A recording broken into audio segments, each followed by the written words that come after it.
Chapter 35, Time of Rebirth. Alright everyone. I'm back.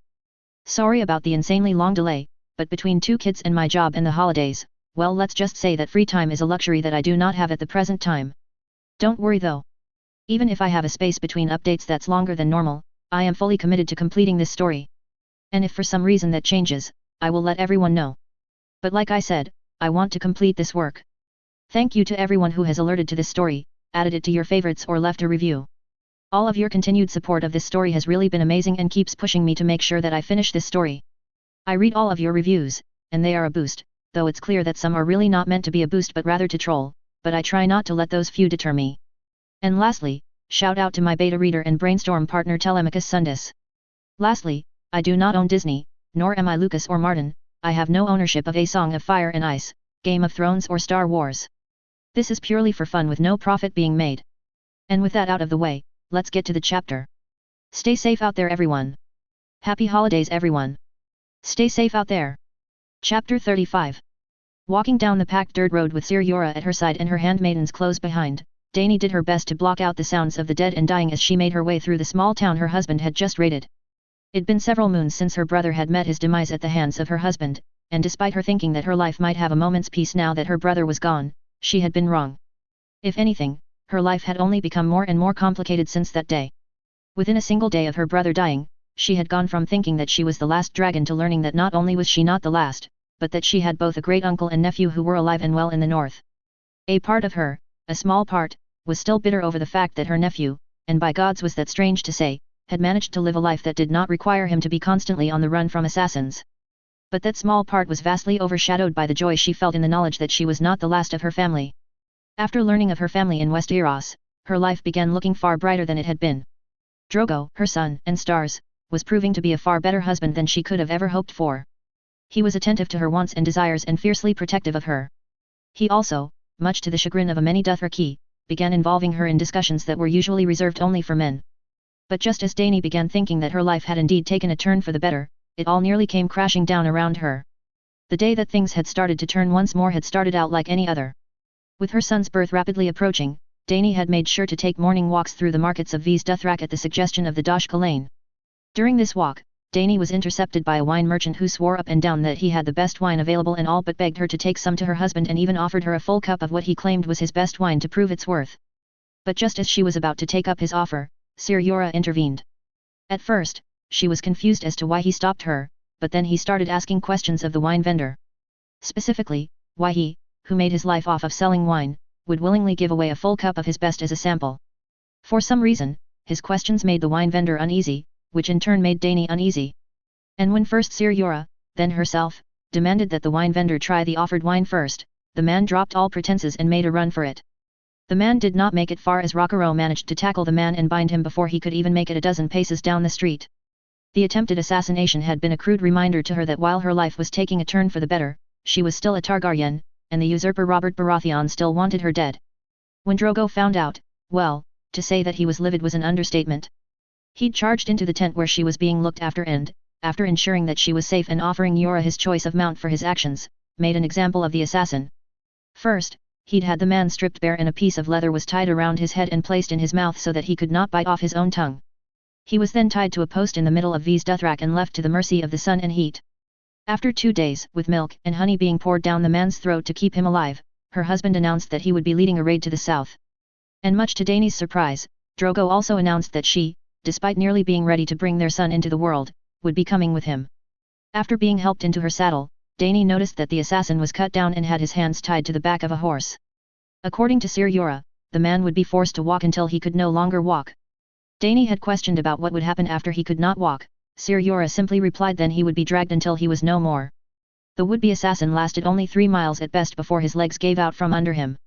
And just as Yora said, he was then dragged across the ground as the sand, rocks, and grass tore at his flesh until he was nothing more than a limp piece of bloodied flesh that was being dragged behind a horse. As gruesome as his fate, both to watch and hear, Dany could not find herself to care. The man had tried to kill her husband, herself, and their unborn child. But what did bring her to care was what she was seeing now. The aftermath of her husband's raid on a small town. She had always known that her husband and now her own people were raiders and brutal. But until now she had never seen their brutality firsthand.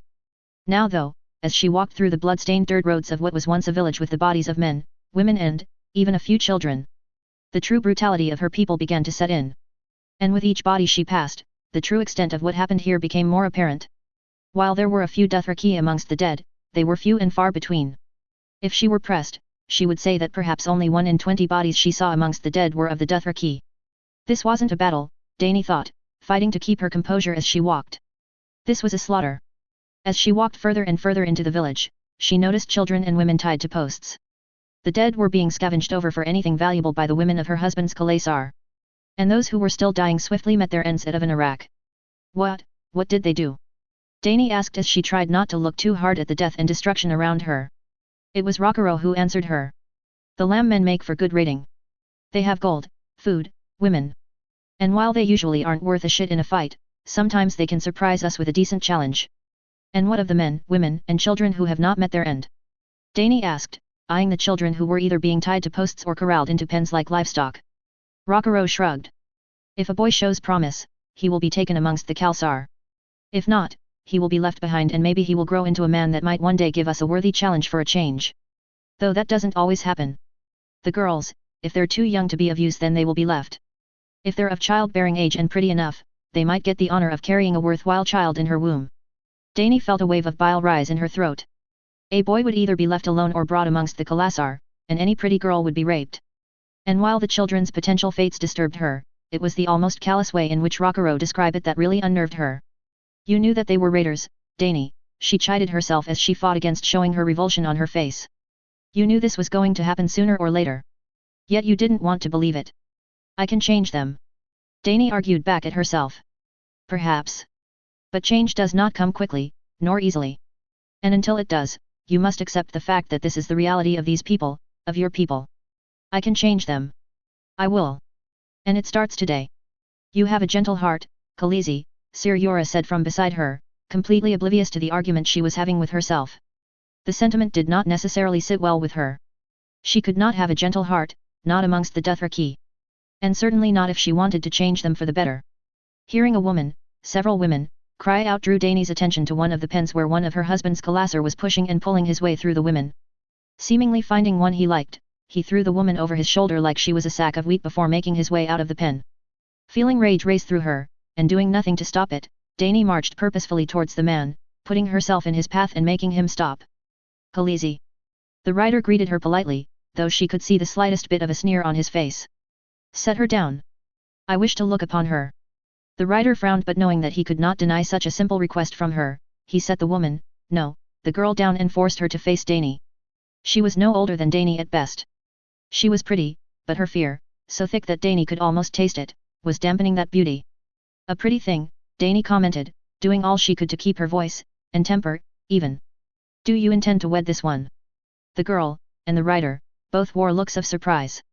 Why would I wed a lamb woman? The rider asked as if the very idea disgusted him. She is pretty and I intend to mount her as part of my spoils. Nothing more. The surprise quickly disappeared from the girl's face, replaced once more with fear. So, you intend to mount her, very well. But first you will wed her. The rider looked at her like she was not making any sense. Why? I will not wed a lamb woman. Then you will not be mounting her, Dany answered calmly, turning and making sure that she had the attention of all nearby. Let the rest of the Sorcerer know this. As Khaleesi Khal Drogo, I hereby claim all the daughters taken during our raids. If a rider intends to mount a daughter under my claim, he must wed her first. Or if you are so weak-willed that you cannot even keep your cock in your pants at the sight of a pretty girl, then I will have your cock removed. The rider before her was near red with his rage. Once upon a time Dany might have cowered before the look he was giving her, but that was before she'd met Jon, Lord Knox, and her husband Drogo. Back then she'd been a weak little girl. But no more. You intend to take my spoils from me? Not at all. You merely need to take this girl as your wife, then you may mount her. The rider glanced from the girl to Dany before snarling and letting her go. He then turned on his heel and marched away from her. The girl immediately dropped to her knees before Dany, kissing her feet and speaking so fast that Dany could hardly understand what she was saying outside of thank you. Irri, Doria. See to it that the daughters taken are brought under my claim, she said after getting the girl to calm down. Sorcerer, see to it that my words are spread amongst the Sorcerer. And Ser Jorah with me. I have a feeling that Ryder will be going and complaining to my husband here soon, if he isn't already. Dany's prediction was, unfortunately, correct as she saw the rider that she'd just stopped from raping the young woman standing before her husband. When Dany stepped up into the pavilion her husband was sitting under, ignoring the pile of dead laying just outside, both men stopped talking as Drogo turned his attention to her. Moon of my life. Mago here tells me you have taken his spoils. A daughter of a lamb woman he was about to mount. I would hear the truth of this from you. Turning to cast a glance towards the rider, Mago, who was smirking at her. He tells the truth, my son, and stars. Though distorts the truth to suit his purpose. Dany said, meeting her husband's eyes. I have claimed the daughters of this settlement to do with as I please. Drogo was staring at her not in anger, but rather in curiosity and what almost looked like amusement. This is the way of war. These daughters are spoils to do with as we please. Dany did not back down. If a rider wishes to mount a daughter that I have claimed, as Khaleesi of this Khalasar, then he will wed her. However, if the rider is so weak-willed that he cannot control his desire to get his cock wet without wedding the daughter beforehand, then I will have his cock removed. Drogo's smirk grew at her proclamation, though Mago was clearly not pleased.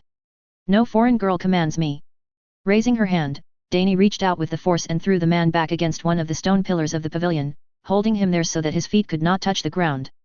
Though the sheer amount of will and concentration even these simple feats surprised her. As her pregnancy had progressed, she had been finding it harder and harder to do anything with the force.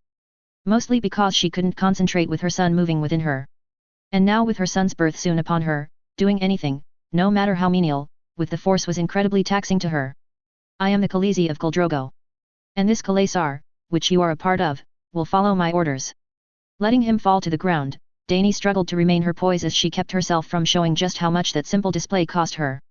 Mago, having regained his feet, glared at her and took a threatening step towards her. But in response Ser Jorah and Rockero both took a step forward with their hands on their weapons. Ha! You see that fire within my wife? That's the fire of the dragon lords of old that burns within her. Fire that my son, the one who will mount the world, will carry when she brings him into the world. Mago, I will hear no more of this. Find somewhere else to stick your cock. Or, as my wife said, if you are so weak-willed that you cannot control your urges and mount a daughter my wife has claimed without marrying her, you will lose your cock. Dany was pleased, more than pleased, to hear her husband grant her request. But the same could not be said of Mago.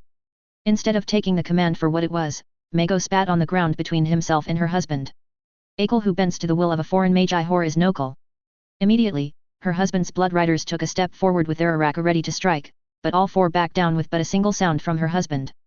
Glancing towards her son and stars, Dany was more startled by the look in his eyes. He looked angrier than she had ever seen him. Mago, her son and star's voice was low, but laced with iron and venom. I was willing to overlook your words, but naming my wife, my Khaleesi, the moon of my life and mother of my son a whore, that is something I will not tolerate. I will not have your body burned. I will not give you that honor. No. I will leave your corpse to rot on the ground. Leaving his araka, her husband rose to his feet. Ser Jorah urged her to take a step back, and for once she did not resist him as he guided her back a few steps. Mago immediately raised his araka the moment her husband rose and placed the edge of the blade against Drogo's chest near his shoulder. Instead of backing away, her husband instead rolled his shoulder forward, letting the blade cut into his flesh, yet at the same time forcing Mago to take a step back. The beetles will feast on your flesh and the worms will fuck your skull. Pulling back his araka, Mago took several swings at Drogo, each of which her son and stars evaded by moving his body back and forth out of the path of the blade. After one wild swing, Drogo managed to get behind Mago so the two were back to back. Before Mago could react, Drogo kicked backwards, his foot finding purchase against Mago's back and throwing the rider to the ground. Keeping his back turned to the downed Mago, her son and star drew the daggers from his waist. The rain will fall on your rotting flesh. Then, just as Mago had regained his foot, her husband showed just how little he cared for Mago's skill as he dropped both of his dagger. Until there is nothing left but bones. Mago went on the attack again, but just as before her husband skillfully evaded each strike with ease. Growing more and more frantic with each miss and Drogo's taunts, Mago screamed, "You have to kill me first." Instead of evading the next attack, her son and stars stepped forward, catching Mago's arms against his chest and pinning them there with his hands. I already have. What happened next happened so fast Dany could barely follow it. With one move, her husband tore the araka out of Mago's grip and spun it towards the rider. Next she knew, her husband had blood on his chest and face as the araka tore through Mago's throat. But despite the death blow, her husband did not cease. Dropping the araka, Drogo gripped Mago's shoulder with his left hand before lashing out towards the open throat with his right. Dany nearly lost her stomach at the sound of a wet ripping and gurgled cry of agony, but she held strong, even as Mago fell to the ground dead as her husband stood over the dead man with his tongue and part of his throat held in his hand.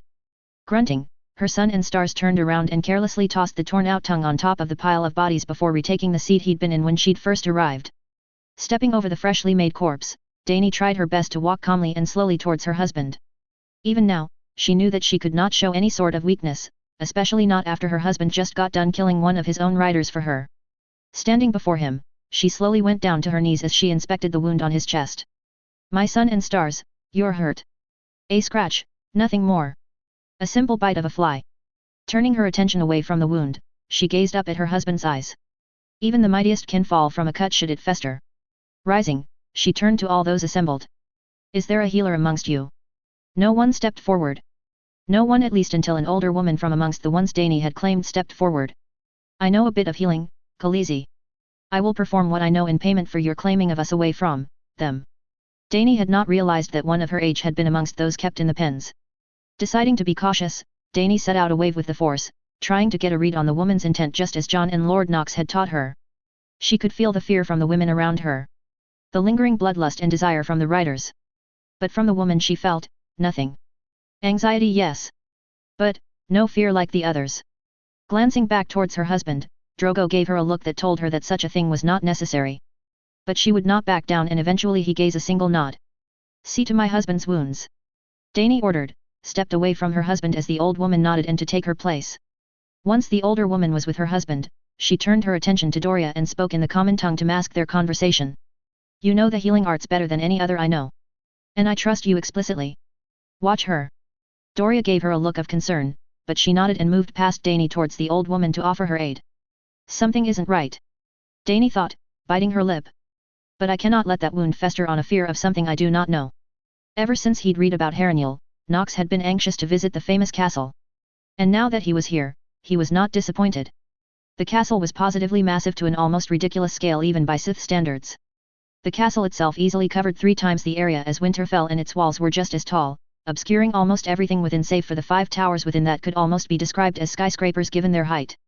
What he wouldn't have given to see this place in its prime, before Aegon the Conqueror had come and used his dragon to melt a fair portion of the keep into an almost unusable condition. But despite the damage, this castle was indeed a marvel. Feeling Nyra's hand gently fall atop of his own, Knox brought himself back from his examinations of the great castle and back to where he was within the Hall of the 100 Hearths. Though calling it that was more of an exaggeration than anything, as Knox could only count somewhere in the mid-30s, but it was still a massive room. Easily larger than the throne room in the Red Keep, and far larger than most audience chambers in the Sith Empire. And as of this moment, all of the 30 or so hearts were ablaze as hundreds, perhaps nearly 1,000, gathered within the confines of the hall to eat, drink, and talk. And the sheer volume within the hall was almost to the point of being uncomfortable given the number of people who were talking at once. But mercifully, Knox and Nyra had been given a seat of honor up on the dais with the royal family and the other great noble houses of Westeros. Knox and Nyra had been given a place amongst the Starks, who were seated directly to the right of the royal family, while the Queen's own family, the Lannisters, were seated to the left of the royal family, with Tywin Lannister taking the spot closest to the royals. Next to Starks were the Tullys, though the only 2 in attendance were the young heir Edmure and his uncle Brynden the Blackfish. The younger of whom seemed to be doing all he could to avoid his kin, while the elder was at least talking with the Stark children and Ned. The Tyrells were also seated close by, Willis clearly eager to be close to his betrothed, while the youngest girl Margaery was dressed clearly in a manner that was meant to draw the attention of the young crown prince. A feat which she seemed to be excelling at, judging by how frequently the boy's attention kept being drawn to her. And rounding out those seated at the high table was the king's youngest brother Renly, who was talking in an emanated fashion to all who had an ear to listen to whatever story he was spinning. But perhaps the most important thing of note was not necessarily who was at the high table, but rather those who were not. The king's brother was absent. As were the Martells. The latter were expected to be absent considering the bad blood that still existed between the crown and them. And Stannis, while his sudden isolation was indeed odd, it was not necessarily of enough note to get more than a few tongues wagging. What did have a lot of people talking was the fact that there was no representative from House Arryn. There were a few knightly and noble houses from the Vale in attendance, but according to the Blackfish, who was Knight of the Gate, the Lady Lisa Tully had pulled back her court to Aerie and was now holed up there, refusing all ravens and visitors. Feeling Nyra's hand tighten on his own, Knox tried to give his wife a reassuring smile as he returned the gesture in kind. It was easy to forget that his wife had been born and raised a commoner, given how strong an influence and presence she had in the north. But here in the south, surrounded by the royals and nobles, many of whom were looking down at her but wisely keeping their mouth shut lest they truly draw his wrath, she was clearly uneasy. "You're doing fine, Nyra," Knox said lowly so that only the 2 of them could hear. "You, more than most, deserve to be here." Keep your head held high, love, and show no weakness to those who think you don't belong. Nodding, Naira straightened her back and put on a blank mask, trying to show that she belonged amongst the highest that Westeros had to offer. Despite the rather tense atmosphere and the almost open hostility his wife was receiving from some of those who thought she did not belong, the evening was progressing along without issue. Which was of course right up until the Crown Prince rose to his feet, a smirk firmly on his face as he turned towards the Starks. I hear that congratulations are in order. The prince called out loudly, silencing almost all talk in the hall. My future warden of the north has found a bride from Volantis and married her. Though it's sad that they did not notify the crown of such a marriage, I suppose I cannot find fault with my future warden's choice in bride. And not only that, but I have heard that my future warden of the south has been betrothed to a wolf as well. Lady Sansa Stark. The so-named Great Healer, though I do wonder if that title is more than a bit. Sit down and shut up, Joffrey, Robert hissed, rising to his feet and all but pushing the Crown Prince back down into his seat before addressing the hall. It is indeed as my son has said, for those of you who do not know. Lord Robb Stark has recently wed the Lady Talisa from Volantis, with full knowledge and consent of the crown. And indeed, the Lady Sansa Stark has been betrothed to Lord Willis Tyrell. And as for the Lady Sansa's gifts, well, she has no need to show us what she can do. The words of her father and Lord Knox are more than enough. There was a round of polite applause as the king retook his seat, looking more than slightly off-put at having been put on the spot like that as he tried to keep the Crown Prince from causing an incident. Turning his attention towards Sansa, he could feel her indignation at the Crown Prince's doubtful words about her ability. While she wasn't overly prideful or boastful, she was still very much a wolf at heart that would not let such doubt about what she could do remain for long. I do not mind providing an example of my gifts, Your Grace. Indeed, Lady Naira Knox and my own betrothed Lord Willis Tyrell have already been recipients of what I can do. But should the Crown Prince require more, I will oblige the Crown's request. Yet I fear that there are none here who are in need of my abilities at the moment, Your Grace. Perhaps in the coming days there will be chance to show His Grace what I can do with my gift. Knox had to fight the smirk from showing on his face as he felt satisfaction seeping from the Crown Prince. The boy was clearly trying to humiliate or discredit the Starks and himself publicly. But his chosen method was sloppy, inexperienced. And it was going to backfire on him spectacularly. No need to wait, the Crown Prince smirked, motioning towards the guards that were lining the walls of the hall. Dog! Get over here! Perhaps the Lady Stark can finally do something about your face. From the line of guards, a large and imposing man clad in heavy dark-plated armor made his way forward. Knox could feel the man's anger, his pain. An effect of the heavy scarring that marred half the man's face. Sir Sandor Clegane, Knox thought, instantly recognizing the man as he walked forward. And your inexperience in matters of the game shows itself, Prince. You've just handed us an asset on the silver platter. All noise in the hall quieted as Sansa rose to her feet and approached the imposing man. With her head barely reaching the man's midsection, Sansa had to tilt her head back quite far to look at the man's scarred face. If you would please, Sir Knight. Sansa said calmly, raising her hand towards Sandor's face, which was just out of reach for her. I'm no knight, girl, Sandor grumbled, his attention flickering towards the king before sighing and going down to one knee before Sansa. Raising her hand to his face, Sansa slowly pushed the man's hair out of the way so that his scars were fully on display for all to see. It was not a pleasant sight, that much Knox could tell even without his eyes. Burn wounds never were. And he could sense that even though the wounds were decades old, they still ached and caused the man no small amount of discomfort and even pain at times. Sansa's hand faltered slightly as she took in the full scale of the scarring. What's the matter, Lady Stark? The Crown Prince called from his place next to the king. Too much ugliness for you to handle. Steeling herself, Sansa shook her head. No, Your Grace. Scars are not ugly and should not be held against those who have them. With the deliberate slowness of an experienced performer, Sansa reached out and pressed her hand fully against the scars on Clegane's face. There was a sudden intake of breath from nearly all save those of the north as a light greenish glow surrounded Sansa's hand, encompassing the scars on Clegane's face. The boastful and smug sensation fled from the Crown Prince in an instant as the light grew brighter and brighter like a signal fire before suddenly disappearing.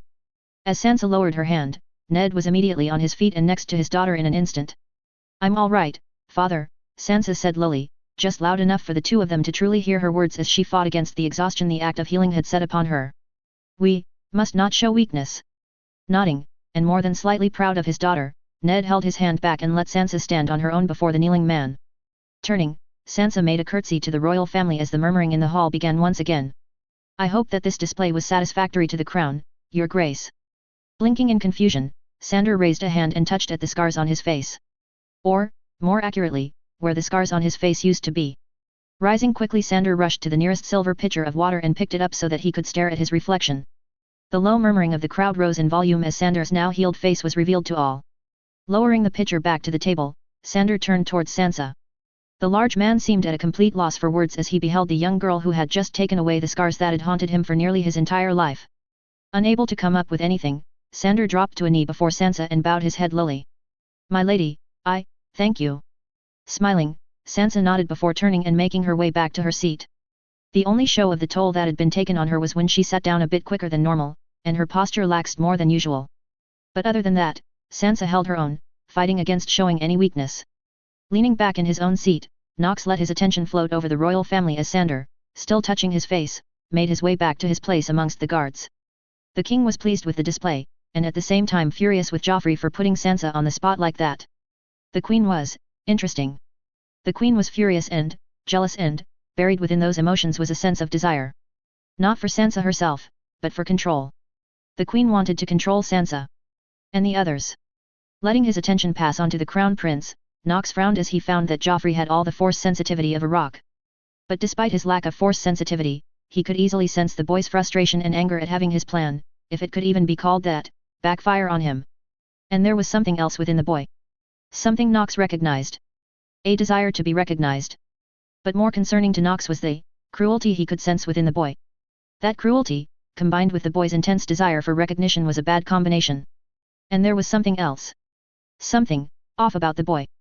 After training Gendry for years, he'd forged an acolyte bond with the boy and knew the boy almost inside and out. And, despite only having a few interactions with the king over the years, he could sense aspects of the king within Gendry. Yet with Joffrey, he sensed none of it. The boy simply didn't feel like the king. He was all his mother and then some. Not necessarily unheard of, as children could often take after one parent more than the other. But for there to be next to nothing of the king within the boy was an oddity.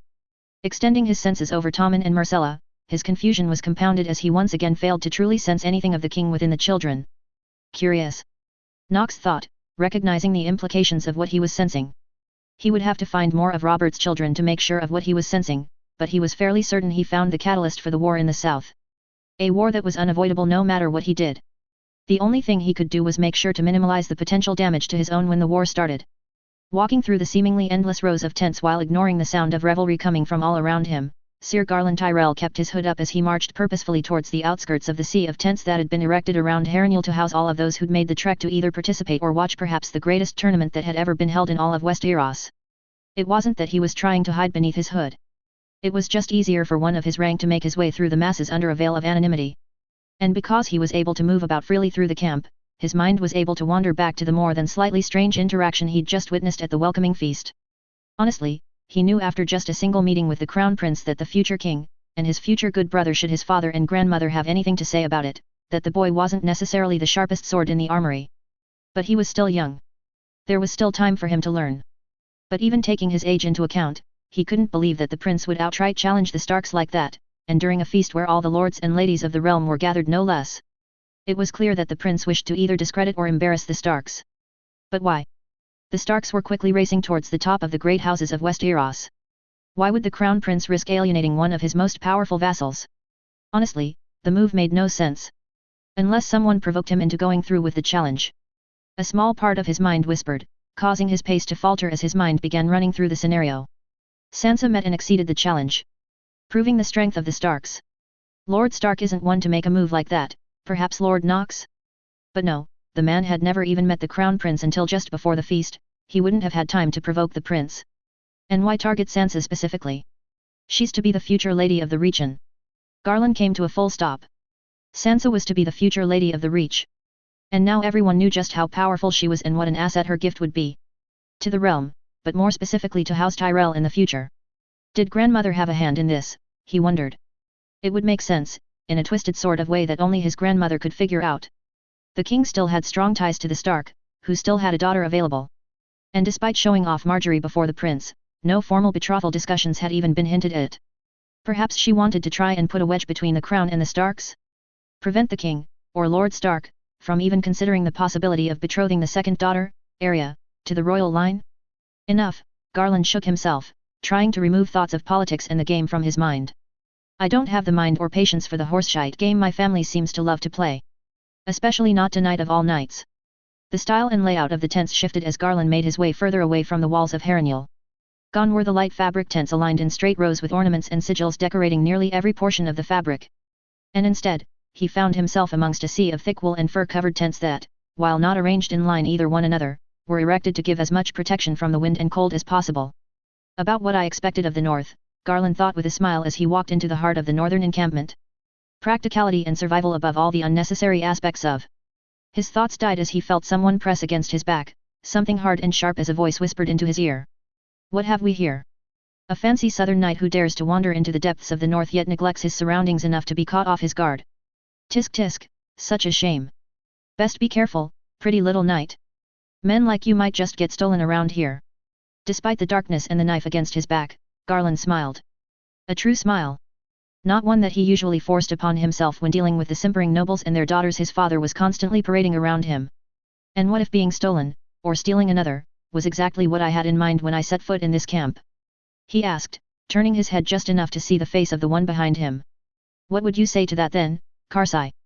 Karsai's smirk was vicious, as was the fact that the dagger she held at his back suddenly began pressing just hard enough where it threatened to cut through his cloak and flesh if she pushed just the slightest bit harder. I would wonder why you haven't stolen a pretty southern lass of your own yet. Surely there were no shortages of these weak southern ladies vying for your attention. There are some that have caught my attention, but nothing ever came of it because they all had one thing in common with each other. One of Karsai's delicate brows rose as the dagger pressed just the slightest bit harder against his back. And what be that? None of them were you. The pressure on his back was gone almost immediately as the dagger went back to Karsai's waist. Next he knew, Karsai had him on the ground with her hips straddling his own and her lips firmly pressed against his own. It took him all of 2 heartbeats to process what had just happened, and when he did he acted on instinct, wrapping his arms around her strong back and pulling her down onto him, attacking her with the same ferocity that she was showing him. There were more than a few calls and whistles coming from all around them as the need for air eventually drew the two of them apart. Oh, go fuck yourselves or ya woman or man. Karsai growled good-naturedly at the crowd they had drawn with their antics. Getting to her feet, Karsai held her hand to help him off the ground. Come, me girls have been wanting to see ye. And your son as well. A sudden knot formed in his gut with such intensity that he nearly doubled over before Karsai. His son. Their son. A son he'd known existed and had yet to even lay eyes on despite the fact that the boy must be nearing 2 years by this point. The knot was such that he was rendered completely speechless, able to do little more than follow Karsai like a lost puppy through the rows of northern tents as she approached what he could only assume was her own tent. How, are you participating in the tourney? He wanted to kick himself for the question as soon as it left his mouth. That was most certainly not what he wanted to ask her, and judging by the way she turned and looked back at him, she knew that it was not what he meant to ask either. I was thinkin' the dagger throwin'. I can't ride one of them horses worth a shite nor do I have the armor like you fancy southern boys. But that really isn't what you meant to ask me, is it? No, Garland freely admitted as Karsai slowed her pace and reached out towards a seemingly random fur and leather tent. He could hear laughter and voices coming from within. 2 he recognized. The third was the laughter of a child. Forcing his fear and anxiety to the back of his mind, Garland gave a quick nod to Karsai, who pulled aside the tent flap allowing the 2 to enter. Mother! 2 voices called out as 2 young girls, whom he recognized as Karsai's girls from before they met. The 2 young girls, their dark hair pulled back into simple braids, shot to their feet as they entered. Both took a step towards their mother, but when they saw him behind her, they both stopped. Helga, Ansa, you both remember. Papa Garland. The younger of the 2, Ansa, yelled as she ran past her mother and wrapped her arms around his leg.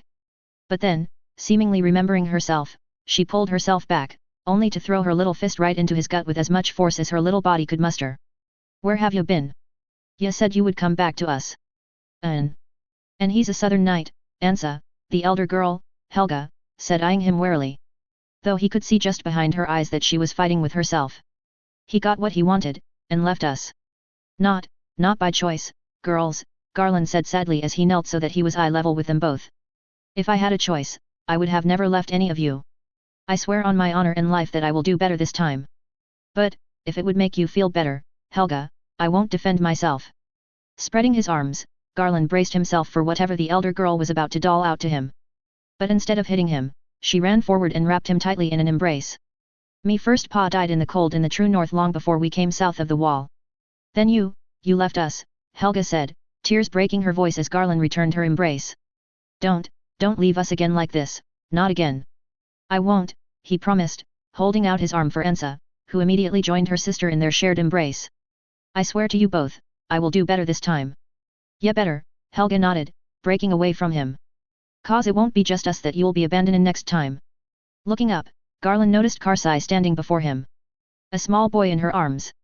Rising slowly, Garland slowly approached the young boy, his son, who seemed to want to shrink into his mother as he approached. Gods, hello, young man, Garland said awkwardly. Gods, how does one greet their own son after not being there for his birth nor for the first few years of his life? His name isn't young man, it's Garayan, Karsai said, hefting the boy up slightly so that he could get a better look at him. The lad had Karsai's hair and pale complexion. But his eyes were all Tyrell. Garayan, Garland repeated, almost savoring the name on his lips like it was the finest of wines. That's a good name. A strong name for a strong lad. He takes after his father in that regard, which is why I gave him his name. Karsai said, seemingly apprehensive as she edged their son closer towards him. Garayan, this is your father, Sir Garland Tyrell of the Reach.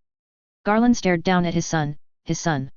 The boy was clearly unsure, but also curious as he slowly reached out for Garland. Daddy. And with that one word, Garland's world as he knew it ended. Forget his family's politics. Forget those simpering ladies that were trying desperately for his attention.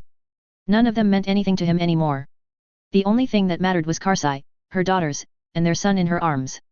That's right, Garayan, Garland smiled, holding out his hands, to which Garayan immediately pushed himself into allowing Garland to hold him for the first time. I'm your father, lad, and I'm not going anywhere.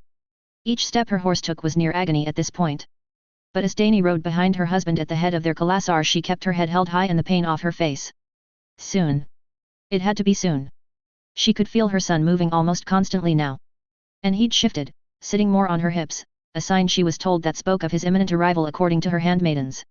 But not imminent enough, Dany cursed as her horse bounced slightly, causing a jolt of pain to race through her. I swear, Drogo will be spilling his seed outside of me from here on out. I do not know if I ever want to go through this again. Feeling a new pain race through, one that had her gasping for breath and cradling her womb, Dany stared down with wide eyes.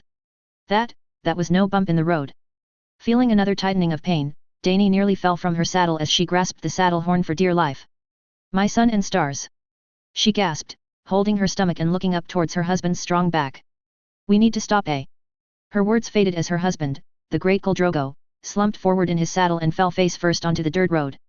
Dany was in such shock at seeing her husband, the great Khal Drogo, fall from his saddle that she didn't remember jumping from her own until her feet touched the ground. But before she could even take a single step towards her sun and stars, her body betrayed her as she felt her body convulse, causing her to nearly double over as pain raced through her accompanied by the sudden feeling of wetness running down her thighs.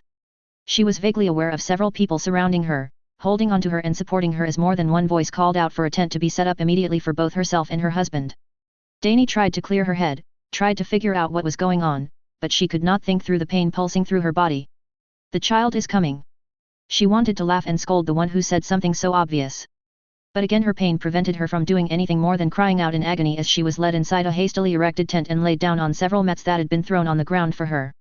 She felt her leggings being removed and her legs bent and set so that she was exposed to any and all within the tent. Her world faded into a haze of pain that seemed to last an eternity, or maybe a few hours. It was hard to tell for certain after the first 10 or so minutes. But through the pain, she could see her handmaidens, her friends, surrounding her and giving her smiles of support as they told her to breathe and push. More pain pulsed within her as she gripped tightly onto the hands of her handmaidens and cried out as a new pain, a pressure, unlike any she'd ever felt pressed against her opening. The child, its head is coming.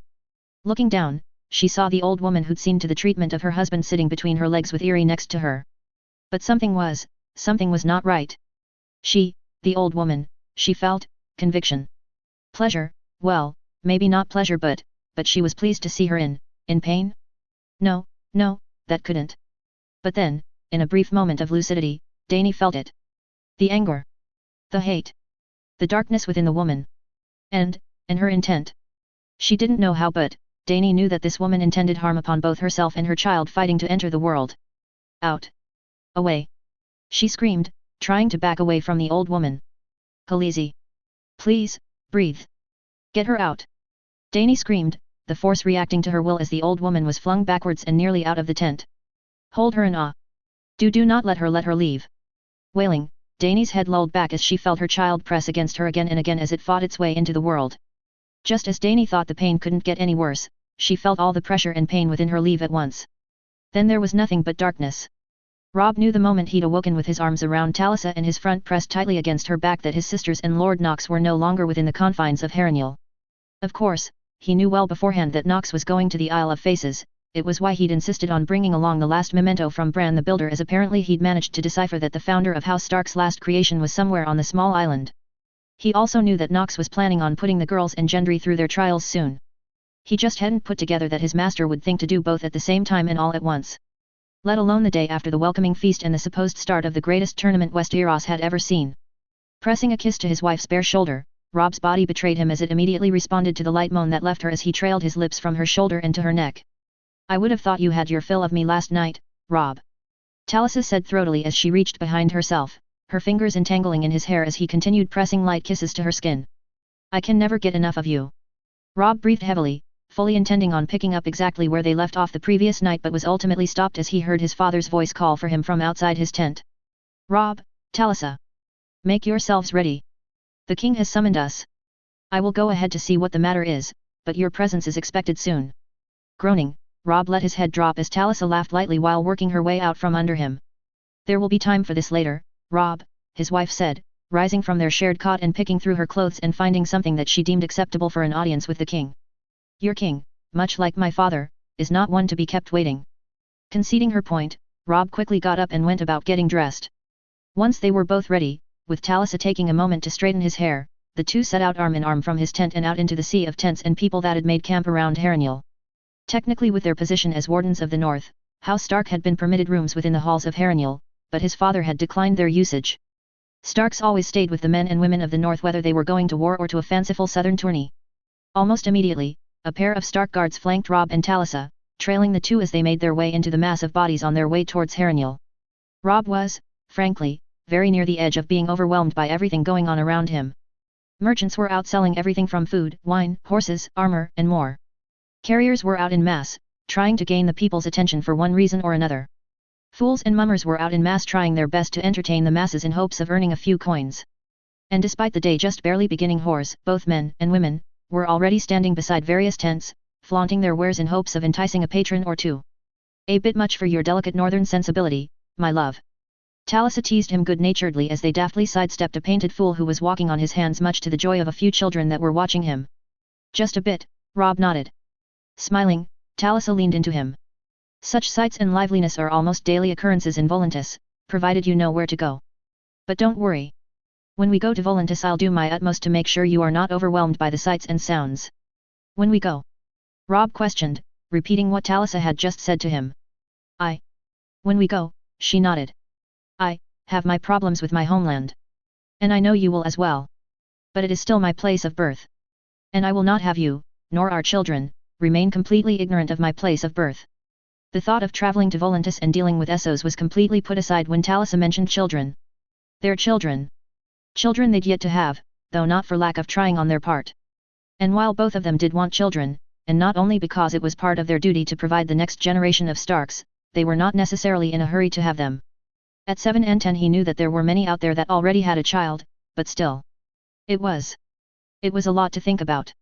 To be responsible for helping to bring a new life into the world? To helping to raise them and see them to adulthood? Gods, how did his father handle it? How did any parent handle it? Thoughts of children and their future disappeared as Rob felt something from the force. Without looking, he raised his hand in defense of his wife, and his open palm was struck with something soft and warm. What they, shit? Who they?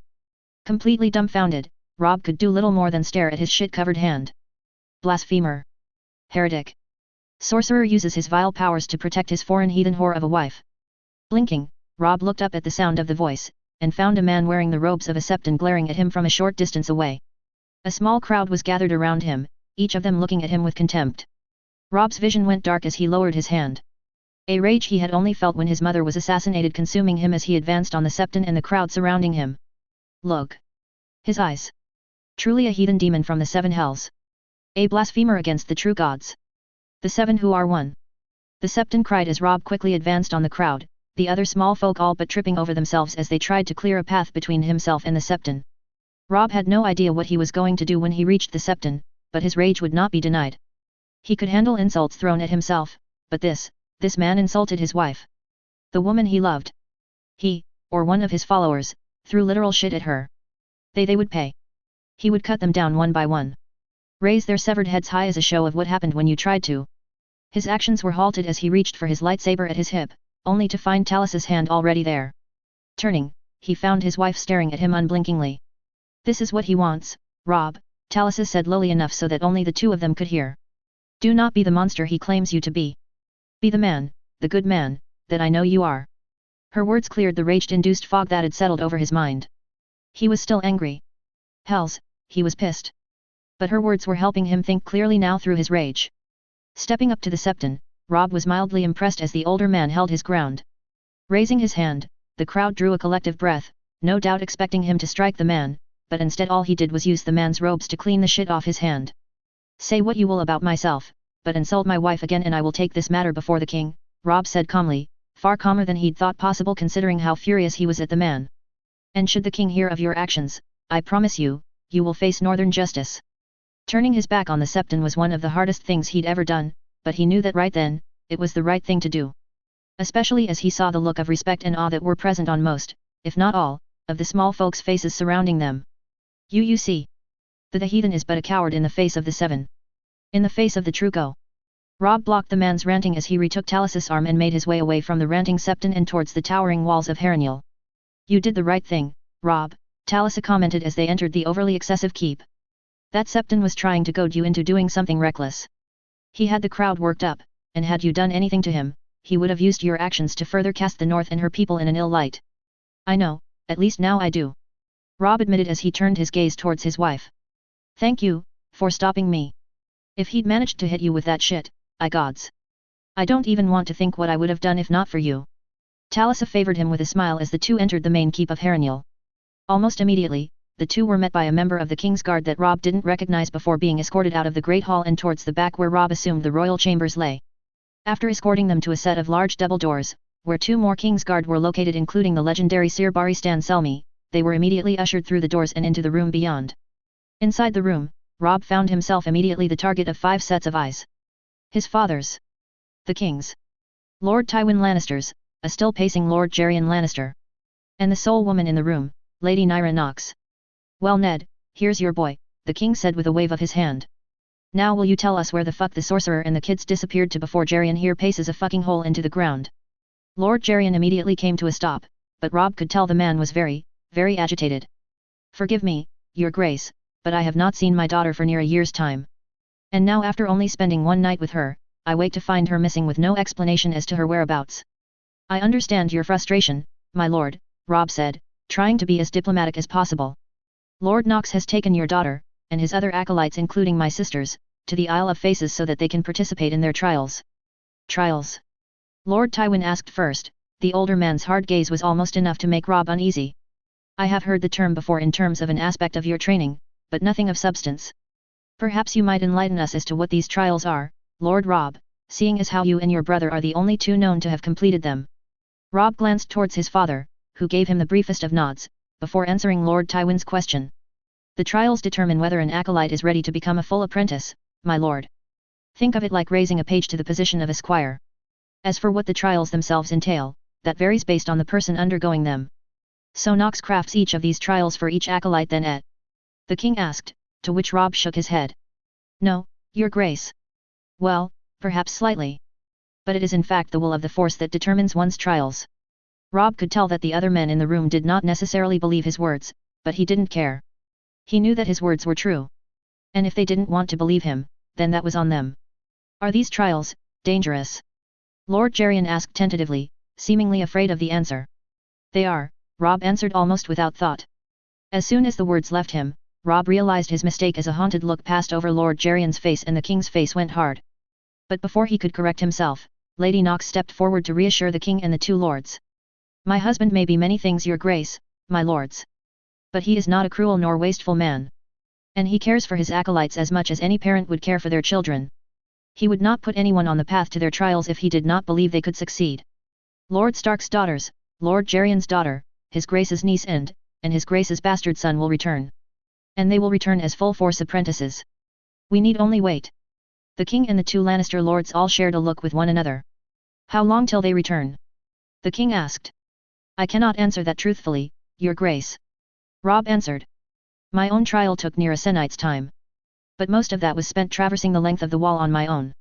While my brother's trial took less than half a day at best. But if I were pressed to say, I would expect Lord Knox and the newly made apprentices to return within a few days' time at the longest. Good, the king said with a nod. Gives me time to kill some things in a hunt then while we wait for the rest of the slow fuckers to get their asses here. Ned, Jerian. You two are coming with me. Hunting, killing and drinking will help take your minds off of this trial shit until your girls and until they all return. His father and Lord Jerian both nodded mildly uncomfortably. While normally one could turn down such an offer, when the demand to go hunting came from the king, you went hunting regardless if you wanted to or not. Curiously enough, Lord Tywin didn't seem to mind being left out of the hunt. Though honestly the man could probably give even Rob's own father lessons on impersonating a stone for all the emotions he was giving off. Both on his face and through the force. Gods. The only other man Rob had ever met that had such control over himself was Lord Knox. If Rob didn't already know from his father to be wary of Lord Tywin, he knew it now. Awareness slowly came back to Dany as she fought against the darkness clouding her vision. Blinking her eyes, she stared up at the canvas tent directly above her. How did I get here, she wondered, moving slightly to stretch her body. By the gods, what happened to me? Everything is Soren. Khaleesi. Oh, thank the great stallion you are awake. Blinking, Dany tilted her head to the side, just barely able to make out the blurred form of Irri, who was kneeling by her side with a wet cloth in her hand. Irri. She croaked. By gods her throat was dry. Water. Irri nodded as she immediately set about gathering a cup before helping Dany sit up so that she could drink. By the force. Why did she feel so weak? Drink Khaleesi. It was a tough birth, but you proved yourself strong. Birth? Her hands went to her stomach. The swell of her child was gone. Shaking and near frantic, Dany looked about the tent. Rigo. Where's my son? Where is? He is here, Khaleesi. Turning, the mere act of which made Dany lightheaded to the point of nearly collapsing again. Dany saw Doria sitting behind her, a bundle of cloths in her arms. Everything faded from Dany's sight, save for the small bundle in Doria's arms. The child, her son, was sleeping soundly within the warmth of the clothes covering him. Taking him gently from Doria, Dany immediately felt it was hard to describe what she felt. But she knew beyond a doubt that she loved this small bundle in her arms more than anything else in the entire world at this moment. As if he felt the movement, her son blinked and opened his eyes. His dark eyes moved around almost randomly before settling on her and only her. Rigo, my son, Dany was near in tears as she held her son. Your father must be so proud. Drogo, her husband. Her son and stars. Why was he not here holding their son? He was perhaps even more excited about his impending birth than she had been. Tearing her eyes off her son, a feat that was far harder than she could have ever thought possible, she turned her attention to her two handmaidens. Neither of whom were looking at her or her son as they seemed to find the studying of their hands extremely important. Doria. Irri. Dany said clearly, eyeing the two women. Where is my husband, Yrkul? Getting to their feet, Doria and Irri came up to either side of her and helped her rise to her feet while still holding onto her son. It would be far easier to show you, Khaleesi, Irri said sadly, and in a tone that made Dany suddenly extremely wary. No. She said, taking a step back from the two and glaring at them. Where? Island. Drogo. Khaleesi, my lady, Dany, the last made Dany blink. Doria had never used her actual name before. The Greatkull, your husband, has passed on to the realm of the gods. What? Dany breathed, unable or unwilling to believe what she was hearing. How? That can't, he couldn't. It was the wound, Khaleesi, Irri said slowly as Dany felt her world crumble around her and her son. It festered and fevered. When he fell from his horse, the fever had taken too strong of a hold. And with you on the birthing bed, there was nothing anyone could do, Khaleesi. The great stallion came and claimed the Greatkull. And now the Khalasar has broken as a Nukull attempts to take the place of a man who cannot be replaced. Dany felt her knees go weak, and if it were not for the quick actions of Doria and Irri, she would have collapsed right there and then. Drogo, no. My son and stars, we were going to remake Essos, rebuild what was lost. And now is it all lost without you? Your blood riders, your brothers, our Khalasar that was going to reshape Essos, broken and fighting amongst themselves before your body was even cold. Hearing a cry from her arms, Dany looked down at her son. Their son. Her last link to her husband. No, Dany thought, feeling a steely resolve come over her as she gently cooed and rocked her son. No. This is not the end. I will not let it be the end. I will rebuild what was lost, what was taken from me. I will not let my dream, our dream, die with you, my sun and stars. I will rebuild that which was lost. By blood and fire, I will reclaim that which was lost. But first, how many are left? Dani asked, her voice sounding far calmer than she felt. Barely 24, Khaleesi, Doria answered. Rockero is the only one of your blood riders who survived, as many sought to bring you back to ffdrake as Dosh Kalain, despite you still being on the birthing bed. Sir Yora the Andal remains. The old bear felled twice the number as Rockero in his defense of you and the Kalaka. Besides them, there are few who know how to fight. Most who stayed are amongst those you claimed from the Lhazareen village that was taken. I see, Dani thought. Far less than what she'd hoped for. But far more than what she'd had before her marriage to Drogo. And the one who said that she could heal my husband? The one I banished from aiding my son being born. The witch, Mirai Mazdur she calls herself, Iri answered, hatred clear in her voice. She attempted to flee after you threw her from the tent. But Sir Yora the Andal stopped her and had her bound and gagged. Nodding, Dani motioned for Iri and Doria to help her to her feet. Take me to her. Now. Iri left her side to hold open the tent, leaving Doria to be the only support Dani had. Which, much to her shame, she admittedly needed, as each step was like walking through thick mud with each twitch of her legs causing a dull ache near her core. Walking out into the sun, Dani immediately spotted Sir Yora and Rockero, both men standing guard just outside her tent with their hands firmly attached to the hilt of their weapons. Khaleesi, both men breathed, bowing their heads to her as she stepped forward with Doria's silent aid. Dani nodded to both men as her gaze swept over those who remained with her. Doria was right. Perhaps 24 at most remained. And that was all. Sir Yora, Rockero. I, and my son, owe you both for standing vigil while we were at our weakest, Dani said to the both of them in Dothraki, given that Rockero's understanding of the common tongue was still minimal at best. Merely name your desire, and I will see it done. Sir Yora immediately went a knee before her and drew his sword, placing the tip in the ground. I merely wish to serve at the Khaleesi's side, from this day to my last. Accepting the offer, Dani turned to Rockero. I'm not as good with words as the Andal here. But Rockero will stay by the Khaleesi's side, no matter where she goes. Your offer is accepted. Both of you. Dani said, stumbling for a moment as she'd forgotten one of the first things she'd learned about the Dothraki language, that they did not have a word for thank you. Now, where is the witch? Sir Yora silently led her over to another tent. Holding the flap aside for her, Dani saw that the old woman she'd claimed was sitting in the center of the tent, bound with multiple lengths of rope tied so tightly she doubted the woman could move. Ducking her head, she entered the tent with Sir Yora and Doria flanking her and her son still in her arms. The moment she entered, the old woman looked up at her. Her eyes glanced first to Dani, then to the bundle in her arms. Anger and disappointment rolled off the woman so thickly it almost threatened to choke Dani. Turning, she handed Rago off to Doria and began to slowly circle the bound woman as she pulled on the one lesson Lord Knox had given her about interrogation. There are two options available to a Force user when they wish to interrogate an individual. The first option is to dominate the individual using a constant stream of the Force to press against their mind. The process must be done slowly and carefully.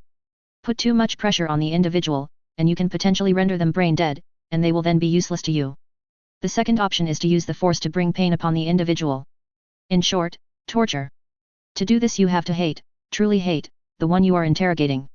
You must let your hate consume you and you must want to hurt the individual. Dani did not know if she could, or even wanted, to use such methods as torture right now. So, instead, she used the Force to gently press down on the woman's mind, not unlike what she did when she used the Force to persuade an individual. The difference being when she did her persuasion it was akin to a poke in the direction she wanted the person's thoughts to go. Whereas what she was doing now was similar to pressing her hand down upon the woman's skull, firm but not overly painful, yet. You offered to heal my husband, to keep the wound from festering. You did not. Why? The old woman just glared up at her. Dani increased the pressure slightly, which made the woman shake her head. You have talent, girl, more so than what I was told, the witch said in the common tongue, surprising Dani as she did not know that the woman could speak it. But I have been practicing the mystic arts since before you were born. And this little trick of yours is nothing more than a slight nuisance. Nothing more. Frowning, Dani pressed harder against the woman. The old witch closed her eyes, and Dani felt something pushing back against her. It is worthless, girl. And pointless, the witch snarled. I will tell you why I aided your husband in passing. Though the fact you must ask shows just how naive you truly are. You two and your Kalasar raided my village. Killed my friends and family. Why would I not seek his life in retribution? Pulling her power back, Dani felt herself nearly shake in anger. I saved you. Saved me. The witch spat angrily. By the time you saved me, 3 men had already mounted me and used me for their twisted desires. No, girl, you did not save me. And the only regret I have is that I could not take your brat's life as well. Her words pierced her. She was, by the gods, she was right. It was, beyond foolish to trust the welfare of her husband to a woman whose village they'd just taken. By the gods, why? Why had she done that? So that's why then? Dany asked lowly. Revenge. Revenge for yourself, revenge for your village. The witch smirked. Need I have any other reason, girl? The words were so callous, so vicious, that Dany was ready to kill the woman then and there. But just as she was about to raise her hand to strike her down, she felt something. Yes, this witch killed her husband and wanted to kill her son for revenge. But there was something else. Something more. There is more, Dany said, making the woman's cruel smile falter. Something you're not telling me. The witch scoffed. I've told you all you need to know, girl. What more reasons do I need to kill a girl who saw to the raising of my village? There it was again. Something buried deep. But not deep enough. You're lying, Dany said, resisting the urge to smirk as she felt a spike of fear from the witch. There is something else. Another reason you have for wanting to kill my husband and my son. Tell me. The witch kept her lips sealed, refusing to respond. Turning, she glanced towards Doria. Take my son out of here. I do not wish him to witness what is about to happen. Doria nodded and made a hasty retreat, leaving Dany alone with the witch, Sorcerer, and Rockero. You need not sully your hands with this task, Khaleesi, Rockero said, stepping forward and placing his hand on his dagger. I can make her talk. No, Dany responded, drawing on her anger no, her fury at what this woman had done to her husband and wanted to do to her son. I have sentenced this woman, so I shall do this. She was so focused on the witch that she didn't notice the slight intake of breath from Sorcerer, nor the slight narrowing of his eyes as she squatted down before the witch. You are going to die, witch, Dany said, her fury lacing through her voice and making it almost so even Dany couldn't recognize her own voice. The only choice you have before you die is how much pain you wish to endure before you meet your end. Whatever reason you have for killing my husband and wishing harm upon my son, I will have it. One way or another. The woman kept her silence as she glared defiantly at Dany. So be it, Dany growled as she stood back up, drawing on every speck of anger and fury that was coursing through her veins. She felt, embracing this anger, this fury. It was invigorating. Her heart raced as she raised her hand. She wanted, no, she needed this woman to suffer. She killed her husband. She wanted to kill her son. And Dany would see her scream in agony. The tent flashed brightly as the space between Dany and the witch was filled with thunder and lightning. While under any normal circumstance Dany would be shocked and fearful of the lightning flying from her hands, right now all she felt was anger. And her anger helped her ignore the surprise of what she was doing and give purpose to the lightning. The witch screamed in agony as the lightning descended upon her. Her binds stretching as the witch screamed and writhed on the floor, trying desperately to escape the torment Dany was laying upon her but unable to do so. Through her anger, she knew, though she didn't know how, that if she kept going she would kill the witch. So, with great effort, Dany ceased her attack, leaving the witch a twitching mess on the ground. Ignoring the moans of agony coming from the witch, and the bewildered and slightly fearful looks from Sorcerer and Rockero, Dany knelt before the witch. Small wisps of smoke were rising from her person. The smell of burned flesh and the unmistaken smell of someone who'd soiled themselves filled the air around the witch. Reaching out, Dany roughly grabbed the witch's still chin and forced her to look at her. Her eyes, once defiant, were now filled with fear and pain. Yes, this was what she wanted. This was what she needed. Tell me. Why did you kill my husband and seek to kill my son? When the witch still didn't answer, Dany raised her free hand once more, lightning already starting to dance between her fingers. No. The witch cried, trying to flinch away from her. I was paid. The lightning died in her hand. Paid? By whom and why? Her secret out, the witch lowered her head. I don't know who or why, it was a traveling merchant from the west who came to our village. He said he would pay me my weight in gold and promised to move myself and those I loved away from the threat of the ffdrake. He knew that I was a magi and he paid me to use whatever means I had to kill your husband and your child. But you were to be left alive no matter what. Dany's anger, still racing through her, dulled slightly as she rose to her feet. Without a word, she turned heel and walked from the tent. Yora and Rockero closed behind her. Once outside, she saw that those who had chosen to stay with her were all gathered around the tent. All of them looking at her with a mixture of fear and respect. Turning towards Doria, Dany took her son back from her friend and handmaiden. See to it that a pyre worthy of my husband is built. She commanded calmly as she carried her son towards her tent. We will send him to the Great Stallion at nightfall, along with the one who took him from us all. No one said anything as she entered her tent, her son still in her arms. When she reached her cot, she all but collapsed onto it. Staring down at her son, the full weight of what she'd just done hit her like a maul. She didn't even realize that she was shaking, nor that she was crying until she saw her tears fall upon her son's sleeping face. Raising him to her breast, Dani held on tightly to her son as the bundle of raw emotion she'd been keeping held at bay burst forth, nearly causing her to double over in agony as she cried and held her son like he was the only thing that could help her keep her mind. Dropping down into the dark pit in front of her, Arya Stark strained her eyes as she tried to stare into the dark tunnel that led beneath one of the weirwood trees on the Isle of Faces. While she could feel something coming this way, the truth of the matter was that she had no idea just what she was looking for. Not that she would ever admit it. But she was utterly and completely lost. And she'd been this way now for 2 days. 2 days of wandering around the Isle of Faces after Lord Nox woke her, her sister, Joy, Shireen and the Woolhead up just before dawn and dragged them off without any warning whatsoever. Then when they got to the Isle of Faces, something that had excited Arya to no end, Lord Nox calmly told them that they were on their own and that they would know what they were looking for once they found it. Then he turned his back on them, saying that he had something else he needed to find, just before all but disappearing into the thick tree line just off the waterfront. Honestly, could he not tell them any more than that? Oh wait, he did. That not only would they have to search for something that they didn't even know what it was, but that they would also have to do it alone. And without any food or water. Luckily, she'd managed to find a stream of water and some plants that she remembered learning were safe to eat, so that part wasn't so bad. But still, she'd been wandering around for days and she still had no clue what she was looking for. The only hope she'd had was when she woke this morning and felt something at the edges of the force.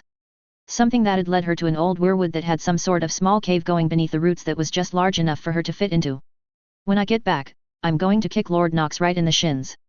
Arya swore to herself as she pressed her hand against the roots of the weirwood that made up the strange tunnel she was standing in. Well, no use in just standing here. Certainly not going to find whatever it is that, Lord, what, why is it, cold? So cold? Arya had only a moment's notice before she felt, rather than saw, something coming straight for her face from the darkness. Her body, honed by her time spent in the yard under Lord Nox's tutelage, moved on instinct as she bent backwards to the point where her hands touched the ground and she flipped backwards, whatever it was that had come from the darkness passing harmlessly through where her head had once been, but still close enough that she could feel the air move in the darkness as it passed. Landing on her feet, Arya's left hand went from the ground to the small dagger she kept at her waist. In the blink of an eye, Arya had turned herself, her dagger held tightly in her left hand, as she stared hard into the darkness that had swallowed up whatever it was that had just attacked her. Attacking from the shadows. How cowardly! Come out and face me! She yelled into the darkness. She was met with nothing but darkness again. But just as she was about to put her dagger away, she heard it. A low rumbling that slowly grew. Gripping her dagger tightly, Arya strained her eyes towards the source of the noise. In darkness, she could see the vaguest of outlines. It was a person, no. A child? Whoever or whatever it was no taller than her. And it made no noise as it took a step towards her, prompting her to take a step back in return. Attacking from the shadows is cowardly. How ironic coming from you, girl. Brandishing her dagger, Arya motioned for the person, no, the young woman judging by her voice, to stay away from her. Who are you? She yelled at the figure, still cloaked by the darkness around them. The figure laughed again as it took another step closer, just enough so that the light from the entrance of the tunnel illuminated her face. She was a young woman, perhaps no older than Ygritte. But short as Arya was. Yet there was also something familiar about her. Though what that was Arya had no idea because she could not remember ever meeting this girl. The girl seemed to realize it as well as she smiled at Arya. You don't recognize me, do you? Not surprising, girl. But maybe this will help. Arya watched in curiosity as the young woman raised a hand to her face, palm towards herself and fingers spread wide enough to cover her face almost completely. When her hand moved again, Arya gasped and took another step backwards. The young woman was gone. And in her place was one of the stable boys she recognized from Winterfell. Or perhaps this. The woman raised her hand again, only for her face to change again as it passed by, this time whatever it was before her now looked exactly like Lady Nox. Or perhaps this one, it is a face I have not worn in some time, but I believe even you should recognize this one. This time when the thing's hand lowered, Arya nearly dropped her dagger. Standing before her was herself. Slightly older, but Arya knew her own face when she saw it. Who, no, what are you? Arya all but shouted, fighting against the sudden urge she felt to bury her dagger as deep as she could into the thing's chest. The thing wearing her face just smiled and spread her arms wide. I'm you silly. Or at least I was. Then I cut my ties and became something more.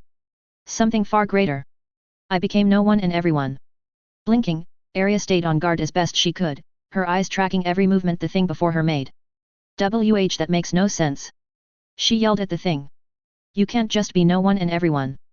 It just doesn't make sense. Sighing, the thing shook its head. That's because you are too sheltered. Can't believe this one was ever like this. Not that I blame the girl. Your father, your siblings, Lord Nox. They all know what you can do, what you are capable of.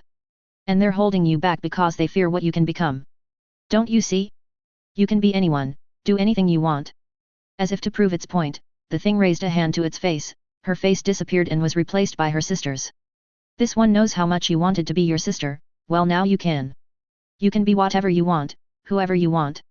This one cut their ties with what they once were, and now this one can become anyone and anything they desire. And you can as well, you just need to take that first step. Leave it all behind. Become no one, so that you can become everyone.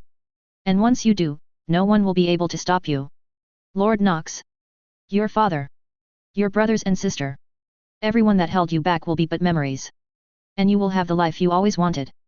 This was all she ever wanted and more. The chance to prove herself. To be more than just what others told her she was. She could do anything she wanted, go anywhere. But if she followed what this thing was saying, then she would have to give up her family. Her brothers. Her sister. Her father. Her friends. Everyone. Gone. We are who we choose to be, not what others define us to be. She wanted to make the plunge. To take the offer this thing was giving her. She'd even begun shifting her weight to take that step. But the words of Lord Nox stopped her cold. His words were followed quickly by her father's. When the snows fall and the white winds blow, the lone wolf dies. But the pack survives. Her mother's voice, sweet and caring, flowed next. Family, duty, honor. Family comes first because it is the most important of all. Above duty, above honor. Family must be considered first and foremost. Straightening her back, she glared at the figure before her. The smirk that had been on its face slowly melted away as Arya brought her dagger back up before her. I am Arya Stark of Winterfell. Daughter of Lord Eddard Stark and acolyte of Lord Nox. And will forge my own path as my own person. Not as a no one. The figure before her glared hatefully at her.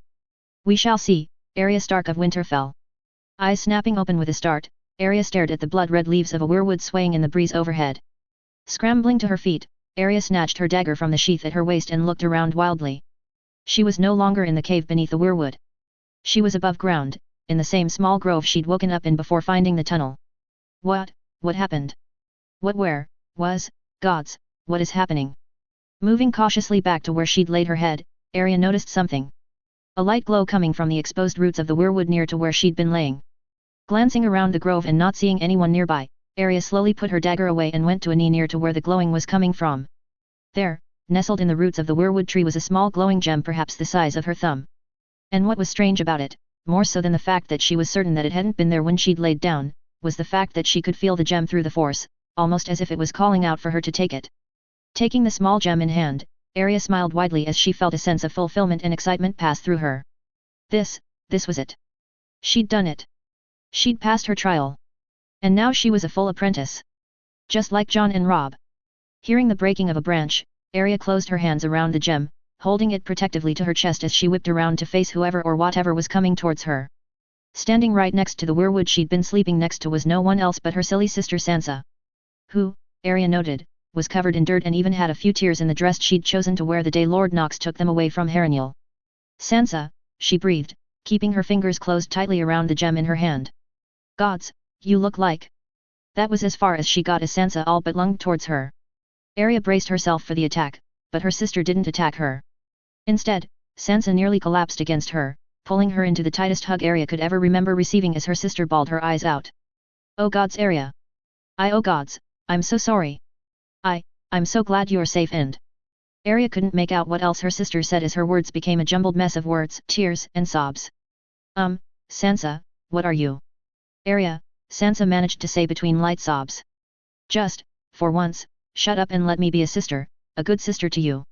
She wanted to tell her sister off for being silly, but she couldn't. At least not now. Later she would tease Sansa about this.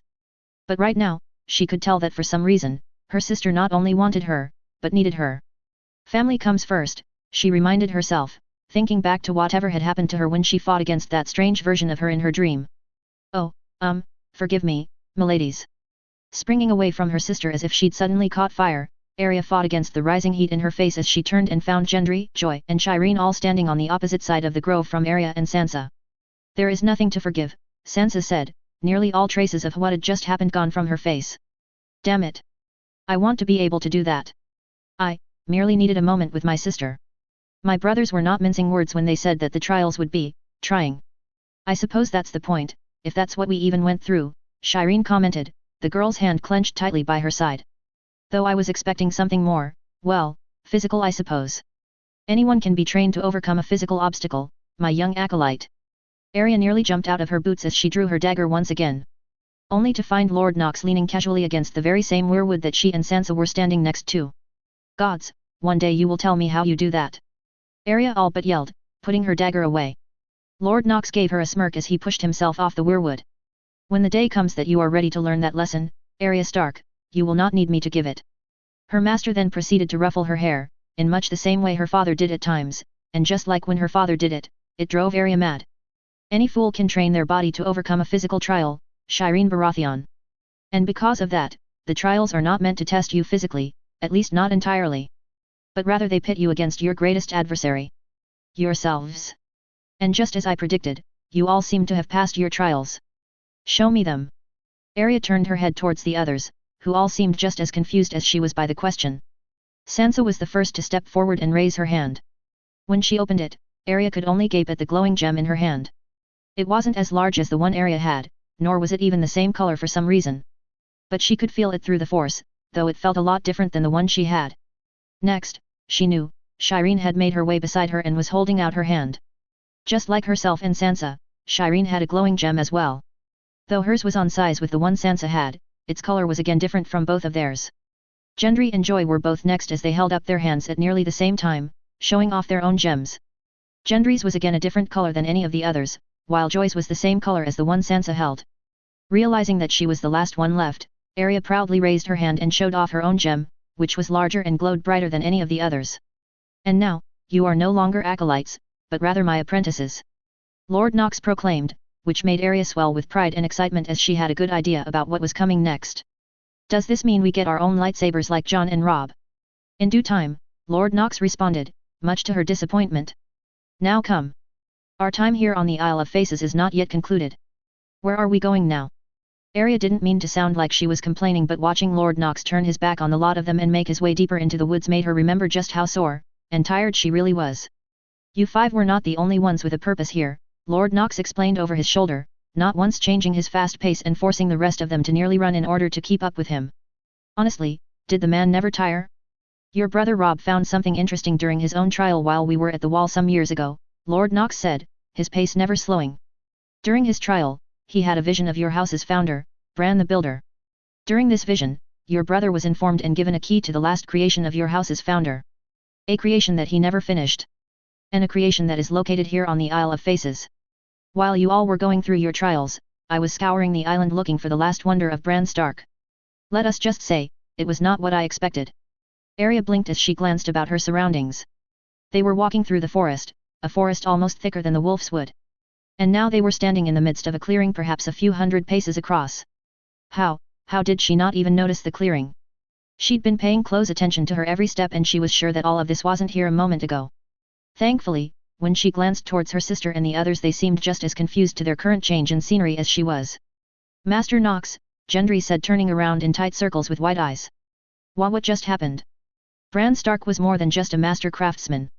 He was a master of the Force as well, Lord Knox explained, waving his hand around the clearing. He didn't want any unwanted guests to find his final creation.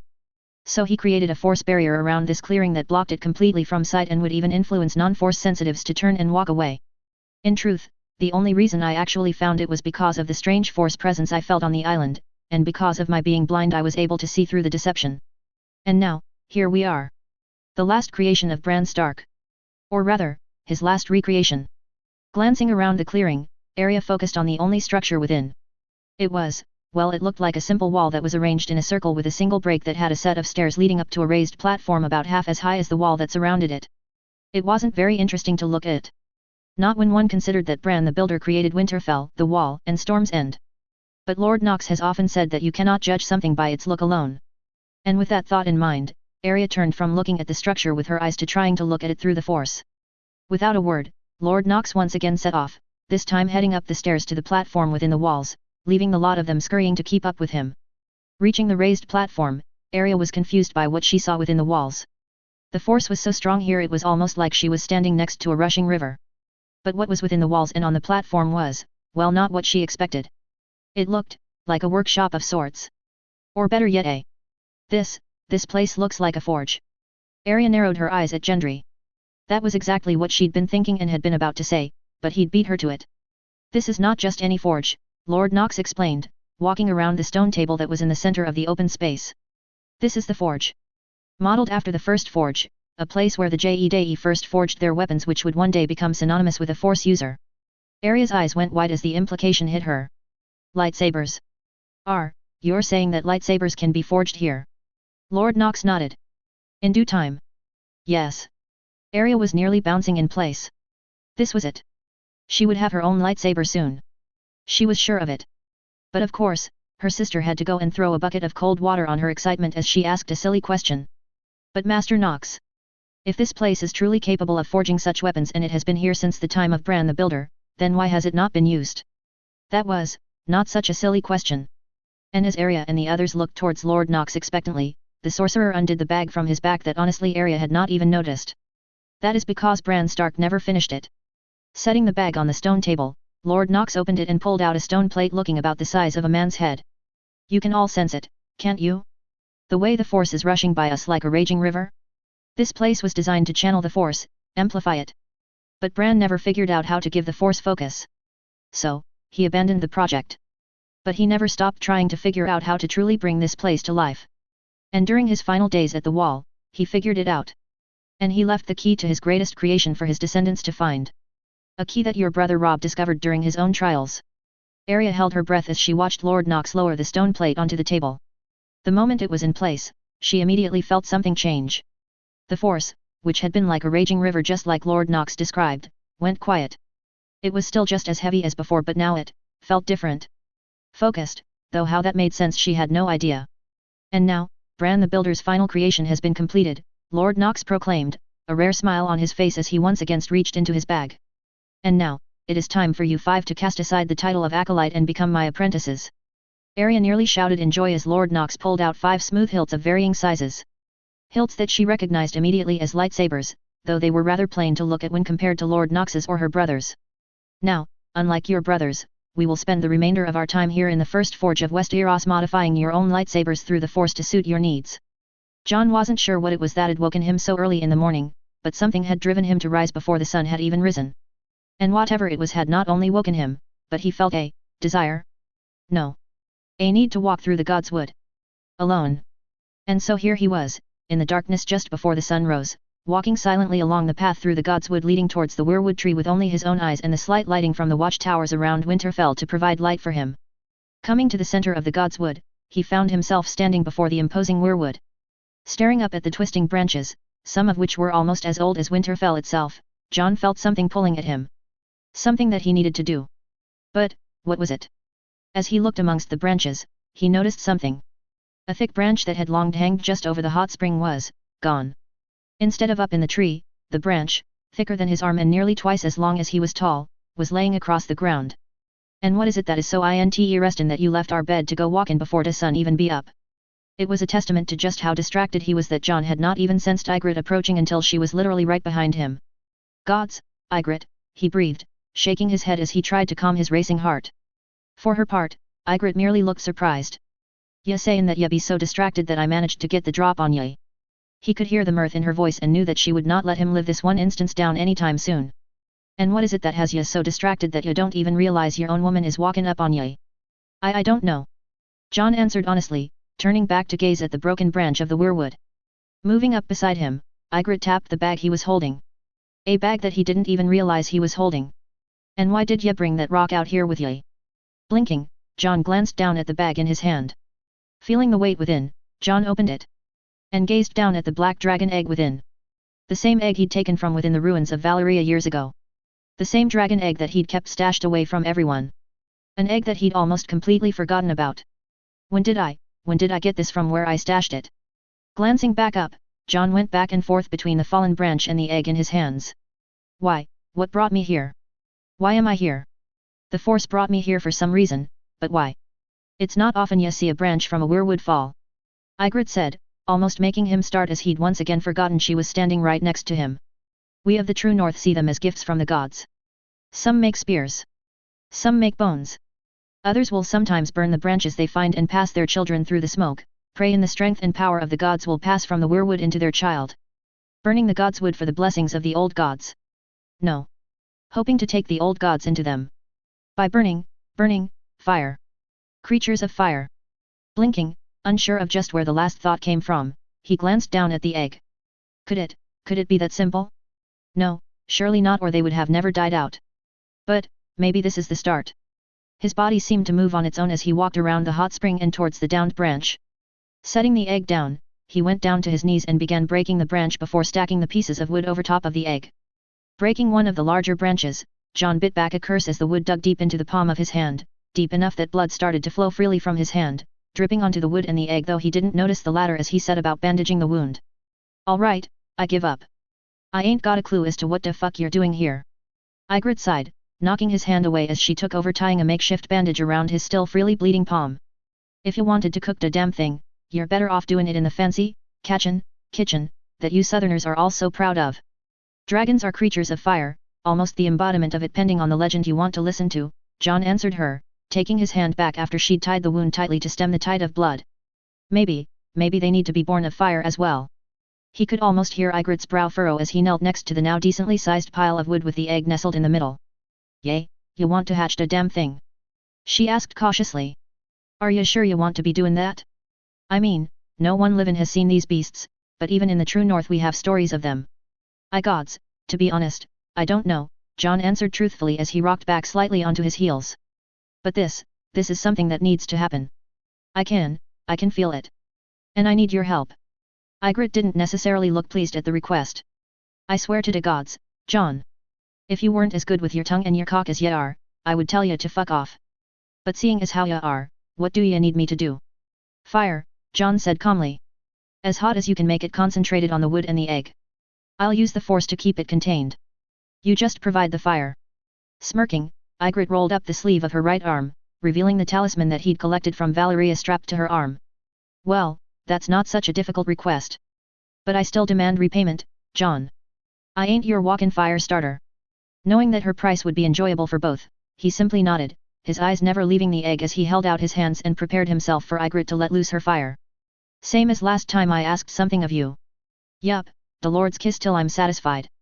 He could hear the smile on Ygritte's face as her talisman-covered arm joined next to his own, tendrils of fire dancing between her fingers, itching to be let loose. Now, let's begin. Standing before the large funeral pyre, Dany watched on silently as her husband was carefully laid down upon it. Beside her stood her 3 handmaidens, as well as Sorcerer and Rockero while she held Rigo in her arms. Once her husband was set down, the witch was brought forth, or rather dragged forth as she was still suffering from, whatever it was that Dany had done to her. The 2 ffdrake dragging her paused for just a moment as she was brought before Dany. The witch had recovered just enough to regain her hateful glare. If you expect me to scream again or beg, I won't. Tilting her head, Dany forced down the anger within her that was desperately trying to get free once more. I do not want your screams nor your pleas. I merely wish for your death. With a slight twitch of her head, the 2 ffdrake dragged the witch to the funeral pyre and used several lengths of rope to tie her in place. Once the witch was in place, Dany handed her son off to Doria before turning towards Irri and Yahiki. In Irri's hands was a burning torch. And in Yahiki's was the warm dragon egg that Domric Bolton had gifted her seemingly a lifetime ago. Taking the offered torch in one hand and the egg in the other, Dany turned her attention back to the pyre. She took a single step forward before stopping as Sir Yoram moved into her path. Khaleesi, the word was so full of emotion that it sounded like he was almost begging her, I don't know what you have planned, but think of your son, of those still here with you before you step upon that pyre. Meeting his eyes, Dany kept herself devoid of any fear of what she was about to do. In truth, she didn't even fully know what she was about to do. She just knew that, for some reason, she needed to do this. Fire cannot kill a dragon, Sir Yora. Quite the opposite, as you will soon see. Pushing her way past Sir Yora, Dany made her way to the pyre and climbed up. Looking down at her husband, her son, and stars, Dany felt the pain of his loss deep within her. "May you find your way to the Great Stallion, my love," she whispered, laying the dragon egg upon his chest. Raising the torch high, Dany met the eye of everyone who had chosen to stay with them. Fire does not kill a dragon. Dragons are born of fire. And through fire and blood, shall they be reborn. And with that, she let go of the torch. Watching his new apprentices putting the final touches on their lightsabers, Nox was nearly knocked over as he felt a wave of pure force energy pass over him. And he was not the only one, as every one of his apprentices rocked slightly and began looking around almost frantically. "Master!" Arya called out breathlessly, her lightsaber in her hands and ready to be drawn at a moment's notice. What was? Nox didn't answer in words.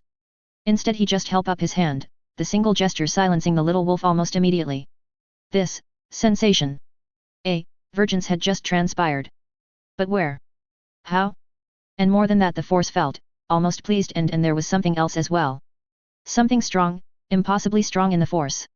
Hearing several startled gasps, Nox used his force sight to see that his apprentices were all facing skywards. Reaching out his senses, Nox immediately found what had drawn their attention. The red comet. Sansa breathed, giving name to the phenomenon. Nox wasn't sure just what exactly this comet was, but there was one thing for certain. It was heavily laden with the force. Just like Korriban and Tython, only condensed. Like both planets had been compressed down into this single comet that was passing so close to this planet that it was clearly visible from the ground. The comet, or asteroid he couldn't truly tell, was a honest force nexus of both dark side and light side force energies. And it was so potent. Nox almost felt like his own connection to the force was deepening just from being on the surface of this planet as it passed them by. Was this the reason for this planet's unusual connection to the force? Or was the force nexus drawn to this world? Or both? And as the red comet passed them by, Nox realized once again, that the more he learned of this world, the more questions he had. Rushing out onto the balcony that was attached to the room she'd been given, Melisandre watched with a wide smile as the red comet passed overhead.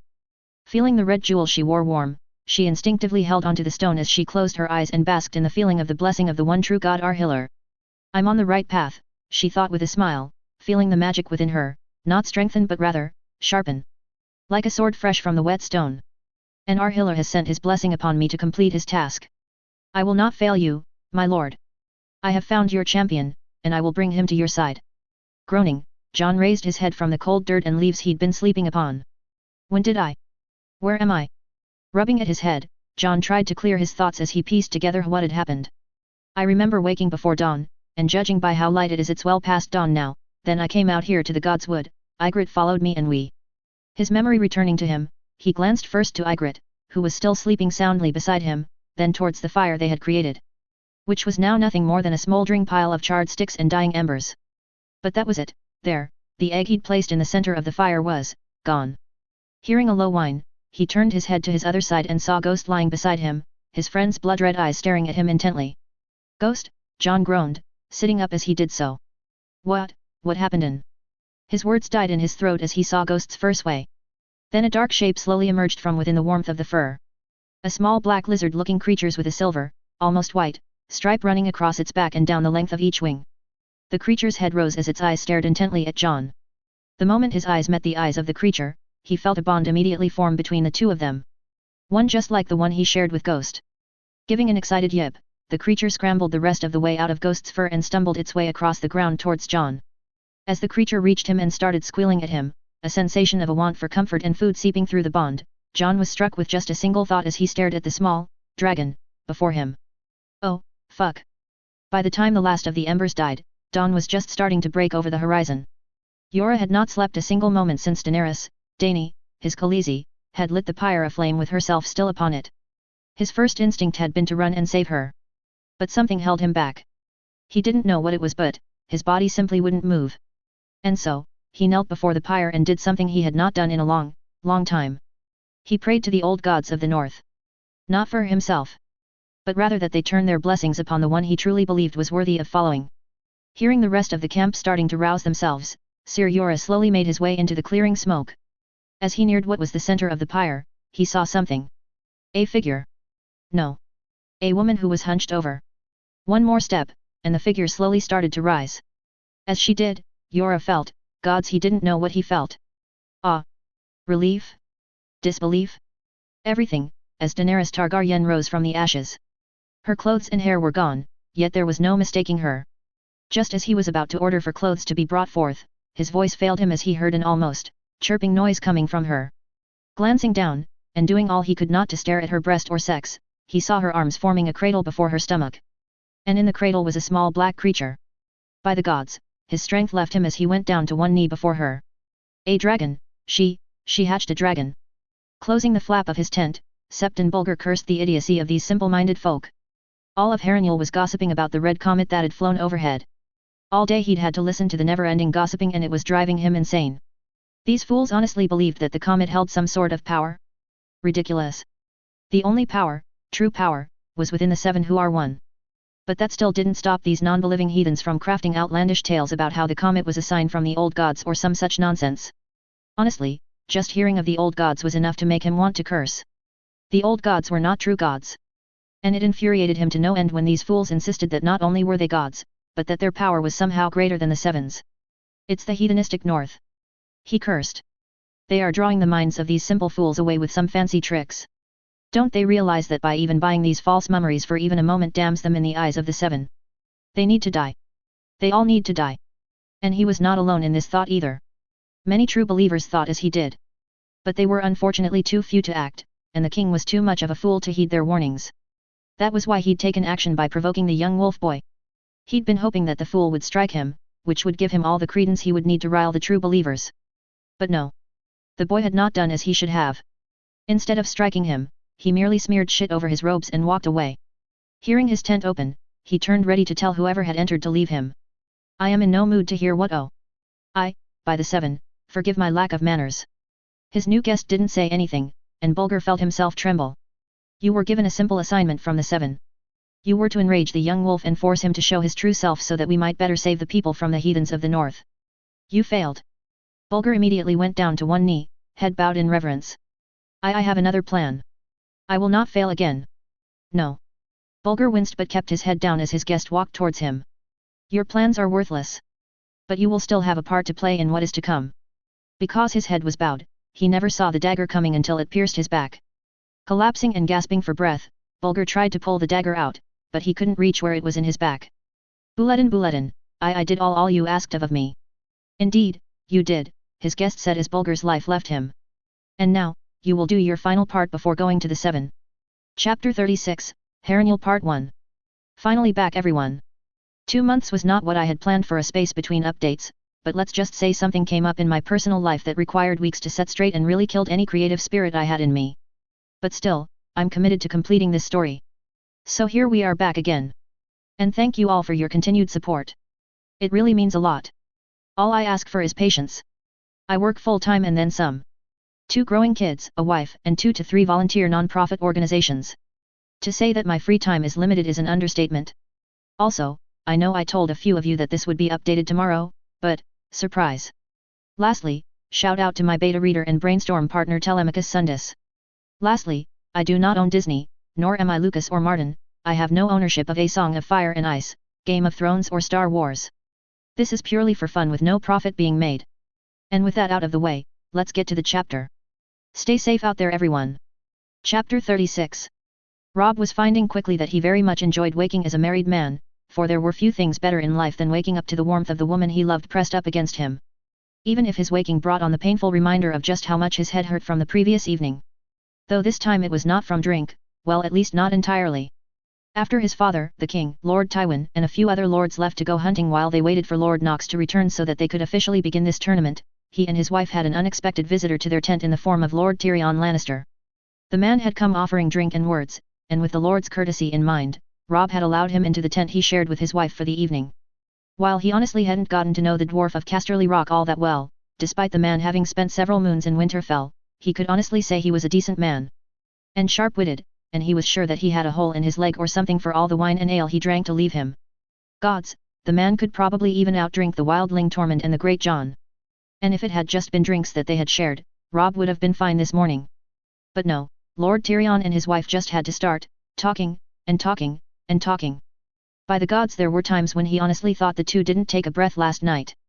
He'd always held that Lord Knox was perhaps the most intelligent man he had ever met, while Talisa was a close second, but now he also held Lord Tyrion up to their level as well.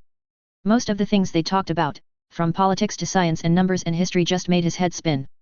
If he wasn't so sure of his own wife's love for him, he would have been afraid that he would lose her to the imp with how vigorous she became when talking to him.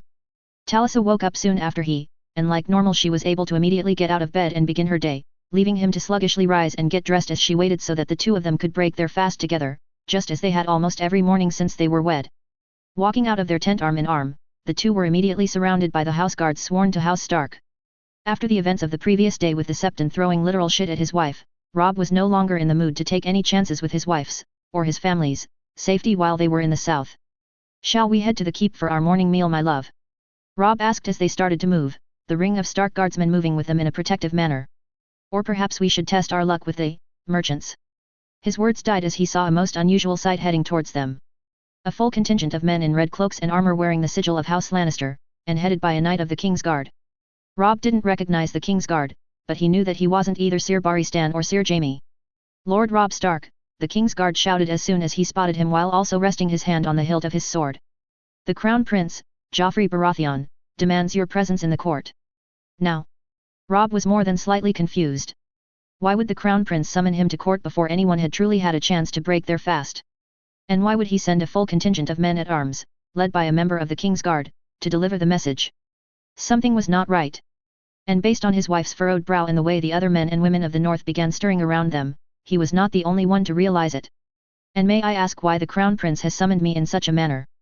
The King's Guard narrowed his eyes, his hand shifting to better grip the hilt of his sword. "The Crown Prince has summoned you, and you will answer his call. Willingly or by force if need be." This wasn't good. The red cloaks were all gripping their swords, and he knew that the men of the north were but a breath away from drawing their own steel. And once that happened, there would be no going back. "Very well," Robb said, glancing at the various men and women of the north who'd gathered around them. Catching Theon's eyes, he made a subtle gesture with his head. Thankfully, his friend seemed to catch on immediately as he gave him a single nod back and disappeared into the gathering crowd. "Hurry, Theon.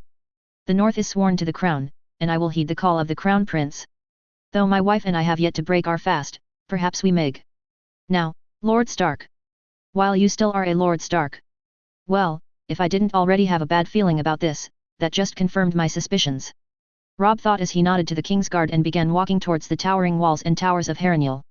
While he couldn't stall for time by stopping for food, Robb did make sure to take his time by calmly walking through the masses and into the Great Keep, doing all he could to give Theon or whatever runner was sent out as much time as possible to find his father and the king. Upon entering the Great Hall, Robb found that it was already near to the point of bursting with hundreds of nobles standing shoulder to shoulder.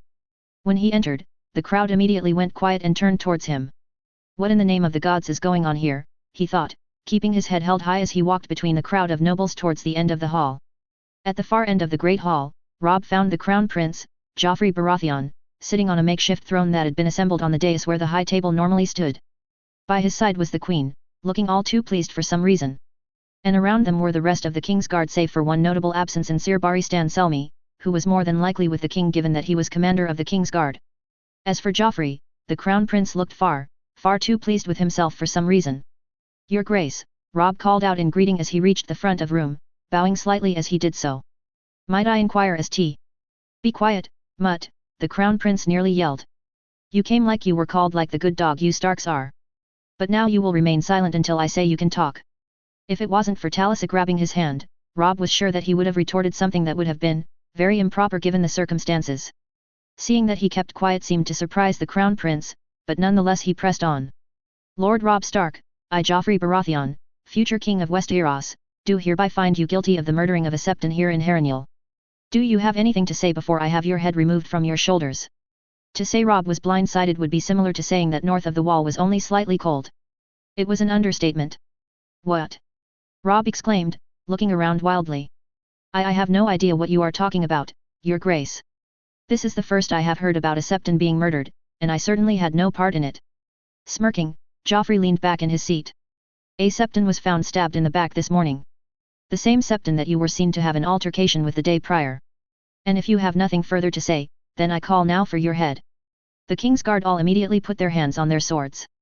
Narrowing his eyes, his fingers itching towards the lightsaber hilt at his waist, Robb began discreetly looking around with both his eyes and through the Force, trying to figure out the best way to get both himself and Talisa out of here, no matter how many he had to cut down to do so.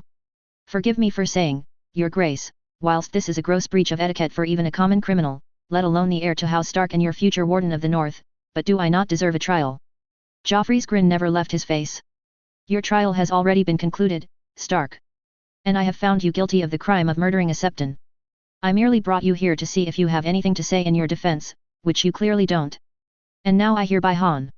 Well, this is quite the way to start a morning. All eyes in the hall, including Rob's, turned towards the entrance.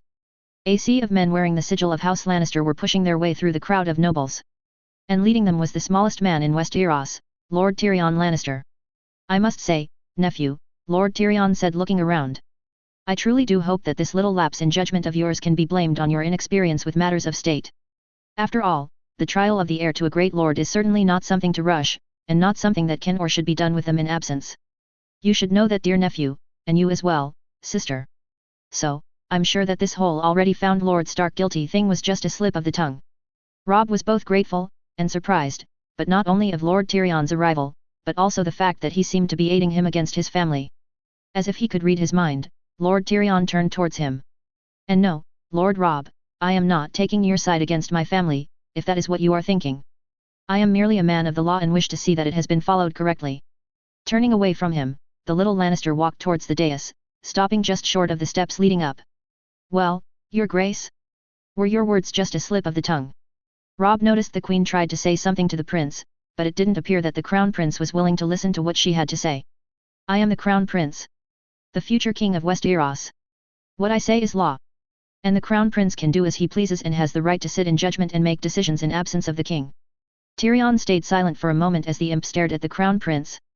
Crown Prince Rhaegar Targaryen also did as he liked with House Stark. And the Mad King performed what many have called a sham trial where he murdered both Lord Stark and the heir to House Stark.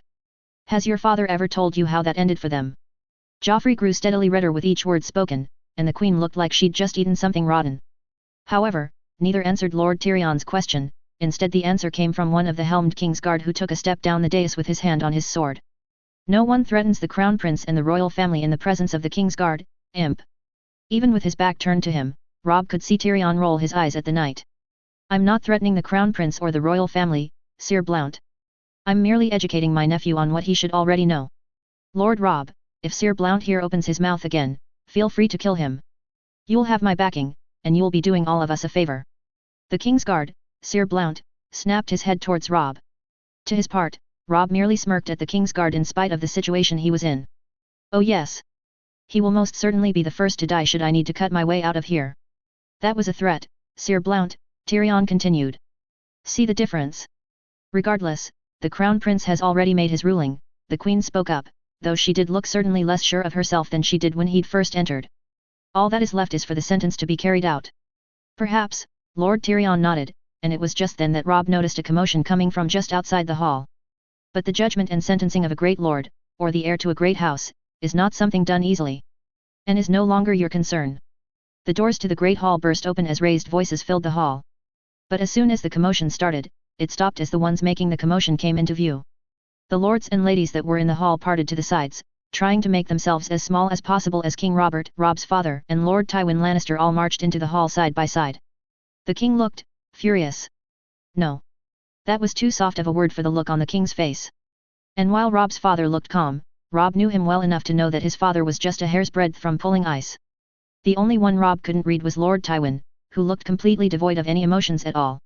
Glancing towards the dais, Robb saw that both the prince and the queen mother had gone deathly pale as perhaps three of the most powerful men in Westeros marched forward. If Lord Knox were here as well, then it would be the four most powerful men in Westeros coming down the hall. No one in the hall uttered a single word until the king reached the foot of the dais. He glanced first towards Robb, then Lord Tyrion, then up to his son, who looked as if he was doing all he could not to start shaking in boots. Someone want to tell me what the fuck is going on? Now. A trial, Your Grace, Lord Tyrion explained calmly. Crown Prince Joffrey was presented with evidence that Lord Robb Stark here was involved in the murder of a Septon last night, and as is expected of him he was looking into the matter. The king did not look pleased at all as he walked up the dais and stood before the Crown Prince, who had shrunk into the large chair he was sitting in. Move your ass, boy, the king hissed, and the Crown Prince moved faster than Robb had ever seen him move, fleeing the seat and running behind the queen. Taking the vacated seat, the king looked at those assembled before him. Well?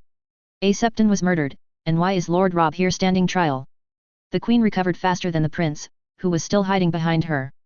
He was seen having a confrontation with the murdered septon the previous day, as were at least a dozen others, some northerners and others from various other regions. Lord Tyrion cut in quickly.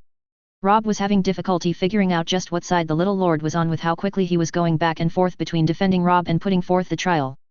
Not enough to put anyone, let alone a lord, on trial for murder and to sentence him for the supposed crime. The queen's face soured, and Rob could swear he heard a whimper from the crown prince. The dagger that was used to kill the septon was found still in his corpse. It was made from this northern steel, found only in the north. That was a surprise to Rob. Gendry and Lord Knox had yet to begin producing northern steel in mass. So, there were only a few pieces even in existence. Well, the king said, looking towards the queen. Where the hell is this blade? One of the king's guard, the one that Rob didn't know, produced a blade from his hip and brought it up to the king. As soon as the steel was bare, Rob was instantly confused as to why any man of the north would be associated with such a blade. And from the looks on the king's face, as well as the one on Rob's father and Lord Tywin, he was not the only one who was confused. I may not be the most competent weapons master in the realm, your grace, Lord Tyrion said calmly. But even I can see from here that the blade being presented as the murder weapon is a Valyrian steel blade, not a northern steel blade. And while the northerners do have a large supply of Valyrian steel, perhaps the largest since the fall of the Valyrian Empire, from what I have heard they have begun exclusively trading the steel away in favor of their new northern steel. Whatever bravado or self-assurance the queen had when she presented the weapon vanished in an instant. As for the king, he looked like he was ready to break something, or someone, with how angry he was. Your grace, Lord Tywin said, stepping forward and speaking for the first time since entering the hall. Perhaps this is a matter best resolved in private. Though he nodded agreeably, the king visibly took hold of his anger as he rose to his feet. If your name is Baratheon, Stark, or Lannister, follow me. If not, then fuck off. The king turned and marched towards the back of the hall, leaving the masses to mutter amongst themselves, and the members of the named houses followed in his wake. Leaving the great hall, the king immediately led them into a small hall that was barely large enough to hold the members of the royal family, House Stark, House Lannister and the King's Guard. The moment the doors were shut by the King's Guard and sealed, the king rounded on the crown prince, burying his fist into the boy's gut and dropping him to the ground, leaving him gasping desperately for breath. You have one chance, boy.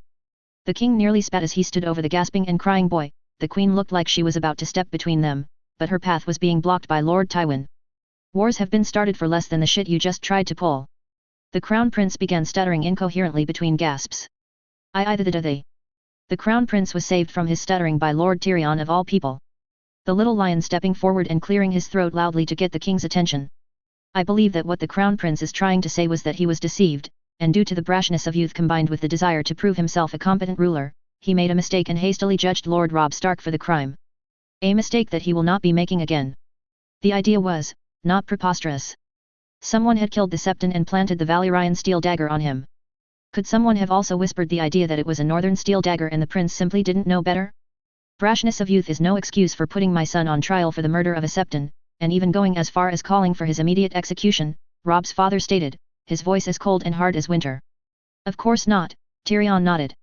But the fact remains that someone wanted to create a rift between House Stark and the crown. And to do that they not only murdered a Septon that your son was seen confronting, but they also lied to the crown prince. Who in turn got a little ahead of himself. The crown prince will be making a public apology for his actions, of course.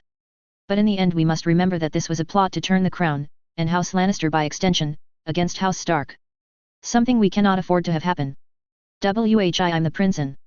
And you will apologize to House Stark at the feast tonight for your hasty decision to accuse Lord Robb Stark of murder. Lord Tywin, of all people, cut in. His tone quelling the prince faster than the king's fist had done. Then, you and the queen will aid us in finding those who are attempting to turn our houses against one another. Robb could now piece together just what Tyrion, and now Tywin, were trying to do. They were not trying to save Robb. If he was anyone other than the heir to Winterfell, he doubted either man would care and he would be short ahead or stretching by a rope. No. They were trying to give the crown prince a route to escape from the mess he'd created while not souring relations between the north and the crown, and by extension House Lannister. So, this is the great game my father and Lord Knox talk about the nobles playing. Gods, no wonder father swears off of this shite. The prince went to speak, but a hard look from the king immediately silenced whatever he'd been about to say.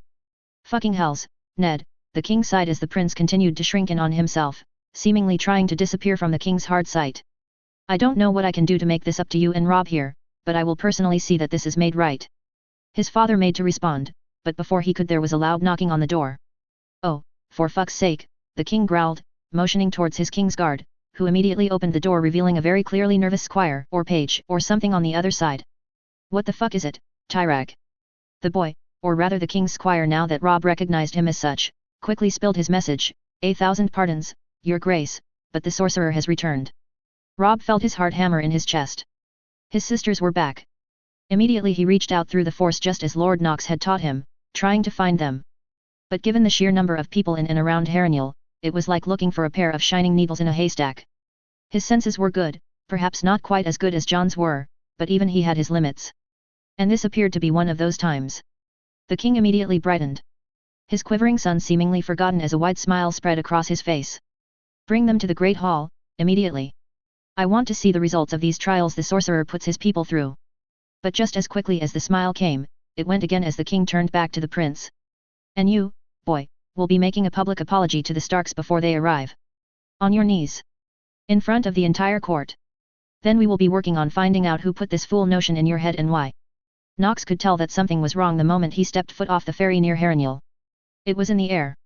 A tenseness that wasn't there before he'd left for the Isle of Faces.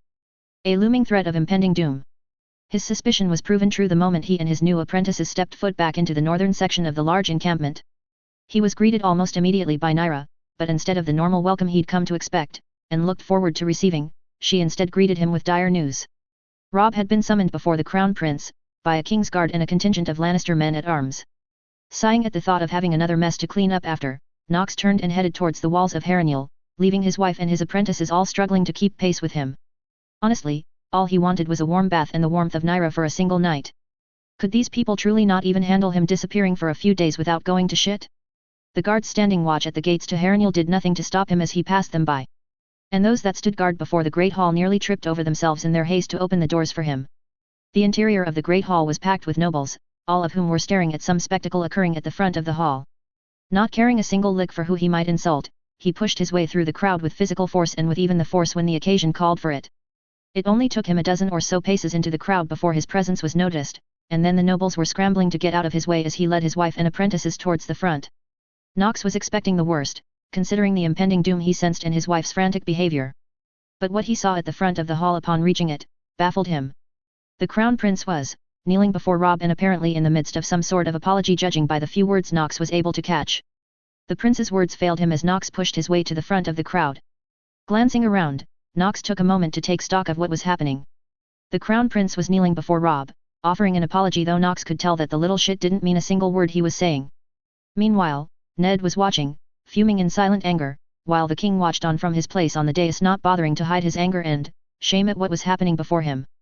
"All right, I'll bite," Nox said, loudly enough to garner everyone's attention. What the hell happened? No one seemed anxious to rehash whatever had just occurred and led to this moment. All save Tyrion Lannister, who seemed more than pleased with retelling what had happened. "I fear our Crown Prince was hoodwinked into putting Robb Stark through a sham trial," the little man explained impassionedly, though Nox could feel the vindictive pleasure the little lord was getting from seeing his nephew, and by extension his sister, in this position. Thankfully, a mixture of my own and the king's timely interventions prevented things from getting too far out of hand. And now our gracious Crown Prince was merely offering his apologies to his future Warden of the North. "I see," Nox nodded, taking a step back and waving towards the kneeling prince. "Well, don't let me stop you, your grace. I can wait." Robert nodded and turned his attention back to his son kneeling on the floor.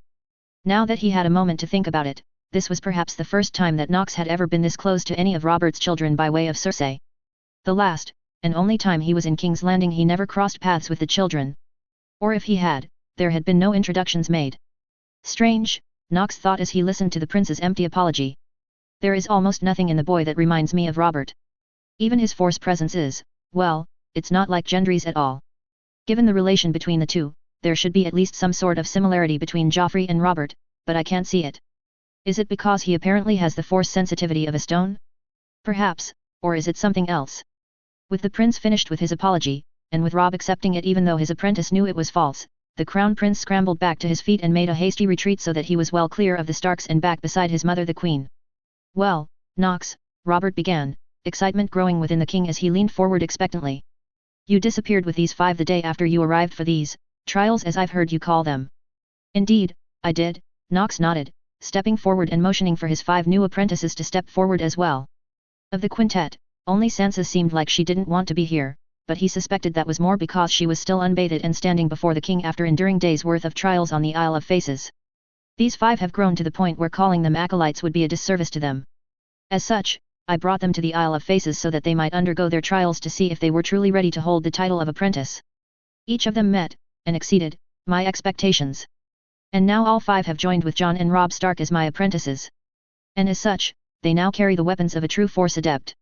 Murmurs broke out across the hall as Robert grinned like a child that had just been given a new toy. More of those weapons you carry, Sorcerer. Robert grinned before motioning towards the quintet. Well, let's see. Arya, always eager to show off, was the first to reveal her lightsaber. While some might find it strange that the hilt of her blade was slightly over half as long as her own arm, there was a reason for it, one which he had cautioned Arya to keep quiet on, at least for the time being, as he knew it would only be a matter of time before she had to reveal the full nature of her lightsaber. Holding the hilt parallel to the floor, Arya ignited her lightsaber, revealing a single light purple blade. Not one to be outdone by her sister, Sansa revealed her own lightsaber, her own hilt just long enough to accommodate a two-handed grip with slight room to spare. The green blade that emerged caused no shortages of whispers, no doubt many were trying to make the connection between her blade's color and the house she was betrothed to. If only the color of one's blade actually worked like that, Nox thought as Joy Lannister revealed another lightsaber for all to see. Joy was next, revealing a second green lightsaber blade. Nox had kept his sight focused on Tywin as soon as Joy had pulled the hilt out, looking to glean a further insight into the man. What he found was excitement, desire to possess, and underneath, a small amount of pride. But not for Joy, rather for the Lannister family. Next, Shireen produced her lightsaber, the yellow blade that emerged bringing a smile and a laugh from the king. Ha! You are a true Baratheon, girl. Even your blade takes the colors of our house. Nox felt a spike of anxiety, and slight fear coming from the dais at those words. It did not take him long to realize that it was the queen herself who was the source. But why would such an offhand comment from the king cause fear and anxiety in the queen? Her reaction warranted his attention beyond today. She was hiding something. And he would find out what it was. While he might be allied with Robert, he was under no delusions that the queen held him as anything more than a threat at least, or even an all-out enemy of her own. The very idea of which made Nox want to scoff. As if she was even worth being considered his enemy. She was a nuisance. A rash. But one that needed to be dealt with sooner rather than later. And you boy, Robert continued, his gaze lingering on the largest member of Nox's apprentices. Let's see it. Gendry hesitated, clearly uncertain about being the center of the king's, and the court's, attention. But despite his clear unease, Gendry produced his own lightsaber. The hilt was smaller than the rest, a hand and a half hilt. And when the blade was ignited, it was blue just like Robb Stark's.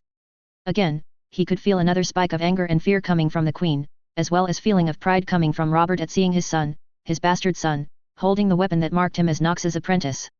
Well done. All of you. The king congratulated, rising to his feet. You 5 have done yourselves and your houses proud. And each of you will have a place of honor tonight at the feast and be given places in the royal box during the tournament. Now, I have 2 more announcements to make. I was going to announce this tonight, but I am done with waiting. As of now, I hereby name Lord Eddard Stark of Winterfell as my new Hand of the King. There was a collective round of applause throughout the hall, though it was merely done as a formality as Nox could sense that only a few in the crowd were pleased with the appointment. And, Robert continued, holding his hand up to bring an end to the applause. After 300 years of the Iron Throne, I have decided that it is far past time to enlarge the small council. Therefore, I am adding a new position. Master of the Arcane. And I know of no man better to take that position than Lord Alim Nox of the North. The applause for Nox's appointment was far more muted than Ned's. Not that Nox necessarily blamed them. Despite living in this land for years, he was still considered a foreigner and an unknown by most. And even the few who knew him, outside of the North anyway, were at least wary of him. Well then, Nox thought as the king stepped down from the dais to congratulate each of Nox's new apprentices in a more personal manner. Time for the true game to begin. It'd been well over 2 full days since the night he and Ygritte went to the Godswood together, and Jon was still having difficulty coming to terms with what was before his very eyes. Pacing back and forth in his chambers high within the Sorcerer's Tower, Jon couldn't help but stare at the small little winged lizard that was currently nestling into Ghost for warmth while the only other occupant, Ygritte, simply sat and stared back and forth between him and the 2 beasts on the floor. So, ya hatched a dragon. I don't see what the problem is. If the tales about these beasts be true, it'll be the best weapon we have against the others and their mindless dead when they attack in the wall. Pausing mid-step, Jon glanced towards Ygritte. She doesn't understand, he thought, before giving voice to his thoughts. You're right, I think, will be perhaps the best weapon to use against the others, but it's far more complicated than what you think. Why? Ygritte asked, her head tilted to the side. She wasn't mocking him. She was trying to understand why him hatching a dragon wasn't necessarily a good thing. Forcing himself to stop his pacing, Jon sat down heavily next to Ygritte and stared at the small dragon that was sleeping soundly within Ghost's thick fur. Dragons are not from Westeros. The Valyrian Empire in Essos were the only ones who controlled the dragons, and they kept a tight hold on them. No one else save for the Valyrians could control the dragons. And you're the spawn of one these dragon lords, ain't ye? That Rhaegar one that sired ya on your mother before heading off and getting himself killed. Ygritte surmised not unkindly. And that is the biggest problem, Jon sighed, burying his head in his hands. After the Valyrian Empire fell, only the Targaryens remained of their empire. Only they could hatch and control dragons. No other lineage could control the beasts no matter what they tried. When word gets out about this, someone will be able to put the pieces of my birth together. And if it reaches the wrong ears, it will mean war. Or dodging assassins for the rest of my life. Or perhaps worst of all, having to become king.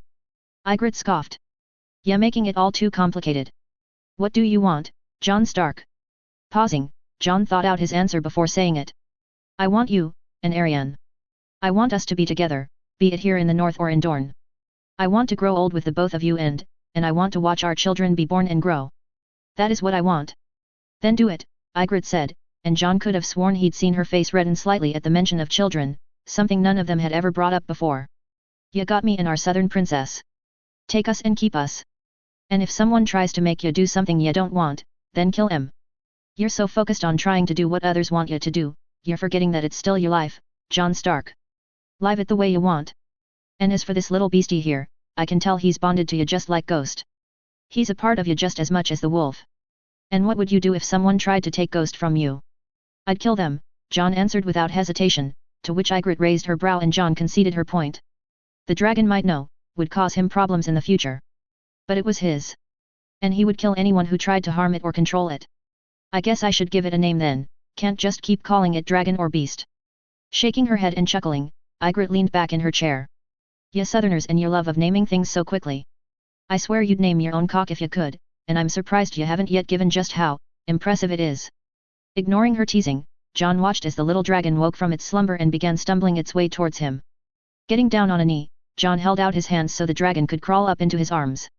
The claws on the dragon bit into his flesh, but not with enough strength to pierce it. Arkon. Hey. His name, Jon said, knowing without really knowing that he was holding a male dragon in his arms. His name is Arkon. After the rulers of the old Valyrian Empire. Ygritte looked at him curiously as the dragon yipped in his arms. Holding out one arm, the dragon climbed down his arm and jumped into Ygritte's lap, much to the surprise and mild fear of the spear wife. You're impossible, Jon Stark, Ygritte said, glaring at him as the dragon walked around in a circle a few times on her lap before settling down. But, I suppose it's a good name. Though naming him after the rulers of this dragon empire ya keep talking about, thought you were worried about someone finding out about the one who sired ye. I still am. But you're right, and don't give me that look just because I admitted it, Jon said, though it didn't save him from Ygritte's smug look. I'm going to live my life the way I want to. And if anyone tries to take that which is mine, I'll kill them. Smirking, Ygritte leaned back once more, her hand slowly reaching down and lightly stroking the dragon's back on her lap. Now you're starting to sound like a true free man, Jon Stark. The pyre that had held her husband smoldered for nearly 2 full days after she'd lain her husband to rest atop it. And now, well after the ashes had cooled, Dany sat before the scorched land with her breast exposed and her infant son their son nursing at her breast while her other child, her dragon, stumbled and pounced around her in a form of play. Hearing the soft crunch of the charred ground beneath heavy footfalls, Dany turned her head just enough to see Ser Jorah standing behind her, clearly doing everything in his power to not look down at her as she fed her son from her breast. They are waiting for your decision, Khaleesi. Looking past Ser Jorah, Dany saw what remained of her and Drogo's Khalasar. Those who had stayed loyal to her and her husband even after he fell from his saddle.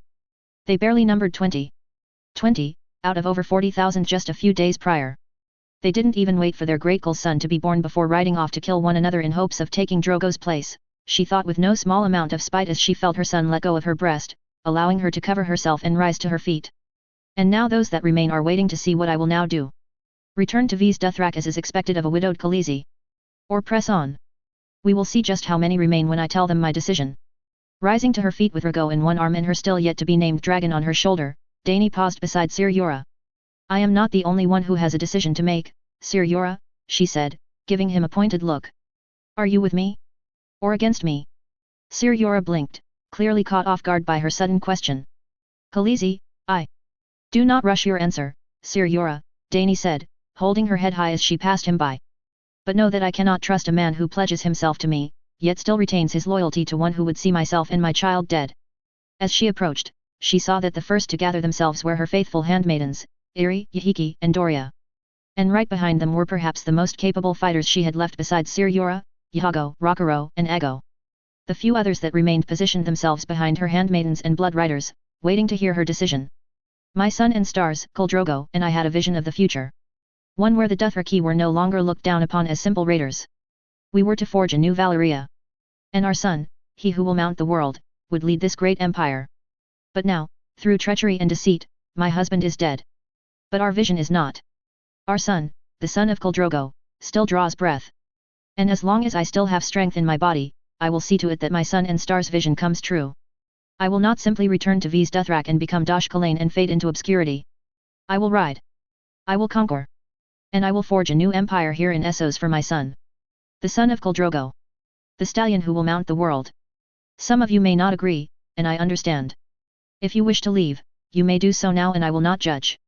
But for those who stay, I promise you a place by my side from here until my final day. Make your choice. For I have made mine. Her three handmaidens, her friends, were the first to move and were doing so even before she'd finished her speech. As one, they went down to their knees before her. We will serve you, and only you Khaleesi, from this day until our last. Doria said, while Irri and Yahiki nodded in agreement. Next came her three remaining blood riders. Each of whom slapped their chest with a closed fist and bowed their heads. We will fight for you, Khaleesi, Rockero said. You and the stallion who will mount the world. We will see the great Khal Drogo's vision brought to life. The few remaining of her Khalasar all went to their knees, swearing themselves to her and her cause. I might only have this small number to my name, but they are mine. My people. My warriors. Not my brothers. Not my husbands. Mine. Turning, she eyed the last one still standing. And what of you, Sir Yura? Do you stand with me? Will you help me forge a new home for myself and my son? And in turn, find a new home for yourself. She could see the struggle Sir Yura was having with himself. She disliked putting this on him so suddenly, but given her circumstance she needed to know that she could trust him. Finally coming to an answer, Yura's shoulders slumped as he pulled out his sword and stabbed the tip into the ground. Varys, your father's and now Robert Baratheon's spy master, contacted me before you arrived in Pentos. He told me to keep an eye on you and report anything of note back to him. They offered to pardon my crimes and allow me to return to Westeros. It was what I wanted. But now I have found something else. Something worth fighting for. He tilted his head to look up at her. I will fight for you, Khaleesi. Even against those I once called my own should the need arise. I will stand by your side, and your son's side, from now and until my dying day. If you will have me, now that you know what I once was. Dany had been half expecting it, after all Jon had warned her about him multiple times. Yet still, the sting of betrayal was almost enough to make her want to call for one of her blood riders to end him here and now. Yet she didn't. It was his eyes. He meant every word he spoke. He would fight for her son. I accept your oath, Sir Yura, she said, which made the older man nearly sag with relief. And I forgive your past transgressions against myself. Yet I will not forget. Nodding, Sir Yura rose and sheathed his sword. Then I will spend the rest of my life correcting my transgression, Khaleesi. Good, she said simply before turning back to the rest and switching to Dothraki. Take everyone you can find. But pack light, focus on food and water above gold. We need to travel fast while the rest of the Khalasar fight amongst themselves. Blood riders, and Sir Yura, with me. And someone fetch a map. We have to decide where we are heading. Her few followers split and began breaking down the few tents they had while scavenging for what little supplies they could find. As they did, Dany stood amongst her three blood riders and Sir Yura as the old bear of Westeros produced a worn map of Essos and began pointing out possible locations they could, and could not, travel to. Yura took his time, showing how their options were very, very limited. North was out as she would be expected to return to V's Dothrak as a Dosh Kalain. And if they encountered what remained of her dead husband's Khalasar, they would ensure that would be her fate. However, if they went east, then they would encounter Pono, the first of her husband's KO that declared himself the Nukel before Drogo was even dead. And he would not take her, or her son, alive. To the south and west were the lands of the Lhazareen, and they would not accept her at best, at worst they would be outright hostile to her given her relation with the Dothraki. Our numbers are small, Khaleesi, but that might benefit us now, Sir Yorah explained in Dothraki for the benefit of all those present. Our best chance will be to use our small numbers and avoid the Lhazareen settlements to the south and west and make for either Bravus or Pentos. Perhaps we can find allies on the coast. No, Dany thought, frowning at the map. I cannot go back. Not yet. I must move forward. The comet was a sign, I know it. I must follow its path and there I will find what I need to remake that which was lost. Reaching out, she placed her finger on the one spot on the map that Sir Yorah had neglected. No. We travel here. Through the Red Wastes. None of the men around her seemed pleased with the idea of crossing the Red Wastes. There is nothing in the wastes, Khaleesi, Rockero explained carefully. This is known. Little water or food. The few people that were once in the wastes have fallen to Dothraki blades. Few travel the wastes. And fewer survive. Then we know that we will not be followed then, Dany replied, her decision made. Find as many water skins as you can and fill them till they overflow. Then do the same with what barrels you can find. Empty the wine as well if you have to.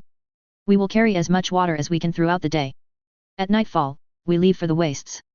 Her decision made, her 3 blood riders all slapped their chest with closed fists before turning and seeing that her orders were carried out.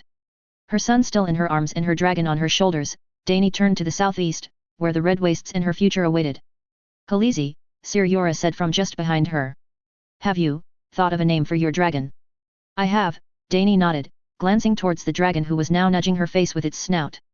I wonder if this is how Jon felt when he bonded with his dire wolf, and now his own dragon. She's a female, yet I would honor my late husband with his name. Droga. That is her name.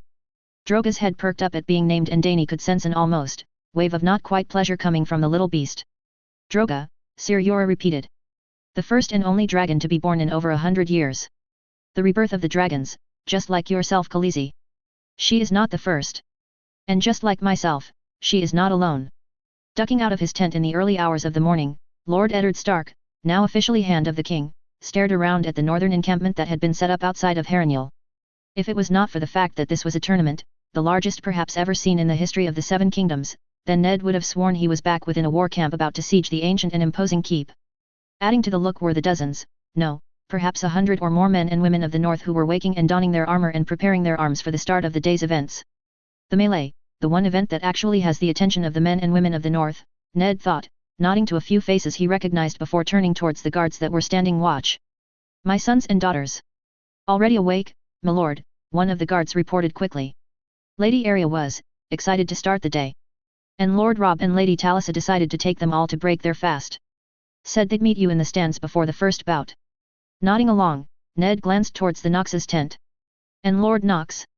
He and Lady Knox left before first light my lord, another guard answered.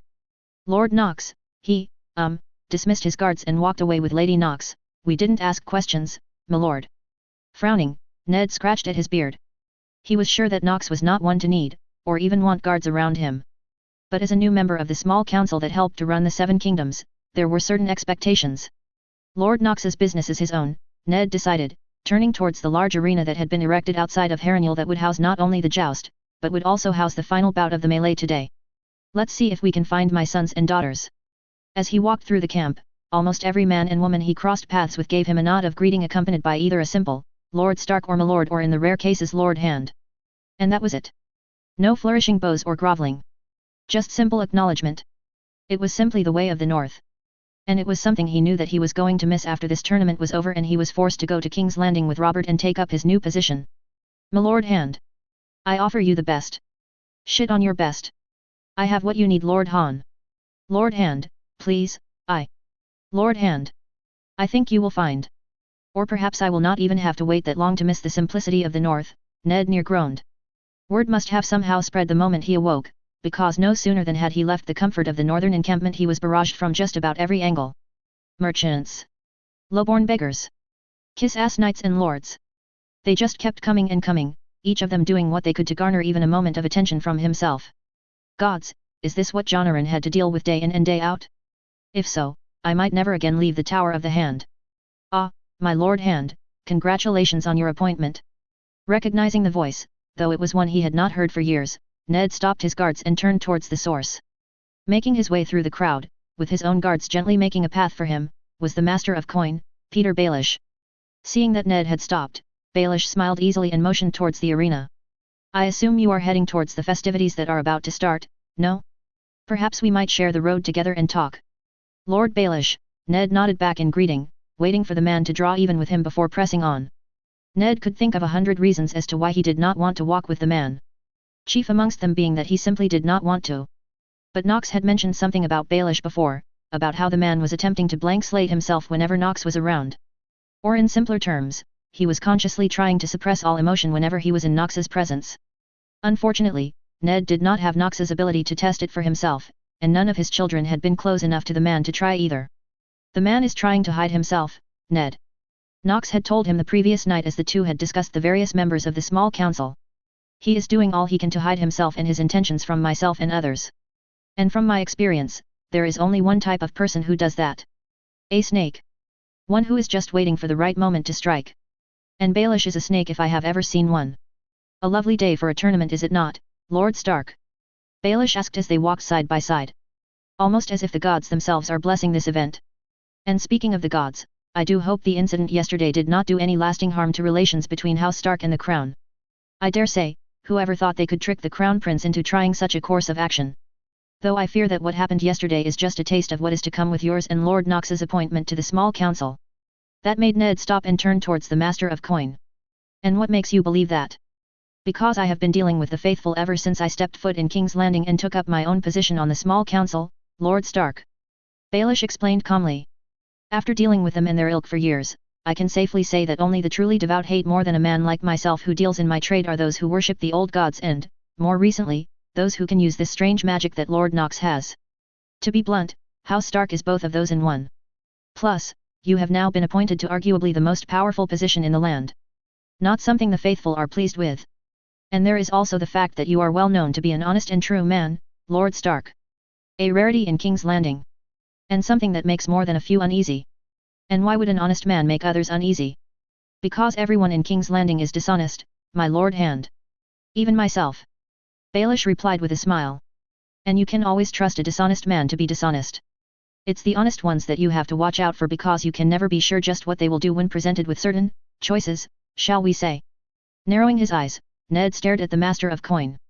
And why should I trust the word of an admittedly dishonest man? Baelish's smile never left his face. You are learning, Lord Stark. Good. You will need to keep your instincts sharp in King's Landing. But as for why you should trust my word, well, you can't. Because as I said, I am a dishonest man, my Lord Hand. But in this case, I am doing what I am for one reason alone. Catelyn Tully. May the gods grant her a peaceful rest. It is for her that I am doing what I can. Before Ned could ask what was meant by that, Baelish turned and continued towards the arena. After a moment's hesitation, Ned picked up his own pace and drew even with Baelish as the two walked. If possible, the area around the arena was even busier than the encampments. Dozens, no, hundreds of knights in full armor and their squires were milling about waiting for their turn in the melee while perhaps 1,000 or more small folk tried to find a place so that they could see within the arena. I was not sure if he would make it into the preliminaries or not. Baelish's sudden words caught Ned unaware. Following Baelish's eyes, Ned saw that the Master of Coin was staring at a young knight, who was without a squire, wearing newly polished plate steel. Who is that? Ned asked, recognizing the young man but not able to place him exactly. I'm not surprised you don't recognize him, Lord Stark. I believe you only met him once before, years ago, in passing. Baelish replied. He is Sir Hugh of the Vale, Lord Arryn's squire who was raised to knighthood just after Lord Arryn passed. Though how he managed to get the coin for such good armor is beyond me.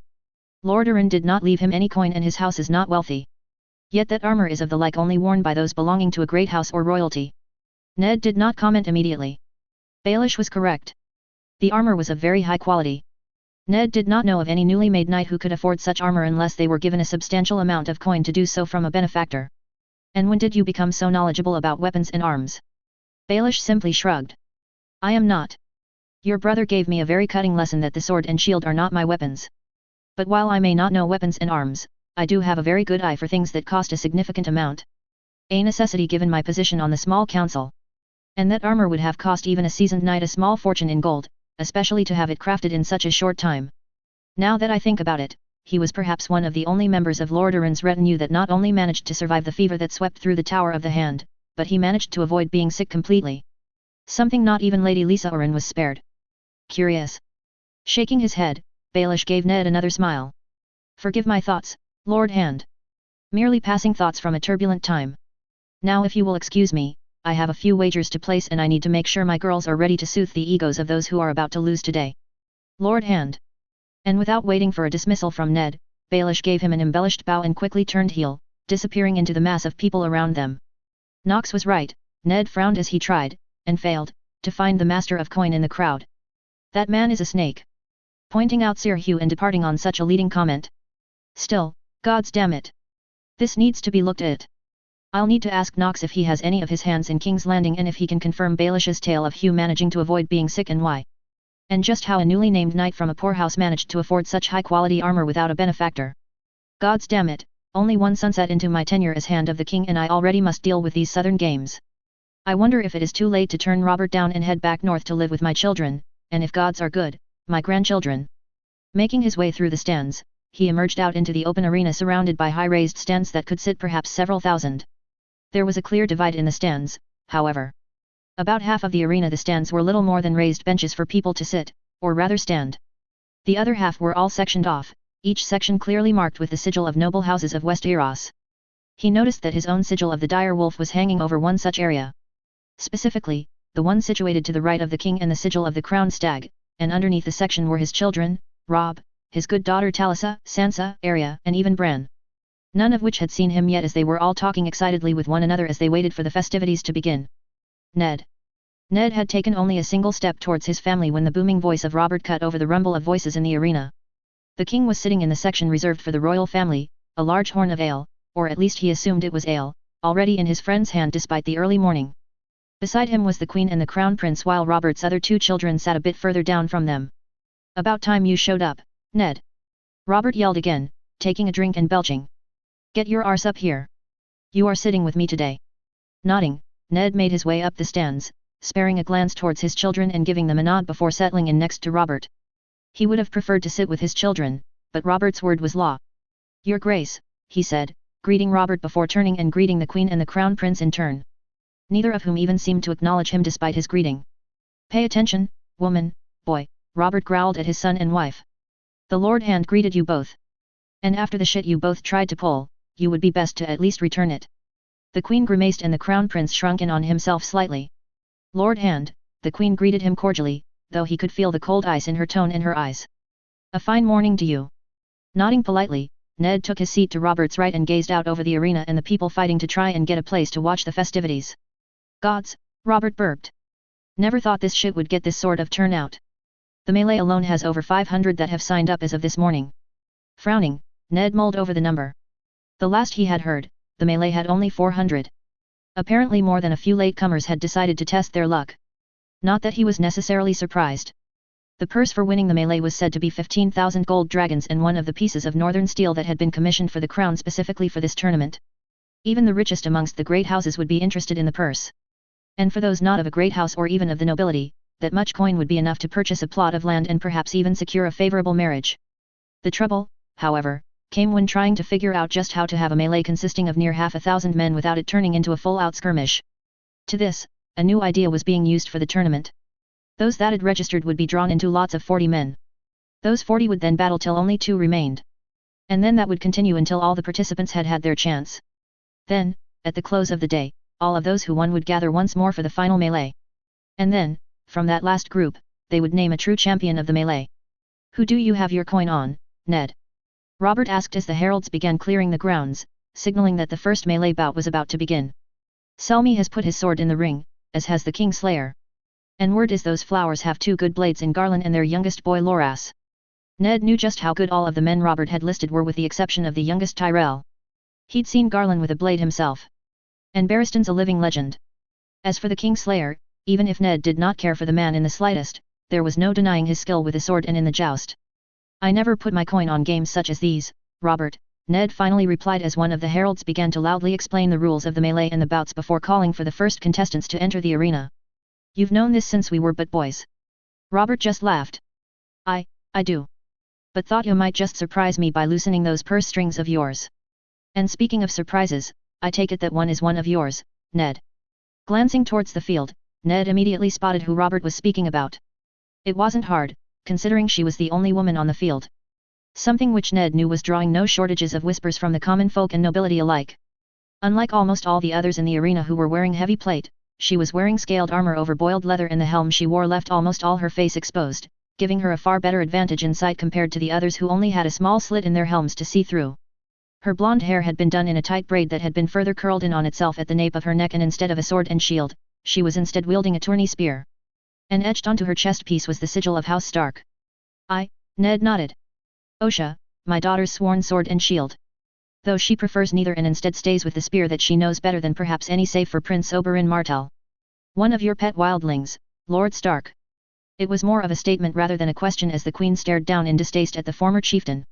I suppose we shouldn't expect a wildling, even a former one, to know proper weapons and armor expected of nobility in a tournament. Glancing towards the Queen, Ned gave her a look before leaning back in his seat.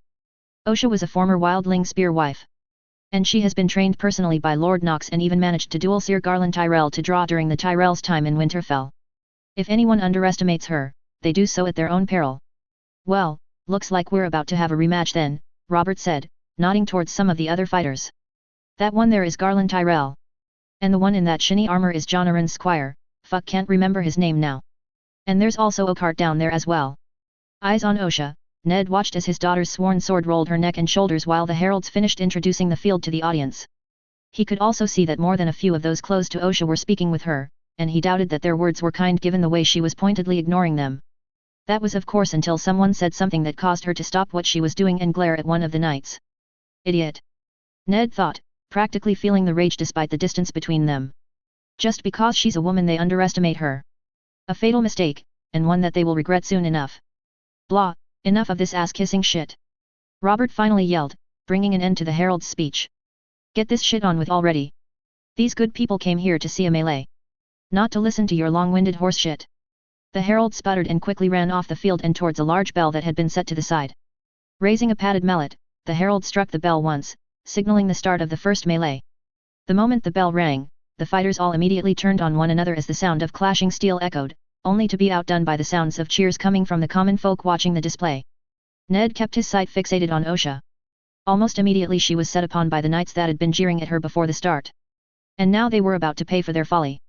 The first to reach her, the one that had drawn her attention before the start of the match, lunged sloppily at her.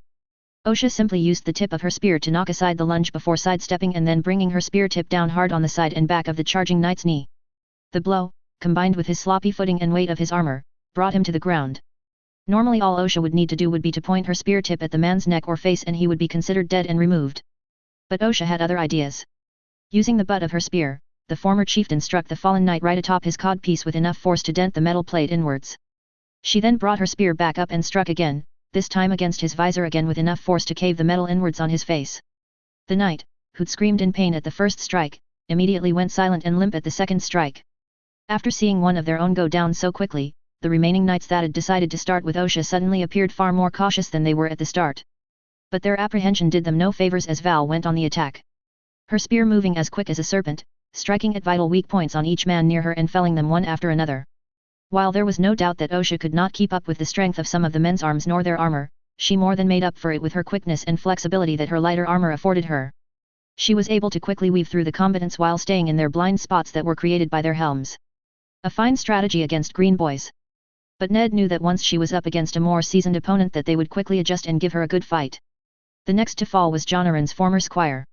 The young lad apparently thought his armor would do all his work for him as his defense was next to non-existent as he recklessly charged at Osha.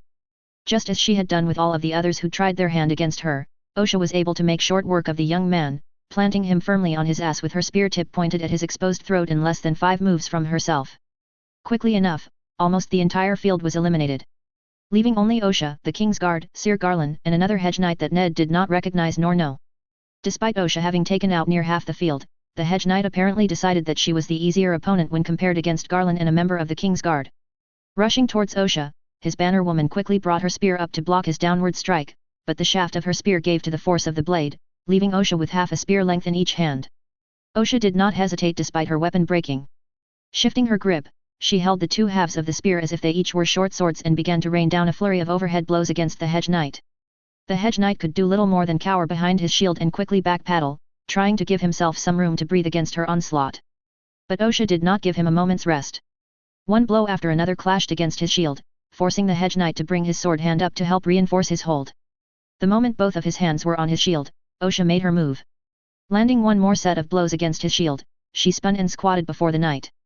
With his vision impaired by the shield in his visor, the hedge knight was helpless to see that Osha had shifted her aim from his shield to his unprotected legs. Several quick blows against the man's armored thigh and knee were enough to send him toppling to the ground. The moment his back hit the ground, Osha was atop him, her spear point aimed right for the slit on his visor. The hedge knight was done. Ha! A true woman of the North have found their Ned. Robert laughed as they all watched Osha rise back to her feet and turn to the last two contestants, Garland and Oakhart, who were both busy trading a flurry of blows. That she is, Ned nodded, just as Garland did something no one expected, and shoulder-charged his Kingsguard opponent the instant the man's guard opened slightly. The charge was enough to disorient Oakhart, and while he did not go to the ground, by the time he could right himself Garland had his sword resting against the man's shoulder right next to his neck. Haha! Good showing all of you. Robert laughed as he rose to his feet while the crowd cheered. The winners of the first bout are Sir Garland Tyrell and Osha, sworn sword of Lady Sansa Stark. Osha and Garland stood side by side in the center of the arena as common folk and noble cheered for their victory. Of course, the most boisterous of those were the men and women of the North. Arya was on her feet almost screaming in triumph, and even Sansa was on her feet applauding, though whether she was applauding her future good brother or Osha he was not entirely sure. Most likely both. But even with the near-deafening cheers, Ned noticed that there were many in the crowd that were not necessarily pleased. Though that was more than likely because all those not cheering were in the process of pulling out coin to settle wagers. Keeping his composure, Ned calmly applauded Osha for her victory as the two champions made their way out of the arena as various squires and hired hands went about resetting the arena in preparation for the next bout. One bout down, and more than 10 to go, Ned thought as he settled himself further into his padded seat. This is going to be a long day. Walking side by side with his wife through the masses Knox, while he would not admit it, was having trouble concentrating on his foresight to avoid running into people. Thankfully, his reputation preceded him and almost all who saw him coming quickly cleared out of his path as if he were either a king or an avatar of the stranger, as many Southerners had taken to calling him. The main source of his distracted state was none other than his wife, whom, if one could see through the force, was positively glowing in joy and glee. The reason for this? By some phenomenon, the slight spark of force sensitivity that she had had since the death of their son had grown. No. Grown was an understatement. Her connection with the force skyrocketed by an almost exponential degree. She still did not have the strength of even his weakest of acolytes and would have only perhaps lasted a day or two at Korriban before an overseer disposed of her. But her strength was now enough to use the force to push and pull lighter objects, and perhaps even more once he had more time to train her. But even though her strength in the force was only marginal at best, it was still enough to make his wife glow with happiness. What baffled him however was just how her connection grew so much and so quickly. The only reasonable explanation he had for the phenomenon was the red comet, the force nexus, that had passed so closely to the planet. But even still, there were theories about those who lived near a force nexus developing force sensitivity. But could a passing comet really cause such a phenomenon? And could it also be the reason for this world's relatively high concentration of force-sensitive individuals? The thought was more than enough to distract him from the here and now, and if not for his wife holding onto his arm and guiding him, he was sure that he would have run over more than one person as they made their way towards the arena that had been erected for this tournament. Come on, Alim, his wife said, almost bouncing in excitement from their discovery this morning and the prospect of watching the tournament. We've already missed all the preliminary melee bouts, the only events left for the day are a few opening tilts of the joust and the final melee. Making their way into the arena, the two had barely made a few steps into the stands before the king's loud voice called out to them. Sorcerer! About time your ass showed up. Get up here with your wife and take a seat next to Ned. The first of the justs are about to start. Homing in on the voice, Knox found the Robert sitting next to Ned and the Queen, while next to them were their children and the rest of those who could be considered close to the royal family. Taking Nyra's hand, Knox carefully led the two of them up the stairs and towards a pair of empty seats that had clearly been reserved, or recently vacated, for the two of them. Ever the polite one, Nyra curtsied to the king once they were close enough to do so. Forgive our tardiness, your grace, Nyra said politely as Knox helped guide her to her seat. My husband and I had a few private matters to discuss. Robert laughed. Ha! Is that what you people are calling it now? Not that I blame you, sorcerer. If I had a fine northern lass like your wife, I would be tardy to everything cause we would never leave our chambers. The king either didn't notice, or more likely didn't care, about the wind sea that went through those nearby and the glare that was sent his way courtesy of the queen. She has been known to keep myself, and those who have chambers close to our own, awake during the night, Nox teased, earning a playful glare from his wife as well as a few chuckles from those nearby and a full-bellied laugh from the king. Turning his attention to the arena below, Nox noticed there were perhaps a 24 knights waiting for their turn to joust while the herald introduced each one by one. The only knights who would be participating in this initial round of jousting would be those who failed to reach the final melee, which would take place immediately after the last joust and just before sundown. This was so that those entering the final melee had a chance to rest before competing again. There was no set tournament bracket like Nox was expecting, instead lots would be drawn by the herald to determine who would be jousting. "Tell me, Lord Nox," the queen said as the herald signaled for lots to be brought forward to determine the first tilt. "Do the knights of your homeland compete as ours do? Or do your people not even have knights?" Watching the first two riders line up on either side of the arena, Nox only paid half attention to the joust as he answered the queen. "There are athletic events of sorts that my people could compete in, but they were few and far between. And as for knights, my people did not have them, nor did we have need of them." The first tilt ended in only a single pass as a knight wearing the white cloak of the king's guard quickly unhorsed his one riding against him, much to the delight of the crowd. Once the field was cleared, the herald stood up once again and drew the next set of lots. "Sir Hugh of the Vale," the herald announced, drawing the first competitor. "And his opponent shall be, Sir Gregor Clegane, the mountain who rides." A hush fell over the crowd as the two clearly mismatched competitors took their positions on opposite ends of the arena. The young Sir Hugh appeared calm, but Nox could feel the nervousness coming off him in such strength that he was surprised the boy wasn't shaking in his saddle. As for the mountain however, Nox could sense a darkness around him. He'd only met the man once, back during the siege of Pike, but the man was still the same mad dog that had little conscious thought beyond who he could kill next. The herald dropped the flag, and the two riders charged at each other, their blunted lances slowly lowering as they approached each other. The two met with a thunderous clash, though only Clegane's lance made contact not with Hugh's shield, but rather against the boy's chest plate. Meanwhile Hughes glanced harmlessly off the mountain's shield. The younger knight was thrown from his horse in a shower of splinters. When he landed on the ground, a gasp went through the crowd while many of the women present covered their eyes. Embedded in the young knight's chest and neck were several large splinters from the mountain's broken lance. The man twitched, spitting up blood over his face and onto the ground as he gasped in agony. "It's no use," Nox said, placing a hand on his wife's leg, who had already been starting to rise to her feet to try and do something to help the young man. "He's already dead. His body just doesn't know it yet." The young knight gave one last twitch and gasp, then went still as his blood continued to flow freely from his chest and neck. "Aw shit," the king grumbled as hired hands quickly made their way out onto the field to clean up the mess and remove the now dead knight. John actually liked that lad, bad luck to draw the fucking mountain on his first joust. While the king was disappointed in the young knight's death, Nox felt a spike of satisfaction and relief as well. Though these feelings came from the queen for some reason. And next to him, he could sense that Ned was thoughtful and almost curious about the knight's death. As if something was suddenly wrong. "We'll discuss it later," Nox said lowly to Ned so that only the two of them could hear his words. Nodding, Ned retained his normal stoic look as the jousting resumed with the next set of contestants being chosen by the herald. The rest of the joust was, in Nox's opinion at least, boring. And he was starting to dread the fact that he would have to sit through several days of jousting seeing as it was the highlight of the tournament and the event with the most participants. "Perhaps I can find a way to conveniently be busy during the jousting," Nox thought as he watched through the force as the next two competitors failed to land solid blows against one another, causing their lances to slide harmlessly off their shields. "Shouldn't be too difficult to find a legitimate excuse to be absent. It's not like I'm short on things that need to be done."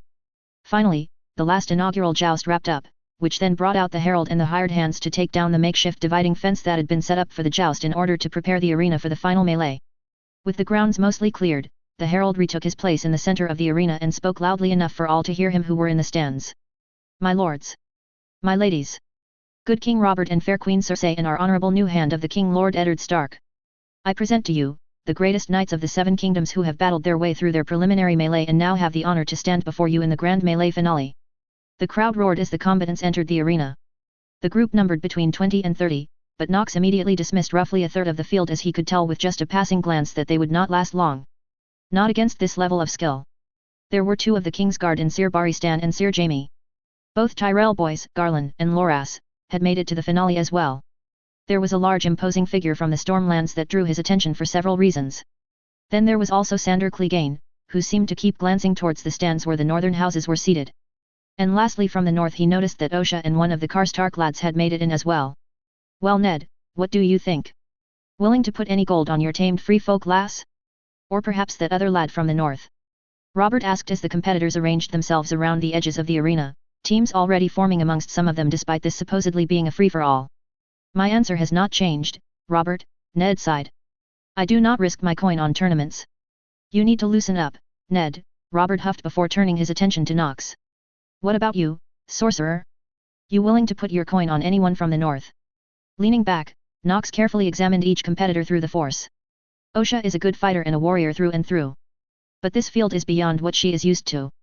She will take out perhaps one or two, but she will not be the last standing. And the Karstark boy has a daft hand with the blade, but he will not last long against the others. The last two standing will be Sir Baristan and the big one from the Stormlands, and then Baristan will end it. His prediction immediately drew the attention, and ire, of the Queen. You dismiss my brother so easily, Sorcerer? He is the best blade in the land.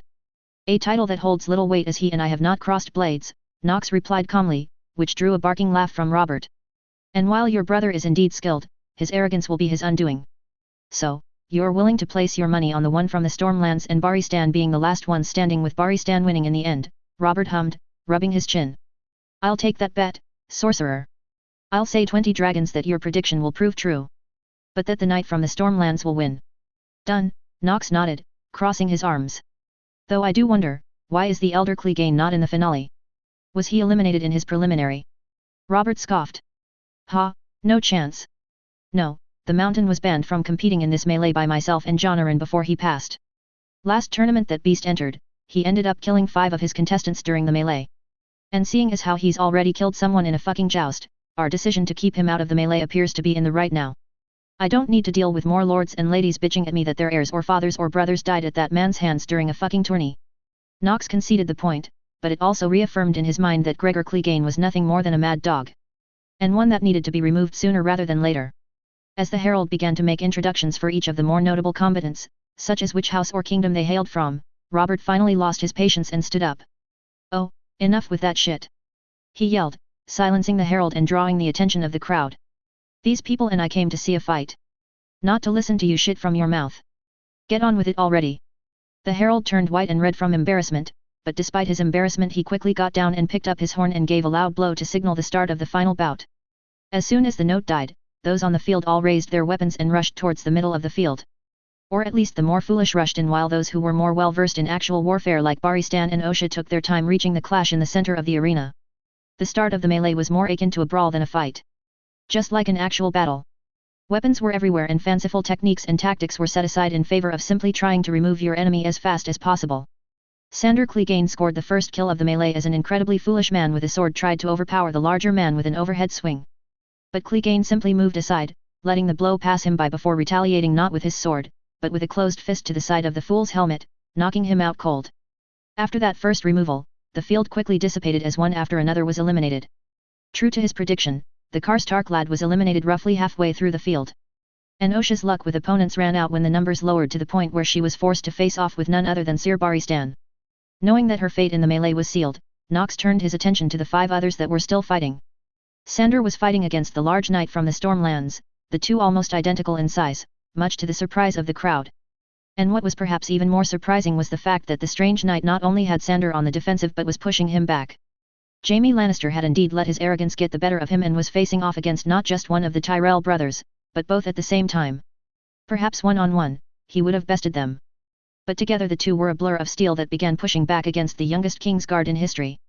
Eventually the inevitable happened as Garland managed to lock blades with Jaime, forcing both of their swords into the dirt before the younger Loras came around and placed his sword against Jaime's neck, effectively killing him and removing the Lannister from the melee. Osha fared little better as Barristan's experience and skill allowed him to easily parry every attack the younger woman was throwing at him. The fight between the two ended once Baristan managed to trap her spear against his body and bring his sword down on the shaft, breaking it in two and leaving Osha with nothing more than a short stick in her hands. Realizing her position, and knowing that she did not stand a chance, Osha simply nodded her head and dropped what was left of her spear to the ground, admitting her defeat to the legendary man. Sandor and the large knight had fought to the point where Sandor's back was to the edge of the ring. When Sandor's back hit the edge of the ring, the man took his eyes off his opponent for just a moment to see what he'd run into, and that moment was all his opponent needed to twist their sword in a tight circle, disarming Sandor and quickly following the move up by pointing the tip of their sword towards his face. Sandor snarled, a noise that Knox could hear from across the arena, but nonetheless the man turned and stomped out of the arena. Down to just 4 contestants, the two Tyrell brothers glanced at one another before looking at the other 2 remaining fighters. Sir Baristan the Bold, and the mysterious knight from the Stormlands.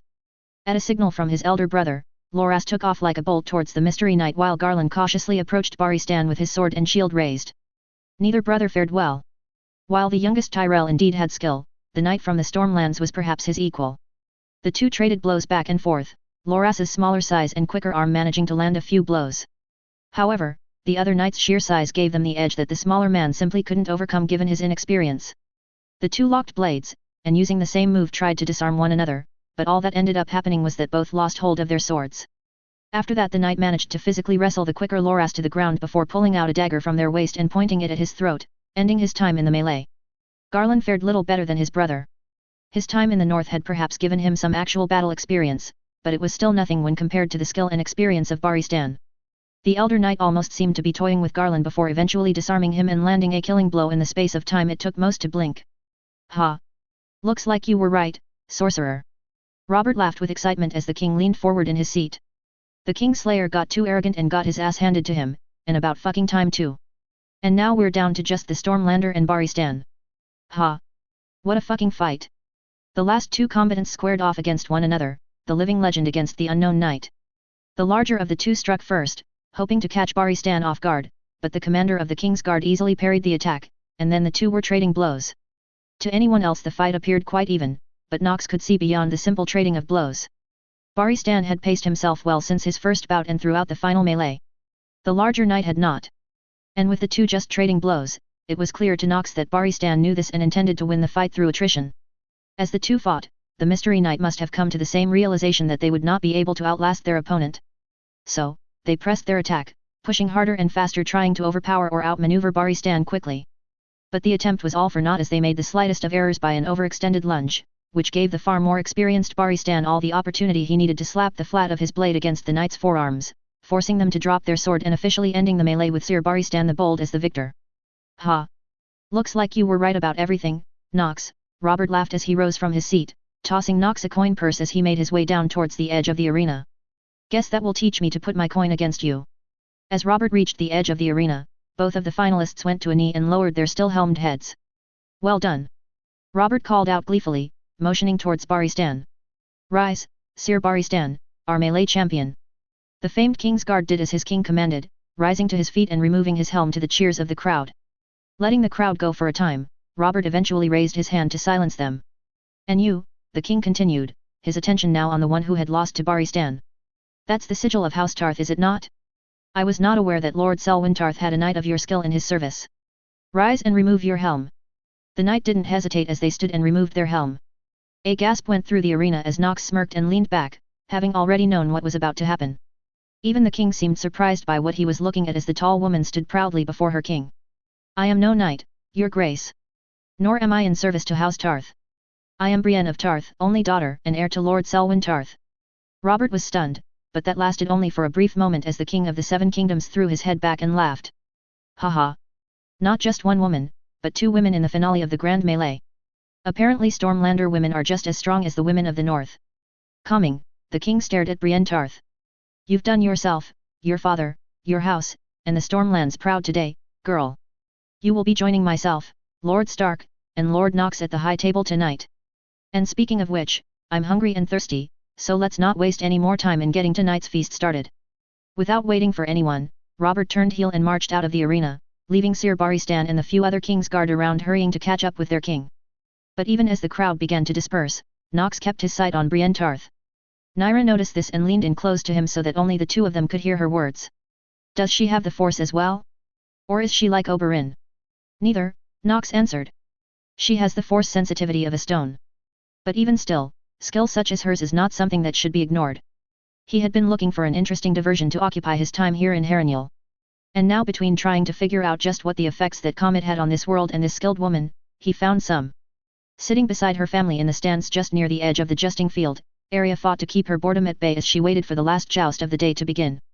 Honestly, her sister and most of the silly girls might swoon at all the knights in their shiny armor and pointy sticks, but she just could not find the appeal in it. The joust was only mildly interesting at best. The melee had been far more interesting, especially because it came down to Osha, Sir Garland, Sir Loras, the Kingslayer, a woman knight from the Stormlands, and Baristan the Bold at the end of the final bout. That had been fun to watch. But the joust? It was just men in fancy armor riding a horse and trying to knock the other off with a big stick. What was interesting about that? If it had not been for her father telling her that it was expected of them to be present, then she wouldn't have even been here at all.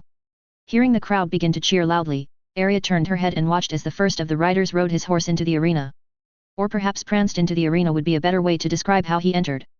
Her silly sister immediately sat up straighter and began clapping with a wide smile on her face as Sir Loras Tyrell pranced about, much to the delight of the crowd.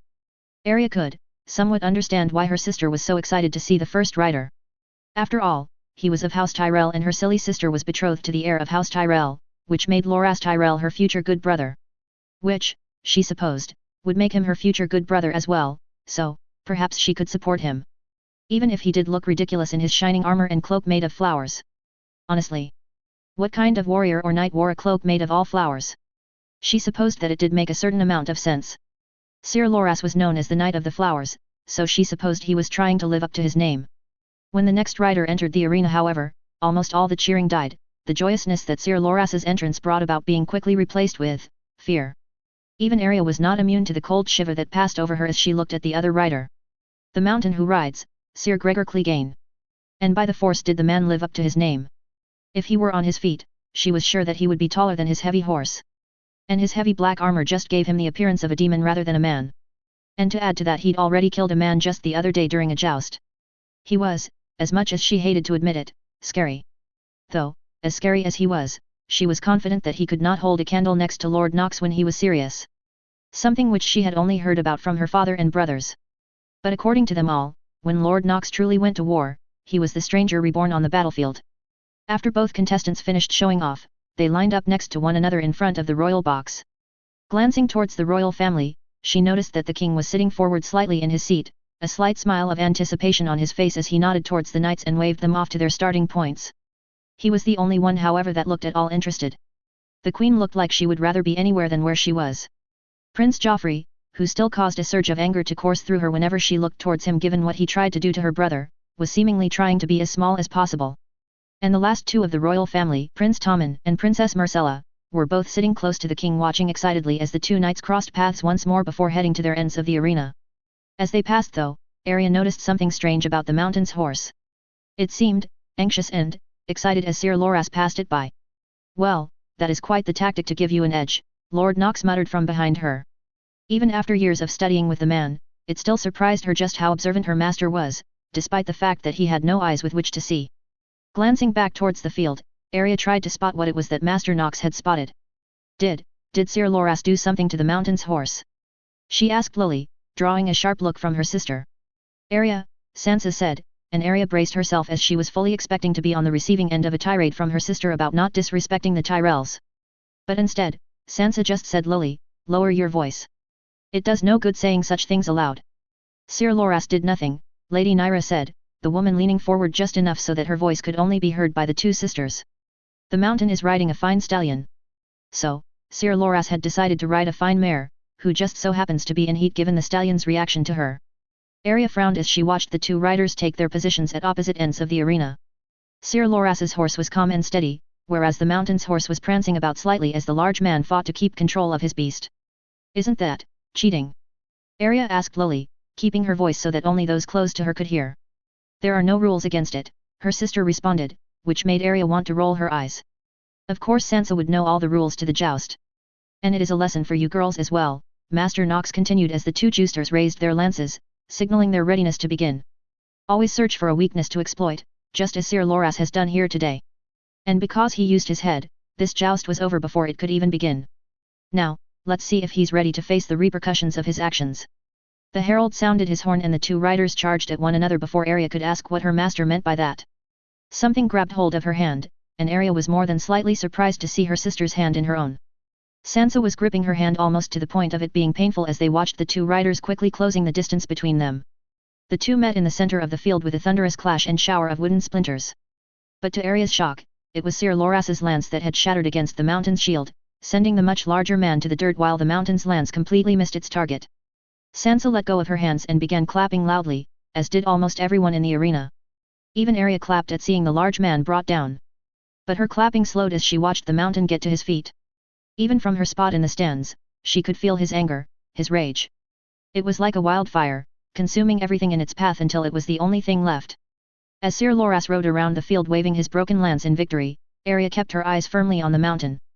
The man's squire, or errand boy or something, ran up to him with the mountain sword in his arms. As she watched, the mountain threw off his helmet and grabbed hold of his sword. Then with one swift movement and a mighty yell, the almost impossibly large man brought his sword around and down onto his horse's neck. The horse gave off a single high-pitched whine as the sword cleaved clean through its neck, separating its head from the rest of its body and leaving the mountain covered in a shower of blood. A shocked gasp went through the crowd and Arya felt her heart thunder in her chest as the mountain marched straight for Sir Loras with his sword still drawn. Before Sir Loras could do anything, the mountain swung his sword at Sir Loras, catching the much smaller man against his shield with enough force to throw Sir Loras clear from his saddle and onto the dirt. Sir Loras managed to recover quickly, but the man was without a sword and the best he could do was hold his shield in front of him while he lay on the ground trying to fend off the fury of blows the mountain was raining down upon him. Arya had no idea what had happened. But one moment she was sitting next to her sister, and the next she was in the air falling to the ground from the stands while several voices shouted out her name. Reaching to her back, she pulled out her lightsaber hilt, the weapon hilt nearly as long her arm. Her feet barely touched the ground before she dashed forward, her one end of her hilt coming to life as her purple blade emerged. Reaching the two just as the mountain was about to slash down again, Arya struck, her lightsaber humming through the air as it cut cleanly through the blade of the mountain's sword. Her sudden appearance surprised the man enough that he didn't react in time, giving her the chance to throw her hand out and hit him as hard as she could with the force, sending him reeling backwards head over heels. Turning the hilt in her two hands, Arya held her lightsaber across her body and activated the second half of her lightsaber. Not a lightsaber, Master Nox called it a saber staff. Arya thought as she took the hilt in two hands and settled herself into an Ataru stance as she purposefully placed herself between the down Sir Loras and the quickly recovering mountain. The mountain regained his footing far faster than Arya thought he would have and, after glancing towards this ruined sword, roared angrily and charged straight at her.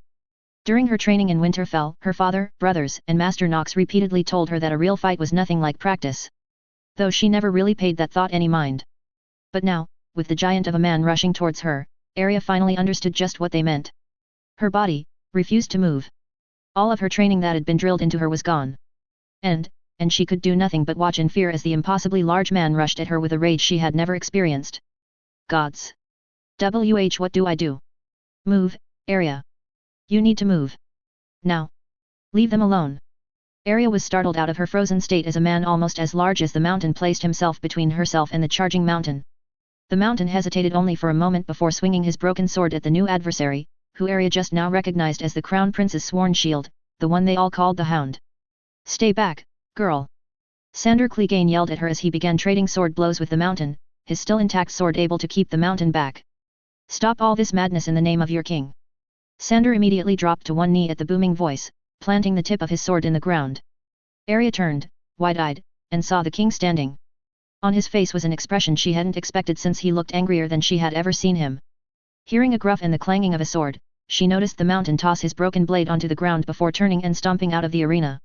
Watching the imposing man walk off, Arya withdrew her saber staff, but kept it at the ready should the mountain decide to return. Hearing a new set of armor clanging against itself, Arya turned and saw that Sir Loras had finally managed to regain his feet and was slowly approaching herself and the rising Sandor. I owe you both my life, Lady Arya, Sir Knight, Sir Loras said, nodding to each of them in turn. I ain't no fucking knight, flower boy, Sandor spat, though there was little anger in his voice that she could hear. And thank the little lady here before me. She was the first to jump in to save your ass after you pulled that stupid stunt against my brother. Sir Loras grimaced, but only for a blink of an eye before he was smiling once again while raising his voice enough so that all could hear him. And, indeed, I shall. I hereby dedicate my victory in the joust to the sister of my future good sister, Lady Arya Stark. The little wolf who held back a mountain. And when I win this tourney, it will be in their name. And I will therefore forfeit the victor's purse in favor of gifting it to House Stark and the Hound, Sandor Clegane. The crowd all started cheering loudly, and for the first time in her life Arya honestly didn't know what to do as she stood next to Sir Loras while the crowd cheered, for her. She felt good. This was something she could get used to. But her excitement at being cheered and praised quickly died as her eyes fell upon her family. Her family they were not cheering. If anything, they looked angry. No, not angry. She'd seen her father angry before. And the look on his face was not the one he had when he was angry. Oh no, he was far, far past just angry. Seeing his face finally brought home just what she had done. And with it, a sense of dread at the tongue lashing that she knew was coming her way. The steady rhythm of a quill scratching against paper was the only noise within the chambers that had been provided to Tywin Lannister as the Lion of Casterly Rock sat behind his desk diligently working on several orders that needed to be carried out while he waited for those he'd summoned to arrive. This tournament so far had been eye-opening for him, and not necessarily in a good way either. He knew that House Stark was gaining power and prestige in leaps and bounds. But now, as laughable as it seemed, the house that almost everyone dismissed no more than a decade ago was poised to stand atop of the great houses of Westeros, on level with even the royal family. A dangerous precedent, seeing as how the North, and Dorne, were so separated from the crown. All it would take was one little push, and the North would secede. Followed swiftly by Dorne. And in so doing, the kingdom of Westeros would be weakened almost beyond the point of repair. No. The North, and Dorne, as much as it angered him to admit, needed to stay loyal to the crown and the Seven Kingdoms as a whole. The North needed to be tied more securely to the rest of Westeros. And it needed to happen in this generation. Unfortunately, there were only a few that truly seemed to realize this. To his ire, the Queen of Thorns was perhaps one who saw what he saw. Which would explain why she was so quick to snatch up the eldest Stark girl to her own family. Though he could easily see her play behind the move, by removing Sansa from the list of eligible brides for the Crown Prince, and with the Martell girl also being removed by her betrothal to the Stark bastard, that left the Reach maiden Margaery as the primary choice as the next Queen of Westeros. Perhaps Robert could also see the risk of a northern secession, which would explain his naming of Lord Stark as his new hand even though the man did not have a head for the position. Not to say Lord Stark was not capable on the small council. He would make an excellent master of laws.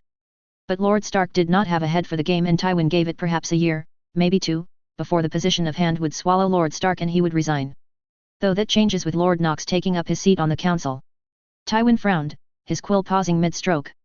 Robert has publicly named Lord Knox as the Master of the Arcane, the first new position on the small council since its founding. If there was anyone who could navigate the bootlickers and sewers that is the game in King's Landing, it is Lord Knox. And given his seeming fondness for the wolves, he will not let Lord Stark get swallowed by the game. Perhaps there were others that could see the fragile state of Westeros, the Spider for sure and perhaps Stannis. But outside of the Spider's little birds and Stannis being a Baratheon, neither one had the power to hold the realm together. And as much as it angered him to admit, the ones who were clearly the blindest to the fragile state of the land were those within his own family. Namely his daughter, the Queen, and his grandson the Crown Prince.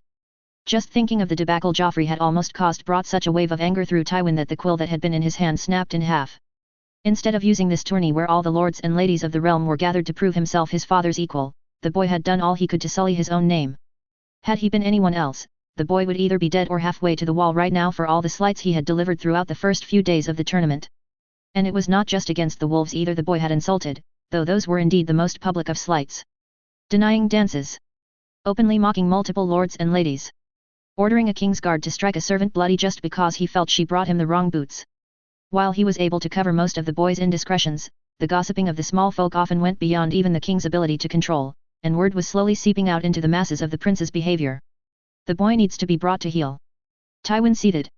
And while Robert has started to show himself at least a somewhat capable king as of late, his control of his son is non-existent. And Cersei refuses to even entertain the idea that the boy is a fool. Tywin needed to take the boy in hand. Joffrey was the key to the legacy of House Lannister. Sure, he had the Baratheon name, but everyone knew which family the Crown Prince favored. Which was now proving to be a double-edged sword. Ideally, he would be the one to either squire the boy to teach him what he needed to know, or he would be at the royal court to take the boy in hand. But both options were denied to him. Neither Cersei, nor Robert, would give him leave to take his grandson to squire. And as he was still without a named heir, no matter what Tyrion believed, Tywin was unable to leave the Westerlands for a prolonged stay at the royal court. "Milord Lannister," the guard stationed outside his chambers called through the closed door. "Lord Geryon, Lady Joy, and Lord Tyrek have arrived." "Send them in," Tywin ordered, setting aside thoughts of Joffrey and how he would deal with the boy as his brother, niece, and nephew all entered his chambers. His brother entered in his typical fashion, without showing Tywin the respect his position demanded. Mercifully however, both his niece and nephew seemed to have taken their lessons on manners to heart as both either curtsied or bowed to him upon entering the room. Dismissing the guards with a wave, Tywin waited until the door was closed before approaching Joy first. His brother's bastard girl had grown well in the north, and she was quickly becoming a beauty that men would eagerly fight for. Add to that her ability to use the Force and her carrying the Lannister name, and she was quickly becoming one of the most valuable members of his family. Despite the girl having returned from her trials several days ago, this was the first chance he had to speak with the young bastard girl since she passed Lord Knox's trials and rose to the rank of apprentice. "You have done our house proud," Tywin began, speaking towards Joy. Joy smiled politely and curtsied once again. "Thank you, Lord Tywin." Her reply was strained, but well masked. She was indeed her father's daughter and carried Jerian's resentment towards himself, though she masked it well. Apparently, the arcane arts and ways of combat were not the only things she had picked up in the north. And her value continues to increase, he thought approvingly as he held out his hand. I wish to inspect it. There was no need for him to elaborate on what he meant. Everyone knew what he wanted to see. To her credit, Joy revealed nothing as she reached into the folds of her dress and pulled out the two-handed hilt that she had hidden within. Tywin felt something strange rush through him at seeing the seemingly simple hilt without a cross guard. Something he had not felt in a long time. Excitement. Draw it. A hiss of quenched steel sounded as the room was bathed in the green light of Joy's lightsaber. Reaching out, Tywin slowly, but firmly, took the lightsaber out of her niece's hands. The blade was far lighter than he was expecting. In fact, outside of the hilt the blade had almost no weight at all. He'd been curious as to why the sorcerer had been hoarding the knowledge of these blades for so long, refusing to even forge new blades no matter the coin offered. And now he understood. Unless one trained exclusively with these weapons, no seasoned knight would be able to pick the weapon up and use it without risk of killing themselves. And now, after years of waiting, House Lannister finally has one of these blades in our hands, Tywin thought as he stared into the depths of the green blade. Ideally, he would have preferred the blade to have been yellow or red, but he had not even realized that the blade could change color, let alone how he would go about doing so. And he doubted the sorcerer would be forthcoming with that information. Have you given it a name yet? He asked, handing the blade back to Joy, who made the blade disappear once it was back in her hands. I have not, my lord, Joy answered. Lord Knox has not named his blade. Nor has Jon or Robb Stark. From what little I have learned of Lord Knox's people, they do not name their blades as we do. You will think of a name, one befitting of House Lannister, Tywin commanded before pressing on. And what have you learned of Lord Knox's origins? Where are his people? From what region does he hail? Beyond the Sunset Sea? Beyond Yeti? Sotho Rouse.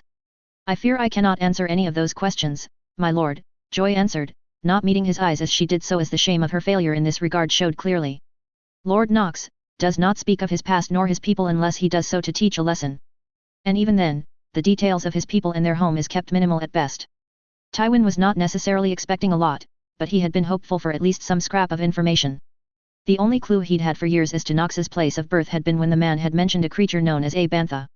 But no matter who he sent the inquiry to, no one could answer as to where such a creature might exist.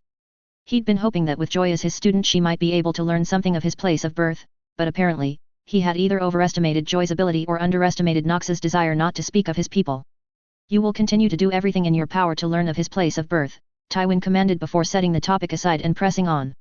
Now, with both elder Stark boys no longer available for your hand, we must seek another. Tell me, what do you know of the king's bastard, the boy Gendry?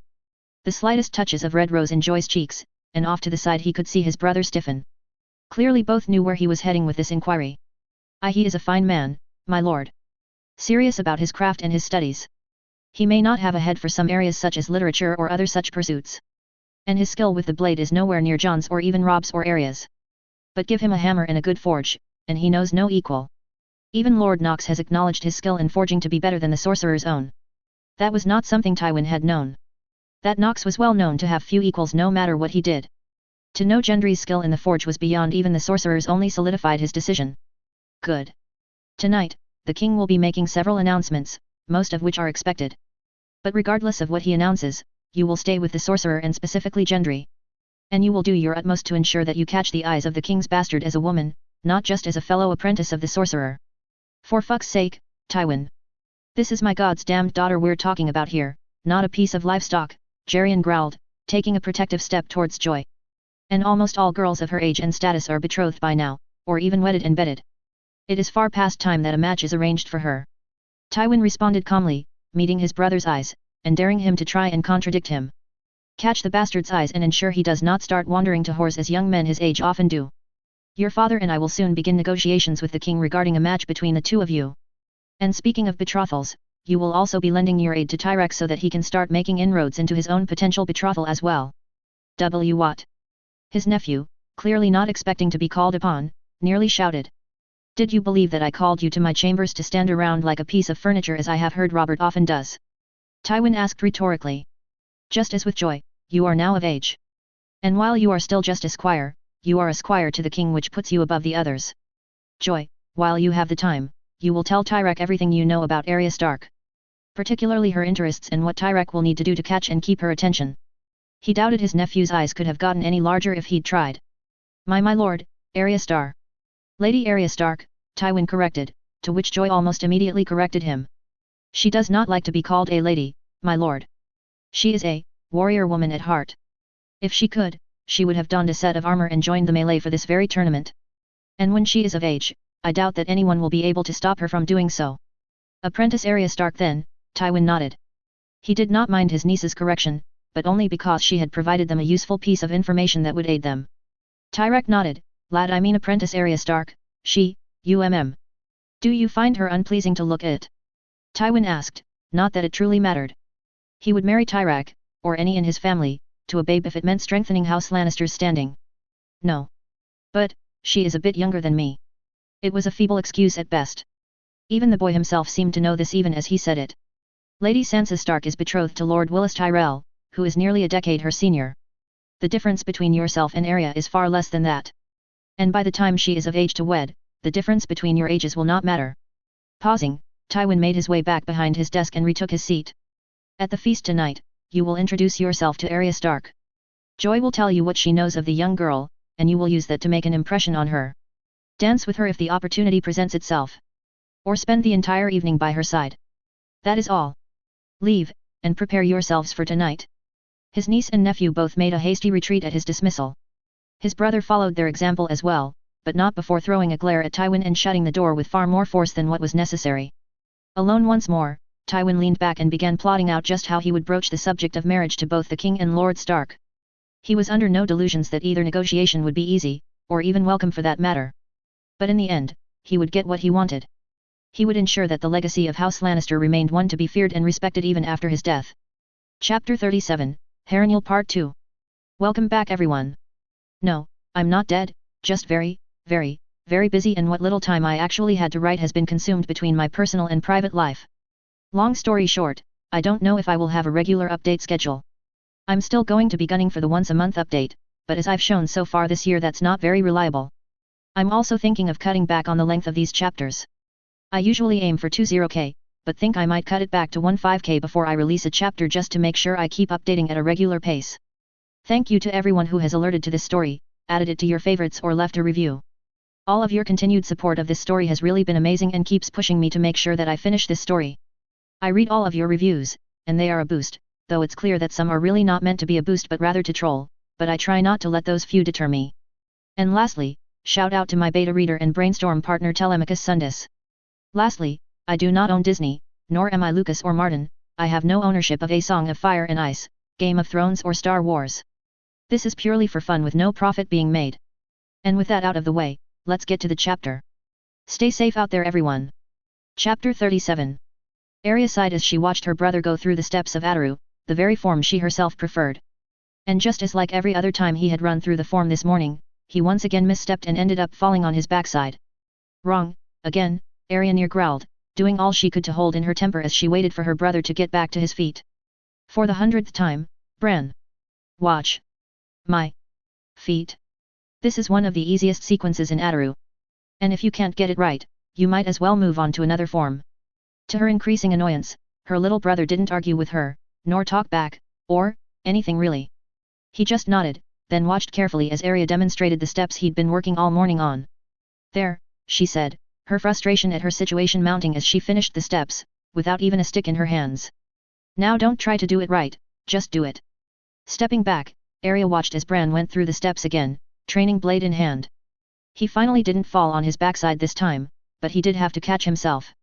It was progress, she supposed. Again. Only half paying attention to her brother as he went over the steps again and again, Arya let her eyes wander around the still nearly completely deserted Godswood. The only other occupant being a Stark guard that was sleeping against a nearby tree, judging by the snoring she could hear coming from underneath his helm. If only I could be asleep still, Arya thought groggily as she turned her eyes towards the sky, where the sun was just starting to really lighten up the sky. The sun isn't even up, and yet here I am. Teaching my brother his footwork, and I'm not even allowed a stick to practice myself. It's so unfair. Though, she supposed it could have been a lot worse considering this was part of her punishment for her actions during the joust. After she had jumped in to save the fool Loras from the mountain, she knew that she was in for the dressing down of her life from her father, and he had not disappointed. Once he'd gotten around to it, that is. He had summoned her to his tent that very night, but he didn't start in on her right away. Oh no, she would have actually preferred that. Instead, he just had her sit there in his tent in silence as he went about getting ready for the evening. It was unbearable. He didn't yell at her or berate her or anything.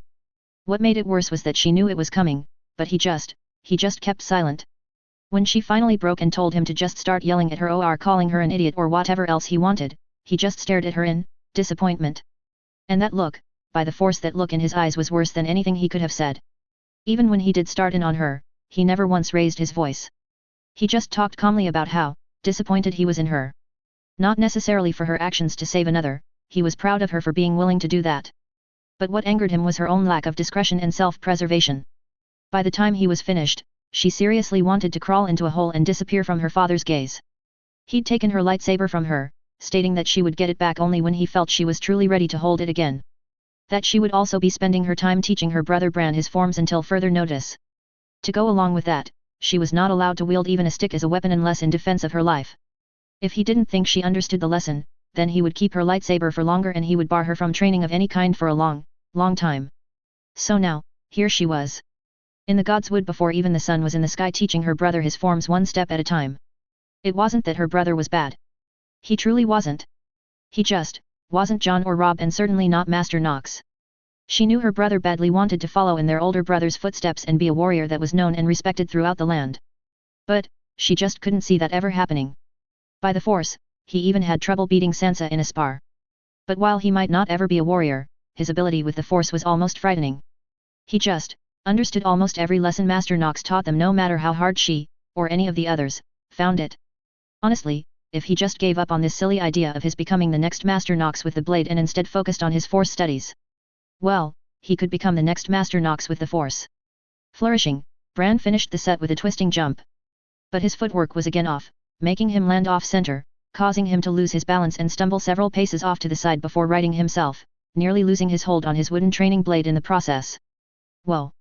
That was amazing. Arya wanted to kick herself as she only just kept herself from jumping at the unexpected small voice coming from behind them. Turning, Arya was fully ready to give whoever it was a piece of her mind for the interruption. As it was, she just barely managed to keep herself from saying something stupid when she saw who it was that was standing just a short distance down the walking path from them. Prince Tommen, Princess Myrcella, Arya said awkwardly, wanting to hide herself as she attempted to curtsy. It's expected, Arya.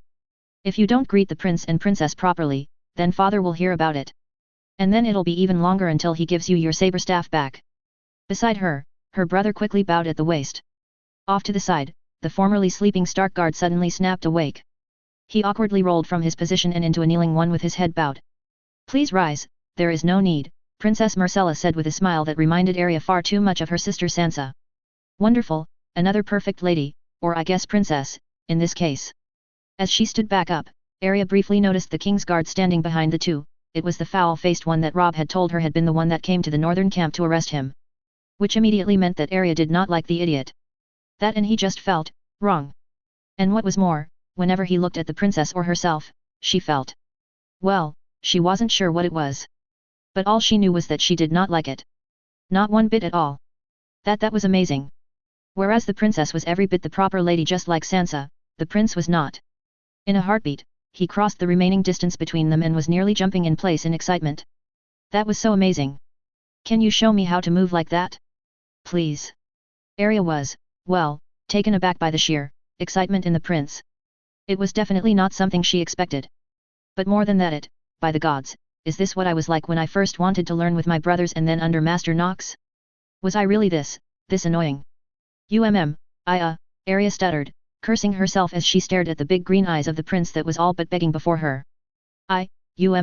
Guess I can show you some steps, just like I'm showing Bran here. The prince's smile grew even wider as he immediately began looking around. Seeing something on the ground, the prince went over and picked up a large stick before moving to stand next to Bran. You're Arya Stark, right? And you're Bran Stark, right? The prince asked, or rather stated as he held the stick up like he was holding a sword. Please, show me what you can. I cannot wait to learn from you.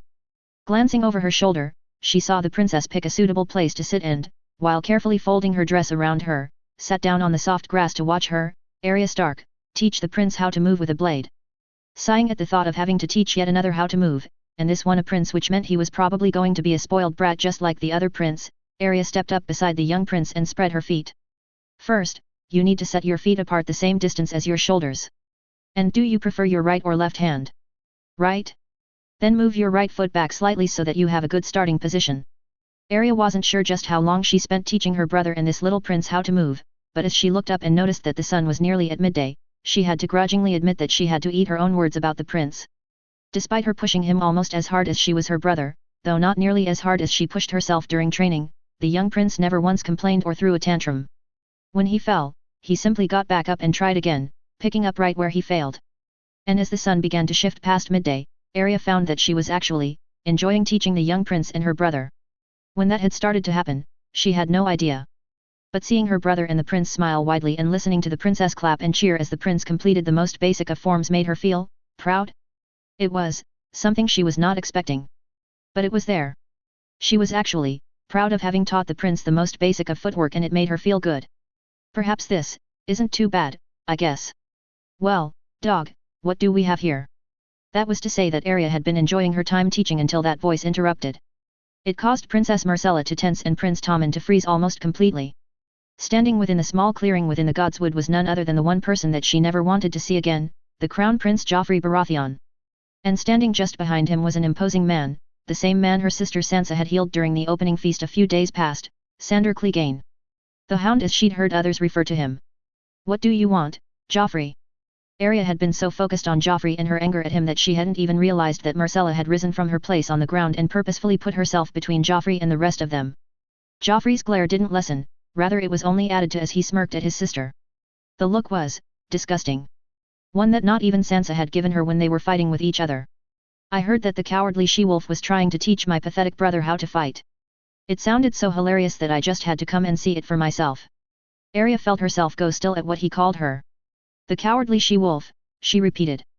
Rage, pure rage coursed through her as she needed to prove that she was not a coward.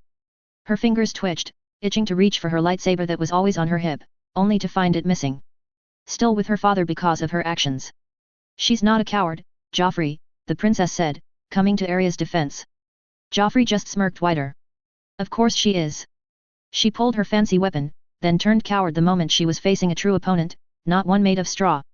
Pathetic, really. Though I don't expect much more from a pack of mangy dogs. She was going to kill him. Lightsaber or no, she was going to kill him. Like you would do any better, Joffrey.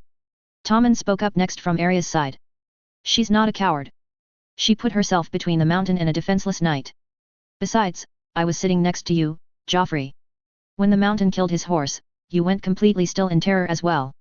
If Lady Arya is a coward like you say, then you, brother, are something far, far worse. The prince took a step back, clearly shocked at the smaller prince standing up against him. Honestly, Arya was more than a little shocked as well. Not because the little prince stood up against his brother, but rather because of the anger, the hatred, the younger boy had towards the older. Snarling, Joffrey stepped forward until he was right in front of his little brother. Be quiet, spare.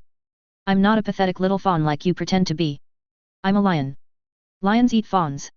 A lesson I thought you would have learned by now, but apparently, I need to teach it to you again. Arya had no idea what the little pounce meant by that, but when she saw the princess freeze up and the younger prince go still, she assumed it wasn't good. But then something happened that she never would have expected. The younger prince reacted to his brother's strange threat with his fist. The blow, while unexpected, wasn't enough to knock the large boy on his arse as much as Arya would have loved to see that. But it was enough to stagger the older prince and make him clutch at his eye in pain. Looking around, Arya took a quick measure of everyone as Joffrey clutched at his quickly reddening eye. The king's guard who'd come with Marcella and Tommen was just standing like a bump on a log doing absolutely nothing. The Hound was not much better, but she could see that the large man was ready to intervene if things got too far out of hand. Marcella was staring in surprise at her brothers, while Bran was inching his way behind Arya. Their own stark guard, the man was apparently trying to make himself invisible considering what was going on. And Tommen, the young prince, was standing tall, his fists raised and ready to fight. Just as Arya had been teaching him not just a few moments ago. Gingerly touching his puffing eye, Arya could feel the anger, the hatred and disgust rolling off of Joffrey as the older prince glared at his brother.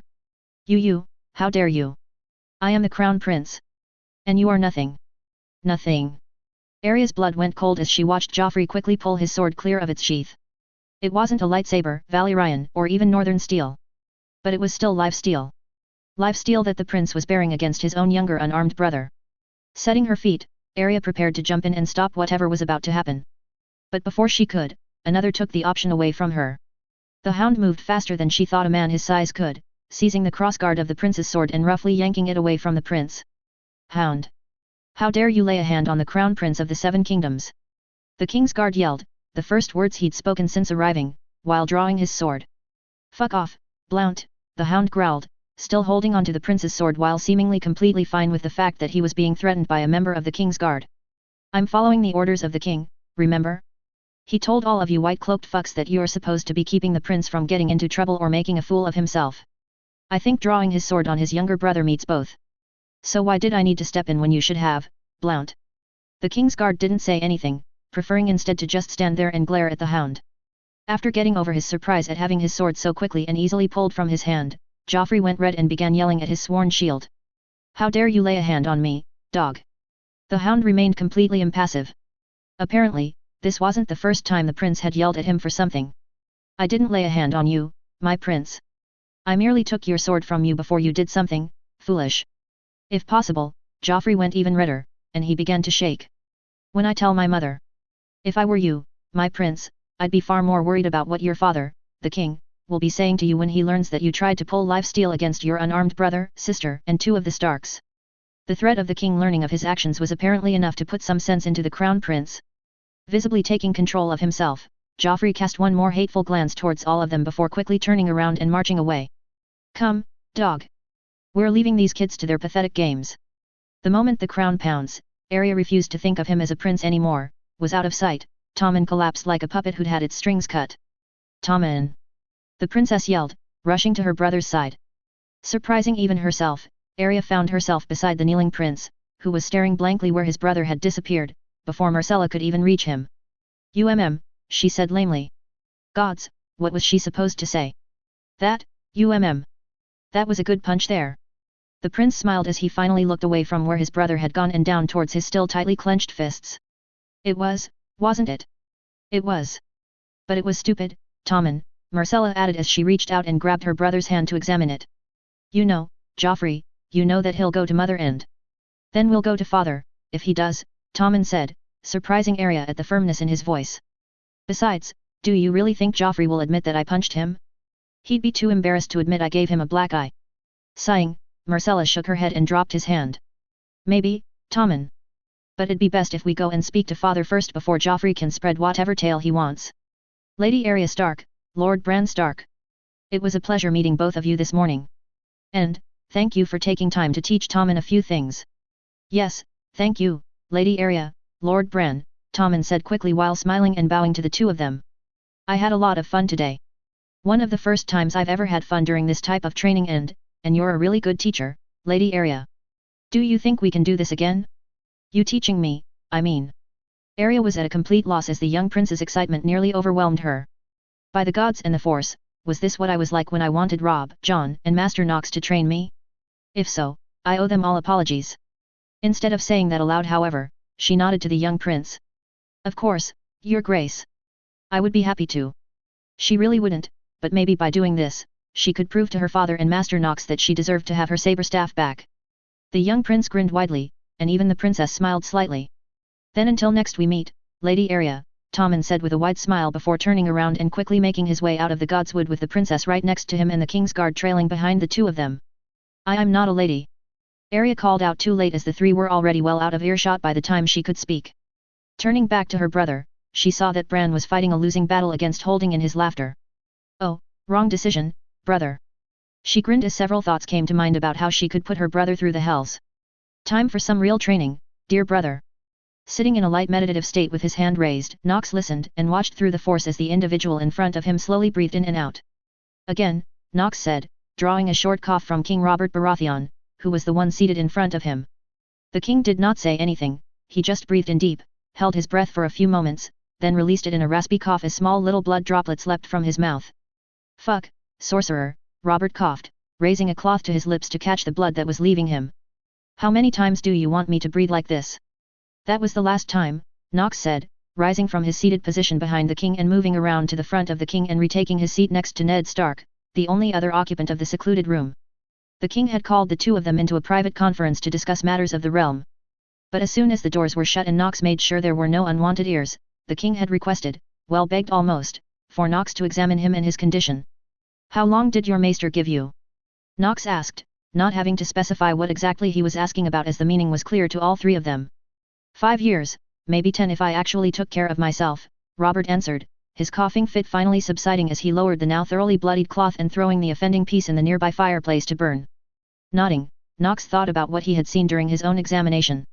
Unfortunately, I would have to say he was generous on that estimation. The damage to your lungs is extensive. I've done what I can to heal some of the damage. But it has bought you a year, perhaps 2, before you will be right back in the same situation you are in now. Nodding, the king pulled out another kerchief to wipe at his mouth. Can't you just wave your hand and do your magic to remove the illness? Or perhaps Ned's daughter could. I heard she healed your wife from the brink of death. Healing an illness is different than healing physical damage done to the body, Nox tried to explain. Think of it like a war taking place inside your body and this illness is the invading army. There are aspects within you that act as defenders, but your physical body is more of a keep rather than its defenders. I have repaired what damage I could to your keep, as it were, but I cannot remove the invaders from your body. The analogy was almost oversimplistic considering the topic of discussion, but it served to get his point across. Your force truly cannot remove these invaders then? Robert asked, to which Nox shook his head. There are some force healers who could heal illnesses. I, unfortunately, am not one of them. Sansa could perhaps one day get to that point. But it will be a decade before she will be capable of even curing an individual of a simple sniffle. So, either way, I'm fucked. Just a question of whether I want to get fucked by the stranger sooner or later, Robert sighed, tossing the second kerchief into the fire and watching it burn. But before I die, I need to fix the fucking mess I've made of the 7 kingdoms. Ned, you helped me win the throne and I did fuck all to repay you. Then the Ironborn cunts made a mess of the cost, and it was you and Nox here that truly brought them to heel.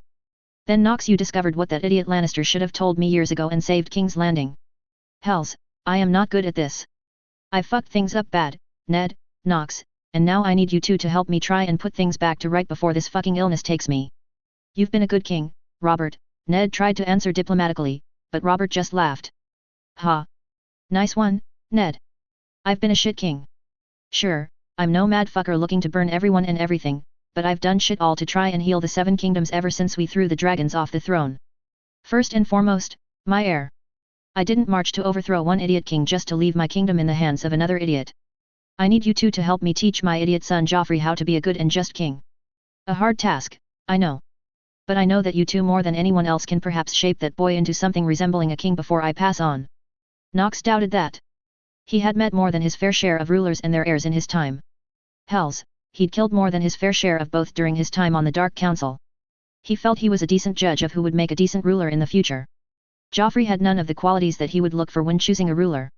And if by chance neither Ned or myself believe the boy capable? Nox asked, drawing a sharp look from Ned and a sigh from Robert. Truthfully, Sorcerer? If both of you believe that you cannot make something of the boy before I die, then I will disinherit him and name Tommen as my heir. Hells, I'm sure there are no shortages among your own men that believe I should do so now and march his ass to the wall. But as much as I would, well, I won't say I love to do so because he is still my son, it'll cause no shortages of problems. His bitch of a mother being the most of them. But if it means peace and stability after my death, then that is what I will do. Robert wasn't just saying the words. He truly meant it.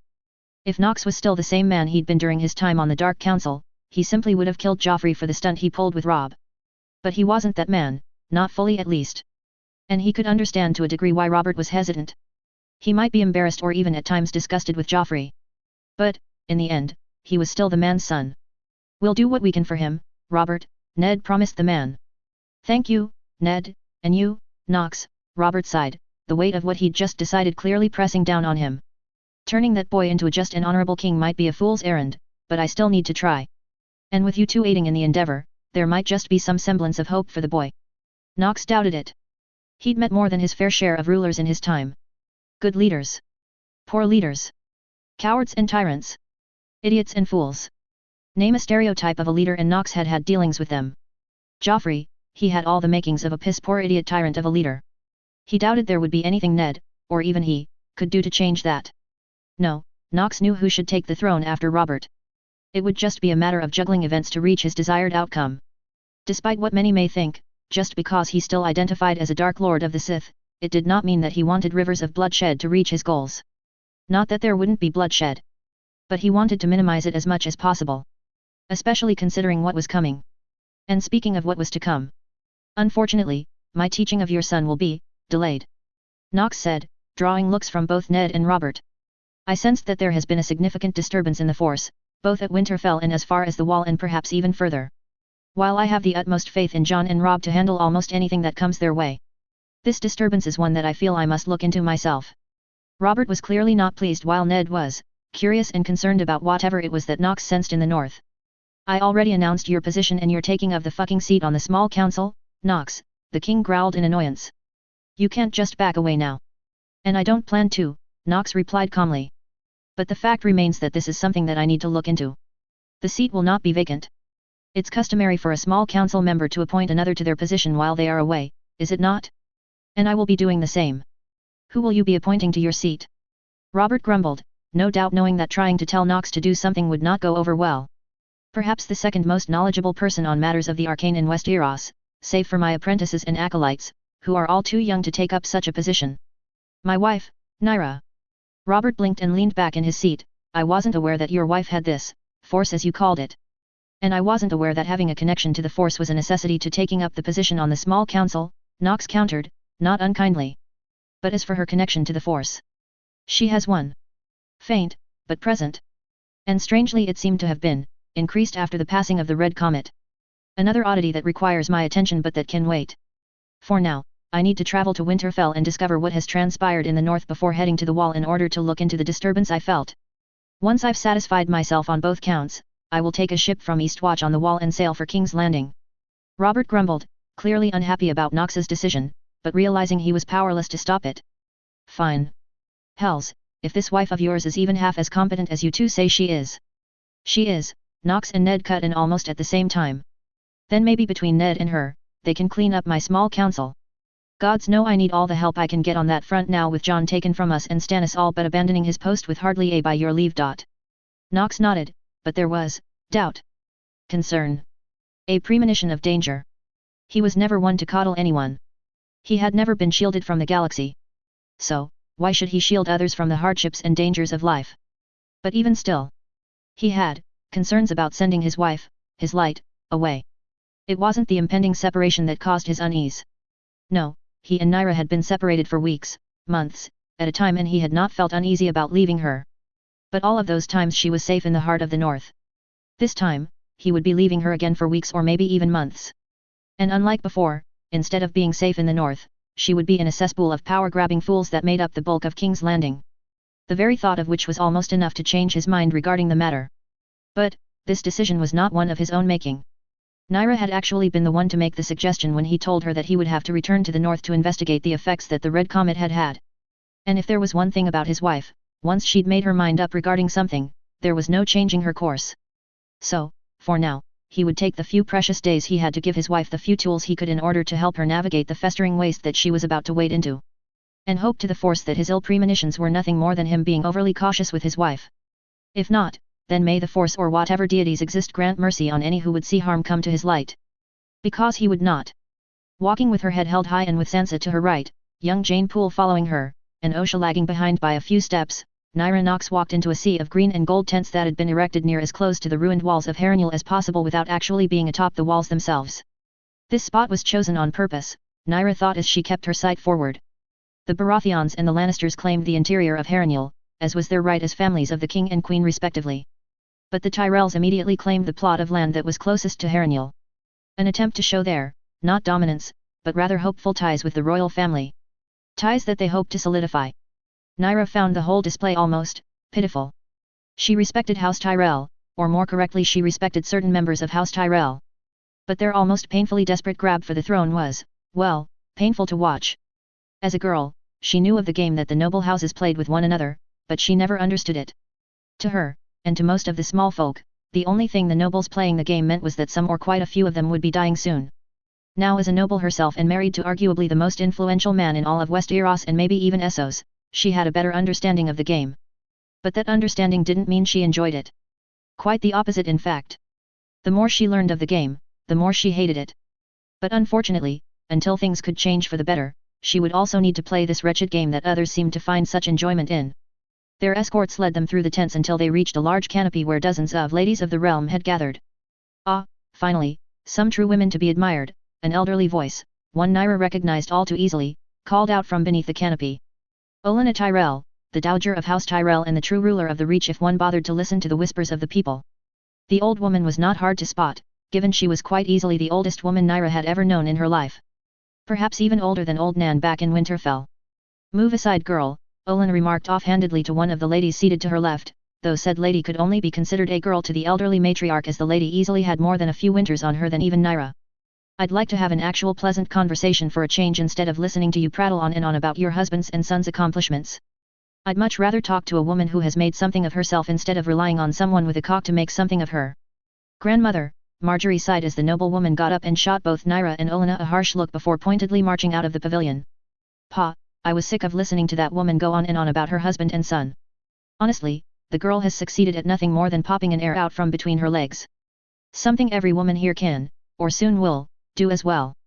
Olenna commented as Naira took the offered seat with Sansa sitting close to her and Jane taking up the seat right behind her. Osha, in her typical self, didn't bother with a seat, or even expected courtesies of a sworn shield. The former spear wife merely gave a nod of acknowledgement to Olenna and Marjorie before heading off to the refreshment cart. After sniffing the wine, she poured out a large glass full of it and then walked off with the pitcher still in hand. One normally takes the cup and leaves the pitcher behind, Osha, Naira sighed at the spear wife's antics, even more so when Osha kicked another young lady out of her seat with a simple glare. And a good sworn shield cannot protect their charge while they're seeing double, right? I'm thirsty, Osha stated, taking the vacated seat behind them and drinking heavily on the wine. This shit is little more than piss water. You really want me seeing double, then you would need some fermented milk or some of dat liquor from the north. Do that, and I'll be dragging one of these fine young men here round to back and stealing him for all his worth. Osha. 2 cups worth is all you shall have until we return to the northern encampment, Sansa stated, no, commanded with a voice as cold as the north while she picked up one of the embroidery hoops that was not in use and selected a white piece of fabric to clip into the hoop. I will not have my sworn shield, and near melee champion, making a fool of herself. Osha frowned, then sighed and got back up to replace the pitcher and take up the cup she'd first poured out. As you say, little wolf. Many of the women gathered were staring in awe at the exchange. All save for Naira, Marjorie, and Olenna, the latter of whom was laughing openly. Ha, now you girls all see why I wanted a wolf as the next lady of Highgarden. Need someone strong to rein in all those headstrong, and not so headstrong, men in the Reach. Give this girl a fortnight after her marriage to Willias and she'll have even Randall Tarley trained to sit at the snapping of her fingers. The other ladies and their daughters deemed not to answer Olenna's cutting remark, preferring instead to focus on their embroidery. Never having taken up the habit, Naira instead picked up an offered cup of tea and relaxed in her seat beside the Queen of Thorns. Do you not embroider, Lady Knox? Despite the seemingly innocent nature of the question, Naira was well versed enough now to recognize the venom behind it. In the South, embroidery and sewing was considered a true lady's pastime. And a noble lady who could do neither, especially one of her standing, was highly frowned upon. Anything to get one over on me, hey. Naira thought as she set her cup aside and worked out her answer in her head. I've never had time to pick up the art, she replied calmly. For I fear that my duties in aiding my husband in his multiple endeavors both here in Westeros and Essos keep me quite busy. And even if those duties were not enough, I also assist Lord Stark as stewardess of Winterfell. What little free time I have I dedicate to teaching Lord Stark's daughters, as well as teaching the children of Winterfell at the college. Most of the ladies and younger girls kept their heads down, not wanting to get drawn into the exchange. And the lady who'd opened the discussion was now pointedly avoiding her eyes. Yes, she might not be a lady as many define them. But Naira had done more in the few years since her husband entered her life than most of these so-called ladies would do throughout their entire lives. From the corner of her eye, she noticed Lady Olenna looking quite pleased with the dressing down she'd just given the ladies. A fact accented by Olenna silently toasting her cup of tea to her before taking a sip. After that, the women fell into an uneasy silence, broken up only by a few quick questions and answers and the sound of needles weaving through fabric. I've finished, Lady Tyrell, one of the younger ladies said proudly, displaying the rather beautiful red rose she weaved into her piece of fabric. Olenna however was not impressed. A rose? How original. I have roses everywhere, girl. Roses on my dresses. Roses on my cups and plates. I even have a golden rose etched into my chamber pot. Perhaps try something else other than roses if you truly wish to garner my favor. With each word the girl shrunk in on herself. By the time the dowager was finished with her little rant, the girl was hastily undoing her ring and placing a new piece of fabric within it to start again. Ah, the young. So eager to please, yet most lack the imagination to try and create something new, Olin sighed before turning to see what Sansa was creating. Now that, my dear Sansa, is something new indeed. Why don't you show these other young girls what one can create when they use their mind? Naira could tell that Sansa was surprised to be called out, but she hid it well. In fact, she hid it perfectly as her face betrayed absolutely nothing. And the only reason Naira could even tell that she had been caught off guard was because Sansa was her student as much as she was her husband's. Turning the hoop so all could see what she made. Embroidered in the fabric was an almost perfect replication of Sansa's dire wolf, Lady. The dire wolf was depicted sitting straight and proud with a wreath of red and white roses around her neck and woven into her mane. The dire wolf of the Starks, and the roses of Highgarden. Marjorie commented, smiling widely at Sansa. A showing of what is to come. Oh, how I so look forward to the day when I can truly call you my good sister, dear Sansa. Marjorie was laying it on a bit thick, but Naira could forgive her that when taking her age into account. And it wasn't like she disliked the girl. Quite the opposite in fact. Of all the Tyrells, Naira preferred the company of Marjorie the most. There was no doubt in her mind that no matter where the girl ended up, be it as queen or a high lady somewhere, she would make her mark. And Westeros would be all the better for having her around. I suppose congratulations are in order, Lady Knox. On your husband's appointment to the small council and the new seat of Master of the Arcane, one of the other older ladies said, though her tone was clearly forced. Either because she didn't care that one of Naira's standing was now in such an elevated position, or because of the position her husband was taking on. But given her accent of the Master of the Arcane, Naira was willing to bet that her issue was focused on the latter given the large ornate seven-pointed star that was resting against her bosom. Thank you, Naira responded politely. My husband has many plans that he has already begun speaking with the king and the Lord Hand regarding. The least of which is finally doing something about the ruins of the Dragon Pit in King's Landing. And what does our new Master of the Arcane plan on doing with such a ruin? Marjorie asked, the girl's tone indicating that she was genuinely curious and not just making small talk. Which made sense. If the girl's ambition matched that of her family, then she would need to know all the major happenings not just within King's Landing, but also within the Seven Kingdoms as a whole. About time someone finally got off their ass and did something about that decrepit eyesore, Olenna commented offhandedly, though it was clear that she too was interested in what the ruins would be turned into in time. I take it that your husband is going to be doing something similar as to what he did in the north with the giant tower? Turn it into a place of learning for him and his, what did he call them? His acolytes and apprentices. In part, yes, Naira nodded. However, my husband seeks to better not only a few, but the masses as well. To that, he plans on utilizing part of what the Dragon Pit will be transformed into as a place of learning. Why waste such effort? One of the other ladies scoffed. The maesters are more than adequate to educate our children. The maesters, Naira didn't bother to hide the venom in her voice at the mention of the order that was responsible for the loss of her child while he was still in her womb. Are still trying to recover after they were rightfully culled. They barely have enough members to cover their own order, let alone all the noble houses in Westeros. And besides, the place of learning my husband wishes to build will not be one solely dedicated to the education of those of noble birth. Any, be they noble or low-born, will be allowed entry provided they prove themselves. Educating the low-born, an older woman scoffed. What a waste of time and effort. Narrowing her eyes, Naira glared at the older noblewoman. As a low-born myself, my lady, I can safely say that it is not a waste of time and effort to educate the masses, even if they only learn how to read and write and basic numbers.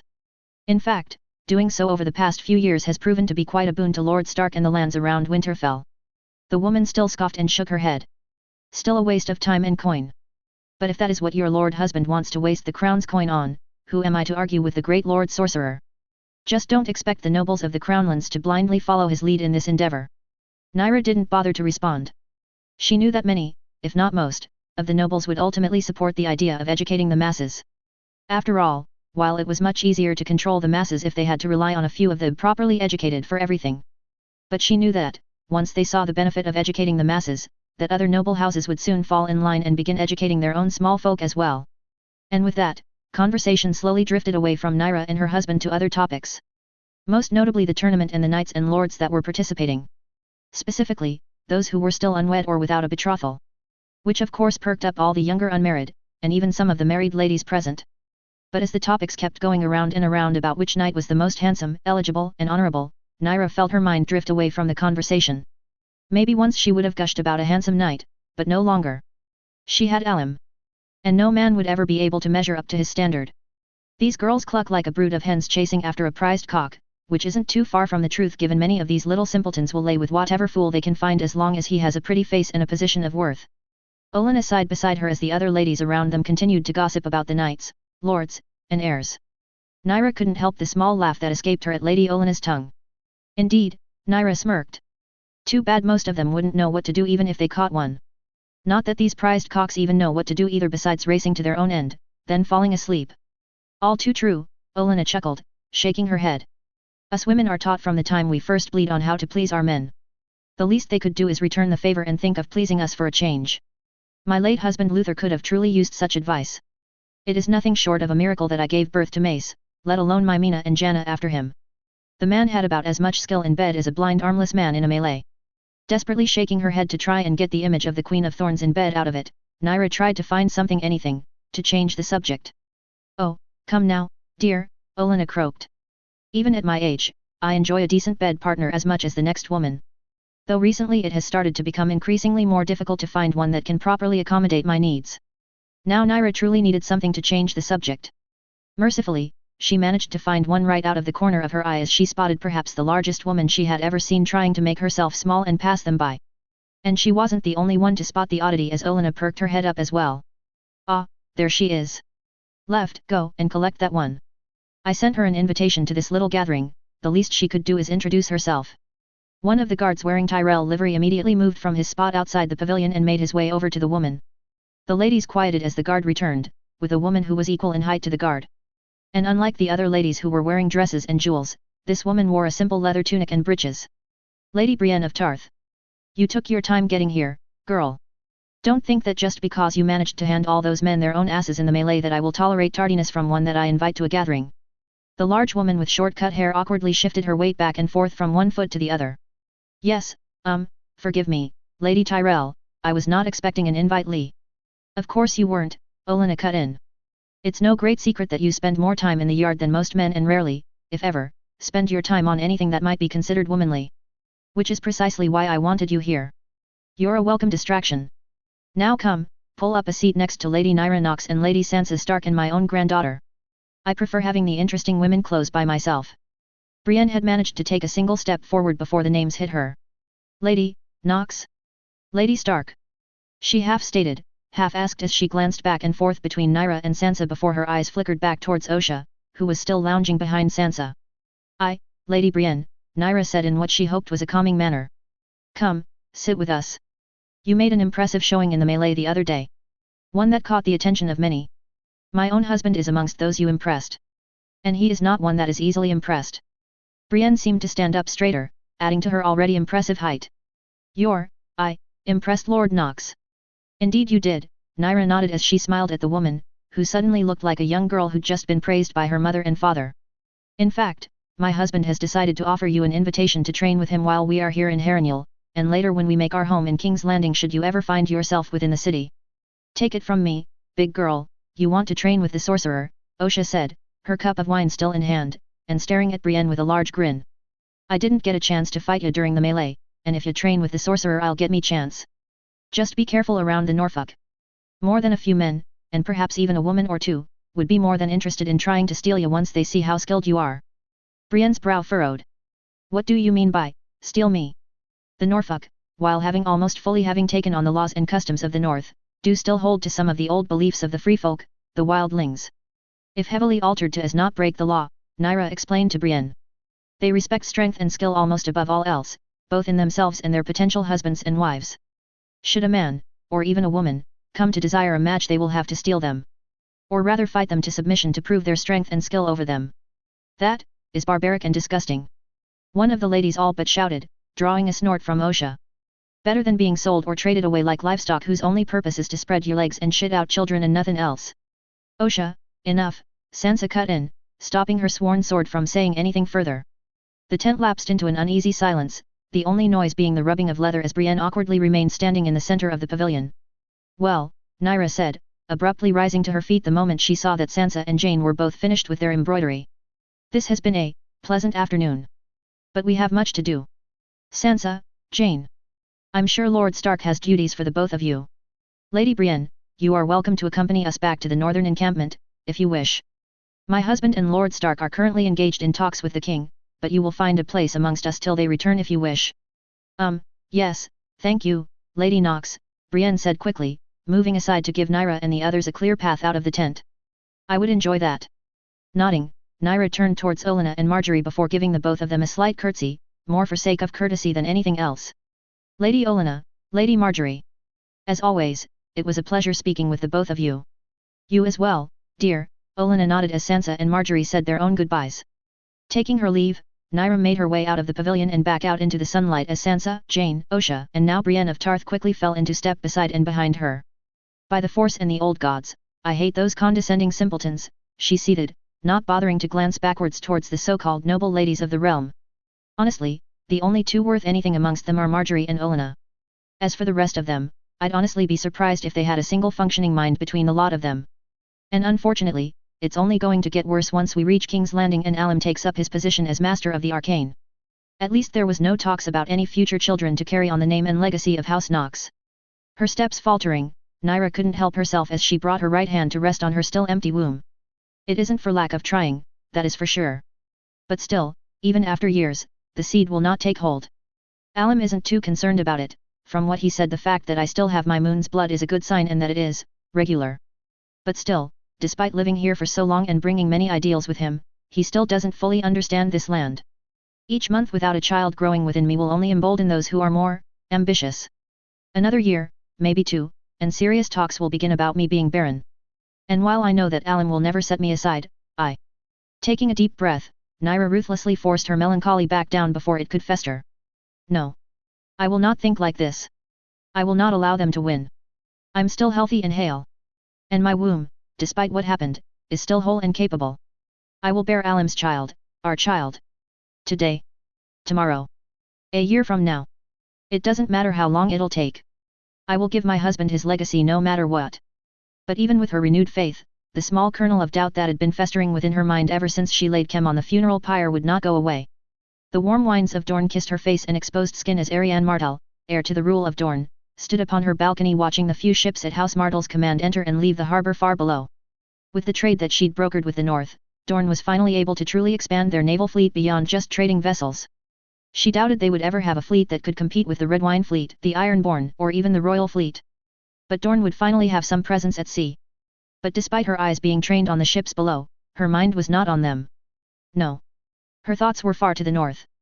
Something had happened with her betrothed and their lover. She didn't know what it was, but she felt something shift, change, grow. Perhaps saying something was added to their three-way relationship was the best way she could describe it. But what that was, she had no idea. It wasn't another woman or man. That much she knew for certain. But ever since the red comet had flown through the sky, she had felt the change. It was stronger than ever before. She could almost feel Jon and Ygritte as if they were within the confines of the Sun's pair instead of on the other end of Westeros. Jon had often spoken about this strange ability to sense others even if they were not in the same room as he. And while she didn't doubt the abilities of her betrothed, the idea had seemed rather far-fetched. At least it did until she found herself capable of feeling both of her loves even from so far away. The first time she'd sensed them had been so intense that she was positive that the two were in the same room as her. It was so strange to feel another inside of her mind. And that is not the only change, she thought to herself, glancing towards her naked hand, the talisman Jon had given her laying across the room on a mannequin hand. Holding her palm upwards, she concentrated on the air just above her skin. She could feel a pull from within her as the air shifted above her palm, twisting and turning until a sphere of water the size of a large orange was suspended in the air above her hand. Her magic just came easier to her now. She no longer needed her talisman to manipulate water. In fact, she was even starting to manipulate other elements like fire, air, and earth to her will as well. Water still came easier to her than any of the others. But the change was so rapid and unexpected, it left her with a pit of excitement and no small amount of fear in her belly. Things were changing. And whether that change would bring ill will or fortune she did not know. Hearing her door open, Arianne didn't need to turn around to know who it was. Any word, Tyene? Her fair-haired cousin stepped fully into her room, an amused smile playing across her beautiful face. And here I thought that I was being quiet enough to avoid detection. Either I'm growing sloppy, or your powers are coming to rival the power commanded by your betrothed and perhaps even Lord Nox's. Arianne wanted to snort. The day I can be considered a rival to Lord Nox will be the same day my father and my uncle break bread and dine happily with Tywin Lannister. And as for Jon, well, he might have the power and strength between the two of us, but I know full well how to command him. Oh, I know, Tyene replied with a smirk. Half the serving girls are still waiting for his return, hoping that you might share him given his apparent prowess. Shaking her head, Ariane turned away from the scene beneath her. While it was true that the Dornish were much more open with the physical nature of their relationships, Ariane was finding herself becoming a bit more possessive of Jon and Ygritte as of late. That wasn't to say she wasn't interested in seeing him with her cousin, or two. But some random girl? Or her and Ygritte taking some random man to their bed. The idea just didn't seem to appeal to her nearly as much as it did back when she was younger and just discovering the joys of the bedroom. And speaking of Jon and Ygritte, has there been word? Tyene shook her head. No. I just came from the Maester, and there has been no message from the north. And truthfully, cousin, is this not so surprising? This feeling you had came upon you just a few days past. Even the fastest of ravens would be hard-pressed to make the journey from the north to Sunspear in such a time. I know, Ariane sighed. I just dislike being in the dark. I know something happened in the north. To Jon and Ygritte in particular. And not knowing just what happened is irritating. Making her way to the small desk she had in her room, she quickly grabbed a raven scroll and quill. Penning a quick message, she rolled the scroll up and sealed it with a bit of wax and the sigil of House Martell. If Jon would not tell her what she wanted to know, then she would just have to do the asking. Standing next to the window of what passed for his chambers, Lord Commander Georg Mormont, 997th Commander of the Night's Watch, idly fed small kernels of corn to his raven, who kept squawking corn between each bite. As he fed his raven, his mind wandered as he watched a grouping of Night's Watch brothers leading a small contingent of wildland no, free folk through the tunnel and out into the open yard of Castle Black. Men, women, children, all passing through the wall and into the lands of the north. It was certainly a strange sight, and not one that he had ever, even in his strangest of dreams, thought of happening. Yet, it was half mad with the cold. His words are not to be trusted in the slightest. More than likely he and the others in his group were attacked by the wildlings, then to cover their tracks they conveniently saved one of them and brought him back to the wall. After letting him wander the woods for days? No, Thorn. The boy might be scared shitless, but he wasn't mad. He saw what he saw. And we as brothers of the Night's Watch need to take his words seriously. Turning his attention off the yard below, Georg looked over the 4 men that had gathered in his office. The 2 men arguing the loudest were his first ranger, Benyon Stark, and his master-at-arms, Sir Alliser Thorn. The other 2 men were Corin Halfhand, the second in command of the Shadow Tower who was here at Georg's request, and the Maester of Castle Black, Aemon Targaryen. And the topic that had brought his first ranger and master of arms to each other's throats was a recently returned ranger, who'd been brought in half frozen by the free folk, spewing talk of seeing a man made of ice and corpses rising from the ground. Everyone knew what he was talking about. The others and their army of the dead. But knowing and accepting, that was the issue. Even Georg was having trouble believing it. He was a proud Northman and a descendant of the first men. He'd grown up on tales of the White Walkers and their whites. Yet until just a short time ago he believed them to be just that. Tales. It was not just our brothers who lost their lives north of the wall. Aemon said slowly, the old man wrapped in several cloaks to keep him warm. The free folk that ranged with our brothers also lost their lives. Aemon was right, if one believed the free folk. Nearly a moon's turn ago, Mance Rayder sent a message to Castle Black requesting aid. At first, Georg wanted to throw the message into the nearest fire as he still could not come to forgive, or even accept, the words of his former brother. But Aemon managed to talk him out of such a hasty action. The message detailed that he'd not heard word from several smaller tribes and camps that lived near to the Frostfangs, and Mance was proposing a joint ranging between the Night's Watch and some of the best the free folk had to offer to investigate. He'd barely slept that night as he warred with himself about what to do. But in the end, his personal feelings didn't matter. He'd taken an oath to guard the world of men. And as much as it irked him to admit, the free folk under the command of Mance Rayder were still living men in need of protection. So, the next morning he'd gathered his brothers and called on 20 to head out to the location Mance had designated for their starting point. And now a fortnight later, only one of the entire group of black brothers and free folk managed to return. And now here they were, debating on which steps to take now. A likely story, Alliser scoffed. Either they killed their own, or they are straight up lying about them dying. And given their tales of these others and their supposed army of dead, it's likely the latter. Benyon glared at Alliser. Are you naming my brother, the Lord Stark, Warden of the North, a liar? And the Sorcerer Lord Knox as well? And even if you do not forget who else has not only vouched but seen and fought another north of the wall. Sir Garland Tyrell and Prince Oberyn Martell. Do you name them both liars as well? Alliser's anger did not dissipate. Of course you Starks would vouch for the wildling heathens. Your own nephew took one to bed quickly enough after soiling the Princess of Dorne. I suppose the tales of you Starks having wildling blood running through your veins isn't too far-fetched after all. Enough, Alistair, Georg growled, putting an end to the discussion before Benyon did something foolish. And for that matter Maester Iman looked rather offended as well, though why he didn't know. For now, the free folk are not our enemies. And that comes from the king himself as well as Lord Stark. And while we do not answer to the Iron Throne or the one who sits upon it, we are sworn to guard the realms of men. And against an enemy like the others, the realms of men include the free folk as well. Waiting until both men were seated once more, Georg sat down as well. Until we can prove otherwise, we will act upon the information that we have at hand, Georg stated with a note of finality. And what we know is that a group of some of our best rangers, as well as a group of the best the free folk had to offer, were ambushed and killed by something not aligned with either of the groups or the Seven Kingdoms. As such, we will be going north of the wall with as many rangers as we can spare to investigate what happened to those that disappeared, not to attack the free folk. Considering who, or what, we may find, I will be sending a raven to the king and specifically to the sorcerer requesting either his aid, or the aid of one of his apprentices to join us in the ranging. Alistair scoffed. The sorcerer and Lord Stark are both in Harrenhal on behest of the king. Celebrating 300 years of a unified Westeros. Despite forgetting just who was responsible for the forging of the land. I have not forgotten, Alistair, Georg cut in. The last thing he wanted was another tirade from his master-at-arms. Sir Alistair was good with a blade, and while his manner of educating his fellow brothers in the yard left much to be desired, that did not change the fact that he produced the best results. Maester Iman. Send ravens to both Winterfell and Harrenhal.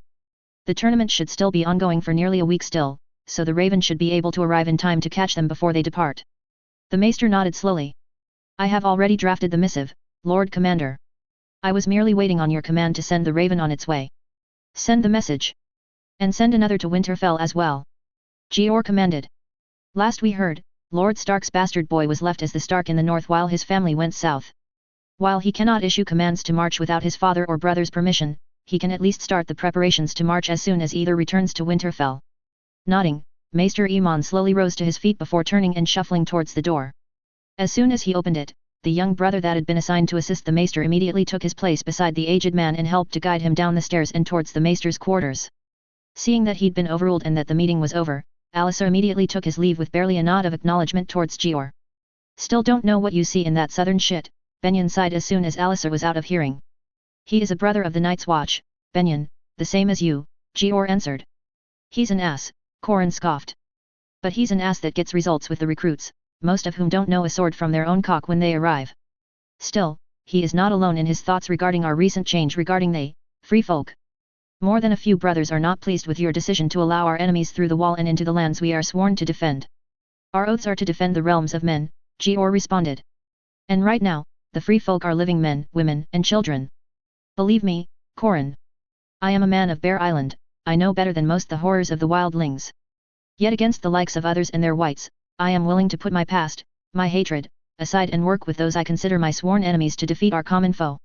Corin held up his half hand in surrender. You don't have to convince me of this, Georg. I trust you as my Lord Commander and as a man of the North. But it still needs to be said. The Night's Watch and its brothers have been fighting those north of the wall for as long as there has been a written history. Such hatred is not something that can be forgotten so easily. I know, Georg sighed, glancing out the window again to watch as the gate leading to the tunnel closed as the last of the newest batch of free folk made their way into the north. I know. Sitting in the royal booth alongside his wife and the Stark brood, Knox watched through the force as the final event of this Force-forsaken tournament finally came. Between the melee, the archery contest, the joust, and perhaps more than a dozen other smaller events, this was perhaps one of the most exhausting and mentally draining social obligations he'd been forced to endure. And he had once attended a Hutt's banquet on Nar Shaddaa that lasted for 3 days. He wasn't the only one who was clearly done with the event. His own wife was clearly nearing her wits' end after having to deal with the southern ladies of court for the week. And Ned looked like he would rather be anywhere else than where he currently was. Even the king was clearly starting to be done with the whole event as he'd declared that very morning that there would be no fanciful introduction of the final 2 jousters. Instead, the 2 would present themselves before the king and immediately head to their starting positions without heralds. That wasn't to say that the entire event had been a waste of time. Far from it. Multiple alliances through marriage and via trade had been forged between various houses across Westeros. Even some of the northern houses had laid the foundations for future trade routes or alliances through marriage, though they were few and far between. Though the one house that was now almost all but avoided was the newly landed House Norfolk, and its Lady Val. Despite already having quite the reputation before even stepping foot in the south, there were still apparently a few very foolish lords and heirs that thought they could win her hand. Mercifully, almost all were able to take the almost immediate rejection of their offers in stride. The only one who apparently did not take her rejection well was some Westerland boy that had some familial connection to House Lannister, though what that connection was Knox didn't know nor did he care. The young man, after being firmly rebuked by Val, had rather foolishly challenged her to a duel. Though if it had just been a simple challenge, Val probably wouldn't have accepted it. But no. The young lad had decided to insult her and her Norfolk, calling them little more than savage beasts that should be thrilled he even considered giving her any attention, and that, as a woman, Val had better learn her place. On her knees or on her back servicing her betters. Val had accepted the challenge, and the ensuing spar was entertaining, to say the least. And most certainly beyond embarrassing for the Lannister lad. While the lad was using lifesteal, Val had merely picked up a large branch roughly as tall as herself to use as a spear. She then proceeded to disarm the lad within 3 moves and had sent him to the ground with a solid hit to the side of his head. If that wasn't embarrassing enough, she then kicked the lad's sword back at him, and waited for him to pick it up again before attacking once more. This pattern repeated nearly a dozen times with Val unarming him and striking him down, only to give him his sword back. By the time Val had finally grown tired of embarrassing him, the lad was covered in welts and bruises to the point where he could barely move. No one sought any form of retribution for the beating Val handed down on the lad, especially not after it was revealed what the lad said that sparked the contest in the first place. And after the spar, no one tried to approach Val, or the Norfolk again unless they were invited to do so. About damn time, Robert grumbled as 2 heavily armored horses trotted out from the edges of the arena and towards the royal booth. The 2 men who rode out into the arena were both wearing full plate armor that shined blindingly, like mirrors in the sunlight. On Knox's right was Jaime Lannister, the famed Kingslayer. His helm, which was tucked under his arm, was fashioned to resemble a lion's head in homage to his house. On his left, was perhaps one of the youngest competitors in the field, yet his age certainly had not held him back. No, Loras Tyrell was indeed skilled, and crafty. Something that Knox appreciated.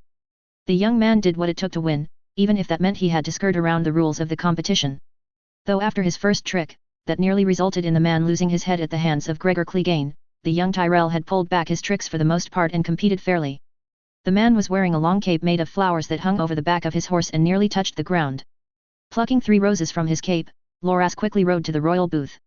To no one's surprise, he quickly handed a rose off to his sister, Marjorie, and his future good sister, Sansa.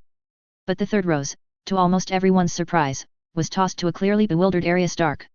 After handing off his roses, Loras made a quick circle around Jaime Lannister before pulling up beside him so that the 2 men were side by side before the king and queen. Rising to his feet, Robert approached the front of the stands and raised his hand to quiet the crowd. Sir Loras, Sir Jaime, you 2 have competed valiantly and...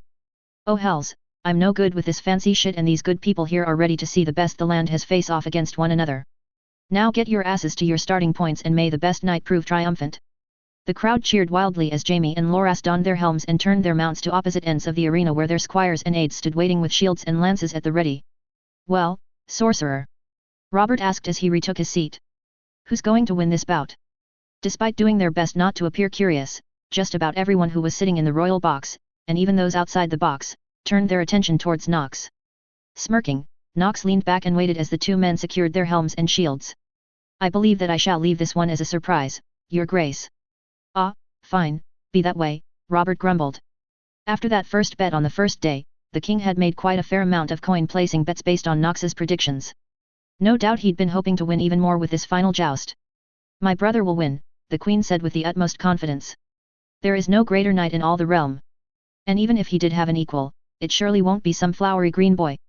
As the herald approached the center of the divider fence with a flag in hand, the entire arena quieted to the point where the only sounds that could be heard were the breathing of the horses and the light clinking of each man's armor. The flag dropped, and the 2 horses charged at one another as fast as they could. Sir Jaime was a skilled rider, there was no doubt about that. But Sir Loras was indeed his equal. As the 2 men drew closer and closer, their lances slowly lowered until they were parallel to the ground, both men holding on with iron grips. A thunderous clash shook the stands as the 2 met in the center as both lances struck true against the opposing shield and splintered. Despite the impact, both men managed to stay on their horses and as such, each rode back to their starting point to grab a new lance. The 2 men barely waited long enough to grab hold of their lances before they were charging down the length of the arena towards one another again.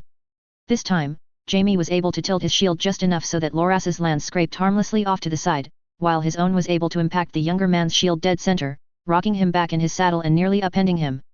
The whole arena held their breath as Loras rocked back, before throwing himself forward, dropping his lance in favor of holding onto his saddle horn in order to keep him in the saddle. While he managed to avoid being unhorsed, the round undoubtedly went to Jamie. Nox could feel Loras's anger, his frustration at having missed his target as he jerked his horse back around to his starting point. In contrast, Jamie felt confident, as if his opponent was no challenge and not a threat. Both men made him want to shake his head. Their confidence, their anger. It could serve both men well.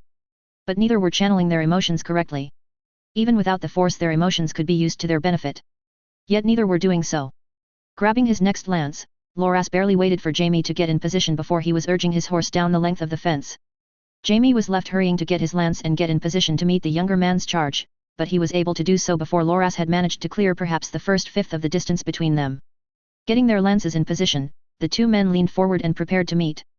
But just at the last moment, Loras leaned his shield side back by rolling his shoulder. The move caused Jamie's lance to slide harmlessly off his own. And in return, his own blunted lance snuck past Jamie's shield, striking the senior knight on the chest. Jamie tried desperately to stay seated, but unfortunately for him, the force of the blow and its location was just enough to tilt him far enough in his saddle to the point where he couldn't hold on, and from there gravity took its course and pulled the senior knight straight to the ground. The entire arena went silent as they watched Sir Jaime Lannister of the Kingsguard, the Kingslayer, widely considered to be one of the best knights of Westeros next to Sir Barristan Selmy, fall to the ground. The crowd erupted into a cacophony of cheers and boos as Sir Loras Tyrell, champion of the 300 years of a unified Westeros tournament, raised his broken lance in triumph as he maneuvered his horse towards the royal box as squires and retainers of House Lannister rushed out onto the field to aid Sir Jaime, who was still slowly pushing himself up off the ground into a seated position. The king rose from his spot next to his queen, who was glaring at Sir Loras with such rage that Nox was mildly impressed the younger man didn't explode just from her glare alone. Reaching the front of the box, the king turned to his side, where Marcella appeared with a small crown of flowers in her hands composed of red roses. Sir Loras Tyrell, the king proclaimed loudly and clearly as he took the crown of roses from his daughter and presented them to the tournament champion. You have fought bravely and with skill few could hope to possess, and have earned the title of tournament champion. As such, take this crown and name your queen of love and beauty. Presenting his broken lance towards the king, Robert carefully set the crown on the splintered end before Loras slowly made his way down the stands towards his family. For the briefest of moments, Nox could feel an intense desire rolling off of the knight. A desire to name one he loved. But that desire was pushed down as quickly as it came, as fear came with that love. A fear of what would happen if he did name the one he loved. So instead, the knight made his way down towards his family and lowered the crown of flowers towards his sister.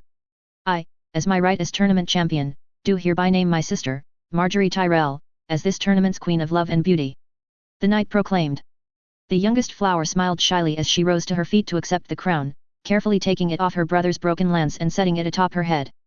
There was no shortage of applause, and young girls sighing as they no doubt hoped that they would have been the ones to be named the queen of love and beauty. With the tournament now complete, and with Sir Jaime back on his feet and confirmed all right, there was no need for Nox, or anyone else for that matter, to stay in the stands. Taking his wife's hand in his own, he deftly led her through the crowds and back to their tent, hoping for some peace and quiet before what was undoubtedly going to be a rather noisy and annoying final feast to close out the tournament. Unfortunately, he was more right on the assumption that he could have thought. Even after nearly 3 hours of feasting, dancing, and drinking, the lords and ladies of Westeros showed little sign of slowing down. From his place of honor next to the Starks and the royal family, Nox watched with his wife by his side as the nobles of Westeros carried on late into the evening. Lord Stark had already sent his children to bed for the night, except for Robb and Talisa, who were both no longer considered children by Westeros standards considering they were wedded and bedded and had been for some time. As the night wore on, Robb and Talisa were both almost fully surrounded by the Tyrells, who descended upon the heir of Winterfell after the younger Starks had been sent to bed. No doubt they were hoping to deepen the bonds that were forming between the two houses, and one that would one day be permanent once Sansa married into their family. And truthfully, Nox would prefer to be in the young heir's place compared to his own. Sitting next to the stoic Ned and the drunken Robert, who'd already easily drank 3 men's worth of wine. I believe we'd already spoken of this, Your Grace, Nox commented just loud enough for the 3 of them to hear as the king finished off the bottle he was drinking. Moderation, while it won't stop it, will help. Belching, Robert shrugged uncaringly. You already said there's nothing for it, Sorcerer. Besides, I can always start once I return to that festering cesspool of a city I rule from. And speaking of, doubt I can convince you to change your course of action. I do need you, Sorcerer. You and Ned. Nodding, Nox didn't bother to say that the king actually needed him years ago, before Nox even arrived on this world. But he didn't say that. You've managed the throne and the state of the kingdom for 17 years, Your Grace. I believe you will be more than capable of doing so for another 2 months at most before I am able to return to King's Landing. And besides, you'll have my wife and Ned at your side.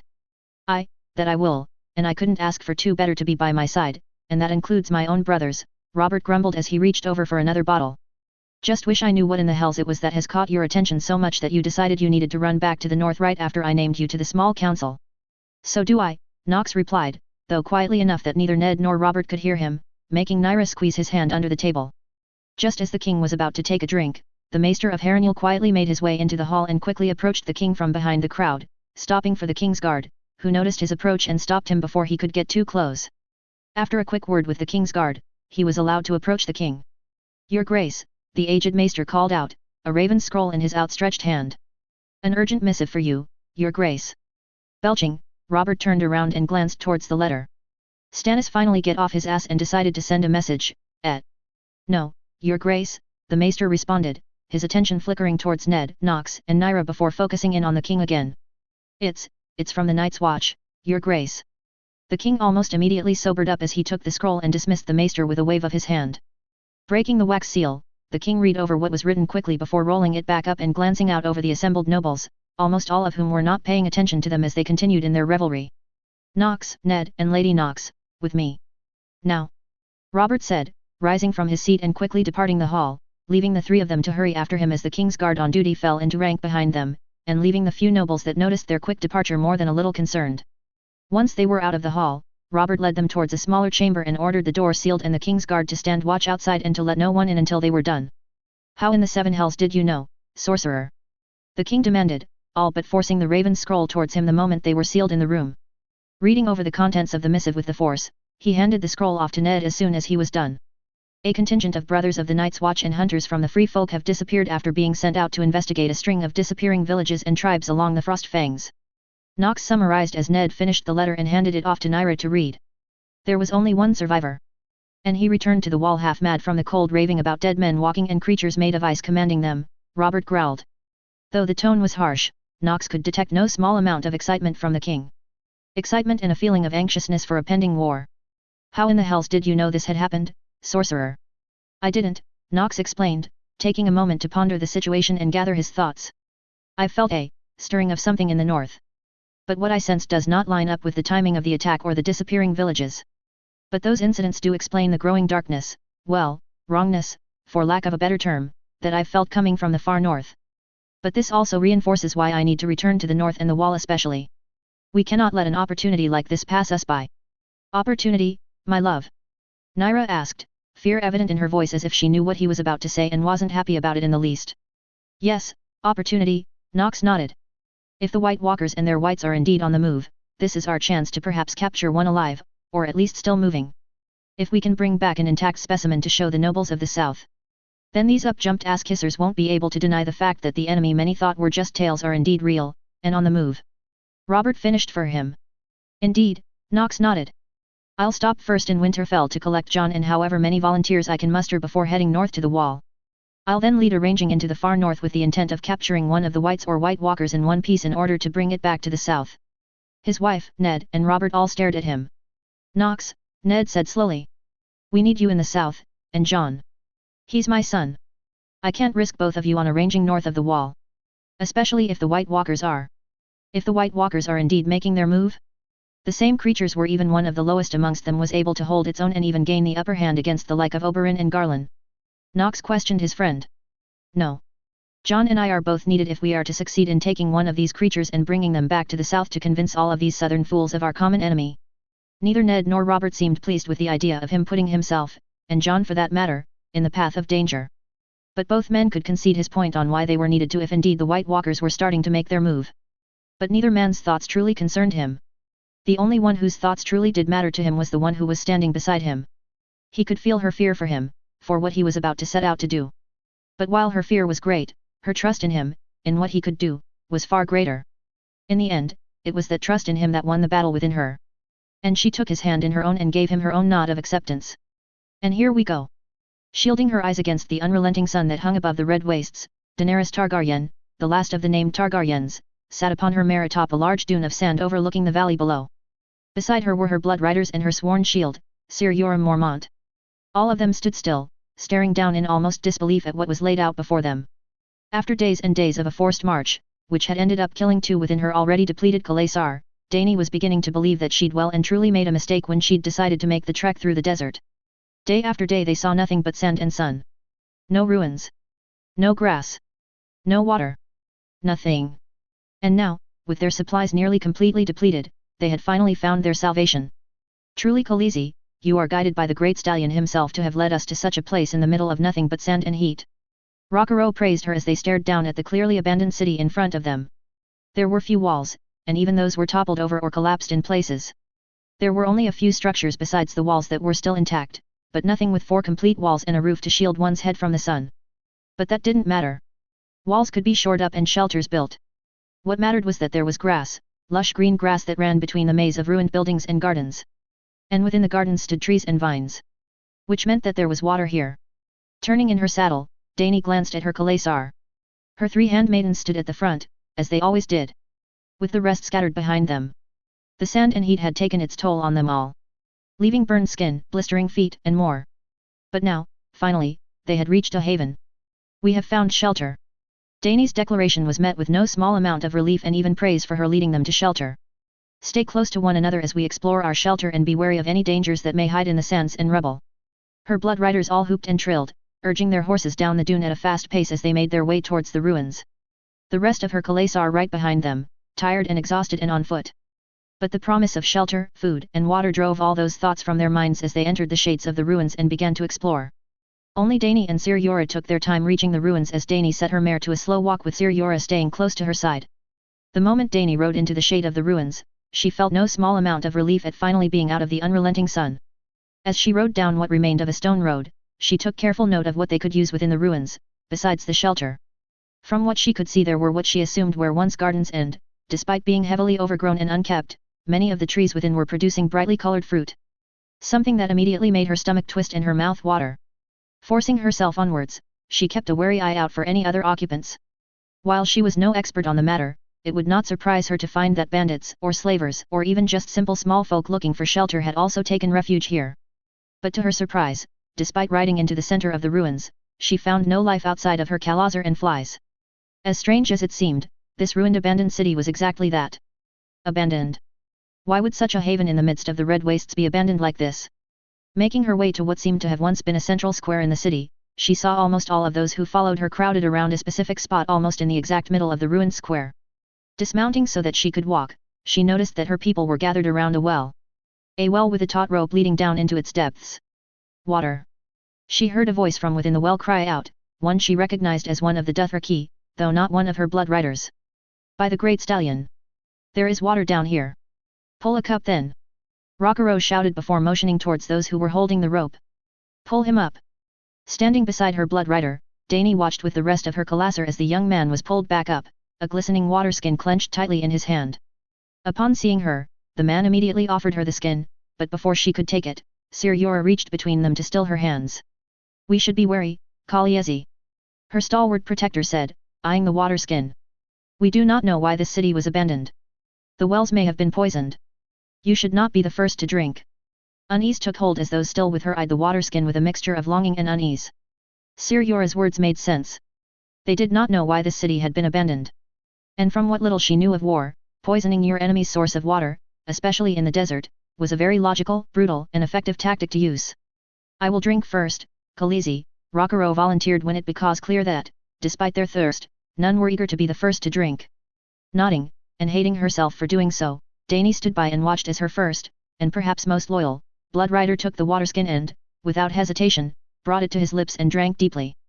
For several long heartbeats, it seemed no one breathed as they all waited to see if her faithful blood rider had any adverse effects from drinking the water from the well. But after a long moment of silence, Rockero smiled and held the skin out for Dani to take. Nothing but clean water, Khaleesi. Taking the skin, Dani didn't hesitate before taking a drink herself. The water was warm. And had a slight taste of the water skin that was holding it. But, in this moment, it tasted better than the best of honeyed wines. Lowering the skin, she immediately handed it off to Doria, who took a quick drink before passing it on to Iria. And like a dam letting loose, her people immediately rushed back to the well, throwing buckets tied to ropes or water skins attached to whatever they could find, trying to pull as much water from the well as fast as they could. Turning her back on the spectacle, Dani made her way back to the soul-covered wagon with them that held cargo more precious than gold or any jewel or gem. With Sir Yora's aid, she made her way into the wagon and towards the small basket that dominated most of the space within. And within the basket lay her pride and joy. Her children. Her son, Rago. And her dragon daughter, Droga. Her son's skin still had a touch of red from birth, but it was slowly changing to the same coppery coloring her late husband had. And curled alongside her son was Droga. The little dragon was, purring contentedly, happy to be beside her son. Though how exactly she knew that she had no idea. Perhaps this was that forspawn thing that John had told her about, the same one that he shared with his dire wolf? Putting the thought aside for now, Dany carefully picked up her still sleeping son. The move woke Droga, who took a moment to shake herself awake before quickly scampering up Dany's arm and coming to a rest on Dany's shoulders and across the back of her neck. Rago squirmed in her arms, his violet eyes opening briefly staring around before closing again against the bright sun above them before he began to cry and fuss in her arms. Knowing what her son wanted, Dany found a structure that was still mostly intact and made her way into the shade. Finding a comfortable place in the shade, Dany sat down and lowered the straps of her dress, exposing herself and bringing her son up to her breast to nurse. Sir Yora, ever the gentleman in her presence, immediately turned his back on her so as to not see her in a state of undress. "Do you know where we are, Sir Yora?" Dany asked as her son hungrily fed upon her breast. "No, Khaleesi," Sir Yora answered honestly as Doria came towards them, a full waterskin in hand. "But given the number of days we have been traversing the Red Wastes and, God's willing we managed to stay on a single path, we be close to Karth, or perhaps Karkesh if we travelled further south than intended. Either way, these ruins are not on any map that I have laid eyes upon. Perhaps this was once an outpost of the old Valyrian Empire. A staging point for expansion eastwards." Nodding, Dany accepted the waterskin from Doria, but only after her handmaiden had taken a healthy drink for herself first. It'd taken her longer than she cared to admit, but after noticing Doria stumbling in the red waste, she questioned why her first handmaiden was weakening. The answer she got was not one that pleased her. Doria, as well as Irri and Yahiki, were all giving her their water rations. Their reasoning being that Dany needed the water more than them in order to properly feed her son. And while the gesture touched Dany, she had made it clear that she would only drink equal to what everyone else drank. And while she was sure that some were still cutting back on their water so that she could have more, no one else tried to give her all their rations again. "Call for my blood riders," Dany instructed as she shifted her son to her other breast while keeping eye contact with Doria. "I have need of them." Nodding, Doria proceeded to place a small bowl on the ground and fill it with water for Droga. The small dragon, who'd been watching Rago carefully, immediately noticed the small bowl and jumped down from her shoulders to the ground so that it could bury its small snout into the water where it proceeded to drink. Her task completed, Doria got back to her feet and moved off to summon Dany's blood riders. As one, her blood riders arrive before her and stand next to Sir Yora. Unlike the Northmen, her blood riders do not turn their back on her. But nor do they stare at her exposed state. That wasn't to say they didn't look. They were men, after all, and she was an exposed woman. But they kept their sight on her face rather than her breasts. "Each of you will rest today and through the night," Dany began as her son stopped his feeding, prompting her to raise him to her shoulder and pat him on the back. "Each of you will ride in a different direction for a full day. Should you find nothing within a day, you will return here and we will discuss further where we will go." "As you command, Khaleesi," each of her blood riders nodded, bringing closed fists to the chest in signs of respect before moving away to find a place to rest until it was time for them to leave once more. Irri and Yahiki took the blood riders' place as soon as they left. The former carrying the small basket from the wagon that was being used as Rago's bed and the latter holding a small assortment of fruit. "Many of the trees still bear fruit, Khaleesi," Yahiki explained as she pulled out a knife to cut the fruit while Irri aided Dany in fixing her dress and laying her son down to rest in the shade. "You must eat more than us, to sustain both yourself and the Kalaka." Nodding, Dany took a piece of cut fruit, some sort of orange though with a strange red coloring to it, and began devouring it, making sure that not even a drop of juice fell from her lips. "You may turn around, Sir Yora," Dany said as she began eating the second orange, this one at a much more sedated pace. "Khaleesi," Yora responded respectfully, as he turned around. "If I may ask, what is your plan? I know you said that you intend to rebuild the Valyrian Empire. And while I will support you to my last breath, such a feat seems impossible?" "Of course, such a thing is impossible, Sir Yora. I am not a fool," Dany responded simply. "It took centuries for the Valyrian Empire to become what it was before its fall. I am under no delusion that I will be able to bring it back in my lifetime. But what I can, and will, do is set the foundation that my son and his children may further build upon until one day the Valyrian Empire is back, whether back to what it once was or in a new and better form." "And how will you form such a foundation, Khaleesi?" Yora pressed, not unkindly, but with clear curiosity. "The same way any foundation is laid, Sir Yora," Dany responded. "One brick at a time." Chapter 38, The Games Begin Part 1. Back everyone. Not much to say here, life goes on and I'm still working when and where I can on this one. And I have no intention of stopping until I have completed this FIC. Will I start up another one when this one is done? Only time will tell right now. Thank you to everyone who has alerted to this story, added it to your favorites or left a review. All of your continued support of this story has really been amazing and keeps pushing me to make sure that I finish this story. I read all of your reviews, and they are a boost, though it's clear that some are really not meant to be a boost but rather to troll, but I try not to let those few deter me. And lastly, shout out to my beta reader and brainstorm partner Telemachus Sundus. Lastly, I do not own Disney, nor am I Lucas or Martin, I have no ownership of A Song of Fire and Ice, Game of Thrones or Star Wars. This is purely for fun with no profit being made. And with that out of the way, let's get to the chapter. Stay safe out there everyone. Chapter 38. Resting in the shade of one of the more intact structures of V's Tolero, Daenerys Targaryen watched with a light smile on her face as her son suckled at her breast while Drogo pranced about on still unsteady feet as the little dragon hatchling hunted after the numerous flies that had made their home in the ruins. But as she watched her children feed and play, she couldn't help but feel anxious as well. A feeling that had unfortunately become quite common for her ever since the death of her husband. A week had passed since her and what remained of her Colasar had arrived at this ruined city, and almost the same amount of time since she'd dispatched her blood riders out to scout the surrounding area. Of the three, Rockero and Ago had both returned with nothing to show for their efforts after being gone for 3 days and nights. Iago, however, had not returned. And now as they were approaching a week since his departure, Dany was starting to feel the cold tinges of despair fall over her at the thought of what might have befallen one of her blood riders. Hearing a light mewling from Droga, Dany smiled as she reached down and caressed her daughter's scaled head. Some might call her mad for such thoughts. But now that she had this bond with Droga, she truly did feel as if the little dragon was her daughter, as much as Rhaego was her son. She was no simple beast. She was her child. And just as she would give her life, her everything, to protect little Rhaego, so too would she give everything to protect Droga. At least until the dragon had grown. For Dany was under no delusions that once Droga had grown to full size that her daughter would truly need her for protection. Hearing the light crunch of sand and stone, Dany looked up to find her little moment of peace being disturbed by Sir Yora. The older man was pointedly not looking at her breast where her son was feeding. Forgive the intrusion, Khaleesi. But a small column of a dozen men are approaching with Iago at their lead. Feeling her son let go of her breast, Dany gently cradles Rhaego while rising to her feet. Turning, she found Doria immediately by her side. Keep Rhaego and Droga out of sight, she instructed her handmaiden, handing her son off to her. At least until we know more about who Iago has returned with. Doria took Rhaego gently in her arms. But when she glanced down at Droga, she hesitated. Mostly because the little dragon was growling lowly, an almost cute sound, at the prospect of being separated from her mother. Go with Doria, little Droga, Dany said to the dragon, whose snake-like head twisted up to look at her. I will be all right, little one. She could almost feel a sort of pouting coming from her daughter as the dragon's head dropped and she waddled over to stand next to Doria. Giving her children one last glance, Dany righted her dress, pushed her back up, and made a quick glance at her person to make sure she was presentable before allowing Sir Yora to lead her towards the outskirts of V's Tolero. Arriving at what was once perhaps a main gate, Dany stood side by side with Sir Yora with Rockero and Ago quickly joining them just as Dany began to make out a small caravan approaching the ruins. At best, she would put their numbers around perhaps 24 that were either walking or, in Iago's case, riding a horse. There were also 2 small ornate carriages that were being led by a single horse each. Once they were close to the ruins, Iago urged his horse to a gallop so that he could reach her before the others. Coming up to her, her blood rider effortlessly slid from his saddle and sank to a knee before her. Khaleesi. Forgive my breaking of your words. However, while I was riding, I came across a small caravan and decided to follow them.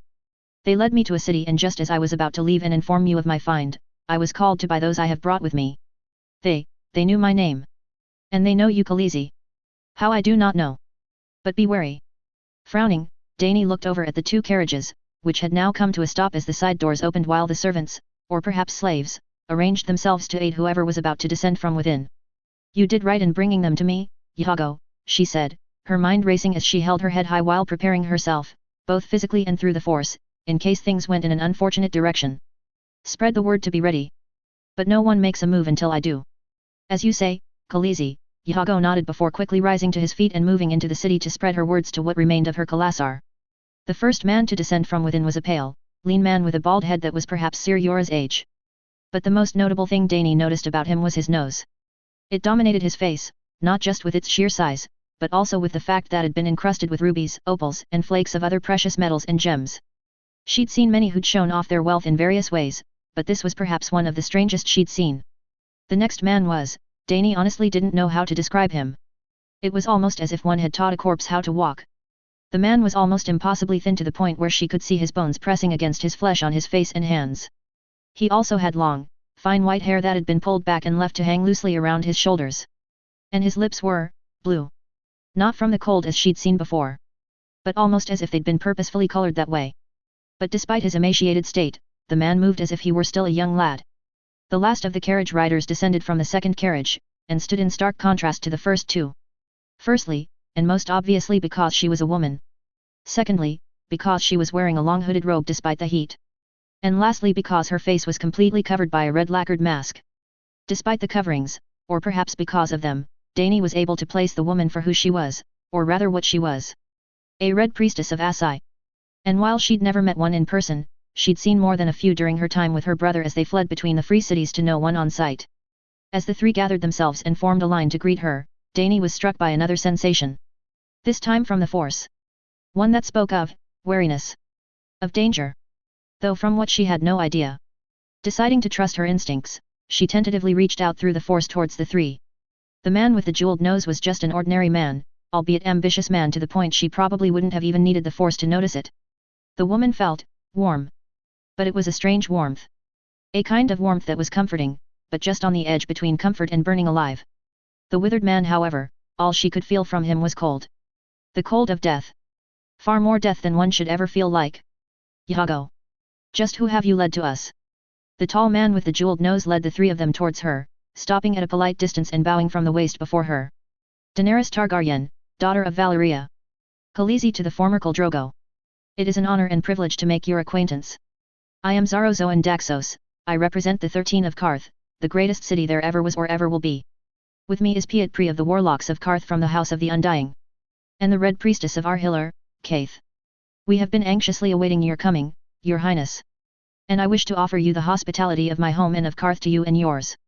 Had she not already been forewarned by Yago, she would have been more than slightly taken aback that they knew about her. And it was still unsettling that they knew not only who she was, but that she was heading their way. She managed to keep that unease at bay as she lowered her head in return. You honor me with your presence, Master Xaro Zoan Daxos. She wasn't sure just what title to address the man by as he did not give one, but Master seemed appropriate provided he did not read too much into it. And greetings to you as well, Master Warlock, Priestess Kaith. I'm afraid we do not have much to offer. But, please, join me in the shade so we may share water and fruit together. Smiling, Xaro nodded. Of course, Khaleesi. Turning, Dani led the trio to the shaded area that she had taken to calling her own. She was pleasantly surprised to find that her handmaidens had been quick to set up 4 places to sit, as well as laying out a large blanket across the sand upon which were a few plates of fresh fruit and 2 jugs of clear water along with several cups. Taking her seat, Dani watched as her 3 guests arranged themselves across from her. Xaro took only a cup of water, while the Red Priestess waved off the offer of food and drink. The Warlock on the other hand immediately grabbed an entire plate of fruit and a large cup of water and began downing them both like he'd been deprived of food and drink for most of his life. Picking up a single cup, Dani took a moment to wet her lips, giving her a chance to collect her thoughts before speaking. I pray you will forgive my curiosity, but I would inquire as to how you know not only of my existence, but that I was coming towards the great city of Qarth. The Warlock chuckled between bites of fruit, their juices running from the corners of his mouth and down his chin. The eyes of the undead see all, Khaleesi. We knew of your coming across the Red Waste. And more. We know of what you have given birth to. Your children. They call and sing to all who have the ears to hear them louder than any. Louder than even the sorcerer from the west. Dani felt her throat constrict. They knew of her son. Of her daughter? Or did they? He did not name her infant son or hatchling daughter. Was he merely fishing for information? Seeking confirmation? Regardless, the answer caught her off guard and she was left unsure of just how to answer him. Please forgive Piet Pri, Khaleesi, Xaro said kindly. The Warlocks of Qarth are not known for their subtlety. But their words, when spoken clearly, are not ones to be ignored. It was on his word, and the word of the priestess Kaith, that I came to learn of your existence and the existence of your children. My curiosity drove me to seek you out. If you are willing, Khaleesi, perhaps you would be able to satisfy our curiosity. After all, no dragons have been sighted since the last died in Westeros nearly 150 years past. Part of her wanted to deny the request. To order her men to cut down these 3 immediately. But did she truly have cause to do so? True, they knew of her son and daughter. And while they were the first to openly admit that they knew, and their methods of knowing were not the norm, it would not be long until all of Essos knew. Especially given what she planned on accomplishing by re-establishing the Valyrian Empire.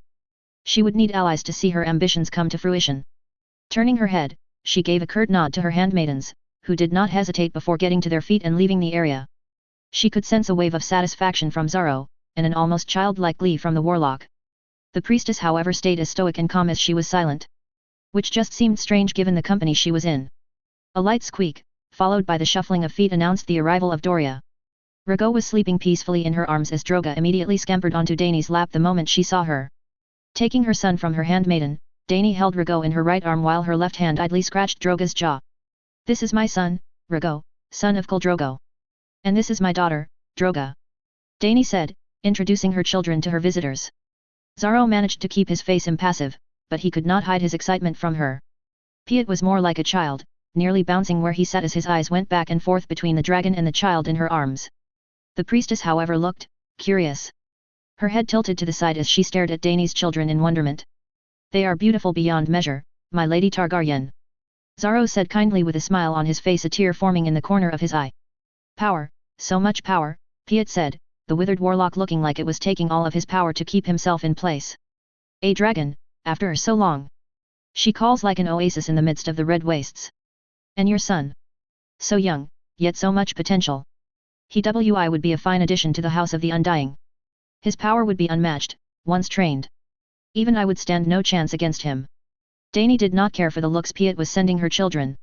Apparently neither did Droga, given the glare and low hiss she sent towards the man. She knew that her children were powerful. She could feel it. And it wasn't just the feelings of love a mother had for her children. She could feel the force swelling within both Rago and Droga. Though what it meant for either, she had no idea. She could only hope that Jon, and Master Nox, might have answers for her the next time she was able to speak with them. Perhaps. Yet they are still my children. And they will be raised as befitting their status. A son of Valyria with the blood of the greatest of Khals. And as a dragon. Dany replied, keeping a firm hold on her children. "Of course, they will, Khaleesi. Despite my associates' excitement, they are your children. And their lots in life are yours to decide, and yours alone." Despite keeping his eyes on her the entire time he spoke, Dany could tell the last part of Zaro's proclamation was directed towards the warlock. Nodding, Dany gave herself a moment to settle as she shifted Rago while Droga curled up in her lap. "I hope that seeing my children has satisfied your curiosity. And perhaps now we might begin talks of the future." Zaro spared a glance towards both the warlock and priestess before speaking.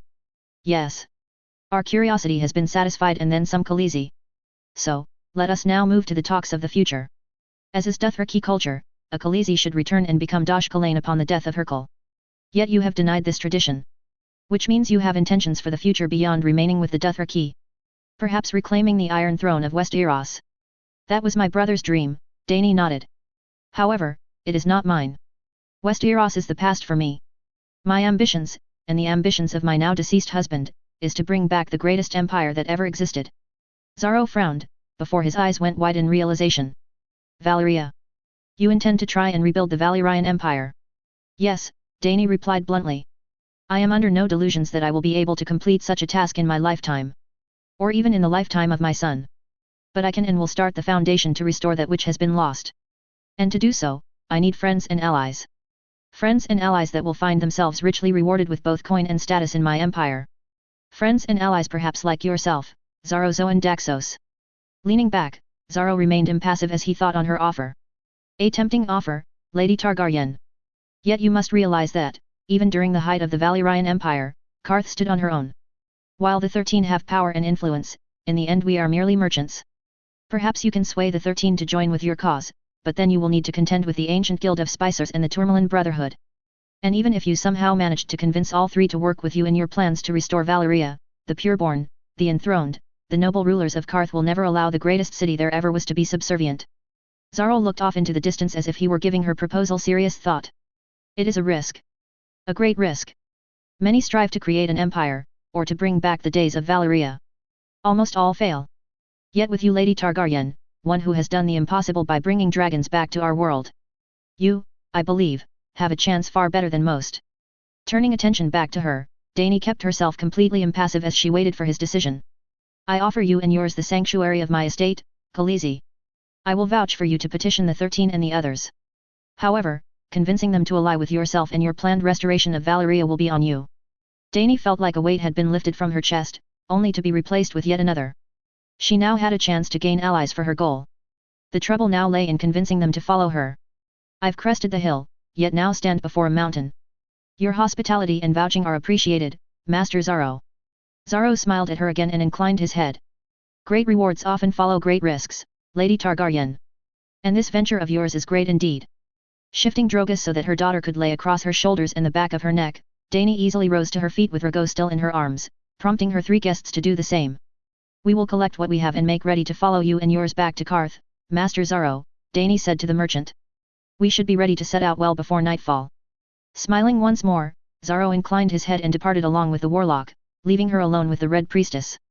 Standing in the woman's presence was an unsettling experience for Dany now that it was just her. The lacquered mask hid any facial expression, and while she could feel a comforting warmth coming from the woman from the Force, that was all she could feel from her. No thought. No emotion. Nothing. The Red Priestess's eyes rested on the dragon on her shoulders and the sun in her arms. 3. Dany had just been about to turn and leave the woman when the one word, the first word the woman had spoken, reached her ears. 3. She asked back. The woman's head tilted. A vision in the flames, granted by the Lord of Light, showed me 3 children in your arms. 3 children born of fire. Because of this, 3 eggs were gifted to a merchant so they might reach your hands. Dany felt her throat constrict as her grip tightened on her son. Her daughter, sensing her distress, perked her head up as a low rumbling hiss hummed through her little body. If she was following this woman's words correctly, then the Red Priests and Priestess had a vision of her well before she ever married Drogo. And they took steps to see their vision fulfilled by allowing the 3 eggs Illyrio had gifted her at her wedding to leave Assai in his hands, knowing where they would end up. The dragon lords of old only ever had a single dragon at a time. And there were reasons for this, Dany answered, trying to be as vague as possible as she did not want to give away some of the secrets of Valyria Jon and Master Nox had imparted to her. The woman didn't say anything as she just continued to stare at her. The vision has changed. The work of his champion or his enemy. The priestess didn't seem to be talking to Dany, she was just talking. A possible fate, your possible fate, has been changed, Daenerys Targaryen. Yet, if it is for the better or worse is yet to be seen. And with that, the Red Priestess turned and walked away, leaving Dany alone with her blood riders, handmaidens, and Ser Jorah. Be wary with her, Khaleesi, Ser Jorah said from her side, his hand resting on the hilt of his sword, ready to bear steel at a moment's notice. And the warlock. I have yet to hear a single kind word said about the warlocks of Qarth. And the Red Priestess serve only one master and have their own goals. I know, Dany responded. But to see my goals fulfilled, I will need allies. Some of whom will not be of the most noble of sort. They will try and use me. Just as much as I try and use them. The trick will be staying one step ahead of them. Switching to Dothraki, she addressed her Khalasar, collect everything of value that we have brought with us or that we found while here. We set out for Qarth before the sun sets. Ned was able to smell King's Landing well before they arrived. The festering stench of over 500,000 people living practically on top of one another without adequate drainage created the pungent smell that the capital city of Westeros was unfortunately so well known for. And while it was clear that many were used to the smell, those who were accompanying him, namely his daughters, Ward Jane and the Lady Nyra Nox, clearly were not. Nyra, insisting on riding next to Ned as they passed through the gates into the city of King's Landing, managed to keep a straight face, but Ned could tell that she was just barely holding it together. Between the masses that had come to either see the return of their king, or more accurately to beg from the passing nobles, and the stench of the city, it was fair to say that Lady Nox did not have a favorable first impression of the city. As they progressed up the roads towards the Red Keep, the number of small folk lining the streets grew larger and larger until Ned was sure that nearly half the city had turned out to welcome the king home. Robert, for his part, seemed to be in his element. For all the faults he knew that his brother by choice had, he had an almost uncanny ability to turn enemies into friends and garner the love of the small folk. Cheers for the king swept through the streets as Robert raised his hand, waving to the crowd as he rode, pausing every now and then to perhaps toss a few coins out to the crowd or throw a smile and a wink towards a beautiful woman. Lord Stark, Nyra said, bringing her mare up beside him. Perhaps now would be a fine time to start with what we discussed. After watching Robert toss a few more coins to the small folk, an act that was soon followed by Renly as the youngest brother to the king actually got off his horse to interact with the people, Ned nodded. He turned back towards the carriage carrying his daughters, as both of his sons were returning to Winterfell with Nox. Catching Ser Jorah's eye, Ned motioned for the captain of his guard to approach. Slow the procession and stand ready. Bring my daughters out and give them each one bag to hand out. Nodding, Jory made his way back and relayed Ned's orders to the rest of the northern procession. His daughters, ever eager to see new sights, nearly jumped out of the carriage as soon as it was safe to do so. Arya was bounding about with excitement as she looked around in wonder. Whereas Sansa stepped down with only a touch more dignity but who was clearly excited at being in King's Landing. Slowing her own mare, Lady Nyra gracefully slid down from her saddle, pulling a small bag from her saddlebags just as similar ones were being handed over to his daughters and Jane Poole. Sir Loras had been true to his word, and after the Reach Knight had been awarded the winner's purse, he immediately sent half of it to House Stark to be used however they deemed fit. At 15,000 dragons worth of coins and jewels, it certainly was no small amount even for a great house of Westeros. Though considering it was half of the winner's purse, Ned was starting to dread learning the full impact the tournament had on the crown's coffers. But, alas, Ned had decided that he would put the coin to good use. Together with Nyra, the two had spent nearly the entire trip from Harrenhal to King's Landing discussing the best ways in which to use the coin. The first was what they were doing now, giving coin to the people of King's Landing to garner the favor of the small folk. Taking his own bag, Ned kept half an eye on his daughters, who were approaching the sides of the road where the small folk who'd realized what was about to happen were eagerly gathering. Pulling a few coins, a mixture of silver and a few gold, Ned began absent-mindedly handing the coins out to whoever he saw first. Robert, realizing that Ned and the others had slowed, called out for the rest of the procession to match their pace. Though his orders seemed to have been ignored by the monstrosity of a carriage that Ned knew carried the Queen and the royal children. Instead of slowing, the carriage almost seemed to have sped up, forcing small folk and gold cloaks out of its path as it made its way towards the Red Keep. Shaking his head, Ned emptied the last of his purse into the hands of a father and mother, who had 3 small children hanging off their legs and were dressed in little more than rags, making his way towards his daughters. Arya, ever the impatient one, had already emptied her purse and was now looking as if she were both bored and more than a little overwhelmed as more and more small folk asked her for coin, which she had to deny as she'd already given out all that she had. Sansa, on the other hand, was seemingly in her element. Sansa was smiling, focusing on handing her few coins to children and then their families if any were present. She gave encouraging words to those who needed it. Hugged children and held the hands of their mothers. In all, she was the picture of a perfect noble lady. You would be proud of our daughter, Cat, Ned thought sadly as he watched his daughter, the spitting image of her mother, give a young boy her last coin, followed by a hug and a light kiss on his forehead before backing away due to her purse now being empty. With them slowing to hand out coins to the denizens of King's Landing, their procession up to the Red Keep slowed to a near halt and as a result those of the north were the last to enter the inner walls leading to the Red Keep. Once they were inside, Ned turned towards Jory. See to it that my daughters and the rest of our house find their lodgings within the Tower of the Hand, he commanded to his captain before turning towards Lady Nyra.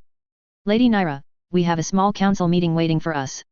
Nodding, Nyra fell in step with him as the two headed into the depths of the Red Keep while his family and house made their way towards the Tower of the Hand. Little had changed in the few years since he'd been in the Red Keep, and he could only thank the gods that the reasoning for him being here this time was not the same as the previous 2 times he'd been forced to come south. The first to overthrow the Mad King.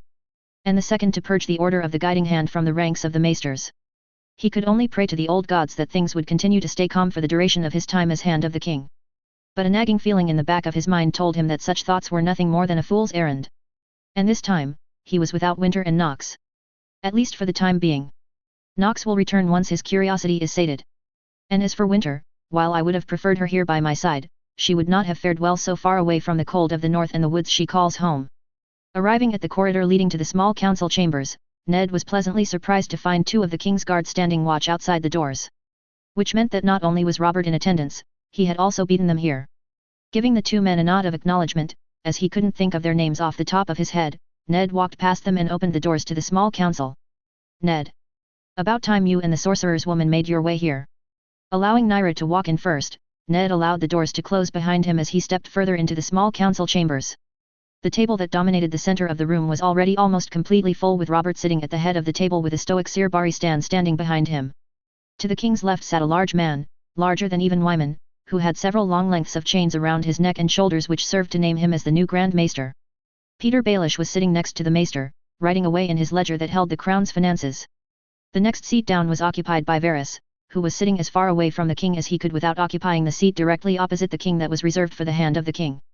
On the other side of the table, only one of the 3 seats were filled, and that was the seat that was closest to the king, which had been claimed by Renly. Apologies, Your Grace, Ned said, speaking for both himself and Nyra.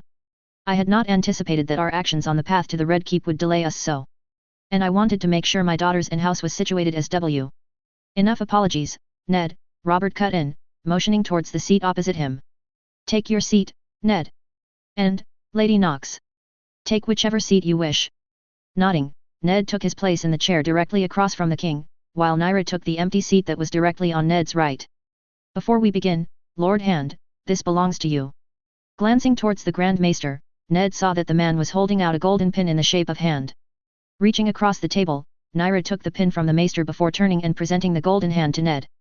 Despite being so small, Ned felt like he was holding the weight of all of Westeros in his hand when he took the pin from Nyra and stuck it to the chest of his doublet. My thanks, Grand Maester. Though yours is the only face here I do not recognize. This here is George. Perhaps the only man fatter than the king in all of King's Landing, Robert gaffed, chuckling at his own joke. And I know that the Maesters have not yet earned the North's forgiveness. Hells, they haven't even truly earned my own.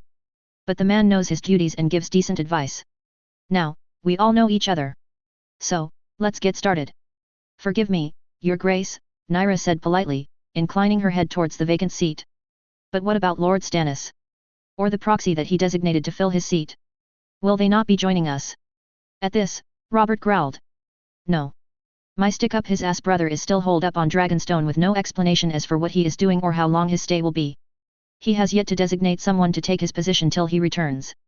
The vessel Shireen will be taking leaves at first light. Should she be unable to find out what is going on with Stannis, or if we don't hear from either within a fortnight of her leaving, then I will appoint a new master of ships to the small council. Replace him. Renly repeated, seemingly not believing what he'd just heard. He's our bro. I know, Robert replied, shooting his youngest brother a look that shut him up. Which makes his absence and silence even more inexcusable. And had our positions been reversed in this matter, he would have already dismissed either of us or replaced us with someone else. I've been more than lenient with him. It's time for him to return to his duties. And if he cannot, or will not, then I will find someone who will. My birds have sung a song during the tournament that might explain Lord Stannis's silence, Your Grace. Varys spoke up, the bald man completely calm. It seems that Lord Stannis has recently received a visitor. A Red Priestess of Asai. While she arrived well before your brother's silence, her role was limited to just a visiting priest or priestess. Though the last whispers I had from the island spoke of Lord Stannis elevating her to an advisory position. A Red Priestess, I've heard tales of them. None of them good. Peter commented while keeping his eyes down at his ledger. Witches is the kindest of terms I've heard of from those who speak of them. But perhaps our temporary mistress of the arcane would be far better suited to inform us of what kind of threat this woman possesses. It was a challenge. A subtle one but a challenge, nonetheless. And while part of him wanted to go to her defense, Ned knew that Nyra needed to do this herself. She needed to prove that she was here for a reason. That Knox hadn't just chosen her to sit in his seat because she was his wife. The Red Priests and Priestess follow the god known as Arhillar, or the Lord of Light. They come from the lands of Asai and are perhaps one of the most prominent religions across Essos. There are a lot of rumors as to what they can do in terms of magical abilities. Accounts vary widely depending on who you talk with and where. But one thing that stays consistent is the source of their power. They draw their power from this Arhillar and are taught how to do a few spells, mostly illusions, and how to see the future. Though the latter of which is unreliable at best and outright dangerously open to interpretation at worst. A few of the higher levels of the faithful are also what are known as shadow binders, which means they can manipulate shadows in animate beings or objects. And perhaps most disturbing of all, is the fact that the followers of the Red God are well known to practice sacrificial offerings to their god in hopes of gaining more power. Whether valuable items, blood, livestock, even people, the more valuable the item being sacrificed, the greater the return of power. At least that's what they believe. Robert did not necessarily look pleased. Is it possible this Red Priestess has done something to my brother to control him? Nyra frowned. Doubtful. At least nothing magically oriented. Even if this Red Priestess had the ability to bewitch an individual's mind, using magic to control a mind as strong as Lord Stannis's would take considerable effort. Both at the onset of the spell and to maintain it. No. It's more than likely that this Red Priestess used her words and actions to work her way into Lord Stannis's confidence. Either way, Shireen will be back on Dragonstone within the week and she will be able to ascertain this priestess's hold on Stannis. And a single Red Priestess, unless she is a very, very high-ranking priestess, which is unlikely as they hardly ever leave the Shadowlands, would be no match for Shireen if it comes to a struggle between the two. Even if so, I don't like letting my niece go into such a situation blind, Robert growled, pointing to first Nyra, then the Grand Maester, and lastly Varys. You three will spend the night after this meeting with Shireen. Tell her everything you lot know about these Red Priestess and how to deal with them. Of course, Your Grace, Nyra nodded. Nodding along, Robert turned his attention back to Varys. Varys. Before Harenil your little birds told you of the demise of Viserys Targaryen, What's been happening with Daenerys and the Khalaisar since his death? A fair amount has indeed happened since you left, Your Grace, Varys responded, his voice and face still completely devoid of any emotion. It seems that shortly after her brother's death, Daenerys suffered an assassination attempt. Though not one from us, Your Grace.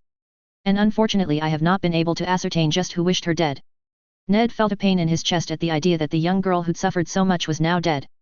He might not have cared for her brother or father. But he never let that hatred go past those who hadn't earned his scorn. So, the girl is dead then? Robert asked. Varys shook his head in reply. No, Your Grace. The assassin failed. But Khal Drogo became enraged at the attempt on his wife.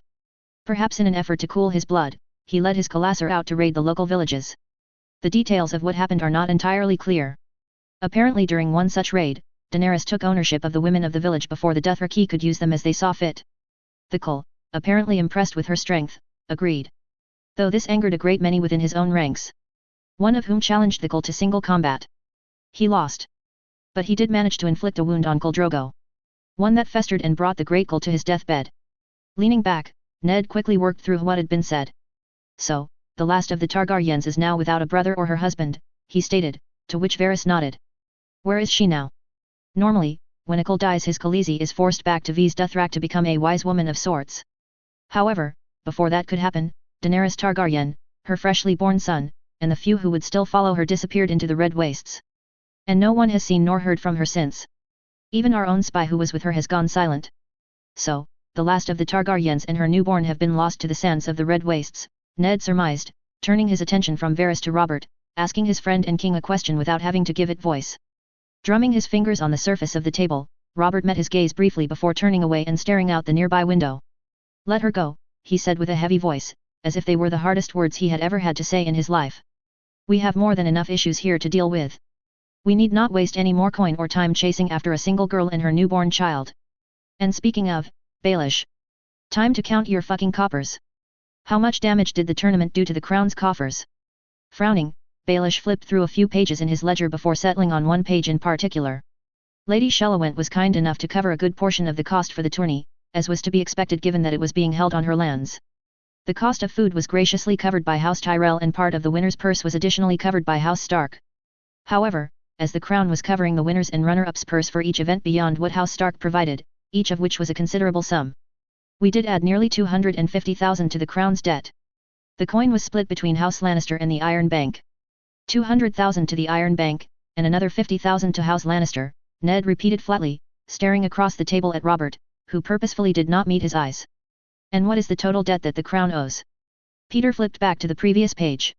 In total, the crown owes 4 million to the Iron Bank. Another 100,000 to the Faith. And 300,000 to House Lannister. We do have a payment schedule with the Iron Bank and have reduced that debt significantly in the last year. I was able to prevent adding too much more debt to the Iron Bank by taking a fair bit of coin that had been allocated for other projects. Unfortunately, that includes the cost of renovating the Dragon Pit. That will not be an issue, Nyra cut in almost immediately. Between Lord Stark, my lord husband, and myself we have come up with a way to renovate the Dragon's Pit and perhaps even start doing something regarding the stench of the city without adding much to the crown's debt. How? Robert asked, his gaze meeting Ned's briefly before bouncing towards Nyra. Sir Loras was good on his word, Nyra replied. After being crowned champion of the tournament, he gave half of the winner's purse to House Stark to do with as Lord Stark pleased. I had my son take a small amount back to Winterfell to distribute as needed, Ned continued for Nyra. The rest of the coin I brought here to King's Landing with the intention of using it to hire the workers and even begin purchasing the materials needed to renovate the Dragon's Pit. And while the amount will not be enough to pay for the complete restoration of the Dragon's Pit, it will last for perhaps throughout the first 9 months to a year of the work. And the Dragon's Pit is not the only place that Lord Stark and I discussed using the coin, Nyra continued. I went over the numbers required multiple times, and we should be able to spare enough coin to pay for nearly 200 additional workers within King's Landing to begin the task of cleaning and removing any blockages in the sewers and cisterns throughout the city. The members of the small council all looked at one another curiously, only the new Grand Maester seemed to find interest in the idea. You really expect people to go down into the sewers to clean up shit and piss? Renly asked, the younger man clearly aghast at the mere idea of it. Yes, Nyra answered simply. Forgive me for saying, Your Grace, but this city smells terrible. You can smell it from even a mile away. And, unfortunately, that is not a joke. While cleaning the sewers and cisterns may not completely get rid of the smell of the city, it is a start at the very least. And how much are you expecting to pay the small folk to wade through shit and piss? Baelish asked, shaking his head.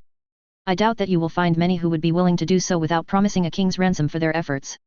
Naira fixed the master of coin with a level stare that she had learned from Nox. One that held enough strength and conviction to make even the great Yan shift his feet. And Baelish was no great Yan. The wiry man could only meet her gaze for less than a few heartbeats before turning his attention back to his books. You're thinking like a lord, Lord Baelish. Not one of the masses. You've never gone hungry. You've never seen your family go hungry. You've never had to watch as your family went sick and had to make the choice on whether to try and send your family to a healer with what little coin you had or use the coin to provide food for the rest of your family. We will find those willing to work. And while the budget Lord Stark and I devised is not a king's ransom, it does reflect the work that we are asking to be done. None of the small council seemed to have an immediate retort for her. And what of when the winner's purse has dried up? Baelish asked, clearly trying to regain some measure of control of the conversation. Who wi? The crown will pick up where House Stark and House Knox has left off, Robert cut in, silencing Baelish. Lady Knox is right. This city smells of shit and piss. Has ever since I threw the fucking dragons off the Iron Throne.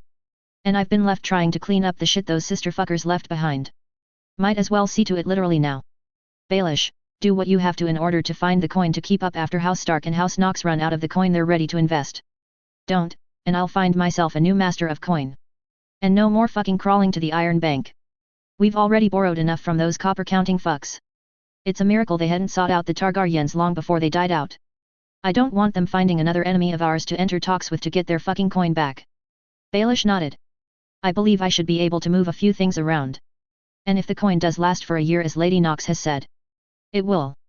Then I should have plenty of time to find a means to pick up where House Stark and House Knox leave off. Good, Robert nodded, before turning his attention back to Ned and Naira. Now, you two. Varys here has reported whispers that the sorcerer cooked up something new. Some sort of powder or some shit that's similar to wildfire. Is this true? Ned silently cursed Varys and his web of spies. He wanted to inform Robert of this new development himself to try and head off any ill feelings. But now his hand was being forced. He has, Ned nodded, drawing sharp looks from Renly and the Grand Maester. The first of whom was clearly unnerved. The second was curious and interested in the new discovery. Raising his brow, Robert motioned for him to continue. And the black powder is not complete as of yet, Your Grace, Naira answered for Ned. Something he was glad for as she was much more familiar with the black powder than he was. The formula works as intended. But my lord husband and his students within the Winterfell College are currently working on a means of delivery and control of the resulting explosion when the material is exposed to even a spark of fire. Explosion? The Grand Maester questioned, his expression mirroring one of a young boy that had just discovered something new and exciting. So, this black powder of the North's is much the same as wildfire then? Yes, and not. Naira answered. While both are highly combustible, that is where their similarities end. Black powder is consumed almost instantaneously when set to flame, whereas wildfire will burn for a fair portion of the day. Black powder is also far more stable and safer to transport than wildfire. You can store it in casks, knock it around, spill it, or do whatever you want to it. But as long as it is not exposed to flame, it will do nothing. Ned noted that the Grand Maester had opened a book as was writing down Naira's words as quickly as she said them. And what is the proposed purpose of this black powder? Mining and field clearing, Naira answered immediately. Which was true. Though Ned knew after seeing a demonstration that those were the simplest of uses for the black powder. The powder is strong enough to blast apart boulders and create mine shafts in a solid rock face. And as for field clearing, a small amount of the powder can turn a heavily rooted stump into a shower of splinters in the time it takes most to blink. And with the king's approval, my lord husband and I have devised a safe demonstration of the powder's ability that can take place in the training yard within the day. Robert had a small smile on his face as he nodded. 7 hells, that man never ceases to impress me. You have my approval, Lady Knox. Whatever men you need to prepare this demonstration will be given to you. I want to see what this shit can do at first light. As you wish, Your Grace, Naira nodded before falling back into silence as conversation around the table started up again about various other topics that needed to be discussed. And some that Ned felt honestly didn't. It took until nearly sundown before Robert finally lost his patience and called an end to the meeting. And while he wouldn't say it, Ned was glad for it. It'd been a long road. From the north, to Harrenhal, and now to King's Landing. He was tired, both in mind and body. And he wanted nothing more than to return to his new chambers in the Tower of the Hand, have an evening meal with his daughters, and then find his bed. The next morning, Ned rose before the sun began its rise knowing that today was going to be a day that perhaps changed the course of Westeros. Dressing himself and breaking his fast with his daughters, Ned made his way to the training yard just as the sun was beginning to rise above the horizon. But despite the time, he was not the first one there. Lady Nyra had beaten him, and she was commanding several servants around the yard. A statue of a dragon had been placed in the center of the yard. No doubt a remnant from the Targaryen reign that Robert had not yet had destroyed. Well, he will soon get his wish, he thought, as he watched as Nyra directed the servants to take a pickaxe and bore a slight hole into the base of the statue. By the time the sun was well above the horizon, the yard had come to life in such numbers that Ned was sure that at least half the court of King's Landing had come to see the demonstration. It seems that words and gossip spread faster than I thought. Ned thought, scanning the crowd of onlookers. It was only just half a day ago that this demonstration was discussed within the confines of the small council. Now, half a day later, and nearly the whole court not only know about it, but they also know where and when it was to be held. A small commotion in the crowd caught Ned's attention, just in time to see several King's Guard led by Sir Barry stand clear a path through the gathered onlookers. And right behind them was Robert and the Grand Maester. But beside Robert was an additional set of eyes that Ned had not expected to be present to this demonstration. I was not aware that the Queen had an interest in such things as this. Ned frowned as he watched the Queen, who clearly did not appear pleased to be awake at this early hour, walk just behind and to the right of Robert as his brother in all but blood made his way into the training yard proper. Leaving his place, Ned approached Nyra, who'd noticed the King's and Queen's arrival, and together they both bowed and curtsied. Your Graces, Nyra greeted the two royals as she rose from her curtsy. I trust that this demon. Enough with your pitiful flattery, girl. Get on with whatever nonsense you have to show us today and be done with it already. Nyra was not the only one who frowned at the Queen's harsh words, though it was Robert who actually responded. Shut your mouth, woman, Robert growled, casting but a single glance towards his Queen. This is the sorcerer's wife we're talking to here. Her words are his and to be taken note of. Lady Knox, show us what you have. Bowing, Nyra motioned for a few servants to bring a table and a small chest over. Once the table was set and the chest placed atop it, Nyra opened the chest in a way that prevented anyone from seeing inside. Reaching her hand inside, she pulled out a small leather pouch, and what looked like a leather stick the length of a man's hand and as round as a spear shaft. Opening the pouch, Nyra poured out a small pile of black sand onto the surface of the table for the King and Queen to inspect. Robert looked interested, whereas the Queen looked almost outright offended by the sight. You woke us to show us, sand? I should have you whi. Woman. Shut it before I shut it for you, Robert growled menacingly. For not the first time, Ned frowned at the way Robert treated his Queen. He held no love for the woman, or even fondness for that matter. But treating the woman like this in open view of everyone was, not right. Setting the pouch aside, Nyra picked up a pinch of the black powder and motioned for the King to hold out his hand. When he did so, Nyra deposited a small amount of powder into the palm of his hand. Frowning, Robert moved his hand like he was about to roll a pair of dice. Feels like coarse sand. Indeed, Your Grace. But as you can see, on its own the powder is stable. However, exposed to open flame. Well, see for yourself, Your Grace. Motioning to another servant, this one carrying a lit torch, Nyra took the torch and placed it on the ground and took up another pinch of the black powder she'd poured out on the table. If you would please, step back, Your Graces. Once everyone had taken a step back, Nyra carefully leaned forward, turned her head to the side, and tossed the small pinch of black powder into the open flame. Ned, knowing what to expect, was ready. Everyone else was not. The moment the pinch of powder touched the flame, it ignited in a plume of fire and smoke, accompanied by the sound of a small explosion that set many a noble jumping and caused some to even give a scream of fright. The King's Guard all immediately put their hands on their swords in response, but once they saw nothing but smoke their grips loosened. Dusting her hands of the remaining powder, Nyra righted herself, a smile across her face. Once exposed to open flame, or even a spark. Well, you can see the results for yourself. Eyes moving from the disappearing smoke to the powder in his hands, Ned watched as Robert took a few steps forward, ignoring the warnings of his King's Guard as he repeated the same actions Nyra had just taken by throwing the small pinch of powder in his hands into the flame. The result was the same. Only this time fewer nobles screamed, though still just as many jumped as the powder was ignited the moment it touched the flame. Incredible, Robert breathed, watching the smoke disappear even as the Grand Maester stepped forward to begin inspecting the powder that was still on the table. And what is with that stick thing on the table? Moving on, Nyra picked up the stick and turned it around in her fingers. This is a method of delivery and usage of the black powder that my husband has been working on perfecting. He and his students have done a significant amount of testing through trial and error.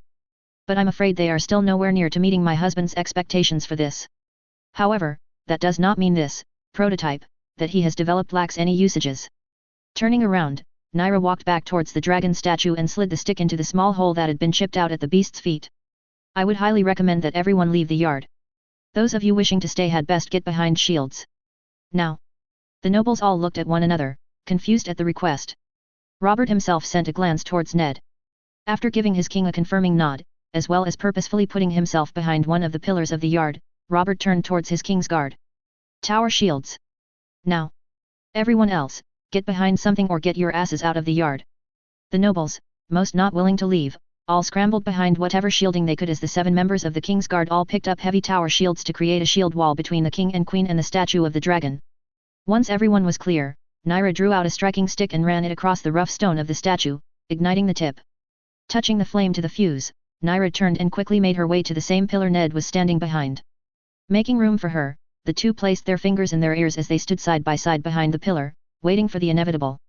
Ned knew what was coming, but even knowing did not fully prepare him for the thunderous bang that thumped his chest and set dust and rocks flying across the deserted yard. Feeling Naira move beside him, Ned lowered his hands and came around from behind the column. The king's guard were all still behind their shields, and Baristan looked to be forcibly holding the king down as he tried to cover both the king and queen with his armored body. It's fucking over, Baristan. Robert roared, his ears still ringing from the deafening noise. Now, let me fucking stand, so that I can see yous. Robert's words died on his tongue as he stood up and glanced over the shield wall. Where there was once a statue of a dragon as tall as a man, there was now nothing but dust and jagged rocks. The Grand Maester was the first to overcome the shock.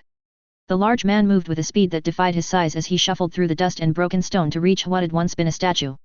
Ned, Lady Knox, Robert spoke, his eyes not leaving the blackened mark on the training ground. What do you need to see this shit done? Smiling, Naira walked forward. The Sea Wolf departed White Harbor not too long ago, Your Grace. And she should be making landfall here in King's Landing within the next few days, or a week at the latest. On board are several barrels of black powder, and just as many of the black powder sticks that been crafted in the north. We will use this shipment to help demolish part of the dragon's pit in order to prepare it for its rebuilding. Robert, still in a daze, walked forward to join the Grand Maester to stare at the destruction. Whatever manpower you need, whatever material you need, it's yours, Robert said in awe. Fucking gods, that man never ceases to amaze me. Hells, what's he going to show us next? How to sail through the fucking sky like birds? Fuck, that'd be something to see. Ned couldn't help but glance towards Naira at the king's words, the two sharing a knowing glance between the two of them. Given what they both knew of Knox's history and his people that sailed the stars, Ned was absolutely positive that had he the ability to do so, Knox would have already created ships that could sail through the sky as it were. But alas, he could not create them simply because Westeros, and this world in general, did not have the means to create even the simplest of flying vessels. But, it would be interesting if he could, Ned thought with a smile on his face as the Grand Maester rounded on Naira and started asking one question after another. To sail the sky, feel the wind, touch the clouds. It's not but a dream. But what a dream it is. Cersei was. Well, to say she was in a rage would be understating things greatly. She was angrier than she could ever remember being at any other time in her life. That sow that had fucked her way into the sorcerer's bed was standing proud and tall in the center of the training yard as Robert, the fat fool, and the Grand Maester, the even fatter fool, threw one question after another at her. All of which she fielded with the expertise of an experienced lady of the court. It was infuriating to see her standing there, garnering so much attention and admiration when she had next to nothing to do with this miraculous black powder. But, oh, what a substance it was. She needed to get her hands on it. The whore might have said that the powder was to be used for field clearing and mining, but Cersei knew better. This was something that could, and would, be used against their enemies. If a single stick of this powder could destroy a stone statue as tall as a man, then how many would it take to destroy a castle's walls? The secret of this powder had to be held in the hands of House Lannister and her son alone, where it could be used properly. But, no, the whore refused to give them the means to make the powder themselves, even denying the king when he asked about it. Something which should have had the woman flogged and raped till she could no longer walk. But, this could be a good thing as well. The North was guarding how to make this formula tighter than a septa's thighs. Which meant that other kingdoms would not be privy to its usage as well unless they bought it from the North. Which gave her time. Time to compel some northern fool into giving away its secrets to her and her son.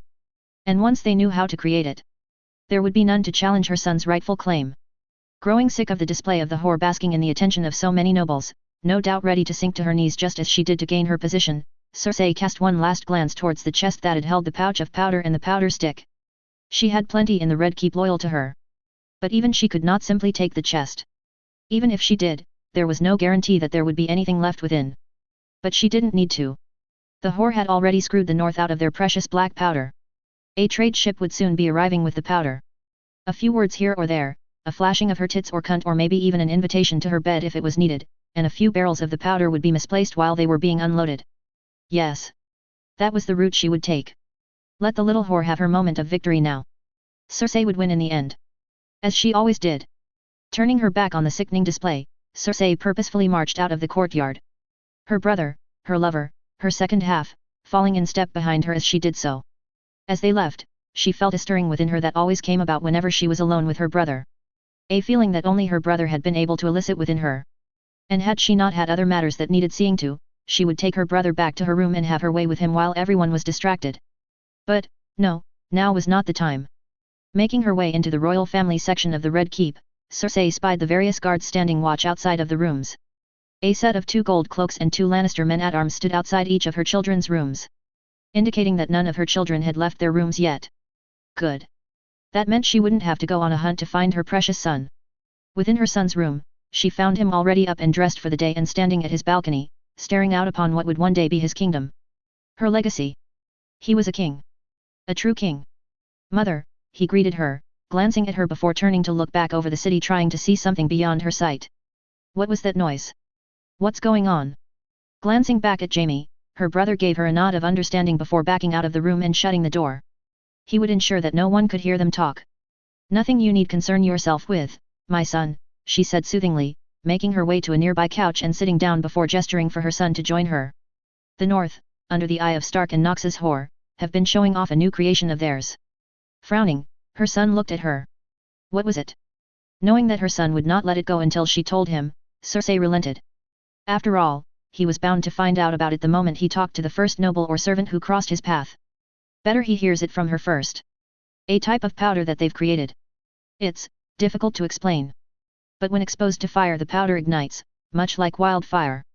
And when it does, well, that noise you just heard was a stick of the powder as long as a man's hand, reducing a dragon statue to dust and rubble. Joffrey's eyes narrowed in thought before coming alight with excitement. Good. He could already see the implications of the powder with only her telling. When will they be handing over the process for how to create this powder? At this, Sorcerer frowned and turned her head away from her son. They will not be. While they will be providing the powder to the 7 kingdoms, the process of how to make it will remain in the North.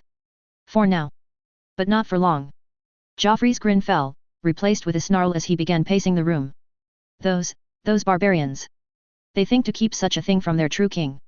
It's blasphemy. No. It's treasonous. And father is just letting them get away with it. Of course he is. Father is blind to the North, even when they are spitting in his face, on us. Leaning back, Sorcerer allowed herself to feel satisfaction, though it didn't show on her face. She didn't even need to work on her son's wariness of the North. He already saw the danger they represented. And how would you deal with them when you take up the Iron Throne, my son? Frowning, Joffrey thought on her question for a moment before answering. Another good sign. He didn't rush his answers and took his time to think them through.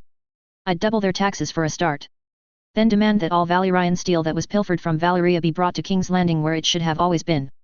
Then I'd dismantle this Winterfell college and have all books of notes sent to the Citadel where they belong. Then I would demand that the process to make this northern steel and this powder be brought to King's Landing. And only those with direct permission from the king would be allowed to create it on pain of death. And when the North rebels for taking away that which they feel is rightfully theirs? Sorcerer asked. While she did approve of her son's ideas, she knew that doing exactly as he said would lead to only one possible outcome. Joffrey didn't hesitate. I'd crush them. Grind their armies to dust and push them north of the wall to live out the rest of their days with the wildlings. With orders to the Night's Watch that they are to be hunted and killed on sight. Then I'd install someone loyal to the crown at Winterfell. Perhaps Uncle Kevin and his line could create a Lannister branch within the north. Again, she approved of the idea. But it wouldn't work. The Starks have held the North as a single kingdom since before recorded history. They are too ingrained. The North, as galling as it is to admit, cannot be held by an outsider. It's too big. Too wild. And when winter eventually comes and the Northerners push through the wall, not even the 7 gods would be able to save your army or the one you choose to hold Winterfell. And that is even without mentioning the most dangerous weapon the North has. The Sorcerer and his apprentices. Most of whom number amongst the Stark children. Rising to her feet, Cersei slowly approached her son, who was not looking pleased at her putting down his ideas. When you are king, we will show the North who the true king is. But we must do it slowly. Act too rash and the North will fight back, tooth and nail. Instead, we will slowly weave a noose, and drape it over the North's neck. Pausing, Sorcerer reached out and caressed her son's cheek. A good king knows when to consolidate his strength. And when it is time to crush his enemies. Joffrey smiled under her touch. So, you agree? The North and the Sorcerer are our enemies. Smiling, she patted his cheek. Anyone who isn't us is our enemy, my son. Remember that when you are king. Knox felt no small amount of relief as he, and the others sworn to House Stark, passed through the gatehouse of the outer wall of Winterfell as they rode up the drawbridge leading to the inner wall and heart of the North. After leaving Harrenhal, the northern retinue had set a near breakneck pace back to the north. Though for Knox himself, it still felt as if they were moving at a snail's pace considering it took them nearly 4 weeks to reach Winterfell. For not the first time, he cursed the loss of any modern transportation vehicles. And he also cursed himself almost daily for letting his wife, his light, go into that snake-infested cesspool that was King's Landing without him while he was heading north to try and collect proof of the White Walkers and their army of whites to show the rest of Westeros. By the Force, I'm feeling more and more like a pathetic duty-driven Jedi than a Lord of the Sith. But, as aggravating as this detour is, it's necessary. Not just to collect proof of the White Walkers. But also to find out what the hell is happening at the wall and to investigate just what this disturbance was I felt from Jon back in Harrenhal. Riding into the inner courtyard beside Robb and Talisa, Knox briefly noted that seemingly all of Winterfell had come out to welcome home the heir to the north, or rather Lord Stark now that Ned was Hand of the King. And standing at the forefront of everyone was Jon, with Ygritte on his right and Ghost on his left. Coming to a stop, Robb slid down from his saddle and made to greet his brother, but he was barely able to take a single step before a grey blur raced past Jon and started yipping and barking excitedly around Robb. Breaking out into a wide smile, Robb scratched Greywind behind his ears, something which the young man didn't even need to bend over for as Greywind's head easily reached Robb's chest now. I take it you missed me, boy. Robb laughed as Greywind continued to dance excitedly around him. Lord Stark, Jon called out, a smile on his face as he stepped forward. Welcome home, Lord Stark. Winterfell is yours. None of this Lord Stark horseshit, Jon. Especially not from you, my brother. Robb said lightheartedly as he stepped past Greywind and pulled Jon into a hug. Once they broke, Jon turned his attention towards Knox. Master, Jon greeted him, bowing respectfully. I sensed your return north, yet I thought you were going to stay in the south and take up your position in King's Landing. I was planning on doing just that. Yet. Things changed. I sensed several disturbances, both here and north of the wall, that I felt compelled to investigate, Knox said, focusing his full attention on his apprentice, who was looking more like a child about to be scolded rather than a Sith apprentice. What have you done, apprentice? Ygritte isn't pregnant, though not for lack of trying if the tales I hear of you two are true. Yet I sensed new life in the Force. At the mention of Ygritte possibly being pregnant, both Jon and Ygritte went through a torrent of emotions, embarrassment, desire, need, and longing. No, Ygritte is not with child, Jon answered awkwardly before lowering his voice so only those close to him could hear. But, well, this isn't something to be spoken with so many ears about, master. Turning his head towards Robb, the heir to the north gave him a quick nod before turning to greet and dismiss the people of Winterfell while Knox signaled Jon to lead the way. An hour later, and Knox would have been rubbing his eyes had he still had the ability to do so. What was before him was. Well, many considered it an impossibility. To him, it was something that he considered very, very improbable. Yet there was no denying what was before him, scurrying around Jon's room within the Sorcerer's Tower while trying to entice both Ghost and Greywind into playing with it. Jon, that's a bloody dragon, Robb said, summing up Knox's feelings, and Talisa's as well judging by the slack-jawed expression the new lady of Winterfell was wearing. I know, Jon replied dryly as he stood off to the side with Ygritte, watching the young hatchling trying to play. Jon, that's a bloody fucking dragon. Again, brother, I know, Jon replied again. Taking a half-step closer, Knox focused in on the small creature. There were many in the Sith Empire who truly believed that the Force was limited to only a select few in the galaxy, humans, Sith purebloods, Myro-Lucans, and so on. They would scoff at anyone who even dared to think that the Force would bother with what they deemed mindless beasts. But there were a few, and Knox was one of them, who knew that the Force was not limited so. It flowed through all sentient life in the galaxy. And this small little creature the size of a pup proved them correct. For the Force was strong in this little creature, very strong. To the point where Knox honestly believed that in terms of pure power with the Force, this little creature surpassed perhaps 80 to 90% of all those who stepped into the Sith Temple on Korriban. And what of Daenerys? Knox asked bluntly, unafraid of exposing Jon's connection to the young girl across the narrow sea, considering everyone in the room already knew about it. She has hatched one as well, Jon admitted slowly. On the same night as Archon was hatched. Archon, Nox repeated, making the little creature raise its head towards him, showing its intelligence as it already recognized its own name. After the former rulers of Valeria. John. Rob said slowly, obviously taking his time to choose his words carefully. You know that I will always support you and protect you. But, this is a bloody fucking dragon. The very symbol of the Targaryens. King Robert, you know very well what his thoughts are regarding them. I doubt even his and father's friendship will be enough should word of Archon's existence reach the king's ear. And there are more than a few houses that would dance a merry jig at the thought of House Stark falling. I know, John nodded. I've been keeping him secret for now, to the point where the only person outside of us who even knows of his existence is Sam. But should word get out, then, if need be, I will leave the north and shoulder the king's wrath. No, you won't, John. Rob said firmly. Your family. And we wolves don't just let our pack mates wander off on their own. For now, we'll keep him secret for as long as we can. And if the day ever comes where word of Archon reaches the king's ear, then we will deal with that when it comes. Tuning his two apprentices out, Nox went down to one knee before the little dragon to better examine it. The creature was strange. The force flowed strongly through it, but as he looked closer at the little beast, he noticed that the flow was almost unnatural. As if the force itself was sure yet at the same time not sure of just what to make of the creature. Yet another enigma. One that warranted his attention almost as much as the force nexus hiding as a comet. Fortunately, in this case, he would have weeks on the road to take his time to study the little dragon. Can he breathe fire yet? Nox asked, bringing everyone's attention back to himself and the little dragon. Not yet, Ygritte answered. The little beast be tryin'. I can feel the flames he makes in his throat. Yet he can't do more than cough smoke out his little snout. Nodding, Nox got to his feet. How does he handle the cold? John shrugged. As well as dire wolves do. He's always warm and it doesn't seem like the cold bothers him at all. Good, Nox nodded, turning his attention away from the dragon and back to his apprentices and their lovers. The hatching of this dragon wasn't the only thing that brought me back to the north. While we were in Harrenhal we received word from the Night's Watch. I know. John nodded. Ygritte was about ready to march off to the wall and beyond the moment she heard about the missing patrol of brothers and free folk. Then that makes this easier, Nox said. On the morrow, the three of us plus Ghost and the little Archon here will depart for the wall. Once we're there, we'll be heading beyond the wall with a small contingent of brothers of the Watch and free folk hunters to learn more about the patrol's disappearance, and what made them disappear. Tomorrow. Rob repeated quickly. But we've only just arrived. And only the three of you? Should you not take MO? More men will only slow us down, my young apprentice, Nox answered simply. Speed is of the essence here. And the only one who is not fully rested is I. And I will be fine by the morning. Plus, the more men we travel with the greater the chance of Archon's discovery becomes. There is an old saying, apprentices, that you should take to heart. 3 can keep a secret, if 2 are already dead.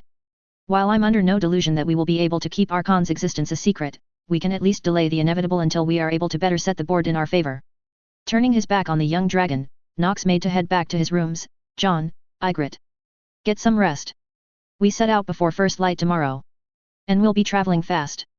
So, bring only what you can carry. Anything else will just slow us down.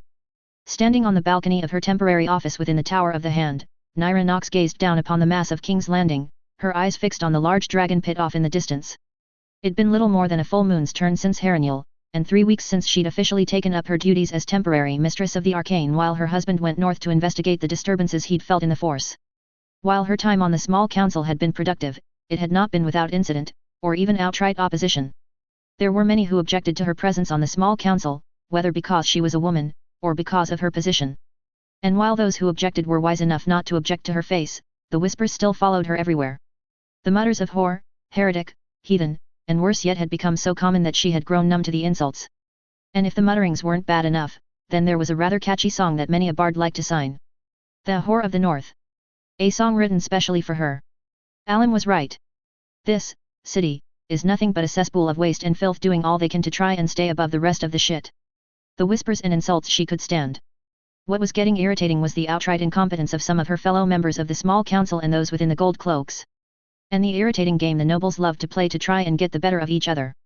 The first instance she'd faced of both the game and the incompetence came to light when the Seawolf arrived from the north shortly after their own arrival in the city. True to her words, there were several purposefully unmarked barrels the size of man's head with black powder on the ship. But that wasn't all. There was also valuable fabric, gold, silver, foodstuffs, and even some Valyrian steel. While she was supervising the unloading of the material, it came to her attention that they were short one barrel of the powder. A quick count later, and it was discovered that a deckhand had disappeared. Thankfully, all it took was the showing of 2 gold dragons for the man's fellow deckhands to sell him out. After learning of where he slept, Naira had set off with a contingent of northern guards and had the man arrested for theft and thrown into the black cells. He'd tried to protest, but when the guards found the barrel of black powder he'd stashed beneath a loose floorboard, his pleas fell on deaf ears. After the attempted theft, Naira was faced with a level of, either incompetence or outright laziness on behalf of the king's own brother, Lord Renly Baratheon. The Master of Laws didn't see any issue with what had happened and merely wanted to have the man's hand removed as if he were just another common thief before being sent on his way. But Naira knew that the man was no mere common thief. There had been coins, valuable fabric, food, and even Valyrian steel on the Sea Wolf, all of which would have been remarkably easy to steal. Yet this man had foregone them all and instead had stolen an otherwise unremarkable barrel. A barrel that he should not have known the contents of which. And as much as the thought turned her stomach, she knew that the man had to be put to the question. Renly had visibly paled at the thought and immediately dismissed her, saying that she would need to settle her bloodlust elsewhere and that she was not the Master of Laws, and as such the thief's fate rested with him. Not her. Naira had actually needed to go directly to the king, who quickly agreed with her observations and, after berating Renly for his lack of attention, ordered that the thief be put to the question immediately. However, when the guards went down to perform the questioning, they found the thief dead in his cell, strangled to death with no visible means of doing it himself. Which led Naira to the conclusion that whoever had wanted to steal the black powder was someone of influence and power. And someone who had access to the black cells. Not a long list to be sure. But unfortunately, almost all of those on the list were considered untouchable. The next incident did not take long to happen either. After the king had agreed to her and Lord Stark's proposal to hire cleaners for the sewers of King's Landing using the coin won from the tournament, Naira had set out immediately to secure what she needed to protect the future workers. Alim had been very thorough in his education of her, perhaps even a little too thorough at times. And one of the aspects he'd taught her was the importance of public health in relation to cleanliness, or hygiene as he put it. And the sewers that tunneled shit and piss were perhaps the most unclean place one could ever imagine. So, before she even went about getting workers, she commissioned the creation of 200 new full-length shirts, breeches, and boots that were made of a combination of cotton and leather. She also petitions for the creation of face coverings that would protect the nose and mouth, but would allow one to still breathe.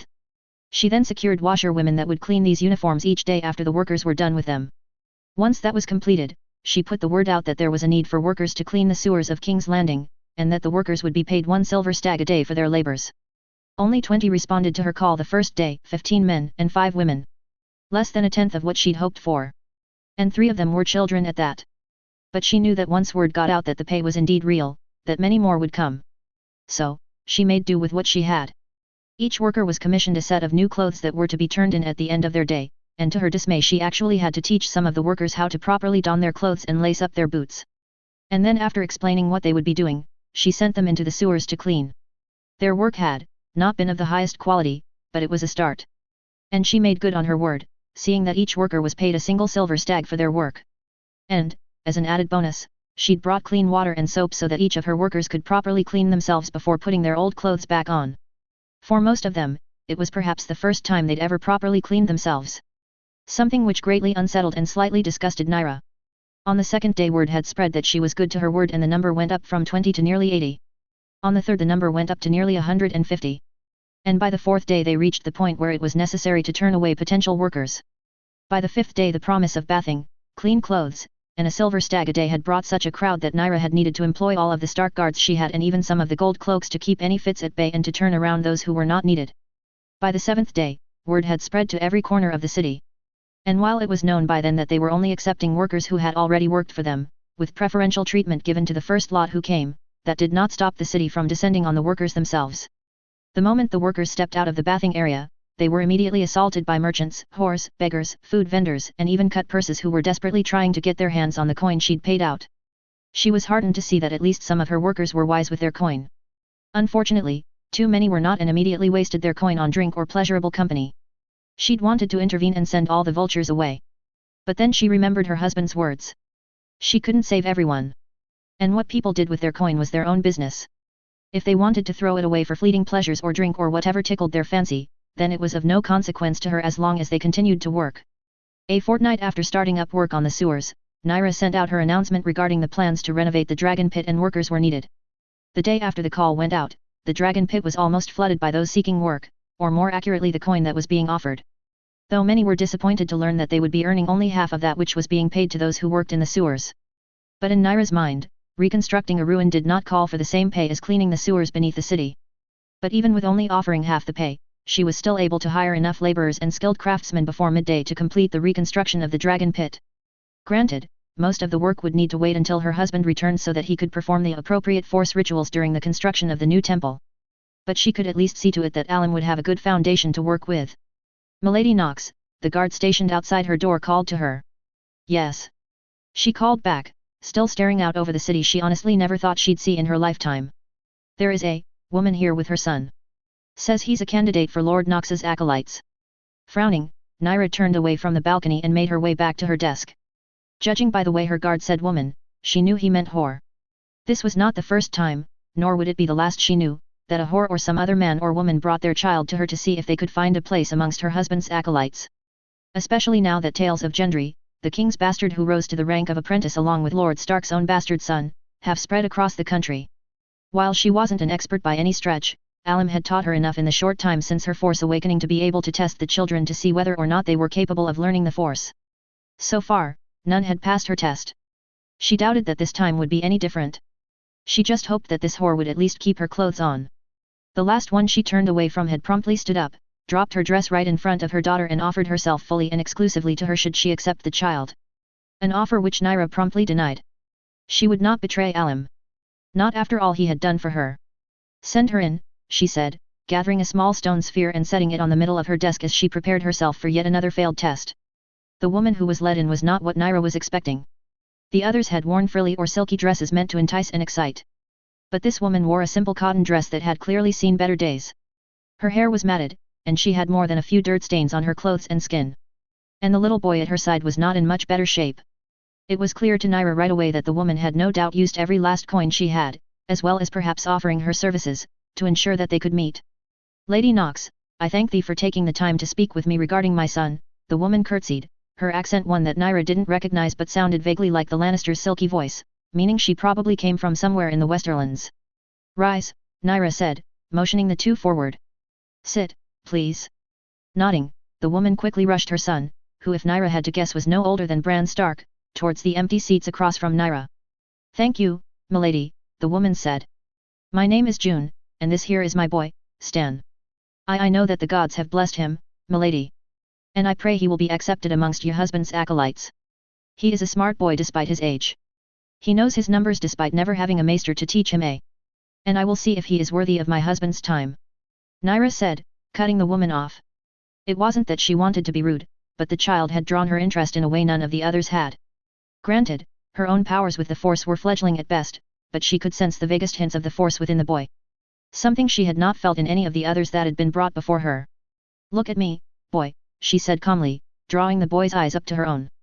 With a deliberate slowness, Naira held her hand out towards the small ball on the surface of her desk. It'd taken her more time than she cared to admit, but she was able to manipulate the Force enough to move the ball back and forth across the surface of her desk without her hand ever touching it.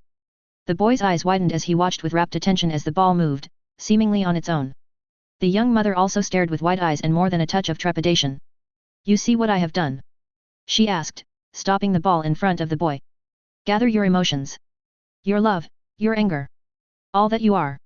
Pour it into your will, your desire. And command this ball to move."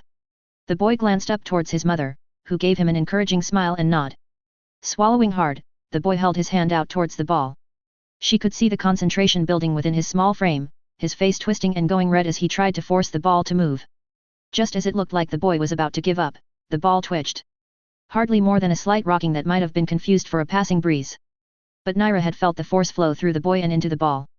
"That is enough," Naira said, holding up her own hand and summoning the ball back to her. The mother hadn't seen the movement, and apparently neither had the boy as his shoulders slumped in defeat. "Please," the young whore pleaded. "My son, I promise you he is special.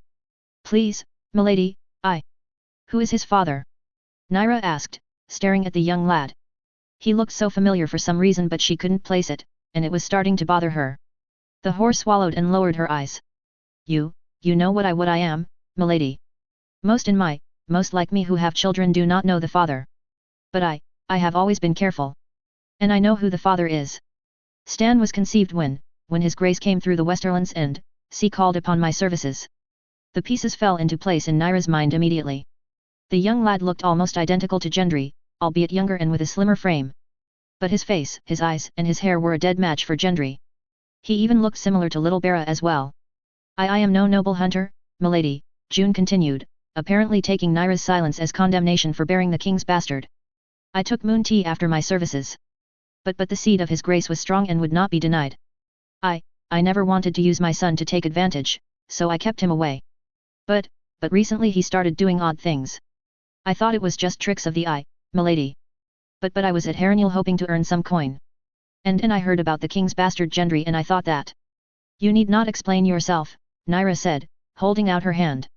Reaching into one of the drawers of her desk, she pulled out a coin purse and set it before the young woman. The temple that my husband petitioned the crown for is nowhere near completion. This should be enough to find you and your son lodging for some time here in the city without forcing you to return to your craft. Once my husband returns, he will test your son again. And should he be satisfied, then your son will have a place amongst my husband's acolytes. June stared wide-eyed at the coin purse before her. With an almost shaking hand, June picked up the purse and shot to her feet, dropping into a low curtsy suitable to honoring one of the royal family. Thank you, milady. Thank you. I promise you. My son will not disappoint your husband. Stan.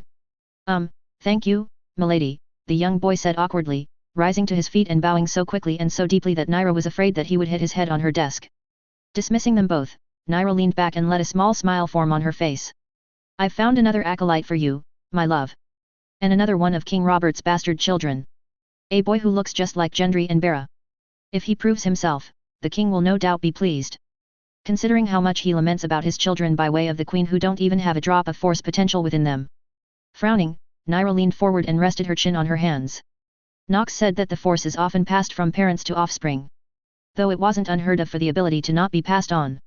Yet still, why are the king's 3 children by way of Sorcerer seemingly completely unable to use the force? Yet his bastard children that I know of are all force sensitive, and how is it that the 3 children I have met, by 3 different mothers, all share the same coloring and look as the king? Yet the royal children. They are all their mother with almost nothing of the Baratheon look or build to them. Why? Not caring for where her train of thought was bringing her, Naira looked out over the landscape of King's Landing, her gaze pointed towards the north. Alim, please be swift, my love. I need you here. Now more than ever. Pulling his heavy cloak tighter around his body, Jon Stark stared up at the intimidating sight of the wall. His master had not been lying when he'd said that he was planning on heading to the wall at first light after arriving at Winterfell from Harrenhal. Before the sun had even begun to crest the horizon, his master had barged into his room and roughly pulled his sleeping covers off of his, and Ygritte's, naked bodies before roughly telling them to get dressed and down to the stables immediately and that they would break their fast on the road. Normally, it would take at least a fortnight to reach Castle Black from Winterfell. But the pace his master set had the 3 of them reaching the home of the Night's Watch in 10 days. Honestly, Jon was surprised that they hadn't killed their horses. Though he was positive that that was only the case because his master, and himself, were constantly aiding their mounts through the force, giving them stamina and strength beyond what was normally possible. But still, the pace was brutal to the point where even for Ygritte, despite having grown up amongst the free folk and as such was used to constantly being on the move, was driven to the point of discomfort. Though she blamed it on Winterfell turning her soft, as she put it. When they arrived at Castle Black, much to the Lord Commander's surprise, Jon was half afraid that they would set out immediately for their task north of the wall. But their speed in arriving had proven to be a detriment as the ranger party that would be joining them from Castle Black, and the pack of hunters from the Free Folk, had yet to be finalized. Which meant that they would have a few days to rest and recover as they waited for those who would be part of the ranging to organize themselves. Lord Nox had not been pleased, but had relented that they would rest a few days as guests until the ranging was ready. Jon was grateful for the respite, however short it might be. But he knew that it also came with a great risk. A risk of Arkon, who was currently resting within the confines of Jon's cloak against his person, would be discovered. And while the Night's Watch was supposed to take no part of matters of the realm, he still agreed with his master that the fewer individuals who knew about Arkon, the better. Breaking his gaze away from the heights of the wall, Jon pushed his way through the ankle-deep summer snow towards the squat tower that held Castle Black's library. And more importantly, housed the Maester of Castle Black. Arriving at the Maester's doors, Jon politely knocked a few times before slowly opening the door and stepping inside while Ghost obediently sat down just outside the door like a guard. Maester Iman. Hearing a rustling coming from nearby, Jon quickly entered to find the aged Maester trying desperately to rise from his bed. Maester Iman, he said, hurrying over to the old man's side and helping him up into a seated position on his bed. though calling it a bed was honestly a disservice. It was more akin to an aged table that had fallen apart and given a few feathers for comfort. I need to talk to father about sending something, anything, to Castle Black to try and improve conditions around here. Egg. Maester Iman called out, his unseeing eyes searching desperately as his hands came up and felt John's face. No. John. John Stark, I'm sorry, my boy. You sound and move so much like Egg that I got lost in my memories. There is nothing to forgive, Maester Iman, uncle. A smile graced the old man's withered face. I had thought that when Lord Mormont sent word south that you would accompany your master here. But I did not hold out hope of seeing you. Hope can be a man's lifeline, or his death. John nodded. The aging maester smiled and patted his face. You don't understand. Yet one day you will, my boy. Now, I don't suppose you've come simply to talk about mundane matters, John. No. No, I haven't, John replied, adjusting his cloak just enough to allow Archon to poke his head out into the open. Taking his great-uncle's hand, John carefully led his fingers towards the dragon's snout. Maester Iman gasped softly as his fingers touched the scaled snout of the dragon. The small beast's warm breath warming his wrinkled fingers. John was nervous about allowing the old maester to go further, as of now the only true interactions Archon had had with people was with him and Ygritte, but amazingly Archon all but scampered out of the confines of his cloak and into the waiting hands of the maester. The sudden weight in the old man's hand nearly caused him to drop the young dragon. But John was right there to carefully catch Iman's hands and help him hold the weight of the small creature. John, Iman gasped as the two carefully brought the dragon to his lap, where it promptly curled up and started almost purring while tears formed at the corners of the old man's eyes. This is... Stepping back, John watched with a smile on his face as the aged Targaryen carefully caressed the little dragon as if it were a newborn babe. His name is Archon. Archon, Maester Iman repeated, smiling as he ran a finger down the length of the dragon's back and tail. A fine name for such a fine young one. Is he alone? Letting his senses flow outwards, John made sure that he couldn't sense any unwanted ears nearby before answering. Even after confirming, he still knelt close to Iman and lowered his voice so only the two of them could hear his words. Archon is not alone in the world. Daenerys has birthed her own. A female, Droga. If possible, the old man's smile grew even wider as tears started falling freely from the corners of his eyes. For so long I dreamed of a return to magic. To the Valyrian line. For a time, I thought your sire would perhaps be the one to see my dreams come true. Yet it was not his destiny, but yours and Daenerys's to bring life back to that which was once lost. Iman tilted his head up, his unseen eyes staring off into the distance as his hands kept their gentle caressing of the dragon hatchling in his lap. A dragon is no mere beast, John. The maesters and many others would have us believe otherwise. But they are fools. I know, John replied, grinning as he stared down at Archon, who was soaking up Iman's caresses like a dry sponge that had been dropped into a lake. My bond with Ghost is much the same. I swear, Ghost is far smarter than half of the people I've met. Maybe more. And Archon, even young as he is far too smart for his own good. Having heard him, Archon lifted its head from Iman's lap and glared, as best as the little dragon could. He then opened his maw, allowing a small puff of smoke to billow out and float towards John. Indeed, he is, Iman smiled. And being born in the north seems to have imbued him with a northerner's rough demeanor as well. Carefully lifting the dragon, Maester Iman handed Archon back to John, who immediately dived back into John's cloak and the small traveling sack. Are you prepared, John? Maester Iman asked, his joyous look still in place, yet his voice had turned as hard as the ice on the wall. Prepared, uncle? John asked, going to a knee before his great-uncle so that they were eye to eye. It felt almost like Iman's unseeing eyes were boring into his very being, not unlike Master Nox's did whenever he was trying to make a point to him. A dragon does not hide, John Stark. They fly. They conquer. Archon may be content now, but in time you will not be able to hide him for long. Word will spread faster than a blizzard can coat the ground in snow. Friends, enemies, and those seeking to use both of you will come for you. And when that day comes, you must kill the boy, John Stark. Kill the boy, and let the man be born, Jaehaerys Stark. The advice was strikingly similar to that which Master Nox had given him when he first learned of Archon's existence. He needed to be prepared for the day when Archon became widely known to Westeros. For his sake, and for the sake of Archon and his family. Standing before a reflective glass seeing herself staring back at her, Dany adjusted the strap on her dress. She was doing her best to try and remain calm, yet she couldn't help but stare and fidget uncomfortably. Part of that was because of the sight of one of her breasts being purposefully exposed from the confines of her otherwise flawless dress. While she could admit that the city of Qarth was indeed impressive, she could not necessarily say she fully endorsed their style of fashion. The women typically wore this style of dress that purposefully left a single breast exposed, while the men often wore beaded linen skirts. The children of the city were often completely bare save for body paint coverings at most.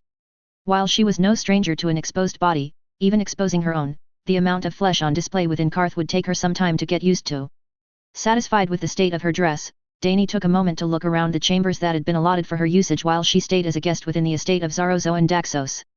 The room was lavish, far more than she had grown accustomed to during her time with the Dothraki, and more akin to her time she spent within the manse of Magister Illyrio. Scattered around her room were various gifts that had been bestowed upon her by Zaro, all of which held great value. A silver collar necklace with an enchanted amethyst that he said would protect her against poison. Several small vials of perfumes and fragrances. A few scrolls from Valeria that dated before the doom. A small set of 1,000 knight figures, each made from silver and gold with precious gems embedded into each. In all, the gifts were worth a fortune, and not something normally bestowed upon a guest. Which told Dany exactly what Zaro's intentions were. He wished to court her, and take her hand in marriage. Though for what gain eluded her, until her faithful sworn shield Yora had explained a custom of Karth marriage to her. In Karth, when a man and woman marry they each make a single request for a gift from the other. A sign of submission to one another. They can ask for anything. Family heirlooms. Scrolls. Gems. A single item that holds value to the other. Should the request not be honored, then the marriage is considered void, and the one who refused shamed. Should you marry Zarozo and Daxos, Khaleesi, he will ask for your dragon as his gift. And you will have no choice but to accept. Or lose Karth as a potential ally forever. The thought of having to give up her daughter, or her son, had filled her with such rage that various pieces of furniture within her room had started to shake in response to her fury. She didn't speak to Zaro for almost a full day after, as it took her that long to calm herself. After calming herself down, she began changing the way she spoke and interacted with Zaro. Instead of giving him any indication that she was interested in courting him, she treated him more as an advisor or a partner. She wasn't sure if he realized her change or not. But he had ceased his gifts shortly after her change and the two had settled in a comfortable allyship after. But she had not been strictly idle during her time in Karth either. In the desert her one thought and goal was the continued survival of her people, her son, and her daughter. Now that they were within the safety of another's estate, she had time to plan. Drogo had agreed with her ambition to bring about the return of Valeria. And they had even begun creating a plan to see it come to fruition using the strength of their Khalasar as their army. But now her husband was gone. And so were the Dothraki. She needed a new army now. And new allies, both militarily and politically. During one of her few lessons with Master Nox, the sorcerer had emphasized that one of the main differences between poor rulers and good rulers boiled down to those they choose to advise them. And that no ruler, however intelligent, strong, brave, cunning, or ambitious could do everything. She needed advisors. People she could trust. Not just to give her sound advice, but also tell her what she needed to hear, not just what she wanted to hear. Knowing that choosing a military commander immediately would be pointless, considering she didn't have an army to command, she instead focused on trying to cultivate allies amongst the merchants of Karth. After all, who would better advise her on the matter of coin and commerce than those who dealt with it on a day-to-day basis? Zaro was a good start. The man was well versed in matters of trade and had contacts that he was willing to share with her. He'd even managed to secure her a meeting with the 13, of whom Zaro was one. Her talks with the merchants had gone favorably, she'd thought. They hadn't outright dismissed her at least and listened to her goals of re-establishing the Valyrian Empire in Essos. While at the end of her time with them they hadn't given her their support, they also didn't tell her no, which was better than nothing, she supposed. And now, after being a guest within Zaro's estate for over a moon's turn, the man had managed to gain her an audience with the pureborns, the noble rulers of Karth. And that was what she was going to do this very day. Stand before the pureborns and offer not only an alliance, but a place above all others within her Valyrian Empire. Turning into a separate adjoining room, Dany found Doria sitting in a chair near the cradle that held her son and daughter.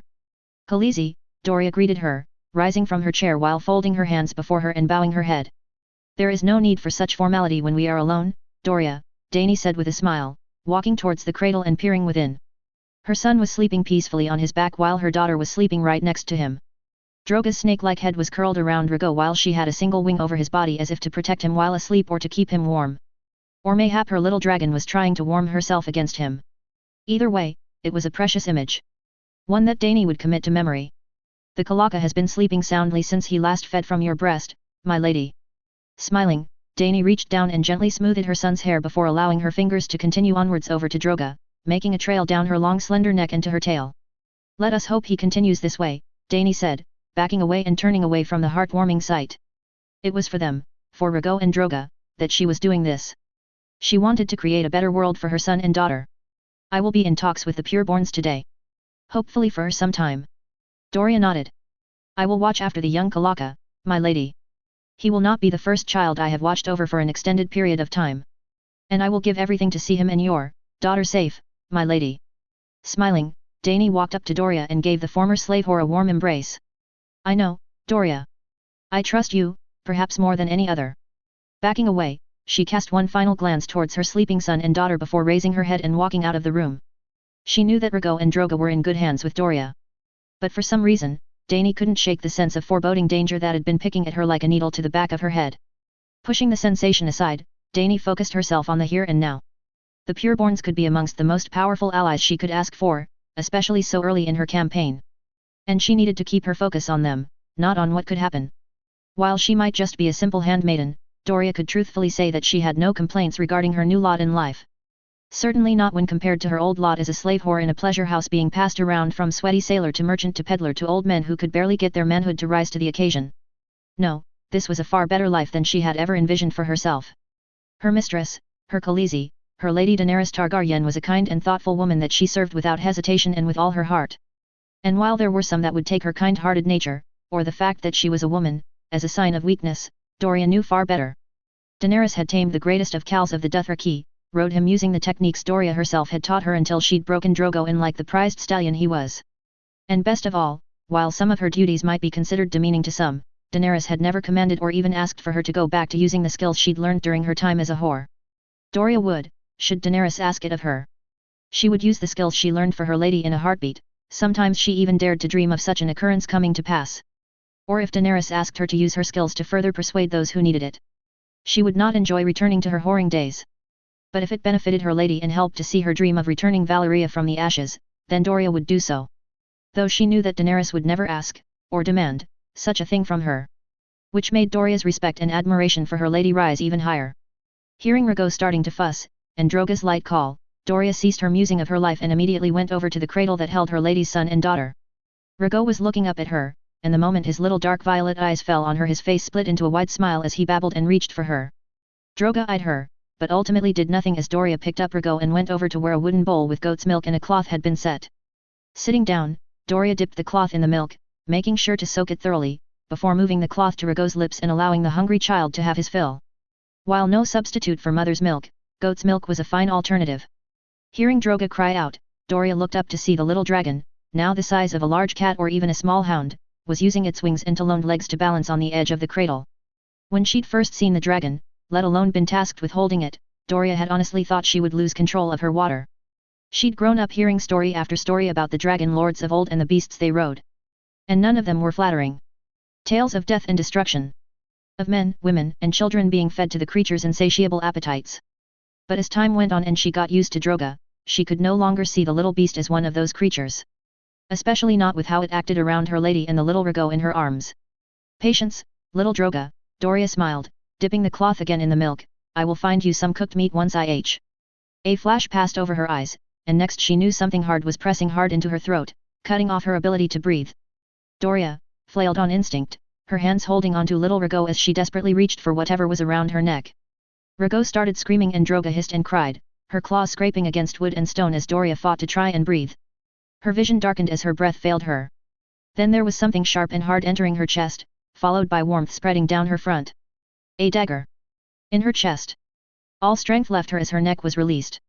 Without her strength, she collapsed. Only able to watch as little Rago was torn from her arms as she fell. Fighting against the agony in her chest and the darkening of her eyes, Doria tried to turn her head, desperate to see who had killed her. Her eyes widened as she saw the figure step over her as if she was nothing and walk confidently towards little Droga. The little dragon hissed and cried.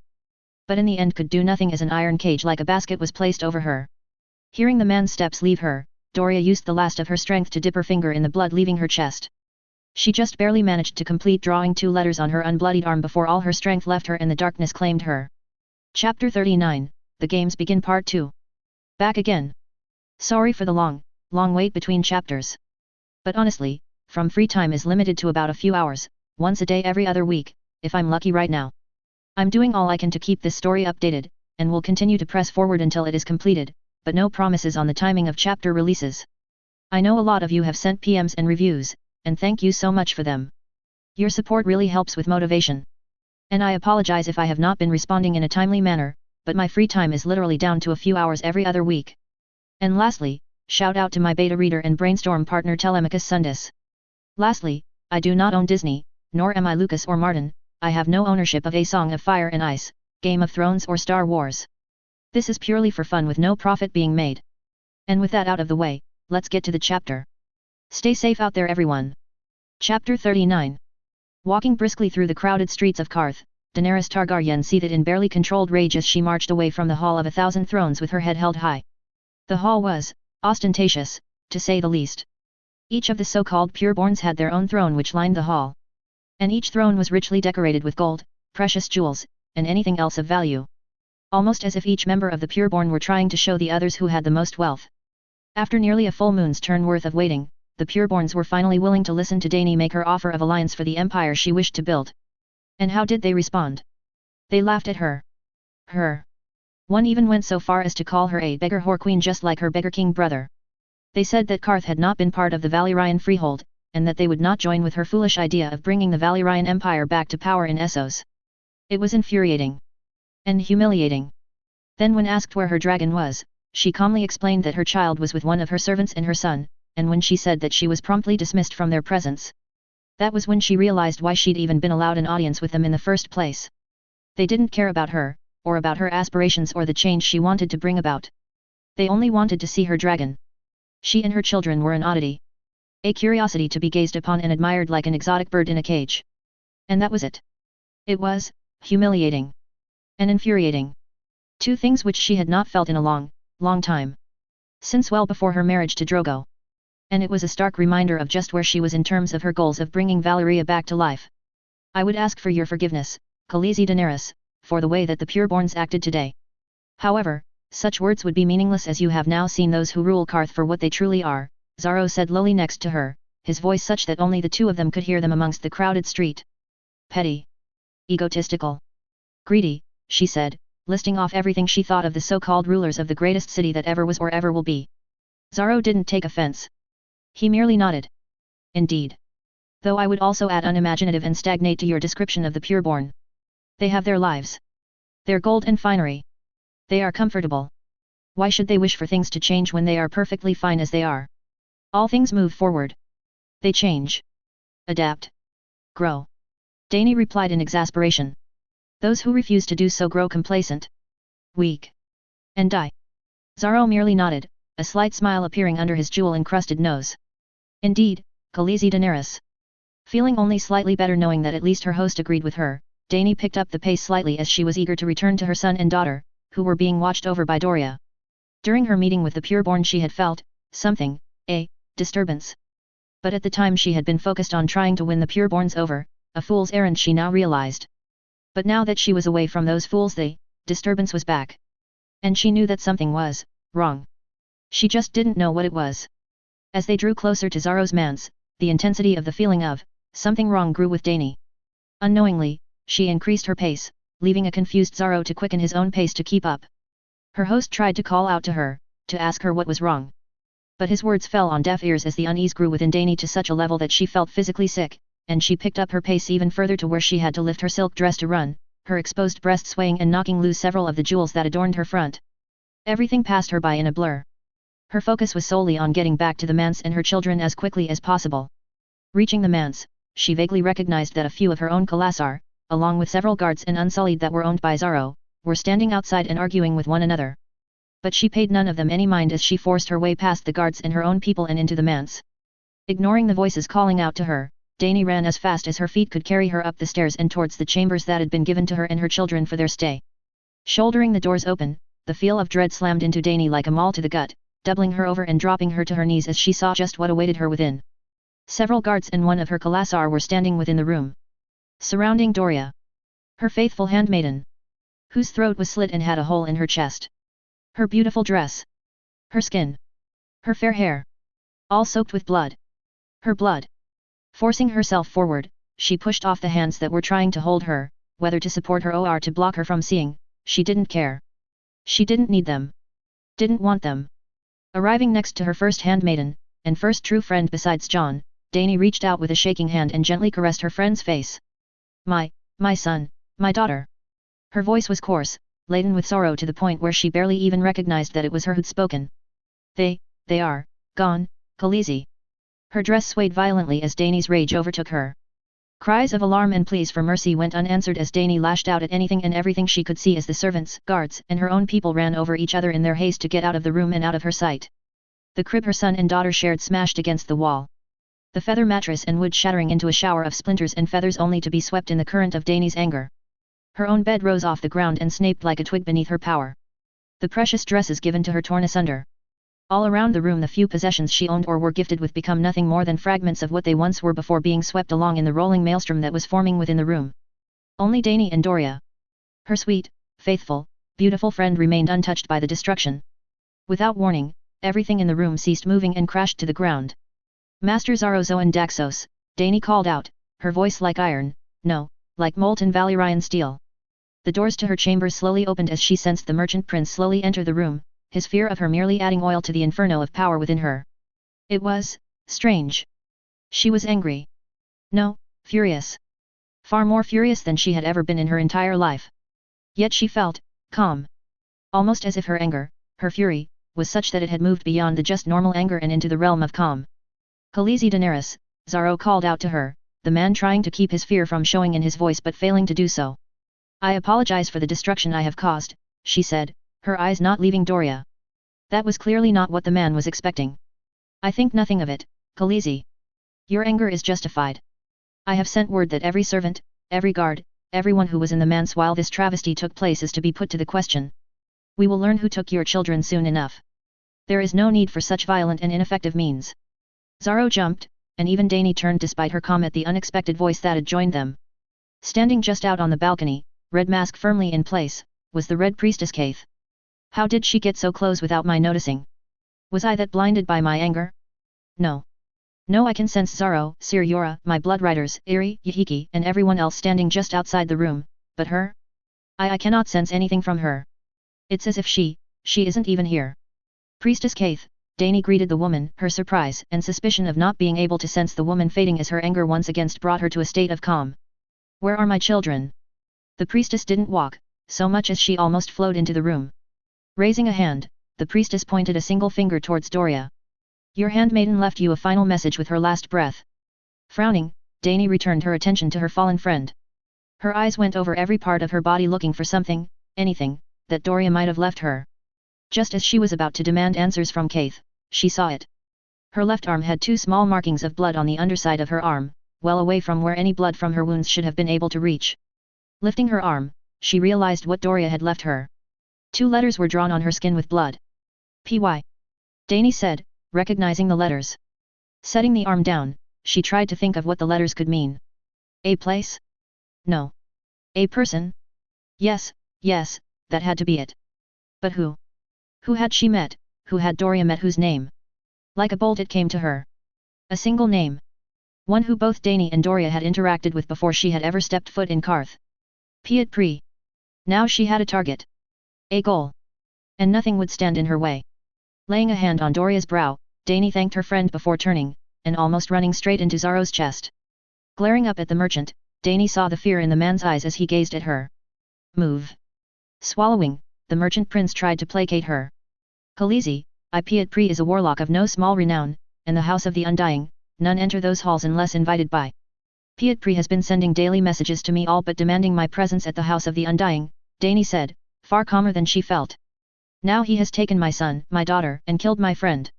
I would say that I am more than invited to enter the House of the Undying. Zaro slowly nodded.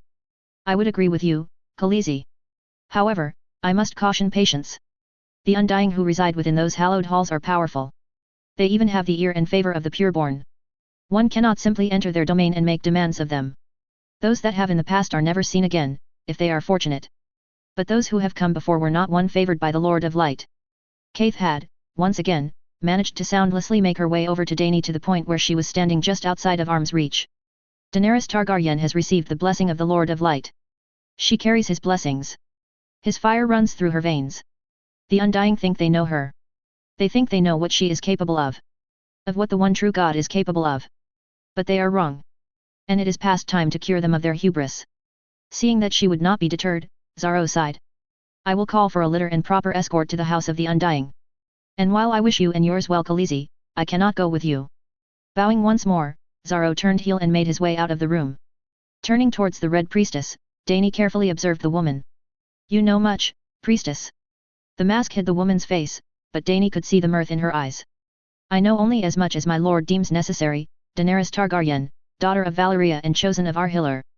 Frowning, Dany kept her attention on the priestess. Then what has your god told you of the House of the Undying and these, warlocks? The priestess gained a far-off look in her eyes for the briefest of moments before refocusing on her. This task. This journey is yours to make, Daenerys Targaryen, daughter of Valyria. While those with you have strength at arms to aid you greatly. Only you have the strength needed to pass through the House of Undying and emerge as, something more. Any to dare to traverse past the maw will find themselves lost forever. So, I must do this alone. She summarized. Kaith just stared at her. You are never alone, Daenerys Targaryen. And once you accept that, then none will be able to challenge you. Another riddle. Something Dany was not particularly fond of given the current situation. Any other advice? Kaith nodded. Trust only in yourself and your children, Daenerys Targaryen. You will find yourself confronting visions and things that are impossible to describe. Things that were. Things that are. Things that are yet to come. And things that will never come. All will be seen. Yet trust in naught but yourself, lest you lose yourself to their insatiable hunger. Pulling his fur cloak tighter around his body, Jon ducked his head, trying to shield his face from the sudden burst of cold wind that came at him from the darkness like 1,000 knives. Hearing a few laughs, Jon turned back and glared, mildly annoyed, at his master, Ygritte, his uncle Benyon, and the nearly 24 Night's Watch brothers and free folk hunters that made up their small group. His annoyance wasn't due to the fact that a number of the huntsmen were flirting with Ygritte, or that a number of the brothers were eyeing her like she was a piece of meat. No, he trusted her enough to know that she would gut any of these men rather than lay with him. His annoyance stemmed from the fact that instead of sitting next to her, sharing her warmth and the warmth of the fire, he had drawn the short straw and was now on watch a dozen or so paces away from their encampment. Hearing the slightest bit of a crunching of snow, Jon reached down without looking and scratched at the top of Ghost's head. At least you are staying with me tonight, boy, he said, glancing back once more towards Ygritte. As if summoned by his words, he watched Ygritte twitch slightly before the small snake-like head of Arkon appeared from the front of Ygritte's furs. More than a few of the free folk and brothers quieted and looked slightly uneasy at Arkon's sudden appearance, but Ygritte didn't even bat an eye. Which was understandable considering his little dragon had decided that Ygritte's bosom was the perfect place to sleep, something which Jon could attest to. The reveal of Arkon to his uncle and the others had been along the lines of what Jon had been expecting. Fear. Everyone in Westeros, even those born north of the Wall, knew of dragons. Children were raised on stories and cowed into obedience just by uttering their very existence. For centuries, they were thought extinct. Now, they were forced to meet one of the creatures of legend that helped to forge what were once 7 kingdoms into a single kingdom. The reveal was softened somewhat based on just how the little bugger was introduced to the group, popping out of Ygritte's furs before shaking its head at the cold and tucking back into her warmth. And while Jon was still concerned with some of the looks that Arkon was receiving from some of the men and women, he knew that they would bring his companion no harm. For not only would they have to deal with Jon and Ygritte, but they would also have to deal with Lord Nox's anger as well should any harm befall the little dragon. And no one, unless they were completely brain-addled, wanted to purposefully anger Lord Nox. Though once the shock of Arkon's presence wore off, the first comment made by one of the free folk was to ask how Ygritte could stand to have such a creature next to her breasts all the time. Her reply was, well. It was one that made Jon more than slightly uncomfortable as it made light of certain details that he felt best remained between him, Ygritte, and Arianne. Thinking of his betrothed sent Jon's mind wandering and his senses reaching out for her. But, as always since they'd gone north, Jon's senses hit a wall, both literally and figuratively. His master had explained that ancient force magic, more than likely from Bran the Builder himself, had indeed been woven into the construction of the wall. Thus, henceforth muted one's ability to sense across the wall. He could still sense Arianne, but it wasn't like when he reached out for her. South of the wall he could almost feel when she was happy or sad or angry or when she was in danger. But north of the wall, all he could tell was that she was there. It was like looking for someone in a thick fog at night. But even still, just being able to sense her was like a balm on his soul. She was all right, safe. Thousands of leagues away from the north and these gods-forsaken creatures they were now hunting. Though he knew that, had she the chance, she would be right beside him even out here in the cold. Patting Ghost atop his head, Jon was just about to get up and move about, when he was nearly doubled over from a sudden distress in the force. Dany, he thought, his eyes going wide as he whipped about, turning in the direction he knew Dani was in, even if she was on the other side of the known world. Something had happened to her. Something bad. She was. Gods. Angry was far too soft of a word to describe her. The only comparison he had for this emotion, this pure rage burning like the sun, was the night of Lord Nox's wedding when the traitorous northern lords and their maester puppeteers tried to assassinate almost everyone of note in Winterfell. Jon never thought he'd feel such rage again, but now he was. Only it wasn't from Master Nox, but rather from Dani. What in the seven hells had happened to her? I take it you felt it as well. Jon nearly jumped out of his skin, his lightsaber instinctively flicking up into his dominant hand and ready to activate, only to find himself enveloped in a cocoon made of the Force, preventing him from even twitching. Master Nox, Jon breathed as the cocoon of force holding him in place dissipated, allowing him to put his lightsaber back on his belt. You felt it as well. Master Nox nodded, his sightless eyes turning in the direction of Dani. I may not have been able to formally establish a master-apprentice bond between myself and that girl. But I was able to form a slight connection with her during our time together while she was in Pentos. What could have happened to her to draw such anger, such hatred from her? Jon asked. Master Nox turned back to him. You are the one that shares a dyad with the girl. You tell me. Frowning in concentration, Jon tried to reach out through his connection to Dani, but he couldn't reach her. Her anger was clouding everything. He doubted that right now she could hear him even if he started yelling right in her ear. I can't, he sighed, realizing how futile it would be to try and reach out to her right now. Whatever happened to her has made her so angry that it's clouding our connection and preventing me from reaching out to her. Frowning, his master remained silent as his left hand drifted slowly down to his left thigh. Jon knew what he was reaching for. One of the glass candles that they'd liberated from Valeria. Jon had been completely perplexed when his master finally told him and the others just what the candles could be used for. The easiest of tasks they could perform was to act as far eyes in the Force. The most complex was using them to project your image across a great distance to a second glass candle. Instant contact, without the need for riders or ravens. Such a thing was incredible. Jon knew just how important sending and receiving messages was to ruling a land, not to mention during times of war. And with such a quick means of communication at their disposal, it was no wonder why it had taken the Valyrians themselves to destroy their own people and way of life. Continue trying to reach out to her whenever you can, his master ordered him, his hand falling away from the glass candle. Should you be unable to establish contact with her in the next day, then I will take more drastic measures. Anger such as she is experiencing can be useful at times. But in the hands of a novice such as herself, it could prove disastrous. Both for herself and those around her. Standing before the House of the Undying, Dani felt her heart race wildly in her chest as she gazed upon the windowless almost ruin-like monolith structure that housed the warlocks of Qarth. Her son. Her daughter. Her children were locked in this stone fortress. And no matter what, she would see to it that they were returned to her.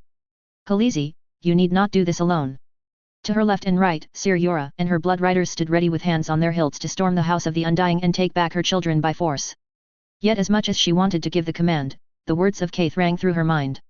This task, this journey is yours to make, Daenerys Targaryen, daughter of Valyria. While those with you have strength at arms to aid you greatly. Only you have the strength needed to pass through the House of Undying and emerge as something more. Any to dare to traverse past the Maw will find themselves lost forever. No, Dani said, her voice calmer than she felt. This is something that I must do. Alone. Gathering all her courage, Dani forced herself to put one foot in front of the other as she walked towards the base, looking for some kind of entrance. It wasn't hard to find, as the only break in the solid stone structure was a large face that was carved into the stone. A face with a gaping mouth large enough for one to walk through. The Maw, Dani realized as she neared the face. Daenerys Targaryen. Khaleesi. Mother of Dragons. I bid you welcome to the House of the Undying. Dani nearly jumped as a small dwarf man wearing a high-buttoned robe waddled out from within the darkness of the mouth. His face was either deformed or littered with scars, she couldn't tell which. Yet his lips and teeth were stained blue. He was perhaps one of the ugliest creatures she had ever seen. He was carrying a silver tray with a single crystal vial containing a dark blue liquid within. Before entry, all must partake of the shade of the evening, the creature said, holding the tray, and the vial, towards her to take. Dani stared first at the small creature, then the blue vial on the silver tray before turning her attention to the open maw in front of her. Ignoring the creature, and his sudden cry of alarm, Dani simply passed him by with her head held high as she walked into the depths of the House of the Undying. As she walked through the darkened corridor, barely able to even see her hand in front of her face, Dani felt her heart beat faster and faster with each step she took. It was only the lingering presence of Jon in the back of her mind, her constant connection to him that kept her calm. His mere presence, even if only slight, was enough to keep her nerves from overtaking her. That, and the thought of reclaiming her son and daughter from those who dared to steal them from her. Between one step and another, she suddenly found herself in a circular room with doors, each identical to each other, lining the outskirts of the room. And with her sudden arrival in the strange room, she lost her connection to John. Stopping, Dani's heart thundered so hard she was afraid it would burst from her chest as she desperately sought out the connection again. It was there but, not. Almost as if someone had suddenly put a wall between the two of them. The connection was still there but she could feel nothing from John. Nor could she hear him or even sense him. Heart racing, Dani stood in the center of the room, staring from one door to the next. With or without him, I will find my children. Dani swore to herself as she opened herself to the force, searching for any sign of her children. It was faint, but she could feel the fleeting traces of her children deeper within the recesses of the House of the Undying. Keeping her eyes closed, Dani stood in the center of the room and slowly turned in a tight circle.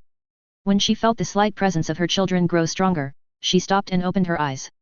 Before her was one of the doors in the room almost directly next to the passage where she'd come from. Trust in the force, Dani, she breathed, putting one foot in front of the other and pushing open the door. The moment she stepped through the door, she found herself in another long hallway with dozens, no, hundreds of torches lining the wall. And each torch was sitting directly next to a door, just like the one she'd come through. Some were open. Some were closed. But the hallway itself defied all sense. For the straight path before her was at least twice as wide as the House of the Undying. She hadn't gone underground, that much she was sure of. So, how could such a long passage exist in a building that could not have held it? Trust only in yourself and your children, Daenerys Targaryen. The words of Kaith floated back to her. You will find yourself confronting visions and things that are impossible to describe. Things that were. Things that are. Things that are yet to come. And things that will never come. All will be seen. Yet trust in naught but yourself, lest you lose yourself to their insatiable hunger. Grabbing one of the torches from the wall, Dani kept her eyes forward, her senses focused on the faint traces of her children as she pressed forward. She was determined to keep her eyes forward and not to investigate the open rooms. But as she passed one and heard a moan that was a mixture between pleasure and agony, she couldn't help but turn her head to see what was going on. The sight she saw beyond the door was disgusting. A beautiful woman was bound and chained as four dwarf-like creatures, one red, one black like burnt flesh, one with antlers of flowers, and one sickly and twisted ravaged the bound woman while clawing at her and tearing her flesh. The sight was such that Dani couldn't help but gasp, gaining the attention of the four dwarfs, who suddenly beckoned her to join them. Fleeing from the sight, Dani backed away quickly, only for her back to collide with an open door behind her. She didn't want to turn, but the sounds of revelry and cups colliding with one another combined with her backing into the door all but forced her to turn around. Within the room she saw a grand feast was being held, only those at the table were covered in blood. Throats slit. Daggers and arrows piercing their bodies. Yet none seemed to care. And at the head of the table sat a young man. A young man that had a wolf's head roughly sewn to his neck where his head should have been. And atop his head was an iron crown. Holding her hand to her mouth at the macabre display, Dani fled the room and tried her best to keep her eyes focused only on the path before her and not the doors. It's not real. They're not real. Just visions. Shaking her head, Dani rushed forward, anxious to leave this forsaken chamber. Princess. The voice that called out to her stopped her cold. Despite everything telling her to press onwards, she couldn't help but to stop and turn. Before her was an open door. A red door. A red door leading into a manse she knew well. And standing just within the door leaning on a cane was the man who had sheltered her and her brother for most of her young life in Bravus, Sir Willem Darry. There you are, Princess, Sir Darry said kindly, standing aside and motioning for her to come in. I've been looking everywhere for you, my dear. You mustn't run off like that. Now come, the servants have prepared a nice midday meal for us, and it would be a waste to let it grow cold. She wanted to, God save her, she wanted nothing more than to take the offer and step through the red door. The door leading towards the only true home she'd ever known. But she couldn't. She wouldn't. Tears flowing from her eyes, Dani turned her back on the man who all but raised her and fled down the corridor. She grew numb as she walked, the visions within the rooms passing her by in a blur of sights and images as her curiosity got the better of her as she passed many of the open doors. A woman held down and raped as a boy watched on, helpless and crying while a man stood over him with a red-hot fire rod. Two women holding onto one another, love adoring their faces as a silver-haired man stood nearby, demanding they do their duty to the realm. A man in black standing amongst dozens dressed as him was staring at the word traitor that had been carved on a plank before one of the men walked up and stabbed him in the gut. A grizzled withered old man sitting on a chair of swords screaming to a lion in white to burn them all. By the time Dani reached the end of the hall, she had no idea just how many of these visions she had seen. But each was terrifying in their own way. And worse yet, she had no idea what they meant, or if they were visions of the past or future or either. It was confusing and frustrating. They don't matter, she thought, steeling herself and grasping desperately to the force to give her some form of strength and comfort. Rago and Droga are through here. I know it. And nothing will stop a mother dragon from protecting her children. The sight that greeted her when she opened the door was not one that she was expecting. Bright light. Vibrant music. Laughter and the loud din of dozens talking over the music. A wonderful smelling feast that was laid out on a grand table. Waltzing around the room were dozens of men and women, garbed in silk, gold, and jewels as they enjoyed the festivities. As she looked about desperately for her son and daughter, her presence was noted by a thin man near the head of the table, adorned in silk robes with a golden mask covering half his face while a well-endowed woman in a traditional Karth dress hung on his arm. My fellow wizards and witches, our guest of honor has arrived. Daenerys Targaryen. Last daughter of Valeria and mother of Rago and Droga. Let us raise a toast to our guest and offer her a place of honor at our table as she deserves. All the occupants of the room turned as one towards her, applauding her arrival as they congratulated her arrival, all the while beckoning her to take a seat in a gilded chair with a glowing red stone on the back. My son. My daughter. Where are they? She demanded, searching desperately around the room for them, yet finding no sight of them. The man in the mask smiled as he walked over to the chair and motioned for her to sit. There will be time for that, Daenerys Targaryen. Plenty of time. Please, sit. Eat and join us. You must be so very tired after all you've been through, my dear. Come, rest. Eat and drink your fill. And your children will be brought to you in due time. She was indeed tired. And the food and drink smelled so wonderful, the warmth of the fire so inviting. Why shouldn't she take a moment to rest? She'd been running for as long as she could remember. Surely, Rago and Droga call. No. Dany shouted, forcing herself back, after realizing she'd crossed half the distance to the chair that was being held for her. No. Where are my children? Give them back to me now. The man's grin faltered slightly, and Dany could feel a shift in the room as the warmth wavered. Cold passed over her. Sit, Daenerys Targaryen. Sit and rest your weary feet. And your children will be brought to you. This time she was ready for it. The moment she felt the pull to comply, she threw everything she had back at it. No. She screamed. And with her scream the world around her shimmered like a mirage in the desert. The golden hall with the warm hearth and wonderful food and drink was gone. In its place was a dark, revolting sight. The hall was not brightly lit and golden. It was darkened, layers of dust coating everything. The pleasant-smelling food and drink on the table was gone. Replaced with rotten and moldy food and empty cups. The beautiful participants attending the feast were gone. Replaced with rotting corpses, some with flesh still on their bones, sitting in various chairs around the feast of rotten food. The sight and smell was so revolting that Dany nearly lost what little was left in her stomach. The only thing in the room that was not rotten, covered in dust, or decaying was the red jewel that was on the back of the chair the Mirage had urged her to sit in. What is this? The House of the Undying, my dear mother of dragons. Dany turned at the voice, ready to strike. But before she could, something struck her in the chest with enough force to make her stumble backwards, right into the chair that had been offered to her before. The moment she sat down, it felt like a weight, or chains, were placed about her, forcing her to stay put in the seat. Struggling, she tried to move, but found that she couldn't even lift her arms from the chair. When she tried to use the force to push her way out, she felt drained, tired. Ceasing her struggles until she could think of something, Dany peered into the darkness before, trying to see the one who'd forced her into this position. As the figure emerged from the shadows into the dim light, Dany tried to fling herself from the chair, to scream, to do anything. But she was helpless to do naught but sit and watch as Pietri walked into the room with Droga in a birdcage in one hand and Sleep Rago in the other. I understand, Mother of Dragons, Piet said as he walked past her, setting the cage holding Droga down on the table and allowing Dany to see that her daughter had her wings bound with small chains within the cage. You are angry. Furious. Scared. I understand. But know that you will now be reunited with your children. Forever. Dany fought against the invisible binds holding her, but she couldn't move. Why? Piet tilted his head, a smile crossing his gaunt face. The undying hunger, Mother of Dragons. During the time of Valeria, we feasted like no other. Yet when Valeria fell, so did that which sustained us. For centuries, our nourishment waned till there was barely any left. But then the Sorcerer of the West arrived and breathed new life into the dying embers of magic. And once again we feasted. Not as well as when we had a steady supply, but better than we have since the breaking. Pausing, Piet caressed her face with a withered finger, making her want to pull back in revulsion, yet again she found herself unable to even move. He would have sustained us for so long. Unlocked so many mysteries still waiting to be discovered. Yet we cannot reach him. But then you gave birth to your son.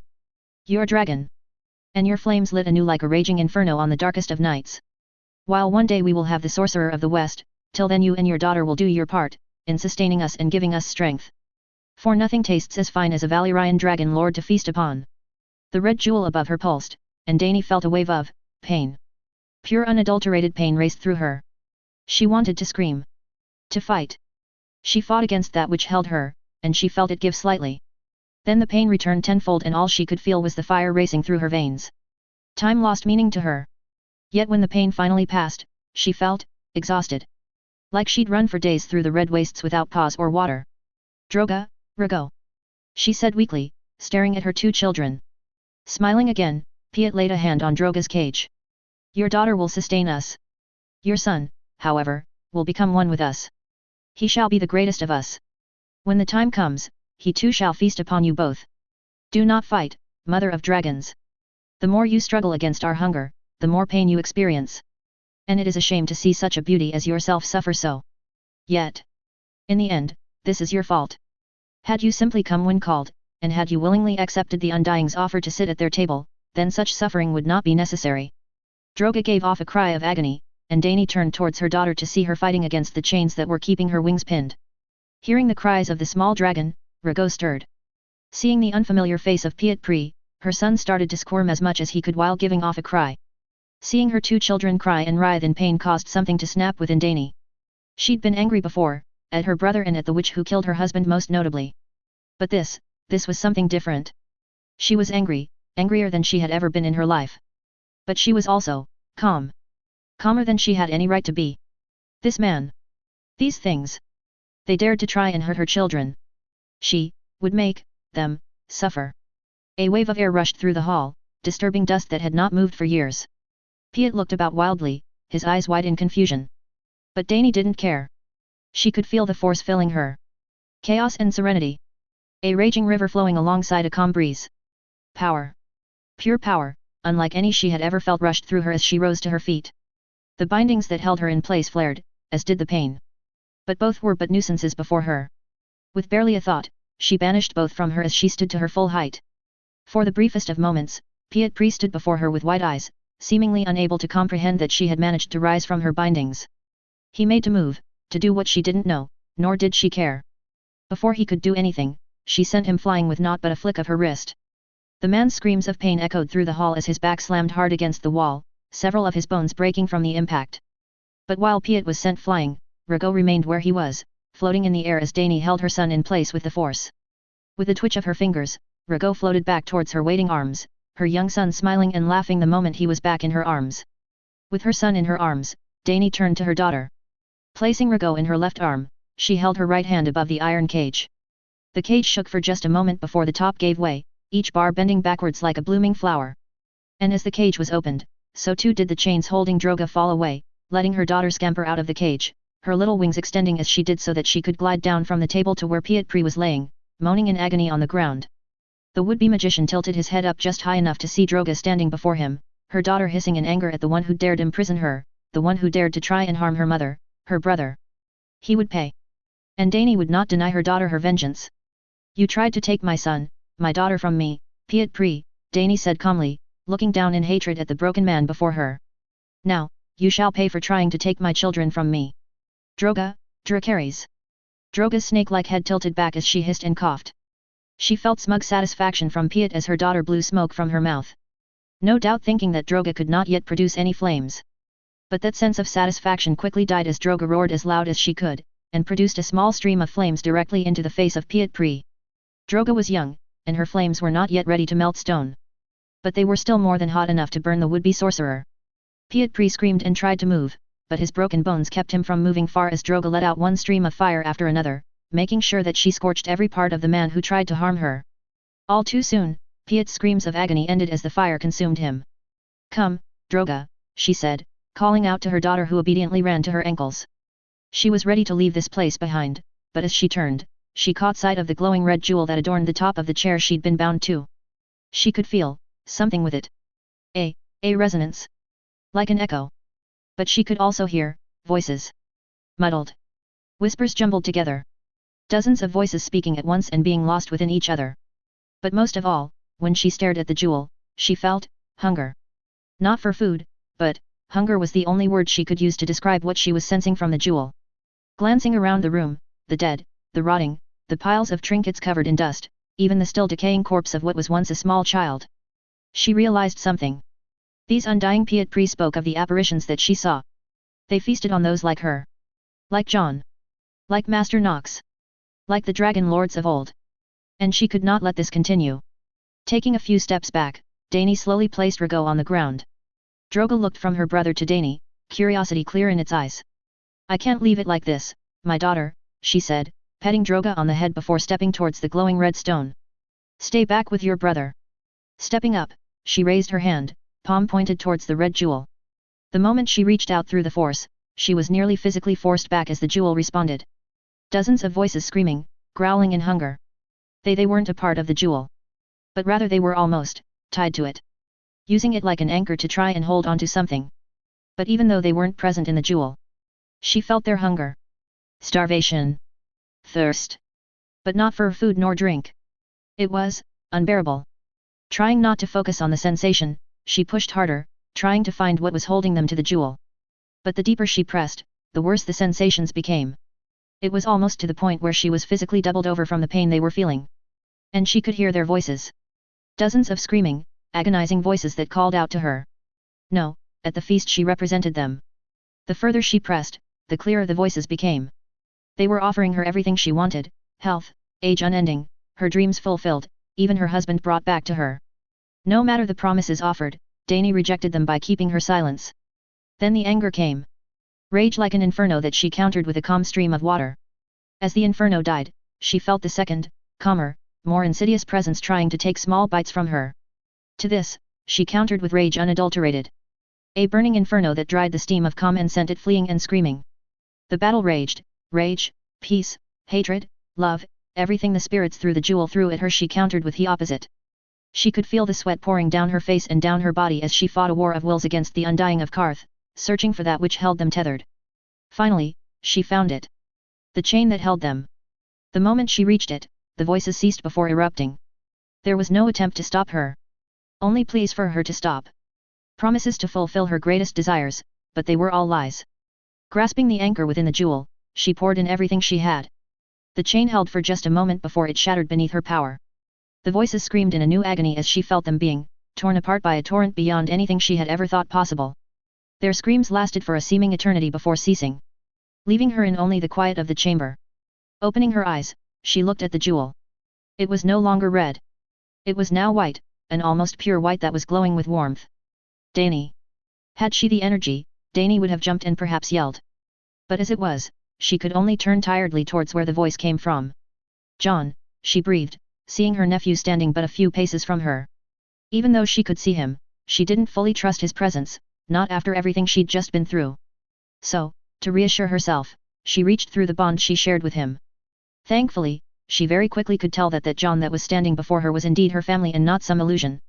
Letting out a breath of relief, she sank down till she was squatting next to her son and daughter on the ground. Dany, she heard John say again as he approached her. What in the seven hells is going on? Our bond went muddy. Then nothing. I've been trying to reach out to you but it was like the wall itself was standing between us. Finally getting herself under control, Dany gathered her son and daughter up into her arms and stood up. Rago burped and giggled, while Drogo scrambled up to her shoulders, her eyes looking around frantically trying to find just who her mother was talking to. Not that she would be able to. I think it's this place, Dany responded, waving her hand around her. John looked around, but she knew that he couldn't see what she could. And here is the House of the Undying in Qarth. That drew a sharp look from John. I take it that Master Nox told you about them.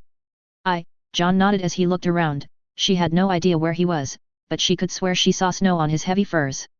And, what has he told you? Dany asked. Nothing good. Both Dany and John jumped at the sudden third voice that joined them. Standing just beside them was none other than their shared master, Master Nox. Master Nox. John stated, looking around, clearly confused. How can you? You can see him as well? Dany asked, just as confused as John. She knew how this bond of theirs worked. It was just between her and John. No one else. Before you start to speculate, I am here, yet I am not. Nox replied cryptically. I cannot see the two of you standing side by side. But I am with each of you. How? John pressed, staring towards their shared master in magic. Instead of answering, Lord Nox merely waved his hand towards the table and its rotten contents. Frowning, Dany walked closer to the table, inspecting each item that was sitting on it.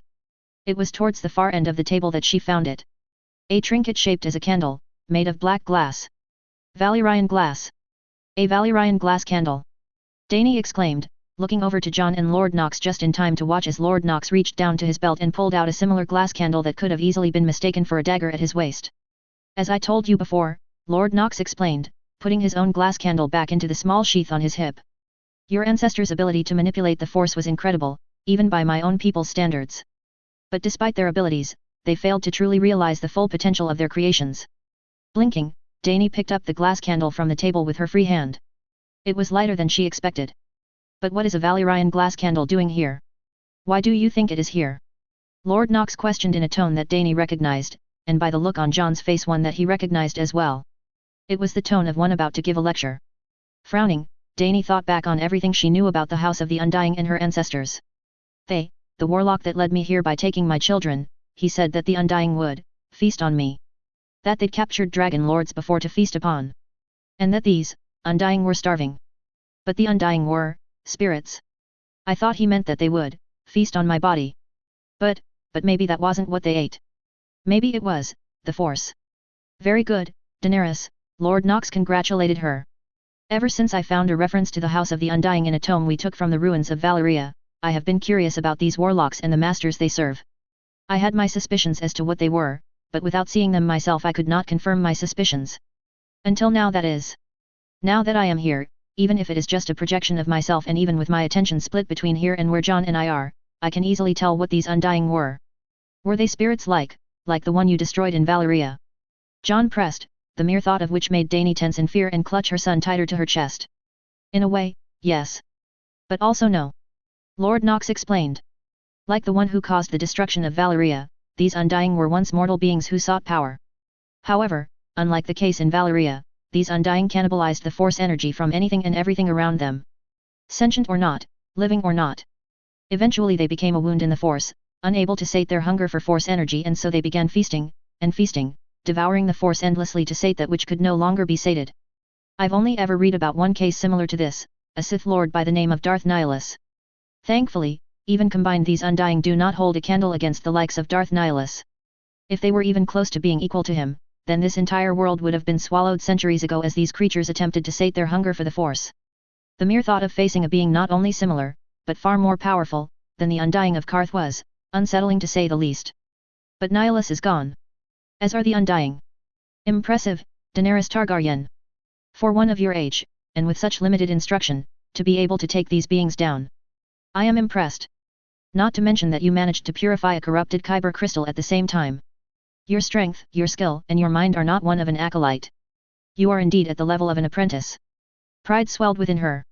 During her first few lessons with Master Nox, he had taken his time in explaining the hierarchy of those he called Sith. The lowest were acolytes. Then apprentices. Then lords or ladies. Then lastly Darth. And the rise in ranks was not given, but rather earned. Something Dany respected and admired. For Lord Nox to acknowledge that she was powerful and skillful enough to rise in rank in his eyes with so little formal training, Dany felt proud. Master, John said slowly. If you're making Dany an apprentice, then does that mean? Yes. John's brow furrowed, leaving Dany to stare confusedly at the two men before her. But how are you going to Daenerys? Do you still have the scepter that I gifted to you for your wedding to your late husband? I do, Dany nodded, having to think back quickly to remember if it was one of the few items of value she'd taken with her after Drogo died. Good, Nox nodded. The ornate head you can do whatever you want with. The jewels, silver, and gold that went into its construction should fetch a decent price. What you want, and need, is the shaft of the scepter. You will know it when you see it. Take this crystal with you as well. My guess is that the Undying used it as an anchor of sorts, not fully understanding just what they had. But now that it has been purified and the lingering presences of the Undying purged from within, it will serve you well once you combine it with what I gifted you. Not fully understanding what was going on, but willing to trust her master and John, Dani reached out and called for the crystal that was embedded into the back of the chair. She could feel a resonance with it. Calming. Soothing. Whatever was holding the crystal to the chair held out for only a moment before breaking, letting the thumb-sized jewel fly into her waiting hand. Is there anything else I should take, Master Nox? Master Nox turned in a slow circle, his sightless eyes seeing far more than she could ever hope to. The candle will serve you well, if nothing more than as a means to contact myself until you figure out how to set up your own network of them. And over there, just beyond that door. Nox said, pointing to a mildew-covered door near the back of the room. Take what you can. These idiots have no need for it. John, we have to get moving. The cold here does no favors to those who stand still. Their shared master disappeared as soon as he was done talking, leaving her and John standing together in the room with naught but the dead to keep them company. At least from her side of their bond. Take care of yourself, Dani, John said to her as the bond between them began to dim once more as his image began to fade from her sight. And if you need any help with what to do with the crystal when you find what Master Nox sent you, I'll help guide you in what needs to be done. Thank you, John, she said, meaning every word. And take care of yourself, you might not carry our name, but you are our future in Westeros. And then he was gone, leaving her alone with her children. Shifting Rago again, Dani made her way to the far side of the room, towards the door Lord Nox had indicated. As she drew closer, she could see that the door was slightly out of place when compared to the rest of the room. Mainly since it was not completely covered in a thick layer of dust or mold. And the rot that had taken hold on most of the wooden surfaces of the room seemed absent. There were what looked like fresh grooves on the floor from where the door had been opened. Not even bothering to check if she could open the door with her hand, she reached out with the force and tore the door, and its frame, out of the stone wall and threw it across the room. What laid beyond the door nearly made her jaw drop. There were over a dozen chests within the room, each easily larger than any traveling chest she had or ever had, were scattered within the room. Gold, silver, and precious stones overflowing from each. Everything here was. It was far more than she had ever seen in her entire life. And it was just sitting here, gathering dust. I suppose the dead have no need for coin or jewels, she pondered, glancing over her shoulder towards the still smoldering remains of Piet Pri and the dead sitting around the table. Even more so now. And they did try and take my children from me. I guess this will be adequate reparation for their actions in taking my children and murdering my friend. Looking over the chests, she reached out with the force and lifted what she thought was the fullest of those in the room. She frowned as the weight of the chest fought against her lifting, but through the force she was far stronger than ever. Once the chest was a foot's length clear of the floor, she raised a second. Then a third. As she started to raise the fourth, the strain through the force almost became too much for her to handle as the first three chests lowered slightly to the ground. So, for it is then, she frowned, doing all she could to keep the chests from scraping along the ground while staring at the remaining chests. These will have to do. For now. Turning with Rago in her arms and Droga on her shoulders, Dani began the slow walk back down the path she'd taken with the four chests following diligently behind her like pack horses, pausing only for a moment to grab the glass candle off the table and throwing it into one of the less full chests before using the force to pull the Kyber crystal she believed Master Nox called it, free from its place in the back of the chair and pocketing it on her person. Entering the long hallway, she prepared herself for the inevitable long walk before her, but to her utmost surprise, she found that the hallway was not long at all. All the doors that had been lining either side of the hall were gone. And now less than a dozen paces at best separated Dani from the end of the hall. Not one to curse her sudden change in fortune, Dani quickly crossed the distance and entered the oval room that lay just beyond the entrance. As she made her way towards the path she knew would lead her out, she began to feel the weight of the chests truly starting to take hold as she had to stop more than once to focus on lifting the chests higher to keep them from scraping on the ground. Perhaps I need to train like this more often, she mused, ignoring the sweat running down her face as she pressed on. I remember Master Nox and John mentioning training like this before, meditating while holding rocks heavier than a man aloft. I never had the chance to do such exercises amongst the Dothraki. But now, if I'm to truly bring back the Valyrian Empire, I need as much power as I can get. In seemingly no time at all, the darkened passages widened and brightened, as she stepped out through the maw that led into the House of the Undying. Though it wasn't the brightness of the sun that greeted her, as she'd expected. But rather the light of a dozen torches, each carried by her blood riders, handmaidens, and Khalasar that had followed her to the House of the Undying. Sir Yora was the first to spot her, the old bear nearly dropping his torch as he rushed forward as she emerged from the maw. Khaleesi! His cry drew the attention of the rest of her people, each of whom stopped what they were doing as they rushed her. Khaleesi, are you? I am as well as can be expected, Sir Yora, Dani said, using the force to bring forth the four chests and laid them out before her. I apologize for making you all worry. I was not expecting my time with the House of the Undying to take until sundown. The members of her Khalasar all looked at each other before turning back to her. Forgive us, Khaleesi, Eri said slowly. But it has not been just till the sun rested since you entered the House of Undying. This is the third night since you entered the Maw, Khaleesi. 3 nights since I entered the House of the Undying. The thought was unnerving to say the least. And the mere mention of just how long she'd spent amongst the Undying seemed to catch her body up to this fact. Almost immediately, her legs felt weak, her eyes heavy, the chests that she'd been carrying dropped heavily to the ground, and her belly rumbled with hunger and thirst. Just barely able to keep herself upright, she was immediately grateful as Sir Yora stepped forward and held out his hand, not necessarily to catch her, but rather to offer support. Thank you, she mumbled, laying a hand on the older man's shoulder, and doing all she could to hide just how much support she was taking from the old bear. Despite being her people, she did not like showing weakness before them. Rockero. Yago. Ago. See to the chests and bring them back to the Mans of Zaro. Guard them with all you have. They have what we need to see us start fully on the path towards the future Khal Drogo and I saw for our people. Her blood riders didn't question her orders, they merely nodded and commanded a few others to aid them in carrying the chests. In the end, it took 4 men per chest in order to carry them.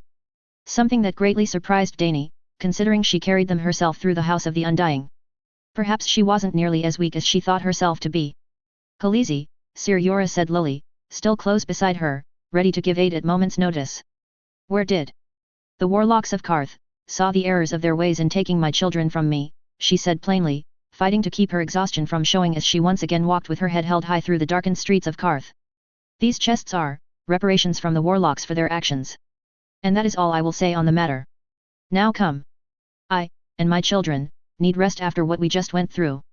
Staring out through the force over the last remnants of the Frost Fangs, Nox stared out at what lay beyond. The lands of Always Winter. A place that even few of the free folk dared to tread and a place the Night's Watch avoided like a plague. A land that was far enough north towards this world's northern pole that it was always cold enough to have standing snow. And, if rumor was to be believed, the land where the others and their army of the dead had retreated to after being pushed back by Bran the Builder and his alliance of First Men, Children of the Forest, and Giants. Yet even though he could see the land, it would take them days, if not a week or more by foot, to actually reach the end of the Frost Fangs and go past where all the maps ended. Glancing behind him, Nox watched critically as those with him broke camp and prepared to keep moving. They'd been searching for weeks for any sign of the others or their whites, and so far they have come up empty. They'd found a number of settlements where there were obvious signs of a struggle. However, at each location, they failed to find even a single corpse. They found tents, furs, everything that was worth its weight in gold to the free folk was just left lying about. Yet not a single body, warm or cold, had been found. To Nox and the free folk, that was all the evidence that was needed to prove that the others were out there, adding to their army and preparing their invasion of the south. But Nox knew, as annoying as it was to admit, that he could not get the south to muster unless he had proof of his claims. Without it, then those narrow-minded fools would sit idly in their keeps until the others and their whites were literally climbing their walls.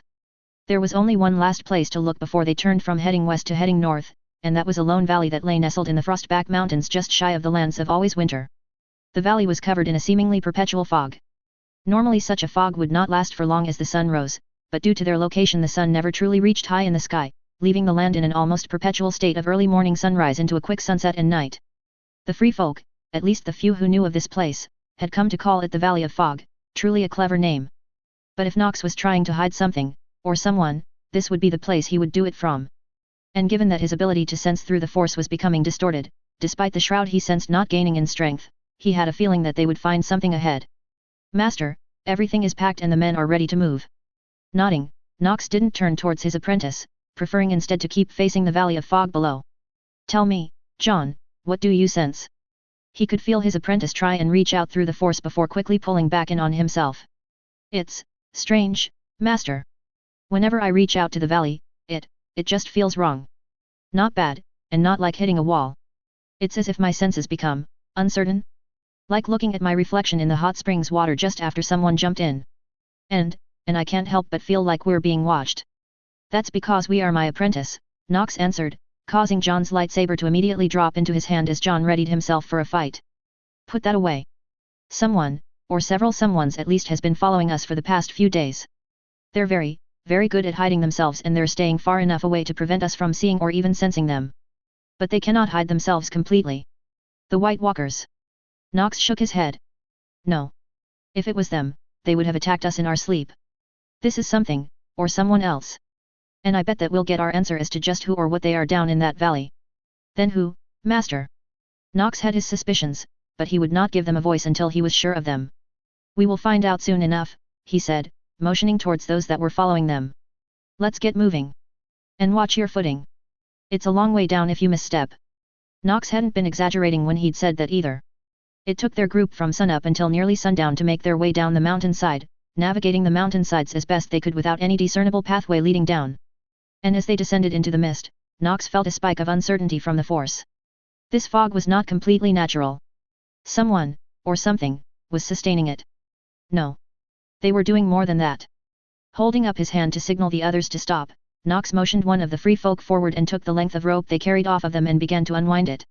Everyone keep hold of this, he said, taking the front end as the rest of their group fell in line with the rope. Trust nothing that you see or hear in the mist.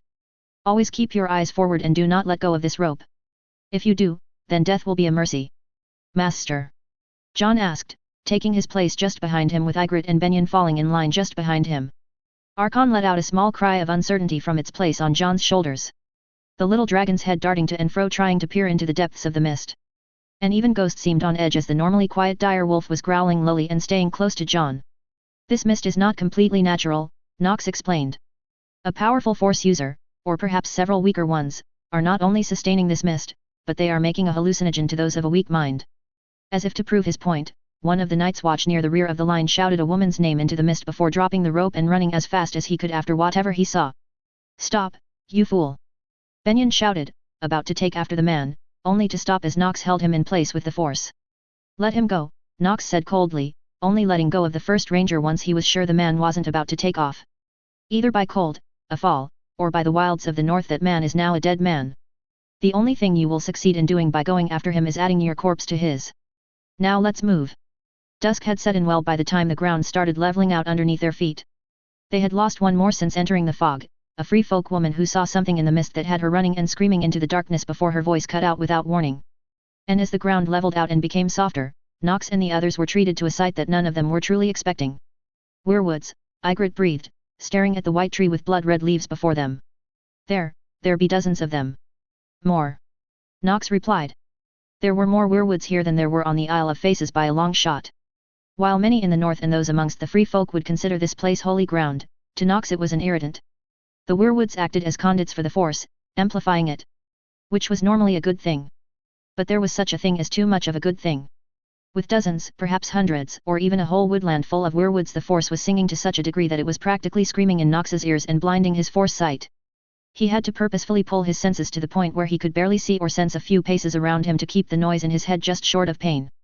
Master, John said lowly, his apprentice clearly fighting against a pain of his own with just how much raw force was flowing through this specific location. Pull your senses in almost completely, Nox ordered, an order which his apprentice followed immediately, gaining a relieved expression as he did so. To think such a grove existed, and so far to the north, Benyon commented, walking up to one of the weirwood and placing his hand against its white bark in a moment of reverence. There are tales of perhaps one or two such groves in the north, but none have truly been found. Outside of the gods' woods, it was well thought that the Isle of the Faces was the last weirwood grove. The true gods still hold strength here in the true north, Stark, Ygritte said, though even her cocky attitude was diminished slightly as she took in the sight of so many weirwoods so close together. This be a holy place just like those fancy seps the southerners are always praying at. And it is not devoid of occupants. Nox said, coming to an abrupt stop. Even with his senses pulled into just the immediate area to keep himself from being overwhelmed, he was still able to sense when one, or rather several, eyes were watching him. Are you lot just going to keep hiding behind your trees and mist? Or are you finally going to come out and greet us like civilized folk? There was a faint rustling in the woods, causing all of the free folk and black brothers to ready themselves for a fight. But Nox merely held out his hand to stop them from doing anything rash. Even with his senses dulled to the point of almost non-existence, he could not sense malice coming from those that were hiding amongst the trees, only curiosity and hope. A few hushed whispers later, and a small figure stepped out from behind one of the trees. It was an oddity. It was clearly a female humanoid figure with ashen skin and hair that looked more reminiscent of branches and leaves and hair. And she was also little more than half as tall as Nox, putting her barely the size of a child. Yet he could tell that this little creature was powerful and old, despite her size and look. There was only one such creature on this world that Nox knew of that matched this creature. All around him, the free folk and brothers alike took a collective intake of breath as they stared at the creature before them. One they all knew about. Yet one they had never thought to ever see.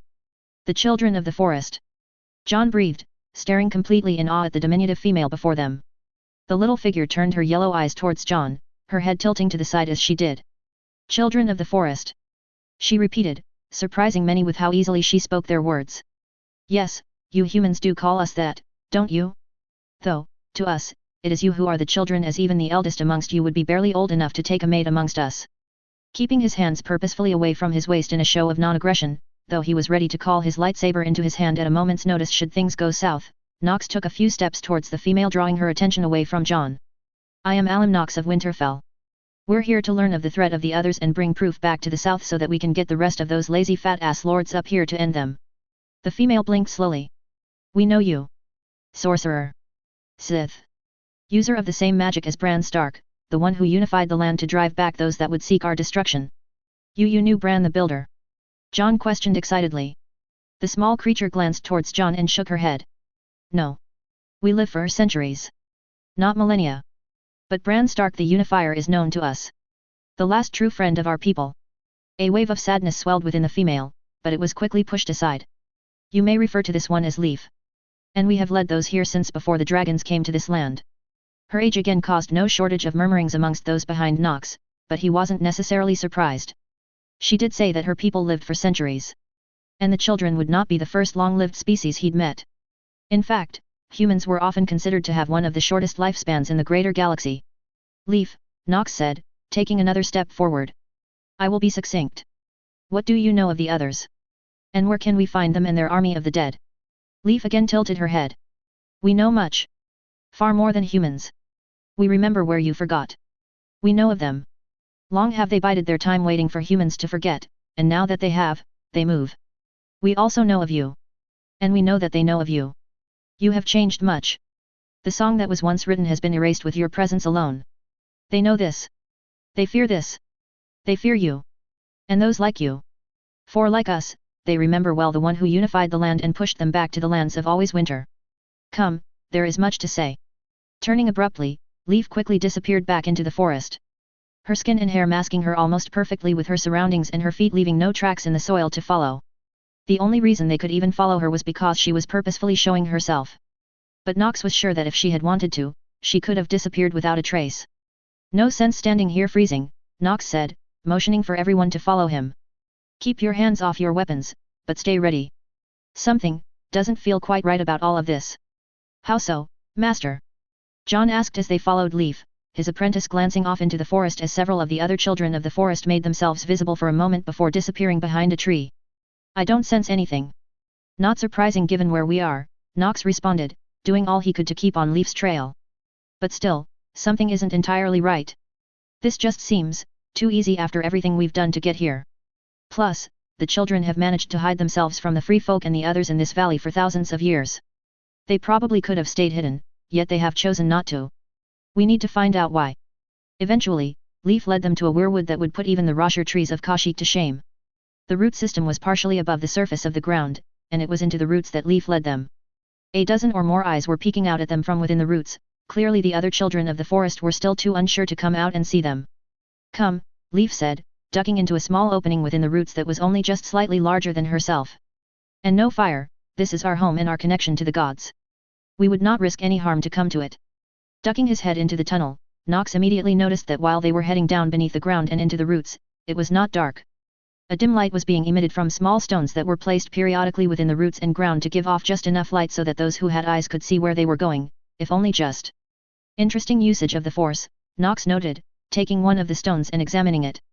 It looked like just an ordinary stone with some sort of runic design that had been imbued with the Force. If he could replicate it, he could have a wickless lamp. Another step up for the north and his power base. Mind if I take one of these for study? Leaf stopped as she clearly began debating silently with herself. You may. Though that is all you may take. She said simply before continuing into the depths of the weirwood roots. By the gods, Benyon breathed as they traversed further and further along the path beneath the weirwood tree. If you had told me even this morning that I would not only be meeting the children, but that they would lead me to their home beneath the largest weirwood ever seen in a valley protected with magic, I would have called you mad. Stay with us a bit longer, Uncle, John replied good-naturedly as he ducked and weaved his way down the path of roots. Honestly, I wish I could say this is the strangest experience I've ever had in my life. But ever since meeting Master Nox, I would say that this is just another day for me. Slowly the tunnels and roots began widening until they opened into a chamber or large cavern. Dozens, maybe hundreds of eyes and voices greeted them as Leaf led their small group to the very center of the cavern, which was nestled upon a large root structure that was just barely large enough to fit perhaps a dozen individuals. Motioning for most of his men to stay back, Nox ascended the roots with John, Ygritte, and Benyon with Ghost daftly jumping up the roots after them. But before they could fully step onto the platform, Leaf came to an abrupt stop in front of them. Standing just in front of her were 3 other children. 2 obviously males that stood forward and 1 female that stood slightly behind. Bark, Leaf said, her voice wavering slightly. This has already been decided. No, Leaf. You decided. The male in the lead, Bark, said, his yellow eyes narrowing. Humans are nothing but trouble. They pushed us from our lands. Killed our trees and our connection to the gods. Only Bran the Unifier showed he was worthy. Yet since then, humans have forgotten. They hunted us. Killed us. Killed our trees. They are not to be trusted. Frowning, Nox stepped up beside Leaf while motioning for John, Ygritte, and Benyon to be ready. And who is this, Leaf? He asked, tilting his head towards the male. Your second? Partner? Mate? Neither, Leaf answered succinctly. This decision has been made, Bark, and the offer rejected. I have heeded advice when given a. You have heeded nothing. Bark shouted, a wave of force energy coming from his shout, surprising Nox as he quickly braced himself against the shout. Advice was given yet went ignored. But I knew better. I went as well. I was shown that which you ignored. There is nothing to be gained from this. The bargain will give us time. Time we will not have with them. Bargain? Nox questioned, his head turning towards Leaf and then Bark. What bargain? Bark sneered, the dark side of the force rolling off of him as his hatred fed his power. Nothing that need concern you, human. Not anymore. You might share origins with Bran the Unifier. But that is where your similarities end. We cannot trust humans. Not anymore. The 2 beside Bark raised their hands, glowing stones in their palms. But as quick as they were, Nox was faster. With barely a flick of his wrist, he sent the 2 flying backwards and into the tangle of roots before twisting pieces of the roots around them to hold them in place. The stones that they were holding remained floating in the air like a pair of fireflies. Sorcerer! Bark! Stop this now! Leaf shouted, getting between them even as Nox reached down and drew his lightsaber. I did not bring you here to fight. No. You didn't. Nox replied, activating his lightsaber and causing more than a bit of unrest with those with him as they did not want to fight against the children. But apparently you do not speak for all, or even most of those present. Otherwise, this one would have never been able to try such an ill-conceived attempt on my life. Bark snarled at him, do not speak little of that which you know nothing. I knew that this would not be enough. And besides, I don't need to kill you. Nox had only a moment of warning from the force before he felt it. Dozens of concentrated force bombs planted beneath his feet and all around the center structure he and the others were standing upon. Get back! His cry came too late as the force bombs ignited, shaking the ground and the roots, spewing fire, dirt, wood, and stone everywhere like shrapnel. Nox had just enough time to deactivate his lightsaber and put up a force shield to protect himself, John, Ygritte, Benyon and Leaf before he felt the roots beneath his feet give way. The next he knew, his world was surrounded in darkness as the air flew past him. Hard roots, rocks, and dirt pelted him as he free fell through the system of roots into depths unknown. The only reason the impacts against his person didn't break his body was because, on instinct, as soon as the ground disappeared beneath his feet, he wrapped himself, John, Ygritte, Benyon, Leaf and even Ghost in cocoons of force energy. However, because of the haste with which he erected the cocoons, and with how many he created, they were far weaker than had he simply focused only on himself. And because of that, each impact with the roots or ground or rock was felt at a force just short of being able to break bones. Abruptly, their downward spiral ended as they hit something solid and ceased to fall any further and darkness claimed him. Under normal circumstances, Dany was usually a light sleeper, able to rise and be ready at a moment's notice. But after her ordeal in the House of the Undying, she found it incredibly difficult to bring herself to open her eyes and leave the comfort of her bed. Despite being able to hear her son Rhaego's laugh, followed with Irie's soft cooing and Droga scampering around, Dany did not want to open her eyes. She just wanted to rest. Khaleesi should not be disturbed, Yora the Andal. Hearing the rather irritated tone in Yahiki voice, Dany opened her eyes just enough to see that her handmaiden was standing before the door to her chambers. I know, came the low voice of her sworn sword from just on the other side of the slightly opened door. Normally, I would let her rest as long as she requires. However, the merchant prince has called upon her. Something has happened while she's been resting and she needs to know about it. Enough, Yahiki hissed. Khaleesi will see the merchant when she is. I'm already awake, Yahiki, Dani said, fighting against the last remnants of her sleep and sitting upright in her bed. Sir Yora, tell Zarozo and Daxos that I will see to him shortly after I am properly prepared. Khaleesi, Yora's voice sounded from out in the hall, followed quickly by the sound of footsteps walking away as Yahiki closed the door to her temporary chambers. Khaleesi, Yahiki said, coming close to her as Iri brought forth Rago while Droga scampered up the bed sheets, eager for attention from her mother. You need not answer the call of this merchant so hastily. He is not worthy of being your equal. He has opened his home to us, Yahiki, Dani chided her handmaiden. Just because he is not a warrior does not mean he does not have worth. Yet he has done little to aid us, Khaleesi, Yahiki replied, not condemning but merely stating a fact. Her words were true, as much as Dani would prefer to say otherwise. But outside of opening his house for her and her own to rest and giving her an opportunity to speak with the different leaders of Karth, Zaro had done little to further her own cause. And even him giving her a chance to speak with the leaders of Karth was done primarily to further his own position. True, he had given her many gifts, but they were all courting gifts.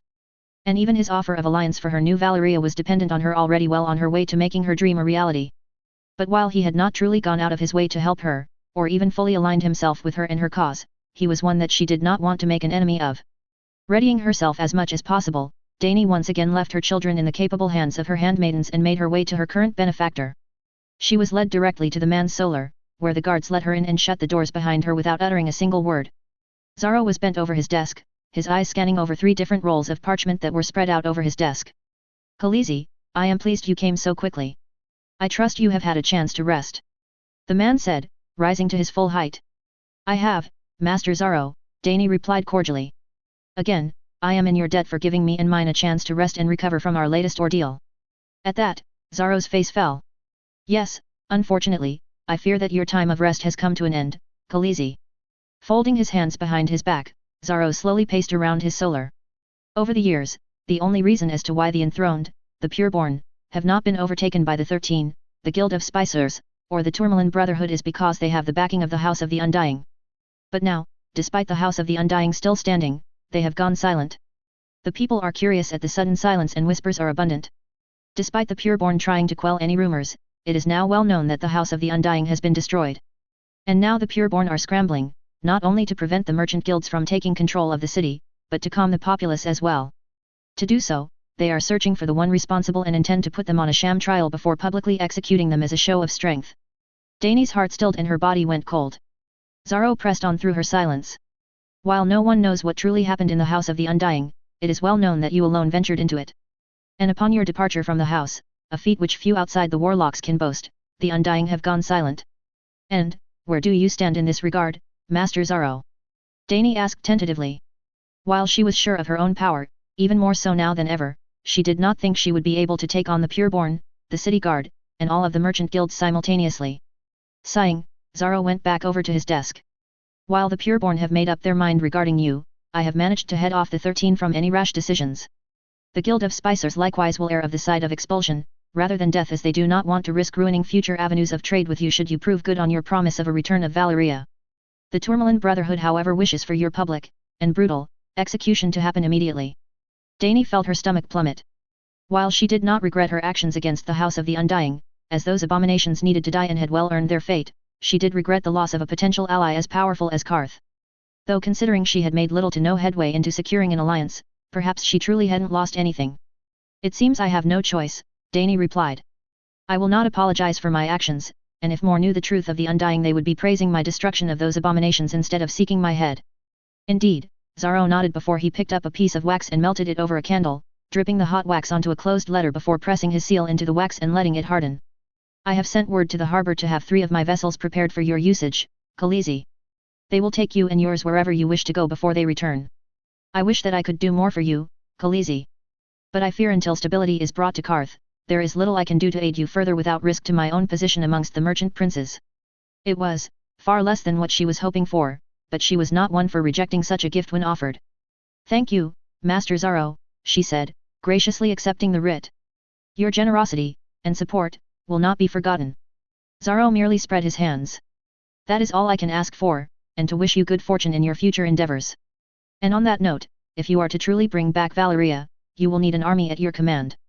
Might I suggest you sail to Astapor, seek out the good masters, and attempt to purchase some Unsullied? You may not be able to afford many at the present time with what you have, but there are few better fighting forces in all of Essos and West Eros. Dany knew of the Unsullied, knew of their reputation. Both as some of the best warriors in all of Essos, and the rumors of what they must go through to reach that level. But more than that, they were slaves. Did she really want to build her empire on the back of a slave army?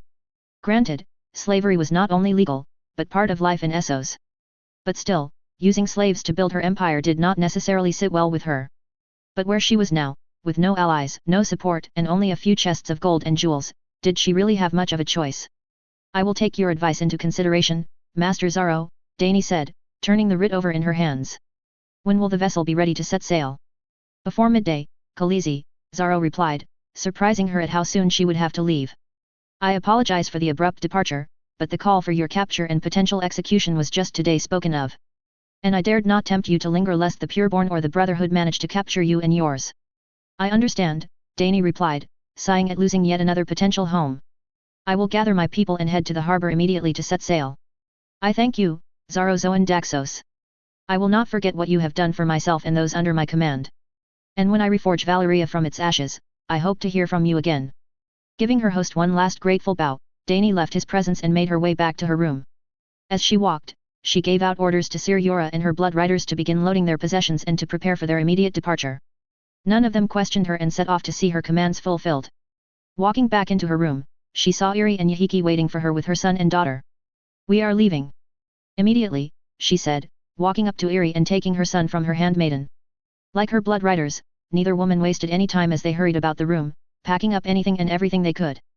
The gifts from Zaro during her stay here, all of which she planned on selling for coin as soon as she could find a worthy buyer. Dresses, linens, even a chamber pot was gathered by her handmaidens and stowed away. Most of what they grabbed were not gifts that had been given, but she doubted that Zaro would complain as none of what they grabbed was expensive. At least not when compared to that which they were leaving behind. Before midday, everything Dany and her Kalasar had was loaded into wagons and brought down to the harbor where the 3 ships under Zaro's employee were waiting.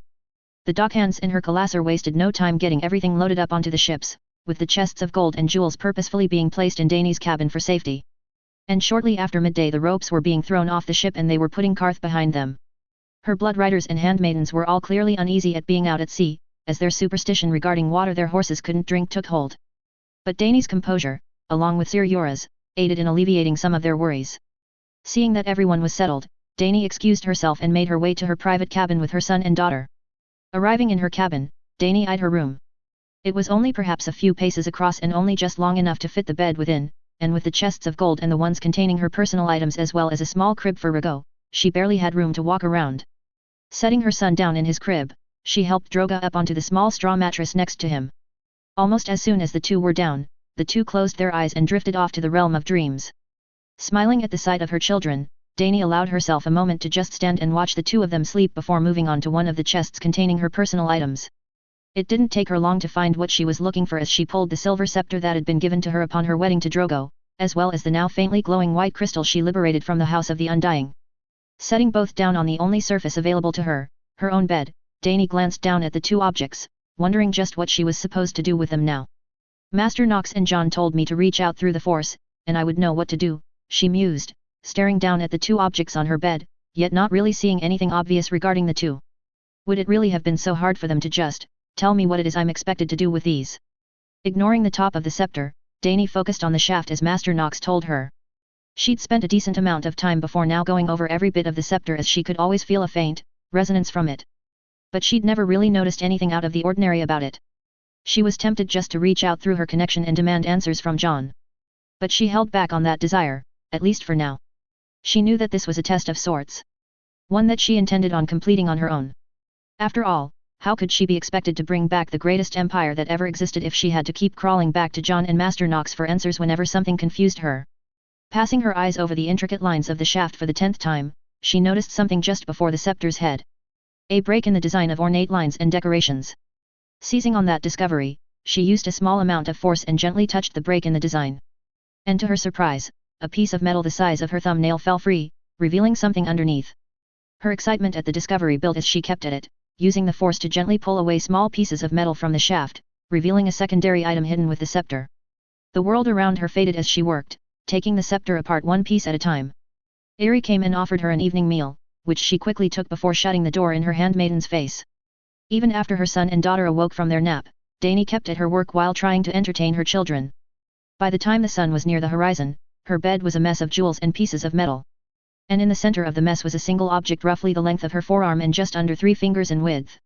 She knew exactly what it was now, even though she'd only ever seen 2 of such objects in her entire life. She doubted there was anyone left in Westeros or Essos who would not know what it was. It was a lightsaber. It wasn't anything ornate, just a simple silvery steel hilt with strange protrusions that she didn't have a clue for what they were meant for. But in this moment, it was the most wonderful thing she had ever seen next to her newborn son and daughter. Jon showed me how to do this once before, she thought, recalling one of her conversations she'd had with Jon where her nephew had gone over every aspect of his lightsaber that he understood. What she was looking for wasn't in the same location as Jon's lightsaber, but was able to find the small cavity within the hilt, hidden behind a small plate that could only be moved with the force. Opening the cavity, she used the force to pick up the still glowing crystal and carefully set it inside. As soon as the crystal was put in place, she could feel an immediate response from the hilt into her very being. It was as if this sword, her sword, had a will of its own and approved of her holding it. Holding it aloft, Dany made sure she had plenty of room before twisting a part of the hilt with her thumb. Immediately her cabin glowed in a soft white light as the blade hummed to life before her. Smiling, Dany carefully and slowly moved the blade back and forth, listening to it hum and sing through the air as it moved. I may not have gained an army or even an ally in Qarth, but this certainly makes my time in that dreaded city worth it. Leaning back in his seat, Joffrey watched with a smile on his face as the 2 fighters below him in the pit carefully circled one another, bloodied weapons at the ready and not a single piece of armor between the 2 of them as the crowd cheered, eager for blood to be spilled. Despite the fighters both being armed and bloodied, it was clear that the fight was one-sided. And that could be seen just from the sheer size difference between the 2 men. One was just a pathetic small folk, while the other was clearly a warrior, with arms wider than his opponent's head. The smaller man kept swinging his bloodied weapon back and forth in front of him as if he were trying to fan flames rather than fight. The warrior, however, one of Joffrey's favorites, just waited until the idiot overreached. Catching the small man by the wrist, the warrior twisted his arm, causing him to drop his weapon and yell in pain as his arm broke. After forcing the smaller man to his knees, the warrior held his bloodied, chipped sword high to the delight of the crowd. Shifting his hold on the small idiot, the warrior quickly wrapped his arm around the small man's neck, forcing his head to face upwards. Slowly, wondrously slowly, the warrior pushed the tip of his sword between the man's teeth. Once in, he kept pushing down slowly, ever so slowly, forcing the blade down the man's throat, the jagged edges cutting the man's mouth as blood erupted from his mouth as he tried to scream in agony. After pushing the blade down all the way to the hilt, the warrior twisted the blade, forcing it to cut its way out from the man's chest, throat, and mouth, cutting through bone, organs, and flesh like they were nothing. Smiling at the display, Joffrey lightly clapped while looking over towards his companion, Baelish. His master of coin and advisor showed just how weak he truly was as his face was white and he was clearly doing all he could to not look at the wonderful brutality happening just below them. I still find it remarkable that, despite your clear weakness for blood, Lord Baelish, that you can keep finding fools who are willing to fight against the champions of the ring. Baelish just shrugged as he turned away from the ring as the body was dragged out and fresh sand was thrown over the blood to prepare for the next match. There is never a shortage of those who will do anything for coin, Your Grace. One simply needs to know where to look to find them. Just as the Starks and Lady Knox have shown in their recent endeavors in the city. Joffrey's jovial mood soured immediately at the mention of the wolves and their pet whore. Honestly, dressing a pathetic small girl up in fancy clothes and then parading her around as if she were truly of note? Pathetic. The only thing of note about her was that she managed to fuck her way into the sorcerer's attention. Yes, them, Joffrey seated as he watched the next 2 contestants, another champion of the arena facing off against another small folk who looked about ready to piss himself in fear. Why are they not dead or out of my city yet? I thought you said you could handle them? Every day they're here gives them another day to think that they actually control the 7 kingdoms, and my father is too short-sighted to see that they're taking our power away. My power. Matters of the game are delicate, Your Grace, Baelish tried to console him, though Joffrey was starting to grow wary of his excuses. The Starks and Lady Knox are far more adept at the game than I had initially thought. And I've been forced to make several adjustments to the plans I had to remove them from power completely. You and your games, Joffrey scoffed, waving his hand. Just find a fool with a sharp knife and who knows how to keep his mouth shut, pay him what he wants, and see it done already. Killing is easy, Your Grace. Even killing one of the nobility is easy. The issue with killing one such as the Starks or Lady Knox is not the deed itself, but in making sure that you cover your tracks or make sure that their deaths cannot be used as a rallying cry, Baelish replied. Or by making sure that their deaths at your hands cannot be disputed. The Starks are remarkably well connected. The Riverlands. Parts of the Vale. A betrothal to the heir of the Reach. The bastard's betrothal to the Princess of Dorne. Even the next Lady of Winterfell holds a powerful standing in Volantis. If we were to simply have Stark and Knox killed, then all those connections will come seeking answers and blood. In such a scenario, we would need irrefutable proof that they were treasonous. Or we would need someone else, someone powerful, to pay the debt of blood owed. I am to be king. My word of their treasonous actions is more than enough. Joffrey replied sourly. Indeed, your grace. However, we must remember the Targaryens. The Mad King had Lord Stark and his heir executed for coming and demanding to know why Prince Rhaegar absconded with Lyanna Stark. And look where that got the Mad King and the rest of his family. Joffrey really did not care for that. He was the king. Or at least he would be once his useless father finally breathed his last. No one told him what to do. But, on the other hand, Baelish did make a good point. As galling as it was to admit.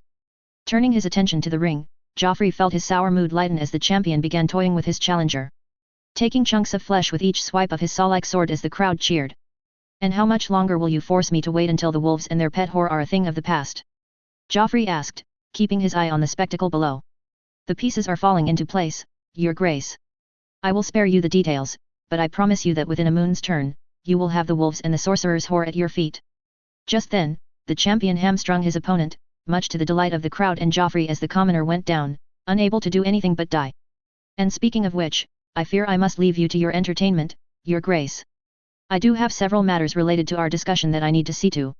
Go, Joffrey said, waving the master of coin off as he watched with a smile while the champion slowly sawed through his opponent's neck with his blade. And I will hold you to what you said, Baelish. 1 moon, and I want the wolves and their whore begging at my feet, or I will have your head mounted on a pike while it is still attached to your body. Of course, your grace, Baelish responded, bowing to him before taking his leave. Now alone, Joffrey allowed himself to relax as he watched the bloodshed. He wasn't an idiot, or a fool, as much as his pathetic father claimed him to be. He knew that Baelish was trying to use him to rise above his station, despite the man's initial claims of being unable to rise any higher than he presently was. The Master of Coin had already unknowingly taught him that lesson. And there were only 2 reasons why Joffrey still entertained the man's presence. Firstly, because he was useful to him. And second, because he was not king yet and couldn't have him killed. But the moment he was finally king and Baelish stepped a single toe out of line, or if even a whisper of misdeed reached Joffrey's ear, then he would have the man killed. Painfully. And he'd already had several methods of execution planned out. Methods he'd taken a great interest in reading about not just from West Eros, but from across all of Essos and even as far as Asai, Uti, and Sotho Rios. There were so many ways to kill a man. And the headsman was just, well, boring. Not to mention that Joffrey didn't think that a simple beheading or hanging was enough to send a message. There were so many methods that he couldn't wait to employ when he finally ascended to the throne. Being pulled apart by horses. Being chained to rocks at low tide and slowly drowning. Boiling to death in water or oil.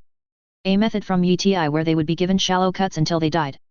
Being suspended over hot embers to slowly burn. Yes, there were so many methods that he couldn't wait to use. And use them he would. He would bring order through blood and screams. And none, not even the famed sorcerer or the wolves, would dare question his rule for fear of what he would do to them. Seeing the last 2 fighters of the night enter the ring, Joffrey sat forward in his seat, eager for blood. But before the match could begin, the door leading into the arena from the outside burst open in a loud noise, followed by a cloud of dust and splinters, and everyone nearby dropped to the ground, covering their ears and crying out in pain from being struck by the splinters which had shot through the arena like a crossbow bolt. As for Joffrey, he could barely tell what was going on. His ears were ringing so bad that he couldn't even see straight. Picking himself up, he tried to focus on what was going on, but all he could see were people scurrying about like rats. Rats being chased by men in armor with gold on their backs. Feeling 2 hands in his arms, he looked over should see one of his guards trying to get him up. The man was saying something, but Joffrey couldn't hear him over the ringing in his ears and the sounds of people yelling. Before Joffrey could shake off his hand though, his guard went stiff, a sword piercing through his chest. As his guard dropped, Joffrey was left staring at a plate of gold with white behind it. Tilting his head higher, Joffrey found himself looking directly into the face of his uncle Jaime. Off why? He could barely hear his uncle say his name, and could do little more than stagger as his uncle dragged him to his feet. Next thing he knew, a cap was being draped around his shoulders and head and he was being dragged outside. By the time they were outside, the ringing in Joffrey's ears was finally gone, and his vision straightened out. "Let go of me, uncle," he protested, trying to wrench his arm out of his uncle's grip, yet failing to do so. "Be quiet, Joffrey," his uncle hissed, looking around their surroundings before urging him forward. We need to get you back to the Red Keep before. Before what, Sir Jaime? Feeling his uncle stop moving, Joffrey glanced out from under the cloak that was over his head and shoulders. Standing just behind them was his uncle Renly and Sir Loras Tyrell, the latter of whom still had his sword drawn and had blood over his blade and plate armor. Nothing that concerns you, Lord Renly, his uncle said, moving Joffrey behind him. I beg to differ, Sir Jaime. You see, this is a matter for the Master of Laws. An unlawful bloodbath, here in King's Landing? Everyone who was in that building is guilty. Including that boy, you are trying to hide. Now, I don't know who he is, but I advise you to step aside and remove their hood. Now. How dare you question my... Joffrey started to say, the cloak slipping from his head and shoulders, revealing himself fully to his uncles. His uncle Renly's eyes went wide at seeing him. Good. No doubt he realized just how badly he'd blundered taking away his fun. But then something odd happened. Instead of apologizing and begging for forgiveness, as he should have, his uncle just smirked. Oh, Joffrey. I can see just why you were trying to hide my nephew, Kingslayer. Unfortunately, the law is the law. And while I won't be bringing the Crown Prince to the Black Cells to await execution, I am forced to bring him to my brother, the King. And I'm sure he will be most interested to learn where his son and heir has been disappearing to. Chapter 40, The Games Begin Part 3. Well, hello everyone. I'm back and not dead. The last few months have been, well, hectic would be an understatement. Work went to hell in a handbasket and was determined to hit every fuck you rock on the way down. Lost a relative. And then had a mental break which led to a severe bout of depression, which has now led me to therapy and a slow recovery, for myself and my family. So, to say that writing has been low on my list of priorities would be an understatement.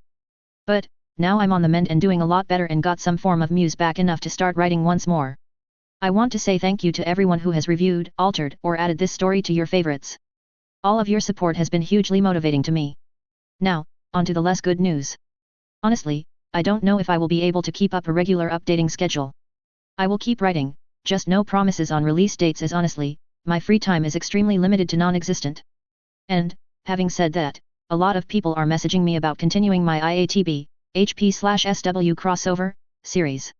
Honestly, at this time I don't see myself continuing it anytime soon. I'm committed to finishing this story, but once it's complete, while I don't want to say that I'm gonna be hanging up the writing game, I will see what life looks like before committing to another work.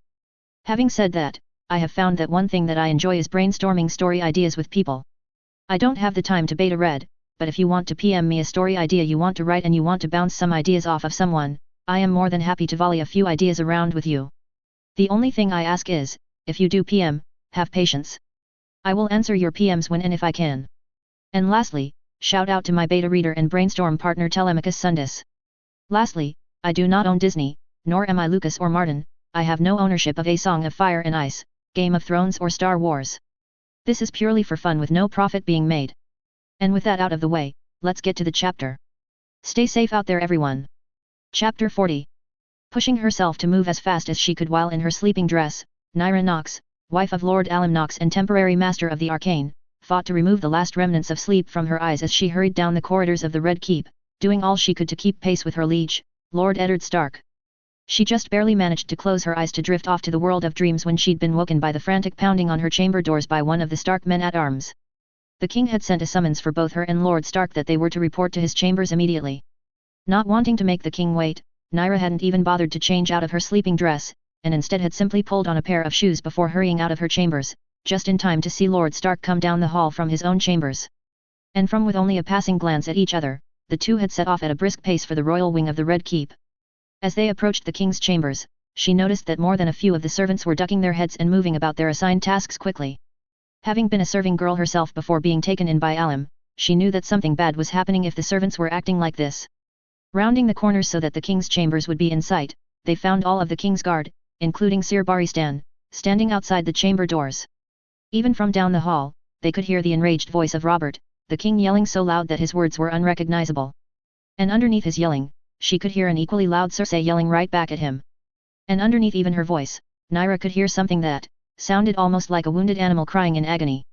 Of the king's guard, only Sir Barristan held his calm. Sir Jaime had a death grip on his sword and looked like he was ready to charge into the room. While the remaining guards were all shifting nervously back and forth, clearly trying to ignore what was happening behind them. Sir Barristan, her liege called out as they approached the chamber. Lord Stark, Lady Knox, the Lord Commander of the King's Guard nodded in greeting, just as a loud and vicious slapping noise came from the other side of the doors. The king, queen, and crown prince await you. Without even breaking stride, Nyra followed Lord Stark past the king's guard and into the king's chambers.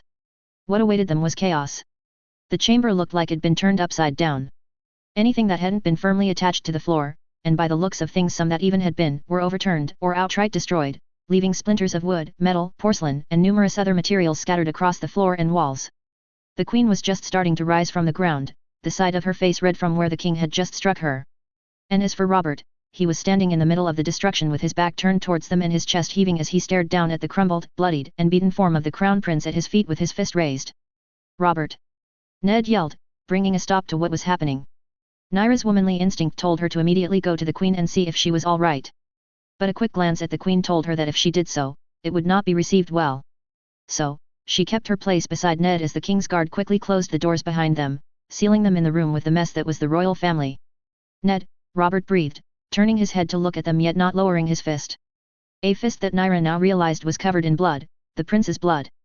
Crossing the distance, Lord Stark stood beside the king. He made no apparent move to stop what was happening, but it was clear to Nyra that her liege would step in should the king continue. What in the name of the gods is going on? Robert snarled, a low growl that should have come from a beast and not a man. Well, you little shit? Do you want to tell the Lord Hand what the fuck you have done? It was just a misunderstanding, RO. Misunderstanding, my ass. Robert roared, glaring at Cersei, who immediately shut up and curled in on herself. Nyra might not care for the queen, but in that moment she did feel sympathy for the woman. This little shit deserves far more than my fist. And so do you for trying to pro. Robert. Ned said, more urgently, bringing a stop to the king's tirade just as the large man made a move to strike the downed prince again. What happened? Visibly taking control of himself, the king stepped away from the whimpering prince and marched towards the only objects that weren't destroyed in the room, a small table and a pitcher of wine. As soon as he was gone, Cersei rushed past them, falling to her knees beside the prince. Renly actually started doing his fucking job and got word that there was a blood pit being held in King's Landing, Robert said, pausing to take a heavy drink. A fucking blood pit, here right under my fucking nose. Well, he somehow managed to find it and took a few dozen gold cloaks, that fucking Tyrell boy, and a few of the king's guard and raided it. And lo and behold, who was amongst the patrons? The crown fucking prince of the 7 kingdoms. Nyra was not usually a woman to curse, but at that moment she badly wanted to as the pieces fell into place as to what had brought about this situation. Blood pits, another name for a fighting pit, were outlawed in the 7 kingdoms. And for good reason as well in her opinion, as the primary fighters were either the desperate, or slaves. If the fact that the crown prince was a patron of such an establishment, it would not be good. I told you. Cersei screamed. He didn't know where he was, and was simply wand. Don't try and shovel that horseshit on me, Cersei. Robert roared, making the queen flinch and the prince whimper. Do you think I'm so fucking rash as to bring this sort of punishment against my own blood without having all the facts first? The fighters and several others were questioned, and all admitted that not only was Joffrey there, but he was a frequent fucking patron. If he was anyone else, his head would already be on a fucking pike right now or he'd be halfway to the fucking wall. Visibly taking control of himself, Robert gave off one last growl and turned towards the chamber doors. Kingslayer, get your ass in here. Sir Jaime walked in, and Nyra could instantly see his eyes move to his sister and the crown prince, not the king. She saw his eyes harden and his fist tighten, though he wisely did not put them on the hilt of his sword, despite clearly wanting to. Take your sister and my shit excuse for a son to the maester and see them treated, Robert ordered, clearly putting both out of his mind as he purposefully turned his back on all of them. Sir Jaime did so, quickly ushering his sister and nephew out of the room. Although, given his state, Prince Joffrey could barely walk and had to be half-carried.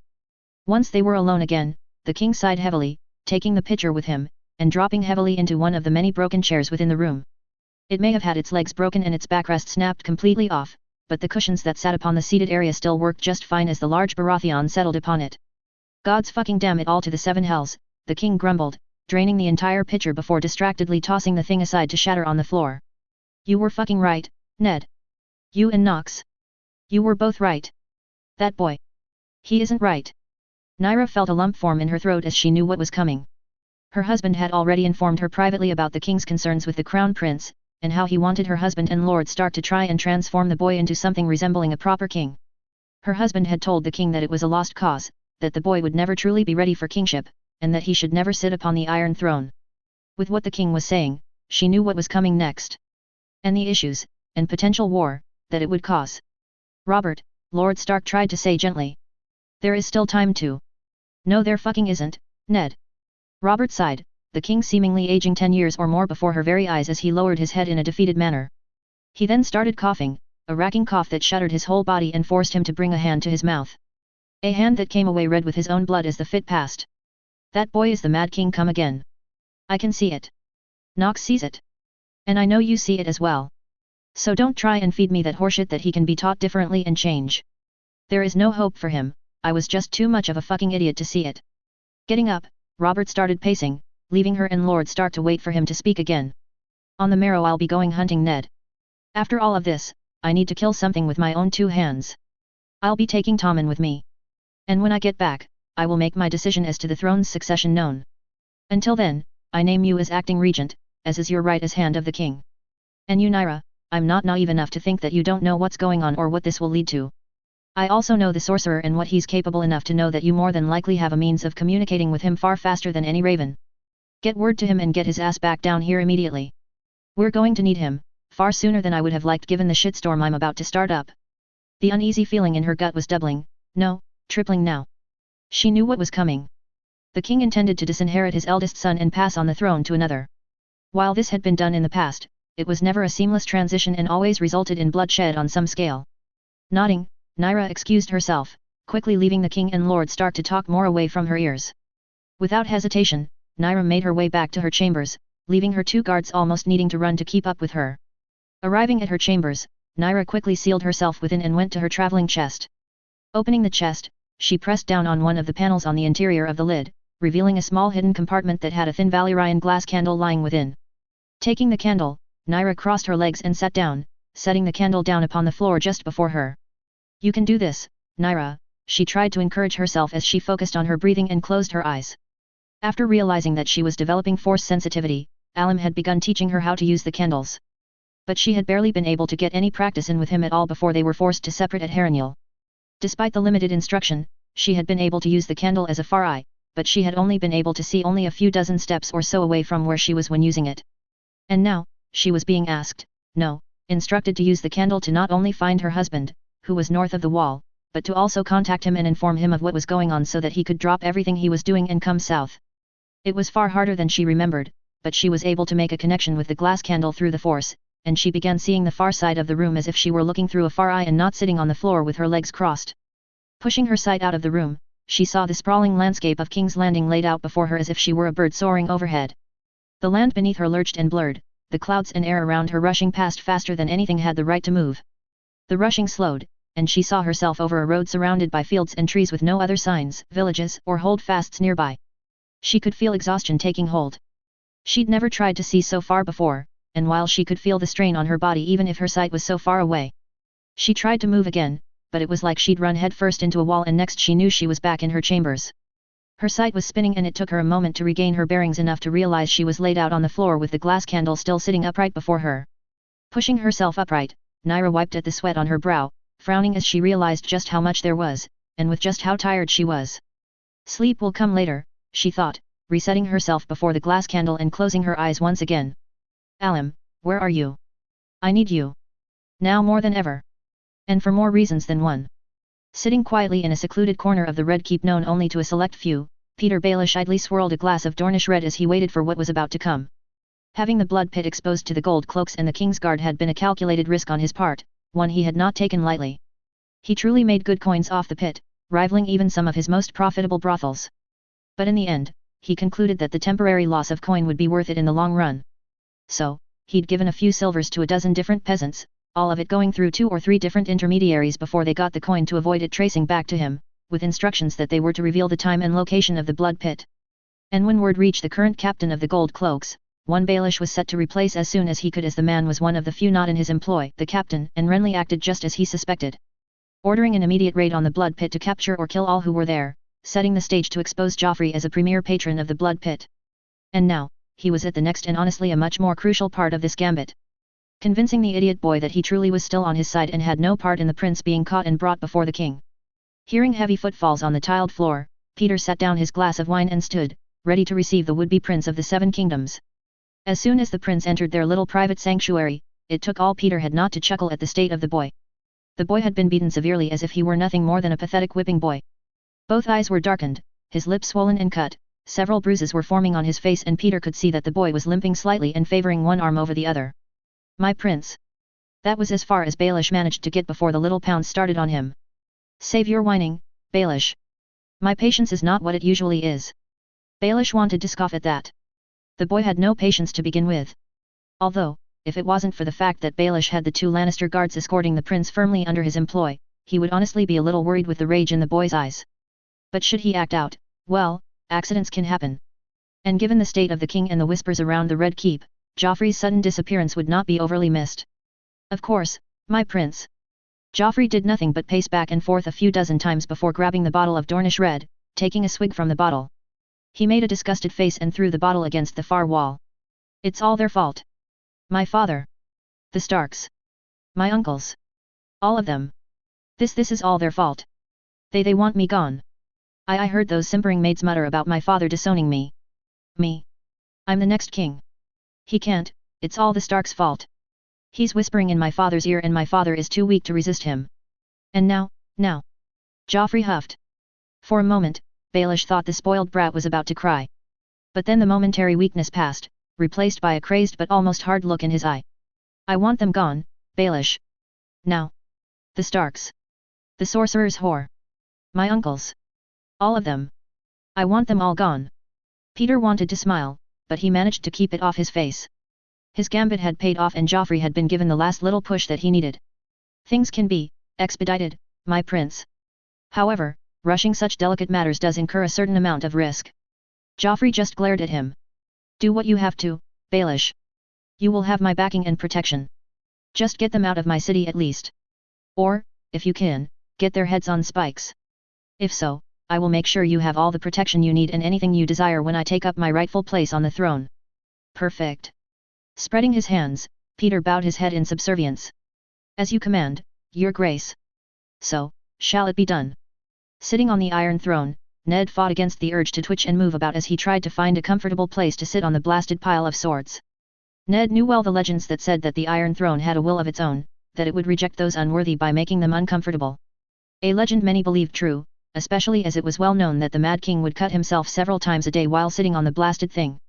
But now that Ned was sitting on the throne, albeit temporarily, he was convinced that the throne, while intimidating, was just a shit design in the first place. The blades that made up the throne were not smooth in the least. He could feel at least 2 edges on the seat that made him constantly shift his weight and there were a couple on the backrest that poked into him, preventing him from leaning back. And both armrests had sharp edges that had already nicked the sleeves of his tunic, though thankfully hadn't scarred his flesh. If he had the choice, he would never sit on the wretched throne. Yet, it was not his choice. Robert was gone, hunting to clear his head after the debacle with Joffrey and the blood pit which, with the gods' favor, had not become well known throughout the court. And on top of taking a small portion of the court with him, Robert had also taken Tommen with him as well, much to the protest of the Queen. But, with the king now gone, it fell on Ned to sit on the Iron Throne and see to the day-to-day details of running the 7 kingdoms while his friend, brother, and king was out enjoying what little time he had left. Feeling a slight prick on his hand, Ned fought to keep the grimace off his face as he refocused his attention back on the courtier standing before the throne. Maybe this is why the throne still has so many sharp edges, Ned thought, casting a quick glance towards his hand to make sure he hadn't drawn blood as the courtier went on and on about some proposal that Ned was truthfully only half listening to. As Warden of the North, he knew the importance of court and giving his all to each case brought before him. But this man was honestly trying to put through a proposal to change the chamber pots in the Red Keep to a new style from an up-and-coming craftsman that the courtier had taken a liking to. Your proposal will be taken under advisement, Ned interjected as the man paused to take a breath. Honestly, he just wanted the man to shut up at this point as he'd been going on for far too long. Grand Maester, please take the proposal and go over the numbers with Lord Baelish and see if the cost is feasible. A messenger will be sent to you after the council has reviewed your proposal.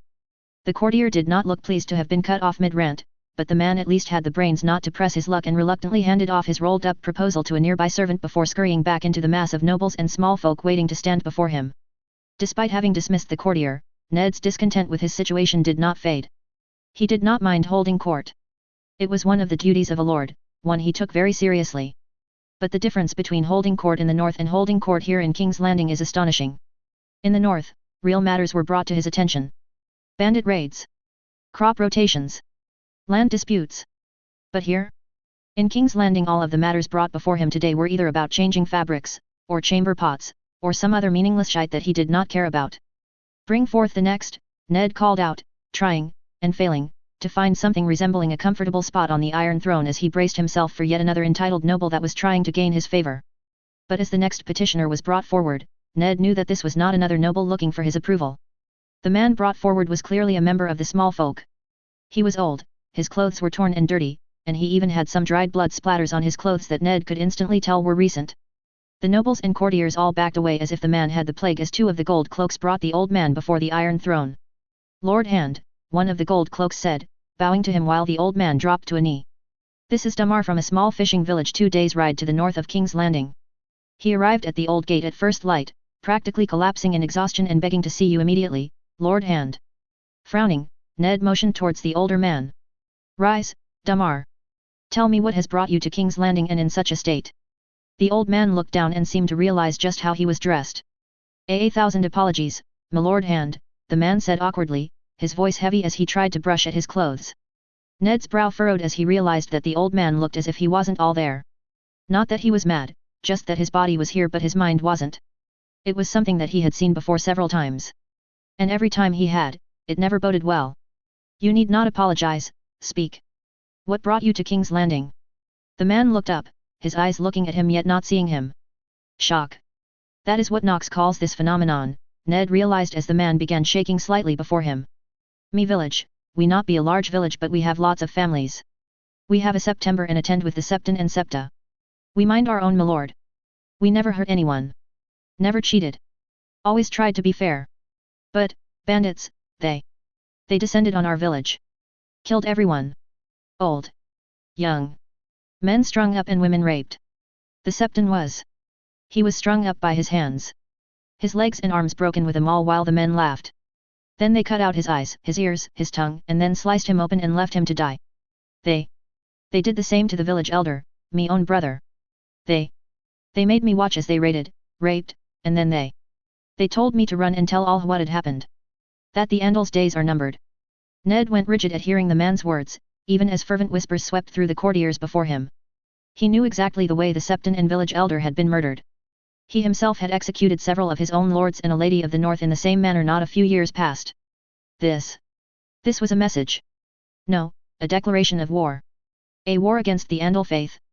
While he would admit that there would be many in the north who would cheer at such a notion, he knew that no man of the north would use such a manner of execution in such an offhanded way.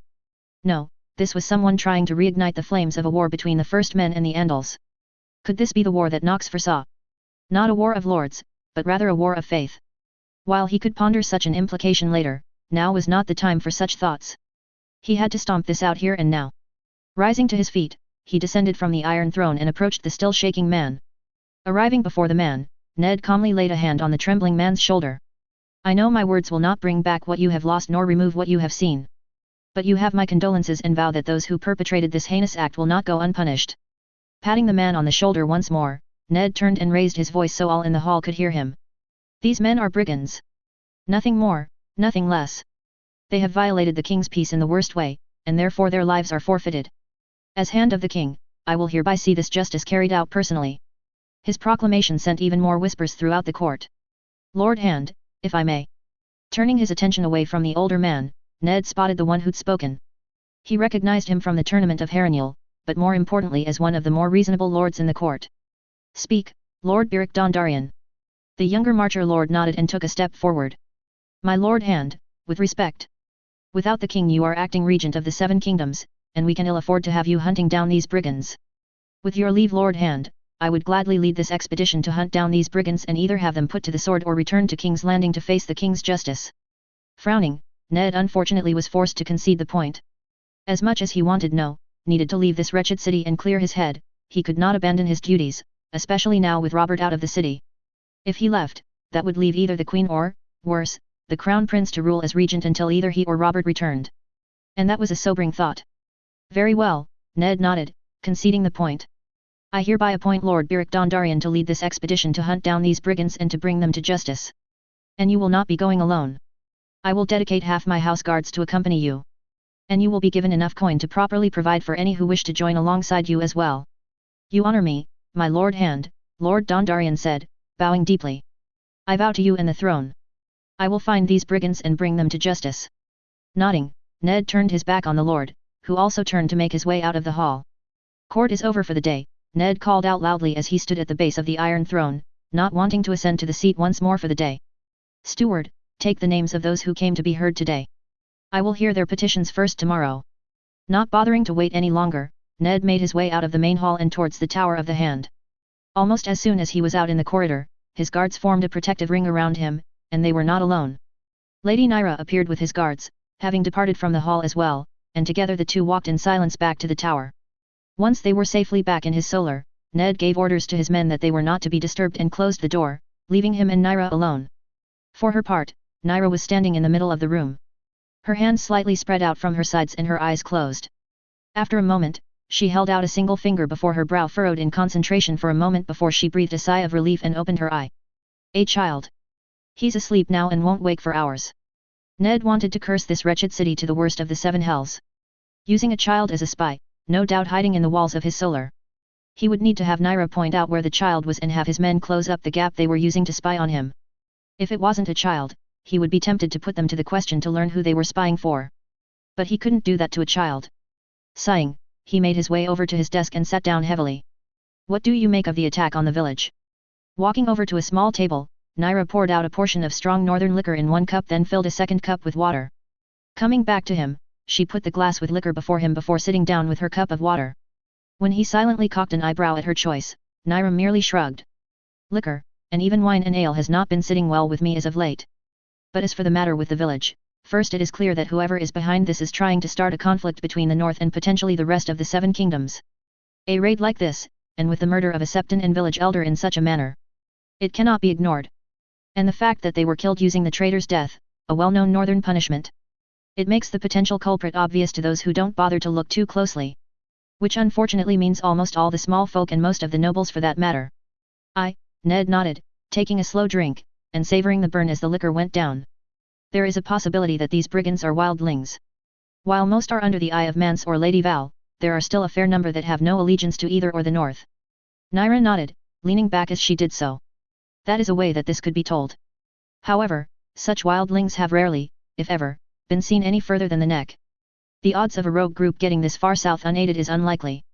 Which again, leads us to the conclusion that someone is trying to paint the north in an ill light. Finishing his drink, Ned idly turned the empty glass in his hand. Long has your husband predicted 2 wars to come. One against the White Walkers and their army of dead. But before that war, he predicted another that would tear and heal Westeros in preparation for the war to come. Having lived through 2 wars, one of which consumed the entirety of the 7 kingdoms, I had hoped that for once, Knox would be wrong. But with this, I cannot deny that war is on the horizon. Setting his empty glass aside, Ned got up and walked to his balcony hoping for some fresh air. Though such a hope was foolish in a city as foul as King's Landing. How fare your attempts to contact your husband? Not good, Nyra answered honestly and without hesitation. Alan was only able to give me the briefest of true teachings since realizing my force affinity. And even using what he has given us, at best I can only reach to the neck and not beyond. I can sense him. But it's strange. Muted. Even more so than when I knew he was just north of the wall. I fear something may have happened, but I don't know what. Ned couldn't help but feel uneasy at the thought of Knox being so far away. Part of him did not like that he had become so dependent on the man. But on the other hand, he could not, and would not, deny the security Knox's mere presence added. Not to mention his counsel and his power. I will send a raven to Castle Black and have them send someone north of the wall to try and find him. Ned knew the chances of someone finding Knox's group in the far north would be minuscule at best. But he still had to try. And even if they did manage to find the group, it would still be nearly a full month before Knox would be in King's Landing. Keep trying to connect with your husband. You are our best hope for getting him here as quickly as possible. And I fear that we will need his aid soon. Prince Tommen had only been on 5 hunts with his kingly father in the past. The first had happened just a bare week after the death of Sir Prance. Tommen hadn't been certain what had brought about the king's decision, but he had made a request to Tommen to accompany him. Not a command, but a simple request. Naturally, Tommen had jumped at the chance to spend more time with his father. This was the first instance Tommen could ever remember that his king had ever gone out of his way to willingly do so. And that first hunt had been both exhilarating and terrifying for the young prince. Obviously, he hadn't been allowed to participate in any of the actual hunting, but he had followed closely and watched and learned. King Robert had personally shown him how to see the signs of their prey, how to know which animals had recently been upon the game trail they were following, and how to know where and what the animals had been seeking. At the time, they had been hunting a family group of stags that inhabited the Kingswood. He had watched and listened as his king father laid out a simple trap which involved scaring the stags into fleeing from them but also predicting where they would go and positioning spearmen and archers there. The hunt had gone off perfectly and they'd killed 3 stags that would be brought back and added to the castle's larders. Admittedly, Prince Tommen hadn't reacted well to watching his father and some of the other men gut and skin the stags. But he bore through it, fighting down his memories of his elder brother doing something similar before him, as well as the bile that rose up his throat. After his initial work was done and hurriedly cleaning himself of the blood, King Robert approached him and given him some soft but warm words. He congratulated him on holding his stomach in check, knowing how bad this must have been for his son and that he was proud of his self-control. And that now that he had gone through such a thing, he would be stronger for it the next time it happened. And he certainly had been on the next 3 hunts. Not only did he not feel nearly as nauseous as that first time, but he had even been allowed to participate in the actual hunt. Albeit he was given a bow and never allowed to leave his king father's side for the duration of it. But he had helped.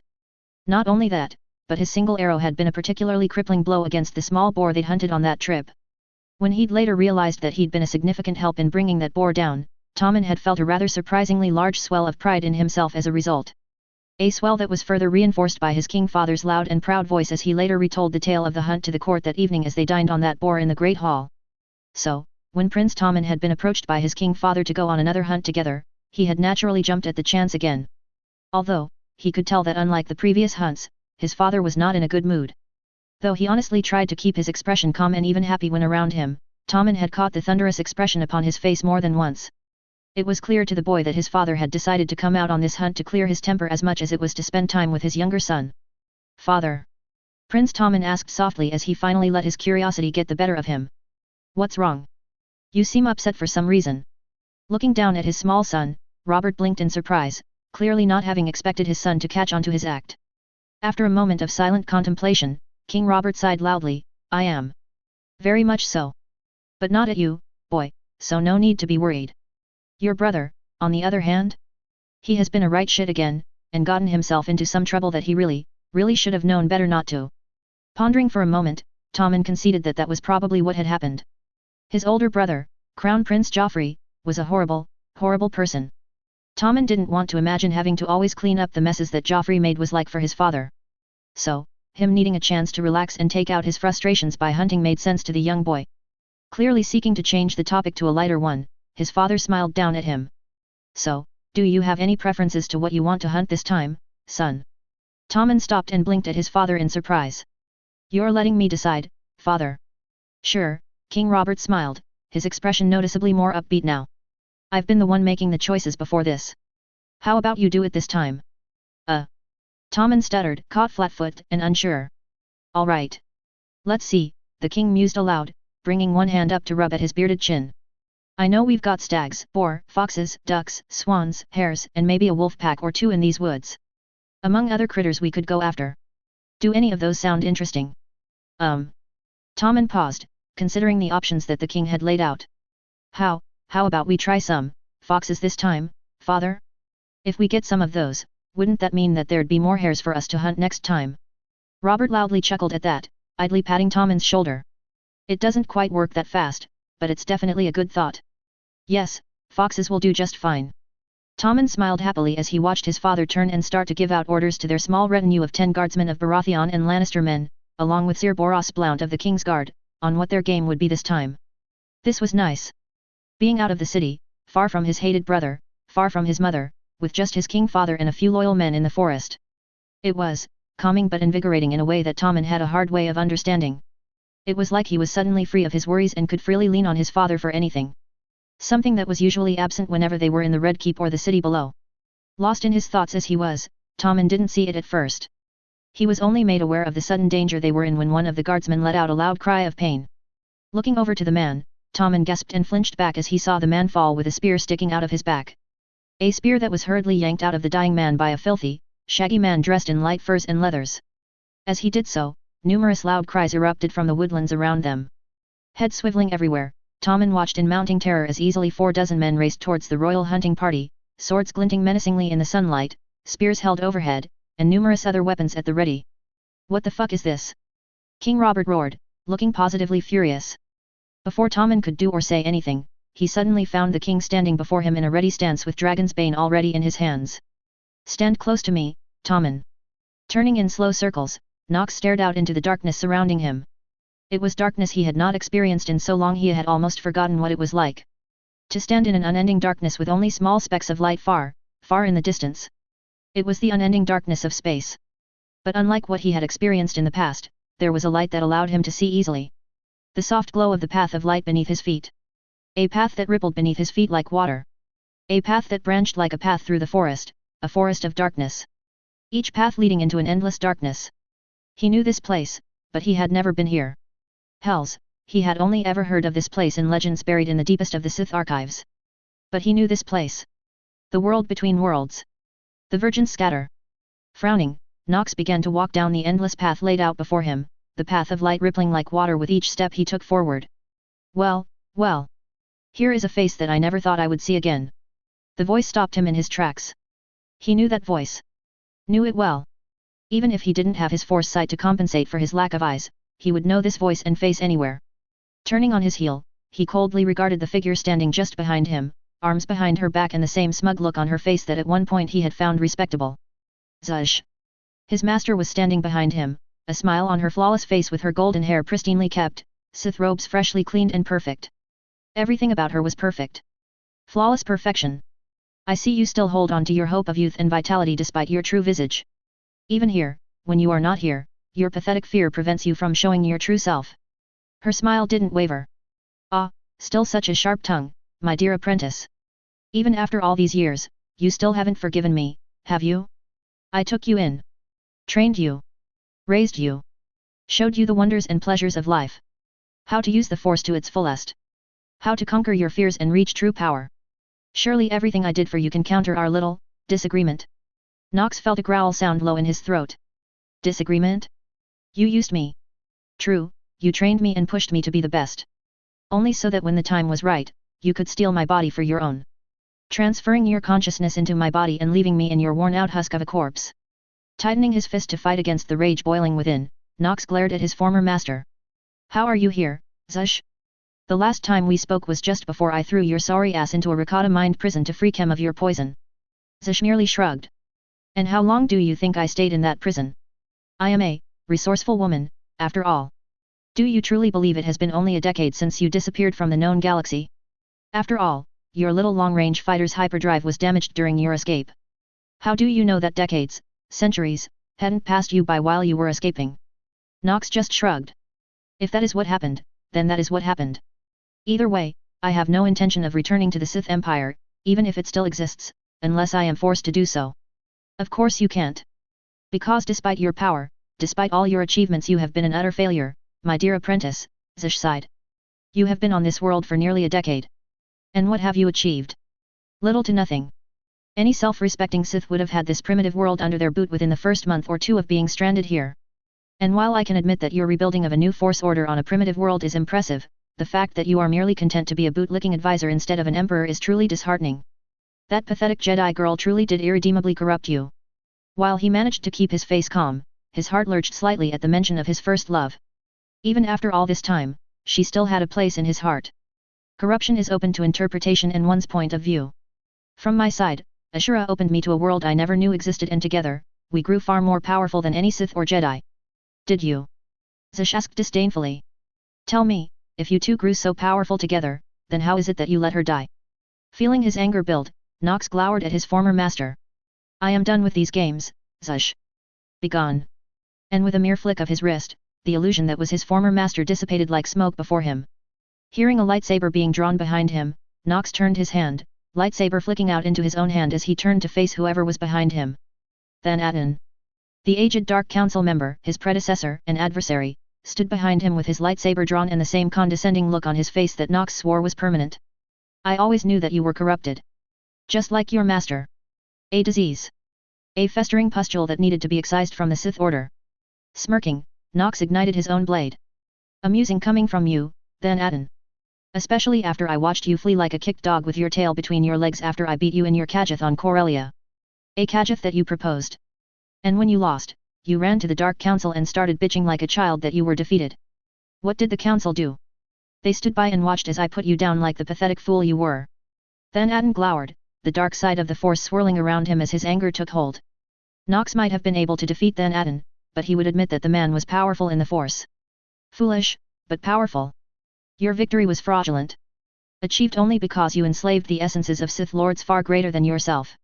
And now that you no longer hold their power, the outcome will not be the same.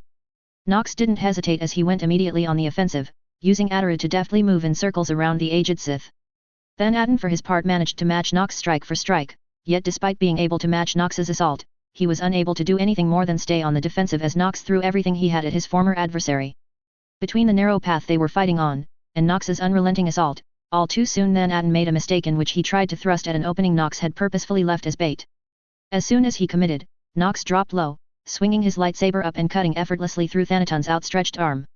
He then used the force to throw the severed limb and lightsaber into the dark abyss below them before following through with a bout of force lightning into Thanaton's chest. Back then I might have needed the aid of the force walk technique to defeat you, Nox said calmly, slowly walking around the struggling Then Aden who was clutching at the burned stump of his right arm. But I have grown exponentially since that day.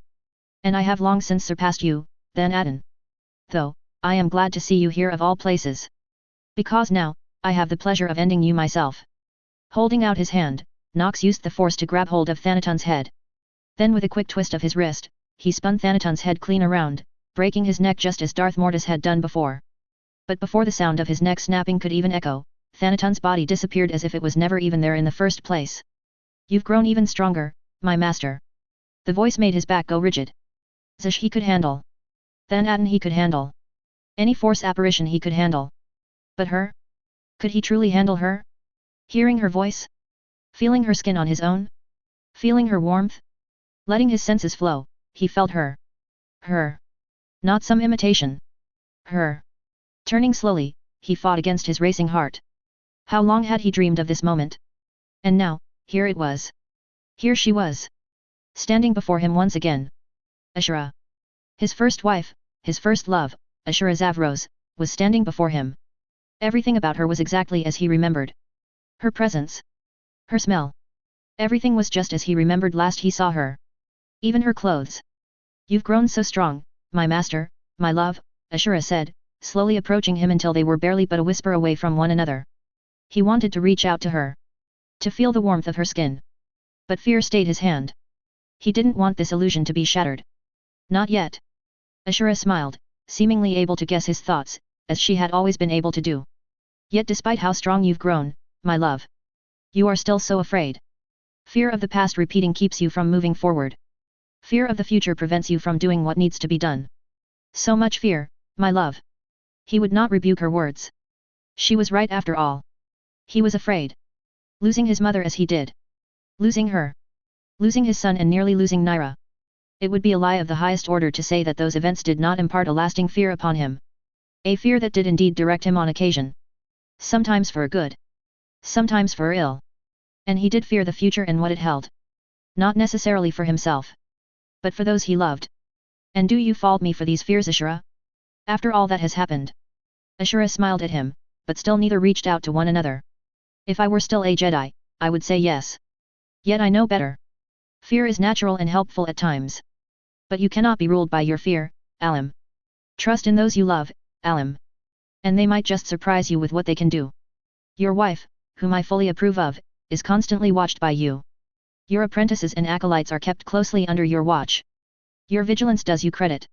Yet you are keeping them from truly spreading their wings. Trust in them. As they trust in you, my love. It's not that easy, he said, lowering his head, his forehead stopping just short of her own. I know, she replied.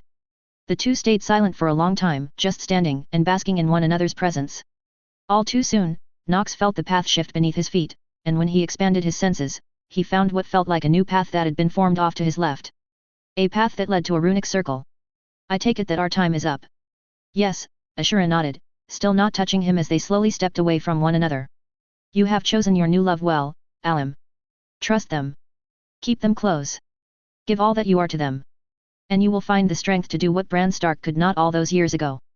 Before he could reach for her, or ask her to stay, she disappeared. Physically and through the Force. And he was left all alone on the glowing path within the world between worlds. Turning his head to the left, he expanded his senses to look over the new path before him. I suppose it would be too much to actually give me a straightforward answer as to what is going to happen or what I need to do. He sighed, talking to himself and the force before setting on down the new path and walking without hesitation into the runic circle before him. Cold, darkness and the metallic taste of blood in his mouth greeted him the moment he stepped through the array. It took him more than a few moments to realize that he was lying on his back on something hard and cold. His body ached in ways he hadn't felt since his time at Korriban. He could feel more than a few open wounds covering his body. Wounds that were clearly hastily bandaged with strips of cloth. He couldn't feel any warmth from a fire, but he could hear the low mumbling of voices talking amongst one another not too far from where he lay. Moving slowly, Nox carefully reached across his body to feel the various bandages that were covering his body. Master. Turning his head, Nox let his senses flow over towards the voices he'd first heard. There were 5, including himself. His apprentice John, Ygritte, Benyon, and the last were most definitely not human. Which meant that it had to be the child of the forest that had led them to the ambush that had put them here, Leaf. Working himself into a sitting position, Nox frowned at how weak he felt and, begrudgingly, accepted his apprentice's aid in getting him upright so that he could sit with his back leaning against some kind of wall made of roots, cold dirt, and rocks. Now upright, Nox let his senses flow out, only to immediately pull his senses back in as the presence of the weirwood roots and the tree's natural connection to the force nearly blinded him. At best, he could only sense those close by him, and the fact that they were all far below the surface. So, Nox said slowly, rolling his neck. What happened besides the obvious betrayal by the children of the forest? He could hear the intake of breath from the lone child nearby, and he could sense as all eyes shifted towards her. Yet despite everyone's attention on her, Leaf remained silent. She ain't said a word since we all fell down here. Ygritte said, a note of hostility in her voice. And here the free folk always revered the children, and the first time we meet with them, they try and fuck us in the arse. Frowning, it took quite a bit, and John's aid, for him to slowly get to his feet. He had to crouch slightly as the space they were in was not quite tall enough for him. But with John's help he slowly made his way over to the child. Even with him looming over her, Leaf did not say a word. So, he spoke for her. You said that a decision had been made. That other one, Bark. He spoke of a bargain. What bargain did he make? And with whom? Though I have a feeling I might know the answer to both. Protection, in exchange for my death? Protection against the White Walkers and their army, correct? He could feel Leaf shiver in fear as she slowly looked up at him. How? Does it matter? He asked. Talk, before I lose what little is left of my patience. Leaf stared up at him, her eyes unblinking as the two battled wills. She broke first, lowering her head and sighing. 2 moons ago. There was an emissary that arrived just beyond our valley. One of the White Walkers. Nox frowned but wasn't necessarily surprised considering what had just happened to them. Let me guess, they offered you a deal? My death or permanent detainment? And in return the children of the forest would be spared. Correct. Leaf buried her head in her hands and nodded. Yes. The children gathered to decide our course as we do. And we chose to put our faith in you, as you are the same as Bran the Unifier. We decided that our best chance was with you. Nox let out a breath. Obviously, the decision wasn't unanimous. Leaf glared up at him. It was. We are not like you humans. We are one people. We speak with a single unified voice. Discussion was had and the decision was made. We were one in our choice to aid with you. Obviously not, Nox scoffed. I'm not sure what I find more pathetic. Your naive belief that the children of the forest can be without dissent amongst your own. Or the fact that those who attacked us are naive enough to believe that these White Walkers will hold true to the bargain. Leaf made to interject, but Nox had already all but dismissed her as he tilted his head up as far as he could. He reached out through the force to try and ascertain just how far underground they were, but he did not get far as he had to pull his sight back as the presence of the weirwood threatened to overwhelm him the further he stretched his sight. Master. I'm fine, Nox said, ignoring John and fighting against the urge to rub at his useless eyes as he turned towards Leaf. I take it that your people have lived in these tunnels for millennia, correct? Where are we and how do we reach the surface? Answer quickly, before I decide that you've outlived your usefulness. Leaf shrunk in on herself as she looked around. I do not know where we are. The paths of the weirwoods are ever-changing and can traverse miles with but a single step. Knowing them is to know that you do not know them. But, there are some tunnels that are known. If we can reach them, I can guide us to the surface. Sighing, Nox tilted his head back. He could sense some of the connecting tunnels, so he could get them somewhere. But again, the weirwoods were blinding his vision. They had no choice but to make their way upwards and hope that they would eventually stumble upon one of the pathways known to Leaf. Well, he said rolling his neck. Let's get moving. Sitting with her elbows resting on her desk and her face in her folded hands, Naira Nox stared down at the words sprawled out before her. It had started out as pure curiosity on her part. A curiosity born from the numerous women who had come to the Red Keep, claiming to have a base-born son or daughter of the king and wanting them to be tested in hopes that they would achieve the same heights as Gendry. Of the dozens or more women and children she'd seen, only 2 had proven to have any affinity with the Force. And when put side by side, it was clear that the 2 children shared a father. The more she thought of it, the more she realized that these 2 she'd found looked incredibly similar to Gendry and even to the child Bera. That had led her to think about the inheritance of the Force and the few lessons of something called genetics that her husband had given her. How children were literally, and figuratively, half of each parent. However, sometimes one parent's half would be stronger than the other, making the children favor one parent or the other. Thinking back on the king's 4 bastard children that she knew of, she realized that each looked incredibly like one another. That thought had led her to think about the great houses of Westeros and key features each was said to have. Of the great houses it was the Starks, Targaryens, Baratheons, and the Martells that seemed to have the strongest connection to the Force. Unsurprisingly, all 4 were from lines that were known practitioners of magic in the past. The Kings of Winter and descendants of Bran the Builder. Descendants of the Dragon Lords. And the descendants of the Rhoynar. That realization had led her to realize that each line had specific traits that they shared. And it was with that thought that she called upon the Grand Maester to give her a specific book. The lineages and histories of the great houses of the 7 kingdoms. A book that was continuously updated with each new generation that was born to each great house. The Grand Maester didn't question her request, simply went back into his library, and quickly retrieved the book. When she questioned how he was able to locate it so quickly, as it wasn't a book that was called upon often, the Grand Maester informed her that the previous Lord Hand, Lord Jon Arryn, had recently requested the book and had had it in his possession until his passing. The revelation was a bit odd. But when she asked why the previous Lord Hand had had the book, the Grand Maester simply shrugged and said that it was not his place to question. After retreating to the Tower of the Hand, she began looking through the various houses, primarily the Starks, Baratheons, Martells, and Targaryens. The reading was dull to say the least. Each house and their descendants were consistent in their appearance. The Starks always lighter complexion with darker hair, though that varied slightly, solid builds and stormy eyes. The Martells were their opposites. Lithe with darker complexions, always black hair and dark eyes. The Targaryens were well known for their white blonde hair and fair looks. A trait they made permanent by their continuous inbreeding. And the Baratheons, despite being originally from House Targaryen, were always solid build, dark hair and blue-eyed. At least of course until the current crown princes and princess. All of whom were blonde of hair and green-eyed. Just like their mother. Reading that gave her pause. Blinking, she reread Joffrey Baratheon's description again, then again, then again. Then after reading it, she pictured him in her mind standing next to Gendry. But the 2 couldn't be more distant from one another. Next she pictured Myrcella next to Bera. But again, the 2 looked nothing alike. If anything, Myrcella looked identical to Anna, who she knew to be Lord Tyrion's daughter, a girl who was almost turned into a plaything because of her uncanny resemblance to the princess. Desperation started to take hold of her as she began reading through the Baratheon lineage, looking for a single example of a child born within the Baratheon line being born with anything other than the Baratheon looks.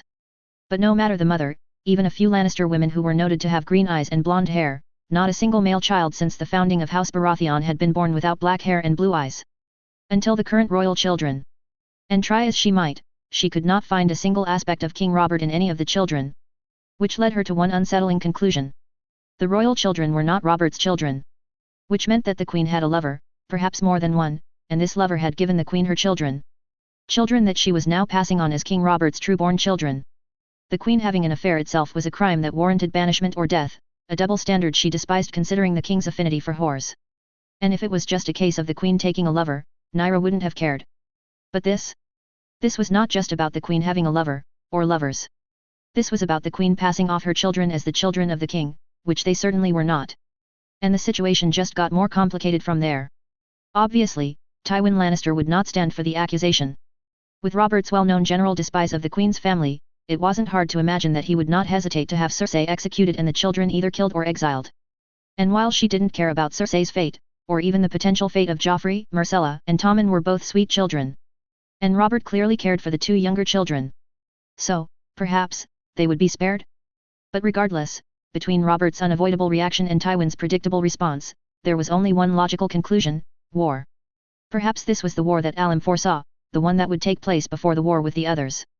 Was this the causing factor? As she was mulling over the fact that war might be on the horizon, she began thinking of just who would side with the Lannisters and what the line of succession would look like. And technically, with the king having no true-born children at this moment, that left four options as legitimate heirs. Primarily, Stannis as the king's brother, then Renly. Then there was also Edric Storm, King Robert's bastard son by a noble woman and the only one of his bastard children who could claim a noble lineage. And the last was, Jon Stark. Though she doubted that Jon would even want to step foot in King's Landing, let alone accept his true parentage. So, that just left Stannis, who was held up in Dragonstone and was refusing all summons to return since the death of the previous Lord Hand. Thinking of the previous Lord Hand, the Grand Maester had said that Jon Arryn had requested this same tome and had had it in his possession until the day he died. While his death was ruled a fever that took the lives of dozens in the Red Keep. Was it possible that he learned what Nyra had? And if so, had the Queen learned of his discovery and had him poisoned, before poisoning a good portion of the Red Keep to cover her crime? She knew that there were several poisons that mimicked a sickness. Had the Queen, or someone else, killed the previous Lord Hand to silence him? And had Stannis known, or at least had the same suspicion as to the royal children? Was that why he was held up at Dragonstone? The Queen was ruthless, and coveted her position as Queen, so as appalling as the act was, she could see the Queen committing, or ordering someone to commit such a crime. Answer one question, and uncover a dozen others, Nyra muttered to herself, not sure what, if anything, she should do. She was suddenly much more desperate for her husband to be by her side. Not just for his guidance, but for his power. And she was willing to admit it, they were not in a good position. They were far from the north with few allies and fewer friends. Her husband, despite being only one man, was an army unto himself. To be sure, Arya and Sansa could help tip the scales slightly. But they were still heavily disadvantaged. Lady Nox? Are you in? Nyra wanted to curse aloud. Of all the people she would want to see at this moment, the voice that called out to her was perhaps one of the last on her list. Sure, she had sent word for him, but that was before she had fully figured out just what sort of situation they were now in. Yes, Lord Stark, she said, desperately racking her brain as she tried to figure out just how to go about the conversation she was sure was about to take place between them. Come in. Lord Stark strode into her solar alone, making sure his guards stayed outside to prevent any unwanted ears before shutting the door. You sent for me? The messenger boy said it was urgent. Nyra wanted to truly kick herself. It wasn't that she didn't trust Lord Stark. On the contrary, she trusted him with her life. But, he was honorable. To a fault. By his own admission, he had no head for the game nor even a want to play the game. And this situation required a truly daft hand and one truly versed in the game. But, there was no helping it now. She would just have to try and do what she could to mitigate any fallout until Alan managed to return. Sighing, Nyra nodded and pushed the book before her towards Ned. Yes, Lord Stark. Since we arrived, I have had only 2 potential Force-sensitive children be brought before me. Both of whom were named to be bastard children sired by none other than King Robert himself. Both children have the look to back the claim. So, I began thinking of maybe looking for a commonality in the Baratheon lineage, and the lineage of other lines with notable magic. Namely the Starks, Martells, and Targaryens. And, I believe that it is easier if you saw this yourself. Frowning, Ned crossed the room and looked down at the book before him. She could see his eyes going over the words on the page quickly, but clearly he was reading the words but not seeing the treason behind them. The Baratheon line, much as with the Starks, are well known to carry down certain characteristics for sure, Ned nodded. I believe Nox referred to such a things as genetics. Yes, Nyra nodded. Ned, I want you to picture Robert and Renly in your mind. Then compare them to Gendry and Bara. Then, think of the royal children and compare them against everyone you know who carries the Baratheon name. Then read the book again. Ned frowned, but clearly did as she requested as he stared off into space. His frown deepened as the time went by before he began almost frantically flipping through the pages detailing the makeup of House Baratheon since its creation. By the gods, Ned breathed, as the realization of what she suspected dawned on him. You believe that the royal children are not Robert's children at all? I cannot say for certain, Nyra responded slowly. But the chances of the royal children inheriting only traits from the Lannister line and none from the Baratheon line, especially considering how dominant the Baratheon characteristics are? Well, the chances are highly unlikely to the point of being impossible. Book still in hand, Ned sat down heavily into the chair across from her as he kept flipping through the pages, reading over the history of House Baratheon. That isn't everything, Nyra said, knowing her next suspicion would not be received well by Ned. According to the Grand Maester, this book was last in the possession of Jon Arryn, who had it until the day he died. I also learned the former hand had recently taken a great interest in all of Robert's bastard children and had in fact written down the details to each. A list which I have been unable to locate since our arrival in King's Landing. Ned caught on much quicker this time around. You believe that John learned of the Queen's actions and she had him killed? I believe someone did, Naira responded. And while she was completely certain that the Queen would be willing and able to kill dozens to keep her secret, she was not ready to point the blame at her for this act. Not yet at least. She could feel the rage roll of Ned as his eyes flashed yellow. We need to take the Queen and her children into custody now and send word to Robert of the Queen's act. Ned. Stop. Naira said, cutting across Ned's anger and bringing him up short. Right now, we cannot do anything. The number of men sworn to House Stark are far in the minority in the city. Hells, even if you combine all of the men sworn to House Stark, House Baratheon, and even House Tyrell, what few there are here, we will still come up far short when compared against the number of men sworn to House Lannister. And while we could call on the Gold Cloaks, their allegiance is to the royal family first and foremost, and as history has shown their second loyalty is to their one purses. If we act on our suspicion now, we'll just end up with our heads decorating the walls of the Red Keep. We need to wait until Robert returns from his hunting trip before even thinking of taking any action. And even then, I wouldn't want to act on anything we have until we have more men, and my husband, here in the city. Ned frowned, clearly now just realizing what sort of situation they were in. She loved Ned, not romantically, but she was raised under the banner of the dire wolf. Even though she might be Lady Knox now, she would still owe part of her allegiance to House Stark. That being said, she was not blind to his faults. And she knew that if he handled this situation the way he wanted to, it would end in disaster for all of them. I will send a raven to Winterfell, requesting Bran be sent down to work on his training with his siblings and perhaps be given a chance to train with the Knights of the Realm. Ned said slowly, trying to put together a plan. He will need to be escorted by a significant guard. And I will also send a request to Robb to send down as many wolf rangers as possible to help Lord Dondarrion with the brigand issue that has come up. It would take days for the raven to arrive, then a full moon's turn or more if they went by sea. But still, having more men with them would be a comfort. A sound idea, Ned. Scratching his beard, Ned pressed on, I will also send another missive to Stannis. He has ignored all summons, but perhaps he too has had certain suspicions. And if we reveal that we also have the same suspicions, it might push him to return. Naira winced at this thought. Ned, I do not know if contacting Stannis will do any good, she said slowly, drawing a sharp look from Ned and prompting her to press her point. All we know is that Lord Arryn was perhaps looking into something that involved the Baratheon line, and then he and a dozen of others died. Before their bodies were even cold, Stannis took those under him and went back to Dragonstone and ignored all summons to return. There is a possibility that he might be dead already. So, sending a missive with our suspicions might be tipping our hand to whoever is holding Dragonstone. However, if he is still alive, and if he has these same suspicions, that means that he is purposefully ignoring his potential danger and treason against his brother the king. And there is a very important reason as to why he would do that.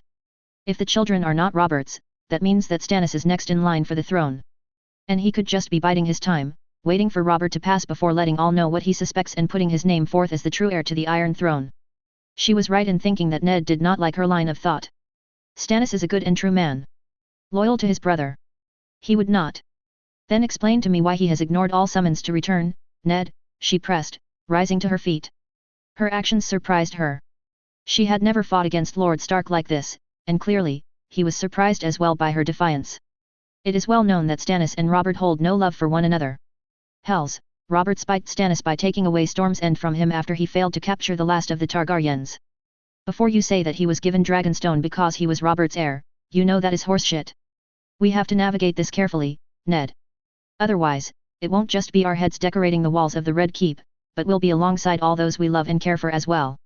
She could see that her words were starting to hit home with him, especially when she reminded him that it wasn't just their lives that were at stake, but those of his children and those sworn to his household as well.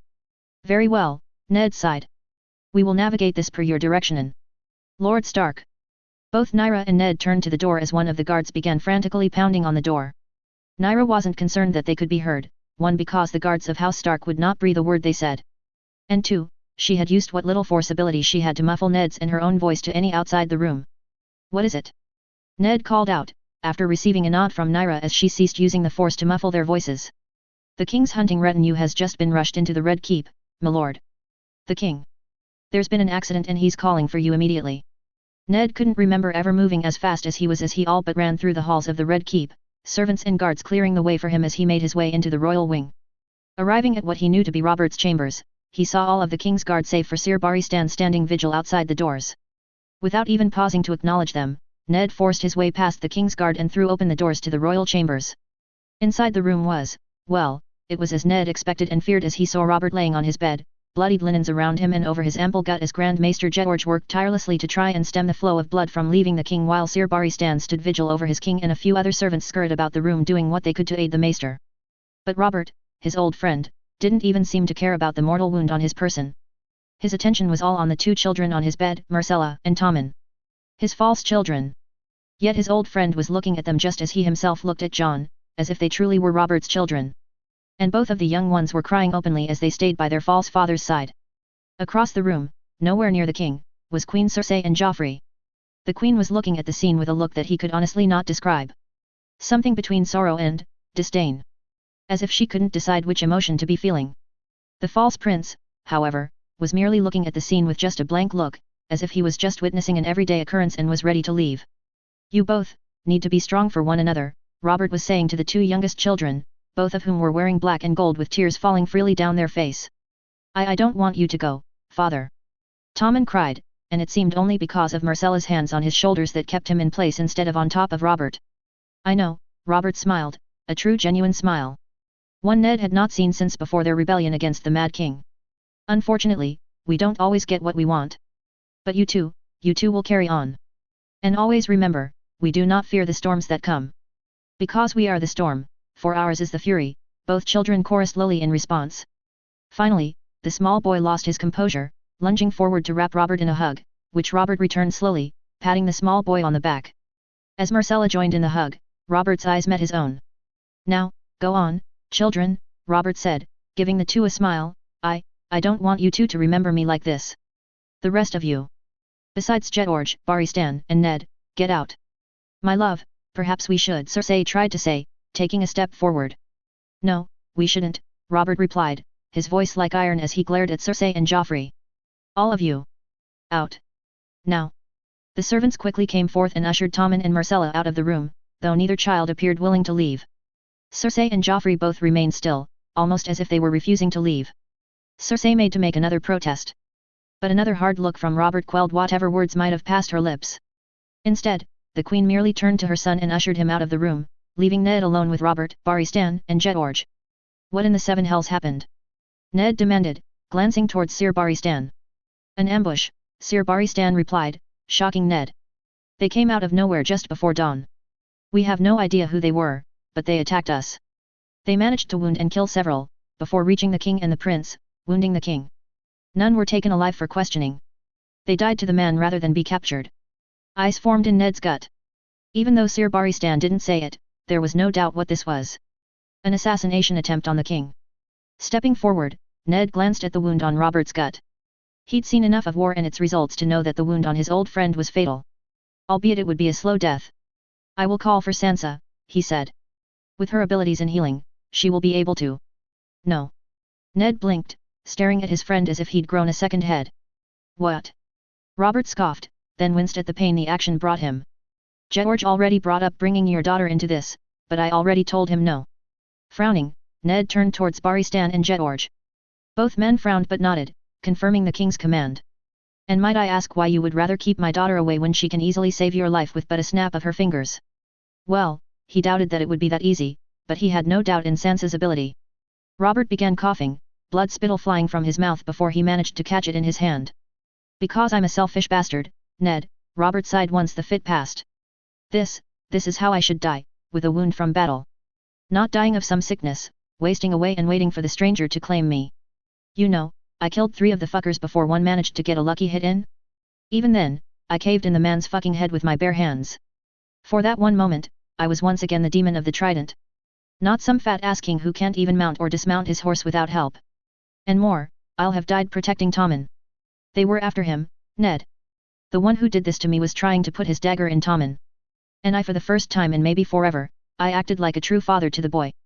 So, yes, Ned, this is how I want to die. A warrior. A protector. A father. Please, I know it's selfish, especially with what comes next. But, please, Ned, do me this kindness and let me die like this. Ned wanted to rage against his friend, to deny his request. There was still far too much that needed to be done. With what he and Nyra had discovered regarding his false children, could Ned truly afford to let his friend go now? In the end though, Ned merely dropped his head and nodded his agreement to his friend's last request. Things would be more complicated without Robert. But, seeing his friend and how he was now, seeing the hope that he would die in the manner he wanted to, even if he was defending a child born not of his seed. How could Ned take that away from him? Gods, Ned! You're a good friend and a better brother. It's a shame I've always been such a shit at both. Robert coughed, more blood coming up from his lips and seeping further into the linens. All three of you, get some quills and paper. You'll all take down my last words and keep them with you. Just in case that bitch tries to say the words were forged. The Grand Maester quickly retreated to the king's desk, collecting 3 pieces of paper and 3 quills with ink before returning and giving one of each to Sir Baristan and Ned. Now, sit down and listen, the 3 of you, Robert breathed. I don't know if I'll be able to say these again, so listen well. I, Robert Baratheon, titles, do hereby declare these to be my final words to be carried out upon my death. Joffrey Baratheon is to be disinherited in perpetuity from the line of succession to the Iron Throne. His fate will be determined by his grandfather, Lord Tywin Lannister, who shall take wardship of Joffrey immediately following my passing. Ned's quill, which had been flowing neatly across the page, stopped as he fully heard just what Robert was declaring. Glancing up, he saw that both the Grand Maester and Baristan were wearing equally surprised looks upon their faces. What? Robert asked, glancing at all 3 of them. You all know that boy is a shit prince and will be an even worse king than I ever was. He cannot be allowed anywhere near that fucking chair, and you all know it. Now, let's keep going. As Myrcella and Tommen are too young, I hereby appoint Lord Eddard Stark, titles, to the position of Regent of the 7 Kingdoms for a period of 5 years, or until the end of the next winter. After which, a Grand Council will be held to determine if either Myrcella or Tommen or another candidate is worthy of the Iron Throne. Now Ned nearly did drop his quill. Robert was, naming him king in all but name for 5 years? For the love of the gods, he could barely stand being in this city and being hand of the king for a few months. Robert, Save your breath, Ned, Robert coughed.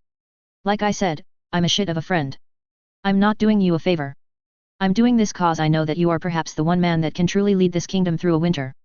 Especially if this winter will be as bad as you and the Sorcerer are claiming it will be. And if you give me some shit about Stannis or Renly, I trust you more than either of them. One of them ran away from his duties, something I never thought I'd live to see. And the other has his head far too buried in the Tyrell's asses to be anything more than a puppet. Now finish up my words and hand them over so I can sign them while I still got some strength left in me. Frowning, Ned finished writing out the king's decree along with Baristan and George before the 3 men handed their copies over to the king to review and sign off on. Going over each page, Robert took his time reading the words written before signing his name to the bottom of each and handing them back to them. Each of you keep hold of your copies. Now, Baristan, George, leave. I want to have one last talk with my oldest, and only friend before I die. And it's not a talk for either of your ears. The 2 men both took their copies of the King's Will before bowing to Robert and quickly leaving the room. Now alone, Ned pulled his chair around closer to the side of the bed so that he was sitting within arm's reach of Robert. I never thought I would see this day come, Ned said, truthfully not even sure where to begin. Robert, however, just laughed. You're still shit at starting conversations. You know that, Ned? But then again, you always have been. But, that isn't what I wanted to talk to you about. Not what I want our final talk to be about. Even though I know this is going to hurt, even more than that bastard's dagger that gutted me. We need to talk of truths. Ned blinked. I've always been truthful with you, Robert. His friend merely laughed. Horseshit, Ned. No one in this world is always truthful. You've lied to me, I've lied to you. And now with my guts spilling out and my blood leaving me, I want us to stop with the lies. Just for once and tell the truth. Robert paused, his eyes closing as if bracing himself for pain. She never loved me, did she? There was no need for clarification as to just who Robert was referring to. And while Ned immediately wanted to reassure his friend, he knew that Robert already knew. He just wanted to hear the truth. No, she didn't. A single tear escaped Robert's closed eyes. Did she love him? This was truth that Ned had never lied on. No. Robert's eyes opened, and instead of seeing a relieved expression in them, Ned saw only sadness. Because she loved her, Elia Martell. This stopped Ned cold. There was simply no way that Robert could have known about that. Where would you? No lies, Ned, Robert said quickly, shooting a look at him that stopped his words in his throat. We're speaking truths here. And before you try and spin some mummer's farce, don't. I saw them briefly at Harrenhal. Embracing and kissing in a way that would send any man looking for relief, either by his own hand or with a whore. Ned hung his head. She loved Elia, but she was young and knew that I was a right bastard. Robert sighed. I know she told you how I acted at Harrenhal, Ned. And, she was right. I was an idiot. I told her she was mine and she should just accept it. Betting now or later, it didn't matter. That she would be mine. And she need me right in the fucking balls. Gods, such fire. I suppose that's what drove her to the Martells, and when I heard the silver-haired fuck absconded with her, I had suspicion that it wasn't, fully against her will. But I never gave voice to my suspicion. Ned was honestly shocked. His friend, he suspected that Lyanna's kidnapping Byriger wasn't fully true. And yet he never said a word. Fighting against the anger, the betrayal, Ned focused on what came next. Regardless, Robert. The Mad King needed to be removed, after what he did to my father and brother, what he'd been doing to the realm. And even if my sister went willingly with Rhaegar, he had no reason to act as secretively as he did. Robert nodded. Those dragon fucks needed to die for what they'd done. But now. Now I know that the children. They should have been spared. But I was just so angry and pleased to see that the bitch who'd stolen my wolf from me was dead, that I just let it go. I see myself killing Rhaegar every night, Ned. But that's not all. I see them, all three of them. Looking up at me and gods. Ned, honestly, he didn't know what to say to his friend. There were so many emotions warring for supremacy within him that he honestly couldn't feel anything. He was just numb. Robert, as we're talking truths, and children, you should know. I already know, Ned, Robert sighed, giving Ned a look. I'm a shit king and father. But I'm not blind. Especially after having my own bastard children paraded in front of me, looking like every Baratheon who came before them regardless of their mother. I know, Joffrey, Myrcella, and Tommen aren't mine. Honestly, I don't even care whose they are. Though I do have my suspicions.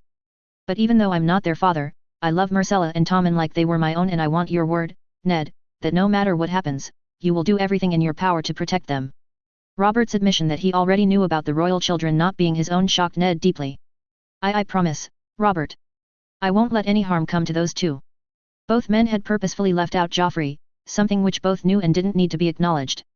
Thank you, Ned, Robert sighed, a grateful smile on his face. I knew that you, of all people, would understand.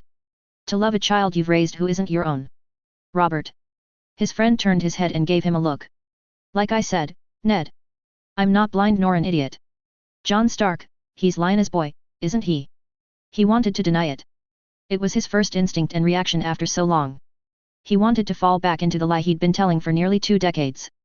But he knew now that there was no point. He is. Robert nodded. You were right, Ned. To hide the boy from me. Hells, to hide him from everyone. Tywin would have stopped at nothing to see him killed. And any still loyal to the dragons would have been trying to put his ass on the throne and use him like a puppet. You did good in raising him. And now Nox has given him power unlike anything ever seen since the Valyrian Empire. Pausing, Robert made sure he was looking Ned in the eye before finishing. He will be a good king, Ned. Again, Ned felt like he was being thrown about like a banner in the wind. King? Robert, what are why? Just shut up and listen to me, Ned. For once, I know what I'm talking about, Robert said firmly. You need to act now, even before I breathe my last, Ned. Don't wait for me to grow cold or for a proper time of mourning to pass. Act now. Cause that power-hungry cunt I call my queen won't wait. She's always said that she should be king, and through her children, she will be in all but name. So, you need to act fast. Use your son's wife to shore up as many trade agreements with Volantis. Then up the timing of Sansa's wedding to Willis. Reinstate Stannis as ruler of Storm's End and betroth your other boy to Shireen. I know that your other girl, Arya, is as likely to gut a man as to let him touch her, but I'm sure you can find someone strong enough in the Vale for her liking. Then with the north tied to the Reach, the Stormlands, the Vale, the Iron Isles through Asha and Theon, Volantis and Dorne, you put forth Jon's name and reveal his true parentage to the 7 kingdoms and name him king once your regency has come to an end. Only then, with the entire realm against him, will Tywin Lannister concede defeat. If you don't, then there will be blood, Ned. And given what's coming, blood and death is the last thing the 7 kingdoms need right now. Ned, he didn't know what to say. His friend was telling him to all but usurp the throne from the Baratheon line, and to do it before his body was even cold. Robert, this. God's damn your honor, Ned, Robert growled, which launched his friend into another coughing fit, spilling yet even more blood. You can rule honorably every now and then, Ned. But you know that sometimes you need to feed your honor to the dogs to do what needs be done. This isn't about doing right by me. Or my shit brothers. Or my children. This is about doing what needs to be done for the good of the realm, Ned. This is the last thing I ask of you. As your friend, as your brother. Gods damn you, Robert, Ned sighed, lowering his head and running his hand through his hair. I'll see it done. Robert smiled, a genuine smile. Good, thank you, Ned. I wish I could hold on longer, long enough for the sorcerer to be here and aid in the transition. But, I doubt the stranger will hold off on taking me for several moons. Give me some milk of the poppy, Ned, and leave me to die, a death I deserve. Tears stinging at the corners of his eyes, Ned slowly stood up and picked up the small cup that he knew contained milk of the poppy. Giving his friend one last look, Ned handed the cup over before turning his back on his friend and leaving him to die. Opening the doors to the royal chambers, Ned paid no mind to the king's guard standing vigil outside the king's chamber. He did note that Sir Jaime was absent, but truthfully he didn't care. When the time came, Ned fully intended on removing the disgrace from the king's guard. Though whether he would return him to the wall or Casterly Rock, Ned still was unsure. He'd probably have to do the latter, at least to curry some favor with the Lannisters to aid in the transition. Gods, Ned swore quietly to himself as he marched down the hall. Here for only little over a moon's turn, and I'm already thinking and acting like a southern noble prick. He just barely made it out of the royal wing before he was brought up short as Renly quickly stepped out into the hall in front of him, purposefully standing in his path. So. My brother is dying, Lord Stark. Ned responded simply, not in the mood for exchanging words at the present time. And he is denying any aid. Including from your daughter who could heal his wounds with but a snap of her fingers, right? Of course, he is. That's just how he is. Ned tried to walk past Renly, but the king's brother was relentless and proceeded to follow him. He dictated a will to you, did he not? Let me guess, he made you regent until his children are ready to take the throne. He did. Renly chuckled, shaking his head. She won't let you, you know. Cersei. She'll kill you before you can ever step foot towards the Iron Throne before her golden child has a chance to polish it with his ass. Ned stopped and turned towards Renly. I have the king's will. A flimsy piece of paper that she will discard the moment my brother passes, Renly cut in. And your men are out in the field dealing with whoever is that is slaughtering the faithful in the Crownlands. You have no real support here in King's Landing, but you can have mine. Ned frowned as he looked, truly looked, at the man. And what do you bring? The Baratheon men at arms here number my own and are less than half the number of Lannister men. Renly smirked. But I can also bring the Tyrell men, including Sir Loras, to our side. And all that you would need to do is accept me as king of the Seven Kingdoms. Hells, I'll even let you keep your position as hand of the king if you wish, or you can head back to the north, which I know you prefer. Support me now, and whatever post you wish will be yours. Ned was taken aback by the brazen request. You would name yourself king? Before the royal children? Before Stannis? Renly's face twitched. Cersei's spawn do not deserve to sit anywhere near the throne. Joffrey is a violent little shit. Myrcella is a woman and Tommen is far too weak. And Stannis, he may be a good soldier, but I think my brother has proven that good soldiers don't make good kings. And more importantly, none of them have the love of the people like I do. Discard the will, join me, and I will have 100 swords in the castle tonight. Combined with your own men, we will easily take the Red Keep and put Cersei and her spawn into custody. From there, it is just a simple matter of my coronation and then you can do as you wish with my blessing. Ned felt his rage building, the wolf within snarling at such a ridiculous command and plan. Even if Ned were to discard his dying friends, his king will, he would not support Renly for the throne. Such an act not only went against every established law of succession, but it would also guarantee war throughout the Seven Kingdoms. I will not dishonor Robert's final words. Nor disrupt the peace. I will carry out my friends, my king's, last request to the letter, Lord Renly. The young man fumed before him, his face going red. Yet Ned did not budge. He was a father of 5, he'd seen children's tantrums before. And as he watched Renly sputter and fume before turning around and marching quickly away, Ned realized that that was exactly what Renly was. A child playing at being a man. Though Ned would concede that Renly wasn't entirely wrong. To say that the Queen would not be pleased with Robert's final will would be an understatement. He had to be ready for whatever move she might make. And the first step would be to secure his children's safety. Damn you Robert, he growled quietly to himself as he moved towards the Tower of the Hand. Chapter 41, the board is set. And here we are. Back again far faster than before. I got a good rhythm with this chapter, mostly because I've been looking forward to writing some of these scenes since I first started brainstorming this story. Not sure if I'll be able to keep this pace going, but I have been looking forward to writing these next arc quite a bit, so maybe, just maybe it won't be 2 months between updates again. And I can't believe this, but this story has been ongoing for 4 years now. My beta reader brought that up this weekend, and honestly it blew my mind. This story has taken on a life of its own almost. When I first started brainstorming, I thought it'd be half this length and already done. And now, here we are. And seeing as how we're so far, I'm in it for the long haul. So a huge thank you to everyone who has stuck with me through this entire saga. Your support and encouragement has really pushed me to keep going on this. And lastly, shout out to my beta reader and brainstorm partner Telemachus Sundus. Lastly, I do not own Disney, nor am I Lucas or Martin. I have no ownership of A Song of Fire and Ice, Game of Thrones or Star Wars. This is purely for fun with no profit being made. And with that out of the way, let's get to the chapter. Stay safe out there everyone.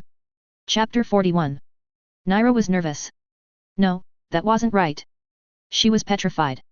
News about the ambush on the king's hunting party had spread through the Red Keep like a wildfire. Given what she and Ned had just learned regarding the true parentage of the royal children, she honestly did not know what was going to happen. And if that wasn't enough, she was constantly on edge from the Force. Her husband had told her more than once that once properly attuned to the Force, one could sense impending danger, and that was what she was sensing now. Impending danger that was weighing on her like a ton of bricks. What made it arguably worse was that she wasn't the only one feeling it either.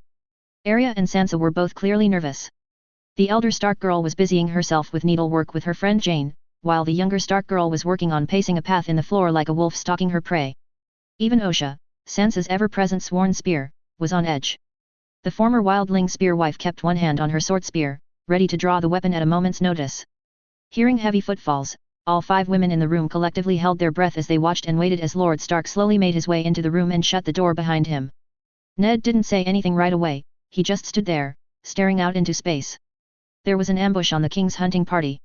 Several were killed and Robert was gravely wounded and now waits the embrace of the stranger. Sansa was immediately on her feet.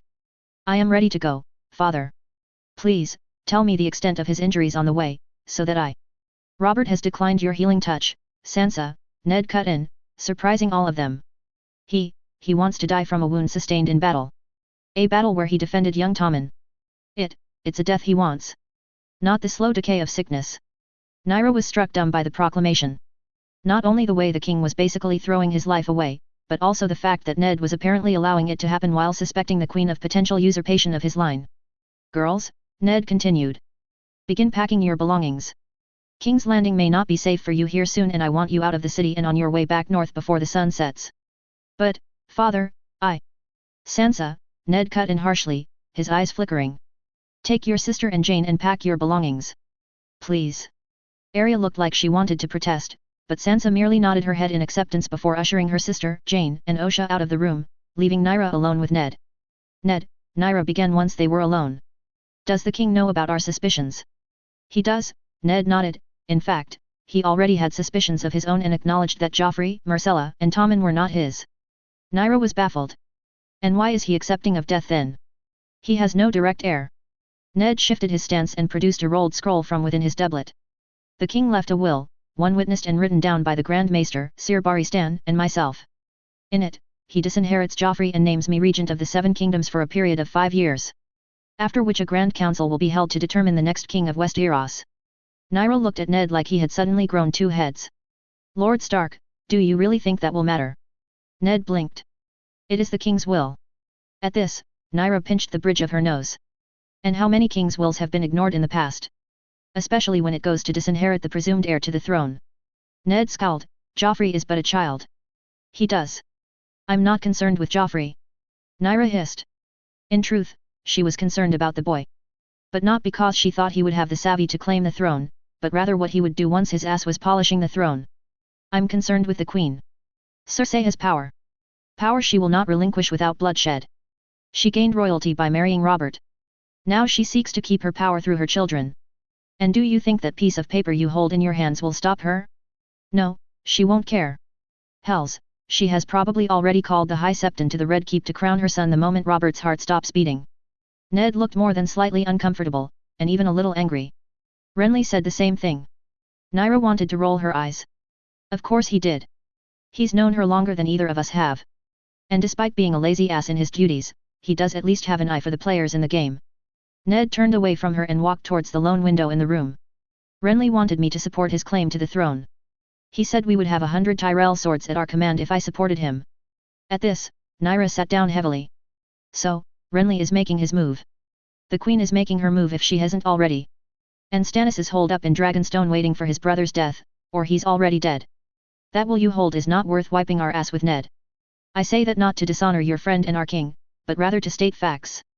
All of them will put their bid in for the throne the moment Robert dies. And the only way we get out of this without declaring for one or the other is if Robert still lives for a while longer. If the queen hasn't already hastened his death. Ned, we need to act now. Or you, I, and your daughters will all either end up dead or imprisoned. Ned looked torn. Gods damn them all to the hells, Ned sighed as he turned to her, looking more defeated than she had ever seen him. What do I do? Naira took a moment to formulate a plan in her mind. First, we must secure the king's safety. The bells haven't begun tolling, which means he still draws breath. We can't trust the king's guard outside of Sir Barristan.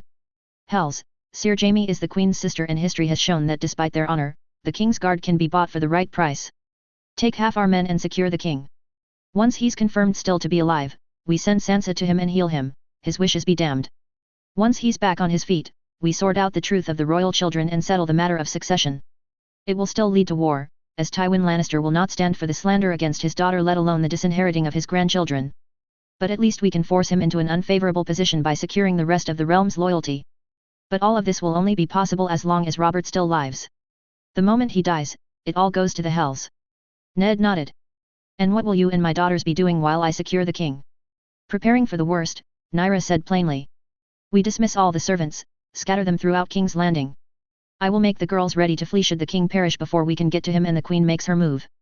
Despite clearly not liking what he was hearing, Ned nodded his agreement. I will leave Jory with you to prepare.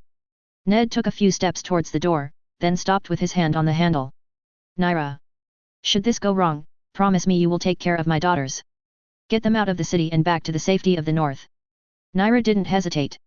I swear it, Lord Stark. On my honor as a woman of the north, on the old gods and on the force. I will see to the safety of the girls. Thank you, Naira, Ned sighed as he opened the door showing several men standing wait outside. Jory, see to Lady Knox and listen to her commands as if they were my own. And half of you with me. We're going to see the king. Bowing after the quick-moving Lord Stark, Jory turned a bewildered look towards Naira. Lady Knox. Naira didn't hesitate. Our quick escape, Jory. Prepare the way. I will get the girls ready. Just in case, collect everything that has been delivered and collected from storage and set it up. We will need to cover our tracks and buy ourselves time should the worst come to pass. Marching through the halls of the Red Keep, Ned was unashamed to admit that he was more unsettled now than he had ever been in his entire life. He'd fought in many battles in his life, and never once had he felt this unease. Perhaps it was because he knew that his daughter's lives hung in the balance of his decisions. Or perhaps it was because he was only now realizing his own folly at letting his friend and king simply give up on life when so much depended on Robert still drawing breath. I was a fool, Ned cursed himself as he led the 10 men he had towards the royal wing of the Red Keep. Yet, I always have been when it comes to Robert. I should have never encouraged the union between him and Lyanna. I should have insisted on Clegane's and Lorcha's execution after what happened to Elia and her children. So many times, I should have stood my ground against Robert, yet I never have. No more. He was still a fair distance from the royal wing, but his progress was suddenly stopped as a figure stepped out from a side passage and purposefully put himself in his path. Lord Stark, Peter Baelish greeted him warmly, too warmly for his tastes. I have no time for pleasantries, Lord Baelish, Ned said, his tone crisp, I must see the king. And that is precisely why I wanted to see you first, Baelish said smoothly. The whole Red Keep knows of the king's condition. And they know that he spoke with you, the Grand Maester and the Lord Commander. No doubt delivering his last words, though what those words are no one but you three know. Not even Lord Varys's little birds can sing the song of them. And that is a rather impressive feat, Lord Stark. Ned frowned and made to move past Baelish. As I said, I have no time for pleasantries. I must see to my king. He was just beside the lithe man when he spoke again and brought him to a stop. Lord Renly has fled King's Landing. Along with the entirety of the Tyrell host and over half of the Baratheon men at arms. At this, Ned turned his attention to the Master of Coin, who was looking completely at ease. The Queen knows, or at least suspects, that you are a threat to her power, Lord Stark. Something that she will not stand for. Given that Lord Renly has fled without you, he no doubt intends to put forth his own name for the throne and has left you alone in the city to stall the Queen. No doubt at the expense of your life in the process. However, thankfully, I am here to help you. Ned frowned. Renly leaving was, not good. And why should I trust your aid? By your own admission, you are a dishonest person, Lord Baelish. Baelish smiled. It's because I am dishonest that you can trust me. I am loyal to myself and one other. Catelyn Tully. And it is for her memory that I am here to tell you that I have the city watch at my command. Command which can be used to ensure that the throne passes to the one that should have it. Baelish's words rang through his head. He has the gold cloaks under his thumb, and combined with my own few guards we could easily ensure Robert's survival and ensure his will is followed through. But, can I trust Peter? He says that everything he does is for Kat's sake, but is that even true? But before he could ponder the decision further, they were interrupted by the sound of armored boots pounding in lockstep against tile flooring. Turning towards the source of the noise, Ned felt his stomach plummet as he found himself staring down at nearly 24 Lannister men at arms. More than double the number that I have with me to secure the king. Lord Stark, one of the men near the front of the line said, the group coming to a halt. The king has commanded your presence in the throne room. Immediately. He was immediately put on edge, even more so than he already was. If Robert was calling for him, why from the throne room? And why send Lannister guards to summon him instead of a servant, or the king's guard, or even the gold cloaks? Something about this was wrong. But he could tell from the stance of the men before him, that his denial of the request would not be taken kindly. Very well, he said, casting a quick glance towards Baelish. If the king has summoned me, I will respond, and we will see how your word holds, Lord Baelish.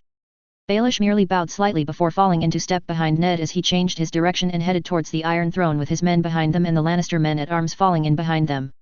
Arriving at the throne room, Ned was shocked to find that the hall was nearly completely vacant save for several dozen gold cloaks and Lannister men at arms lining the walls. But what surprised him the most was the fact that all of the king's guard, save for Sir Barristan, was standing vigil at the base of the massive Iron Throne. And sitting on the throne was Joffrey, with the queen standing by his side as the High Septon made his way down the dais. Lord Stark, Joffrey called out to him. You took your time in answering my summons, I expect better from those sworn to me, let alone my Warden of the North. Ned felt a cold shiver run down his spine. No. The bells have not rung. Robert, not enough time has passed for a new king to be crowned. Even if Robert has passed. Well, Lord Stark, the queen called out to him. I believe it is proper etiquette to kneel and swear allegiance to the king of the Seven Kingdoms. Ned felt his blood boil and freeze. He was too late. And worse, he was without his blade. Ice was still safely in the north with Robb, though now the blade was more ceremonial than anything. But even still, in his rush to get to Robert he had neglected to bring a sword with him. He was surrounded. Though, not outnumbered, provided Baelish came through on his promise. Sir Jaime, Ned called out, drawing a raised eyebrow from the man. I find it strange that Sir Barristan was not present for this event. Yet, in his absence, as the ranking member of the King's Guard, I would have you read this. Reaching into his doublet, Ned pulled out the sealed will of Robert and held it out to the Kingslayer. The Kingslayer glanced over his shoulder towards his sister, the Queen, but in the end shrugged and walked forward and roughly took the scroll out of Ned's hand. Robert's seal, unbroken. Sir Jaime said, clearly unimpressed as he broke the wax and opened the will. The Grand Maester has the same will, as does Sir Barristan, Ned explained as Jaime silently read the contents of the will, his face losing its color as he did. Summon them both, and you will find my words to be true. The Queen frowned as Jaime remained silent. While Joffrey started clearly looking anxious, his leg bouncing slightly as he sat on the Iron Throne. Read it aloud, Uncle, Joffrey ordered. Jaime looked up towards the throne before clearing his throat and reading the will out loud. Robert has disinherited Joffrey. And named Lord Eddard Stark Regent of the Seven Kingdoms for a period of 5 years. Whereupon a Grand Council will be held to determine if Tommen, Myrcella or another will be crowned king. The effect was immediate. Joffrey went completely red in the face and made to get up. But the Queen stopped him by placing a hand on his shoulder and whispering into his ear before making her way down the dais towards them. Reaching the bottom, she calmly, far too calmly, walked over to them and took the will out of Jaime's hands. The Queen read over the will several times before calmly looking towards him. So, this is your play, Lord Eddard. This piece of paper. Holding the will up, she paused to make sure she had all eyes on her before slowly ripping the will in half. Ned cursed himself for falling into what he now recognized as a trap. But he could still fight. He might not have a blade in his hand. But he could feel the wolf's blood within him howling. The force was with him. And the gold cloaks, hopefully. Those are the words of King Robert Barra. The Seven Kingdoms have a new king, the Queen interrupted him. King Joffrey Baratheon, first of his name. And you will kneel and swear your allegiance to him. Do so, and you will be allowed to leave and return to your frozen wasteland of a home and live out the rest of your days in peace. Ned could tell that the Queen was sincere in her words. She wanted him out of King's Landing, no doubt to solidify her son's rule. A son that was not born of Robert's seed. But when he turned his eyes towards Joffrey, he saw something that chilled him. There was madness in the child's eye. A bloodlust that he had only seen in a few but could easily recognize. No, even if he swore oaths of loyalty, there would be no peace. This boy wanted war, wanted blood, and he would get it. One way or another, no matter what Eddard said or did. I will not allow the late King Robert's will to be so easily put aside, Your Majesty, Ned said, his anger growing within him. Something he knew showed in his eyes as the Queen took a step back and Jaime brought his hand up to his sword hilt. Guards! Joffrey shouted at the top of his lungs. Seize this traitor! Ned moved without thinking. With a quickness that surprised even himself, he reached out and put his left hand on the hilt of the Kingslayer's sword before he could draw it, keeping the blade in its sheath. Then before the man could react, Ned struck with the palm of his right hand, striking the Kingslayer's plate mail-covered chest. The wolf's blood, and the force, was flowing through him with such intensity that the blow not only sent the Kingslayer onto his arse, but it also dented in the chest plate of the man's armor. As he fell, Ned tightened his grip on the Valyrian steel sword with his left hand and pulled the blade from its sheath. Now armed, Ned prepared himself to fight, but a scream of death from behind him stopped him and forced him to look behind him. The few men he had with him were being slaughtered like cattle by the Lannister men at arms and the gold cloaks. The realization that he'd been betrayed hadn't even sunk into his mind before he felt a warning cry from the wolf's blood within him. His body seemingly moved on its own accord, but it was not enough. And he felt a sharp fiery pain sink into his lower back. The realization that he'd literally been stabbed in the back staggered him as he turned around, Valyrian steel still in hand. And found Peter Baelish standing just out of his reach with a smile on his face. I told you, Lord Stark, I am a dishonest man. And you can always trust a dishonest man to be dishonest. Pain flared from his back, spreading like fire from where the dagger was lodged in him as 24 gold cloaks and Lannister men at arms advanced on him. Not with bare steel, but with clubs. He tried to raise his guard, but the men advanced all at once, their clubs falling on him in a wild frenzy. He killed one, maybe two of the guards, before one got a lucky strike on his head, blackening his vision and sending him crashing to the floor. Cersei's heart was racing as she stared down at the bloodied and broken form of Lord Eddard Stark. She felt elation. Better than reaching her peak when lying with her brother. This feeling was unlike anything she had ever felt. She had won. The man still drew breath, and despite wanting him dead for what she feared he might know, she knew that she needed him alive. As long as he lived, they had leverage over the north. Leverage that they could use to secure her son's position as king. And, far more importantly, her own position as the Queen Mother. Feeling a hand on her shoulder, she turned and saw Jaime giving her a look that spoke of his own pleasure at seeing the beaten and broken form of Eddard Stark. The same man that gave him the ridiculous moniker of Kingslayer. Ha! Her brother was a hero and should have been heralded as such. Moving past her, Jaime retrieved his Valyrian steel sword and sheathed it before motioning towards the gold cloaks and Lannister men. Take Stark to the Black Cells for attempted usurpation of the Iron Throne from its rightful king. The men nodded and wordlessly picked up the bloodied form of Stark before dragging him off towards the Black Cells. Still smiling, and still feeling elation at what had happened, Cersei made her way back up the dais of the Iron Throne to take her proper place beside her perfect golden lion. Joffrey, for his part, smiled at her as well. But then his smile fell as he looked towards his Kingsguard. Uncle Jaime, do you care to tell me why such an esteemed member of the Kingsguard like yourself was disarmed by an unarmed barbarian in my presence? Cersei's elation at having gotten the better of Stark faltered as she looked towards her twin, her other half, the father of her perfect golden lions. For his part, Jaime looked ashamed. Forgive me, Your Grace, he said, lowering his head. It is a mistake that will not happen again. Joffrey's glare did not lessen as he looked at his true father. Something that Cersei did not like in the least. It was not Jaime's fault Stark had used his unholy magic against her brother. Besides, her brother was the greatest knight there ever was. Sure, Stark managed to get one over on him. But she knew that Jaime would never let such a thing happen again. See that it doesn't, uncle, or I might just have to look for a Kingsguard that is not so easily disarmed. Joffrey said, shocking both Cersei and Jaime. But I am a forgiving king, uncle. So I'll give you the chance to make up for this blunder. Take all the men you can find and claim the Stark bitches and Nox's whore. The rest, alive, if possible. Though dead is just as fine. Jaime's face didn't give anything away as to what he was thinking. He merely nodded and turned on his heel while calling out for the men of the gold cloaks and House Lannister to follow him to the Tower of the Hand. Prepare my council, mother, her son said, rising to his feet. I will meet with them later today. I have many changes that I want to bring forth. And send word out that the bells to announce my father's passing are to be rung across the city. Watching her son leave with the few Kingsguard still in the hall following him, the elation that she'd felt at bringing the mighty Starks down waned almost completely. For some reason, she couldn't shake the feeling that, despite having achieved victory here today, things would not be as easy going forward as they should be. Standing before the low burning fire in her solar, Naira watched as dozens of pieces of paper and parchment turned to ash within the flames. As soon as the first bell rung out, she knew that they were too late. Robert was dead. And Ned had not immediately returned to the Tower of the Hand. He wasn't dead, she hoped. At the very least, he was captured. A fate she could not allow for herself or for Ned's daughters. Having the Warden of the North as a prisoner was a powerful bargaining tool. Having the Warden, his 2 daughters, and the wife of the famed Northern Sorcerer would be back-breaking. Throwing the last of what she felt were important documents into the fire, she retreated to her trunk and threw it open. Scattered within were various items that she'd been gifted by the people of King's Landing, the Starks, and even her husband. But she knew that she would have to abandon them all. Well, not all, she thought, removing a panel within the chest to reveal a hidden compartment and the small glass candle within. Taking the candle, she carefully wrapped it up and put it in a satchel, along with 2 coin purses the size of her closed fist filled to near bursting with gold, silver, and copper coins. Everything else she would leave behind. Leaving her solar, she went down to the main hall of the Tower of the Hand.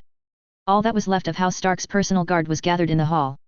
The door was barred, and a steady thumping from outside rang out through the hall as voices from outside called out for them to come out, lay down their arms, and surrender to the true king, King Joffrey Baratheon. While 2 of the Stark guards were trying to hold the door to aid in bracing it, the few others were busy setting the hall for their uninvited guests. Thin metal strands that had been woven together like a robe roughly as wide as her little finger was being crisscrossed throughout the room. The metal wire, as her husband had called it, was yet another invention of her husband that had just been perfected by the blacksmith Gendry. And the few coils that were being used was all there was in all of Westeros and had just arrived in King's Landing with the latest shipment from the north. She hadn't even had a chance to show the wire to the king or the court yet. Though, now, that might just be a blessing as those bastards trying to get in won't realize what's in their way. She thought, wincing as she saw one of the men securing the metal wire curse and pull his hand away, blood running freely down his arm. Hearing the scuffing of feet behind her, Naira turned and saw Sansa, Arya, Jane, Osha, and Jory come down into the main hall. Each girl was carrying a satchel and nothing else. Sansa and Jane were both clearly nervous. And while Arya appeared the calmest of the 3, she could still tell by the way the girl was gripping her saber staff tightly that her nerves were threatening to get the better of her as well. Sharing a nod with Jory, Naira led the small group over to a storage room near the back of the hall. Entering the room, they found one more Stark guard standing next to a hole in the floor. A hole that led to a passage that would lead them to the sewerways beneath King's Landing. Not an ideal means of escape, considering they would have to wade through only gods knew what. But it was a far better option than the alternative of trying to break out of the tower. Staying back with Osha, Naira watched as Jory and the Stark guard helped first Arya, then Sansa, and lastly Jane down into the tunnel. The girls had been more than reluctant to take this route, especially without their father. But Naira had put her foot down on the issue. They would do their father, and themselves, no good here. Their only hope was to escape and return with greater numbers. Once all 3 girls were down, Naira made her way over to the tunnel, but then stopped and turned towards Jory. Don't take chances with your lives, Jory. Finish the traps and follow us immediately. The words felt hollow in her mouth. And from the look Jory was giving her, he knew but he accepted it. They all knew what was going to happen. Don't concern yourself with us, Lady Naira, he said, far calmer than she felt he had a right to be considering the situation. Get the girls out of the city. Get them home, and one day we will meet again. Naira wanted to pull Jory, and the rest of the Stark guards, down into the tunnel with them. But it would be pointless. They were committed to this path. The North remembers, Jory Castle. Jory gave her a nod. The North remembers, my lady. Osha, keep them safe. Osha gave the man a nod of respect before walking over and jumping down into the tunnel. Sparing Jory one last look, Naira took the time to memorize his face, and the face of each Stark guard in the room and the hall. The North remembers, she promised herself as she allowed herself to be lowered down into the tunnel with the others. The Baratheons and Lannisters will learn just what that means before their end. Making sure that the grate leading down to the sewer beneath the Tower of the Hand was secured fully, Sir Jory Castle covered the entrance with a rug before having a few crates put over the entrance as well to try and mask it further. With the entrance now hidden, he left the storage room and made his way out into the main hall of the tower. The steady pounding of whatever makeshift ram the Lannister men at arms and gold cloaks had hastily put together was the only noise as he stared at the 20 men of House Stark that were still with him. Each man standing before him stood tall, a knowing look in their eye. Each had had a chance to slip out of the tower with the servants when Lady Naira had ordered them out, but each had chosen to remain, knowing that this was where they would end up. There was no fear. Only acceptance. Has our little surprise been finalized? He asked a few of the men. Sire, one answered, nodding towards a back corner of the hall. As much of the green shit as we could find and everything Lady Stark had stashed as well. Should be more than enough to do the trick. Sons of the North, he began, looking each man in the eye. Standing with you, serving with you, has been my honor. And now, the old gods, the true gods, are calling us home. But I say that they will just have to wait a little bit longer. Let us show these fancy southern cunts just why 20 men of the North are to be feared. Let us show them just why one man of the North is worth 20 of their own. Let us show these southern cunts that the gods, and the Force, favors us more than any other. Standing outside the Tower of the Hand, Jaime watched with a firm hold on his sword hilt as the gold cloaks and men of House Lannister used a stone statue to batter away at the barred door leading into the tower. His orders were simple. Storm the tower and take Lady Nox and the Stark girls hostage. All others were either to be captured or put to the sword. Honestly, this was almost an insultingly easy task. Sure, the Stark girls gave him reason to pause, especially the youngest one. But they easily outnumbered those within the tower at least 20 or 30 to 1. Sir Jaime, one of his guards called out to him. The door is almost breached. From the cracks in the door, we cannot see any defenders within.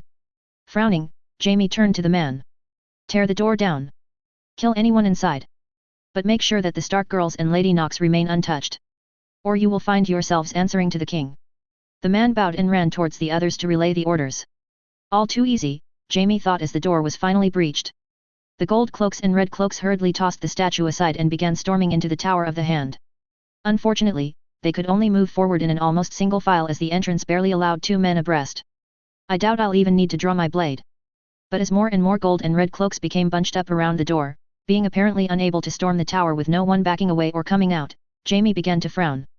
Incompetent fools, he swore to himself, drawing his blade and approaching the breached door. The combined red and gold cloaks parted for him, giving him clear access to the broken door. When he looked inside, it was not what he was expecting. Various red and gold cloaks were strung up, hanging in the air as if something invisible was holding them in place with blood-red lines running through the air. Noticing that one of the bottles hanging in the air was full of crossbow bolts, Jaime roughly pulled a shield from a nearby gold cloak before strapping it to his arm and making his way into the tower. They're not using magic, he realized as he came close to the first bolt-ridden corpse. Are those metal strings? Small enough almost to not be seen yet tied tightly enough not to give way. And judging by the way the metal strings were cutting into the flesh of the corpses that was exposed through cracks in their armor, the metal strings were also very sharp. Ducking and weaving his way through the maze of wires, Jaime listened to the sounds of battle raging within the tower. You 5, with me, he shouted, pointing to the first 5 men he saw. The rest of you, cut this shit down and clear the way for the rest. Coming into the main hall of the tower, Jaime was treated to the sight of a massacre. But not one that was in their favor. Nearly 24, perhaps more, red and gold cloaks littered the floor. Their blood coating nearly every speck of the floor they walked on. And despite the near dozen that died amongst the metal strings and bolts, and over 24 that lay dead on the floor, he spotted only 2 of the Stark men amongst the dead. How? There is no way these barbarians have any true skill outside the fucking sorcerer and his ilk. How hard can it be to kill a dozen or so of these fucking barbarians? Making his way into the thick of the fighting, Jaime set his eyes on his first opponent. A Stark man-at-arms that was wielding a dagger and a short sword. The man moved well, and even managed to cut down 1 gold cloak and 1 red cloak before Jaime reached him. Of course, despite the man being able to take down several men, he was nowhere near Jaime's level. The man swung wildly at him, and Jaime simply parried the strike with his Valyrian steel blade before pulling a dagger out with his left hand and burying it in the man's eye. Kingslayer. Face me, you fucking backstabbing, sister fucking coward. Jaime felt his blood boil over the heat of the battle as he cast a quick glance around the carnage. It wasn't hard to find the one that dared to insult him. Standing tall amongst the other northern fucks was a man he recognized as the captain of the House Stark Guard. Jory Castle, he thought his name was. For a moment, Jaime was dumbfounded. This man, a mere captain of an up-jumped guard, dared to challenge him? What a fucking joke. Calmly sidestepping another northerner, Jaime kept his eyes on the northern captain as he slit his would-be attacker's throat with a calm movement before advancing on Jory. The 2 men closed in on one another, Jaime brandishing his Valyrian steel King's Guard blade and the northern captain a mere short sword. This was going to be all too easy. The 2 men traded blows in the narrow passageway bumping into northerners, gold cloaks, and red cloaks alike as the 2 focused solely on one another. At first, Jaime had dismissed the man as just another man at arms. But as Jaime went from one attack to the next with the speed only few possessed, he had to re-evaluate his opinion. Jory was able to keep up with him. Which was impressive. Though they were confined in this narrow hall with dozens of living and dead surrounding them. That was why. If they were out in the open or in the yard, Jamie would have killed this fool within a single move or two. Slowly, the numbers surrounding them thinned as the northerners fell, but with each of their own that fell, they took at least 3 or 4 gold and red cloaks down with them. But Jamie didn't care. He was focused on Jory, the captain of the Stark Guard, who was able to match him blow for blow. It was infuriating. He was Jaime Lannister, son of Tywin Lannister and the youngest man ever to be appointed to the King's Guard. He was knighted and trained by Sir Arthur Dayne himself. He trained for years with Sir Barristan the Bold. So how was this pathetic mere captain of the Starks able to match him step for step? But despite his frustration that was mounting, he felt something else. Something he hadn't felt in a long, long time. Excitement. This was a fight to the death. A fight against a man who was matching him step for step. He felt invigorated. More so than after any time he ever spent with Cersei. This was what he had always wanted. To fight someone strong. To find an equally skilled opponent that would push him for all he was. His arm shook as the sound of metal on stone rung out. He only had a moment to realize that his fight against Jory had brought them towards the walls of the hall, walls that had several stone pillars. And it was against those pillars that his sword hit upon, leaving his guard completely exposed.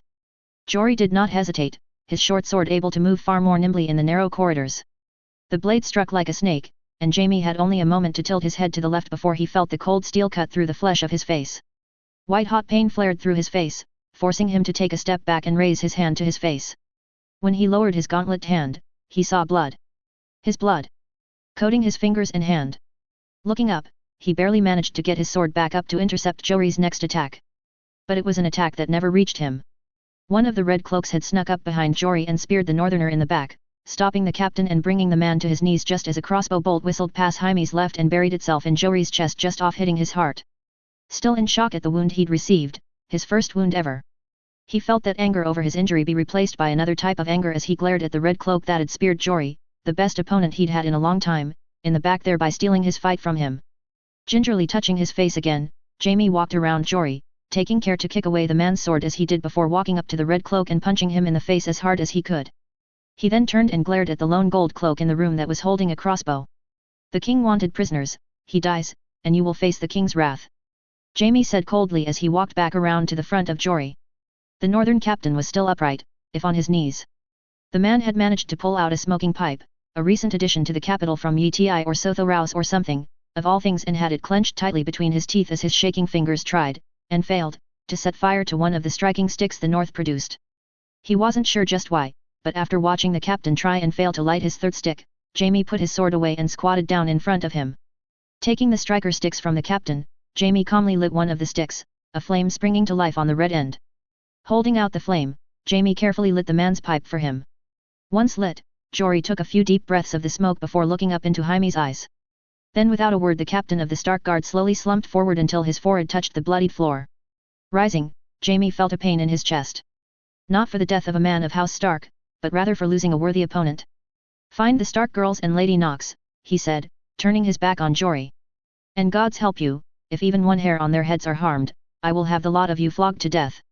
But just as his words left his lips, he heard something. A hissing noise coming from behind him. Turning around, he saw Jory sitting upright once again. Pipe still in his mouth. And a brown stick in his hand. A brown stick that had a string coming out one end. A string that was being quickly eaten away by a small flame. "My gods are smiling upon me this day, Kingslayer. How about yours?" Jory asked before flinging what Jaime now realized was a black powder stick towards the back of the hall. He watched, unable to do anything as the stick struck a stack of crates. Crates and jars. Jars that were leaking a green liquid. A green liquid that was mixed with black sand. Wildfire, and black powder. "Get out!" he yelled, turning his back on a now smiling Jory and making a mad run for the exit, praying that the red cloaks and gold cloaks managed to clear the metal strings as he ran. The corpses that were strung up were gone, and Jaime was just barely at the exit before a loud, ear-splitting sound pierced his ears. He felt his feet leave the ground as something struck him in the back. Next he knew he was surrounded by green and red flames as the courtyard outside the Tower of the Hand quickly passed him by. Then he felt himself strike something unyielding and he knew no more. With Arya in front of them using her lit lightsaber as a torch, Nyra tried to guide their small group of 5 through the winding sewers of King's Landing away from the Tower of the Hand. In truth, she wasn't entirely sure where they were going, as she only had a vague knowledge of the layout of the sewers based on what her workers had informed her. But she knew that they were heading away from the Red Keep, and that was all that mattered right now. Behind her she heard Jane and Sansa both trying desperately to keep their womanly composure as they walked along a path of, well, pure sewage. The only one who seemed completely at ease was Osha as the last in line, the spearwife's hand having never left her spear sword since the first sign of trouble had arisen. She wasn't sure just how far they managed to travel, but as they walked all five had to stop and grab onto whatever they could as the very ground beneath their feet shook violently, accompanied by the loud sound of what Naira recognized to be a substantial amount of black powder and wildfire being ignited at once. The last defiance of the men of House Stark. Arya, no doubt coming to the same conclusion, immediately turned and made to march back towards where they had come from. Stop! Naira wasn't expecting her words to reach the young girl. But surprisingly Arya obeyed like she had been frozen in ice. Jory and the others knew their fates the moment they refused to join us in escaping. Naira said harshly, tears coming to her eyes as the face of each man that stayed behind to buy them time flashed through her mind. They knew. And they accepted it. If you go back now, all that will await you is capture or death. And then their sacrifice will have meant nothing. Uncaring of the human waste and worse around her, Naira went down to a knee before Arya and lightly tapped the girl on the chest right over her heart. The North remembers, Arya. Remember. Remember this anger. Hold it. Use it. But don't let it control you. Jory and the others gave their lives to give us a chance to escape. A chance to return to the North, gather what forces we have, and come back with the full wrath of the North with us. And you will be right at the front with my husband and your brothers when we do.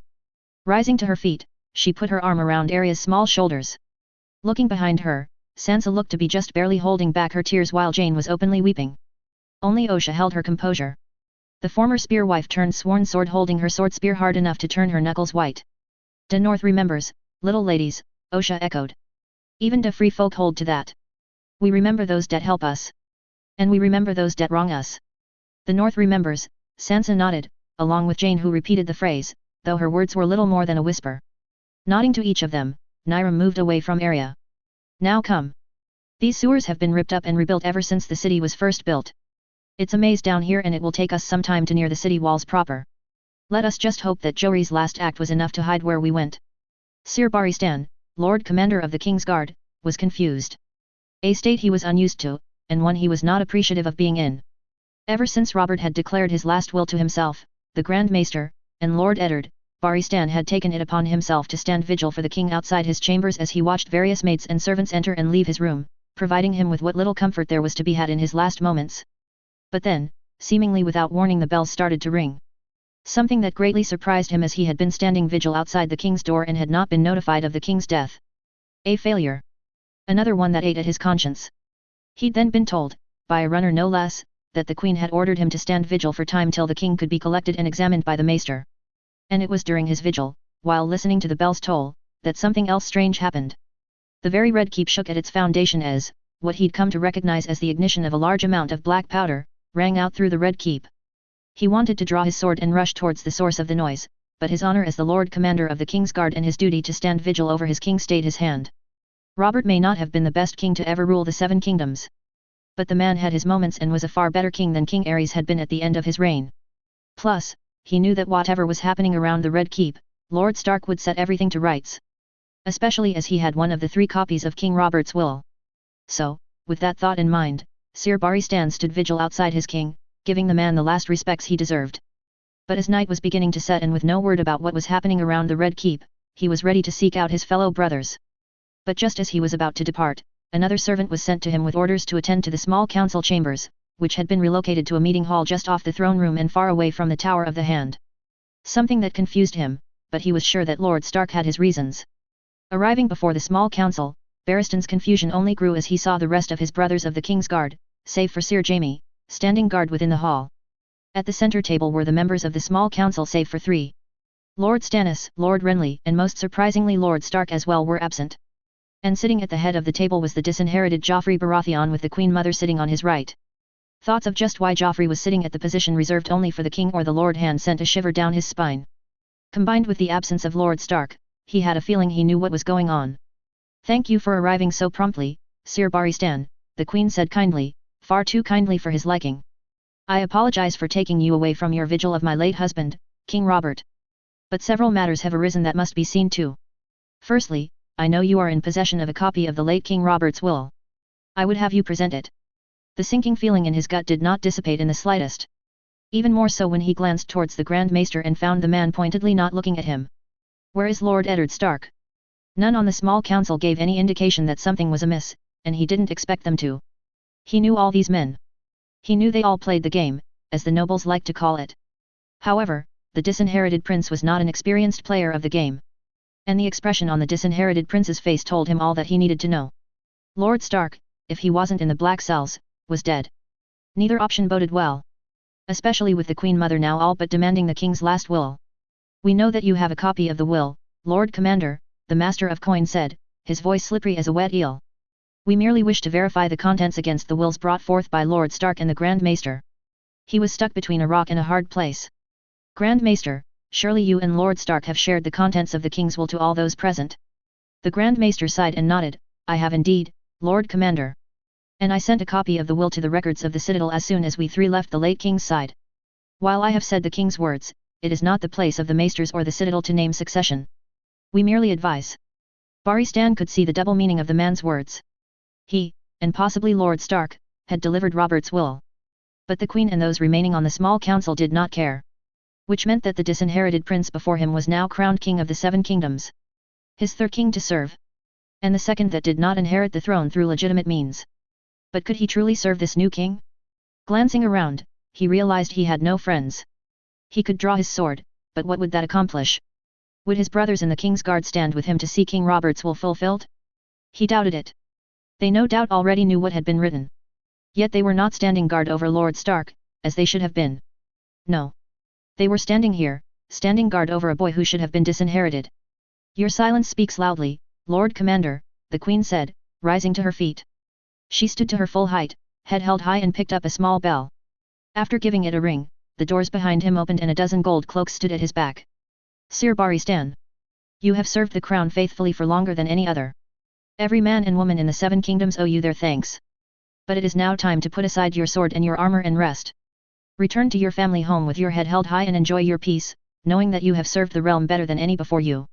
Baristan was taken aback. The king's guard was his life. He'd sworn an oath. An oath that was meant to last till his last breath. But then again, the Queen Mother and Joffrey were not the true rulers of the Seven Kingdoms. Would it truly be breaking his oath to take them up on the offer? Or at least make the appearance of doing so? The King's Guard oaths are for life, Your Grace, Baristan said sternly, eyeing the Queen and the disinherited prince. We do not simply retire. Only death relieves us of our oaths. The Queen just smirked at him. Whose death, Sir Baristan? Yours? Or your king's? The blow was a harsh one.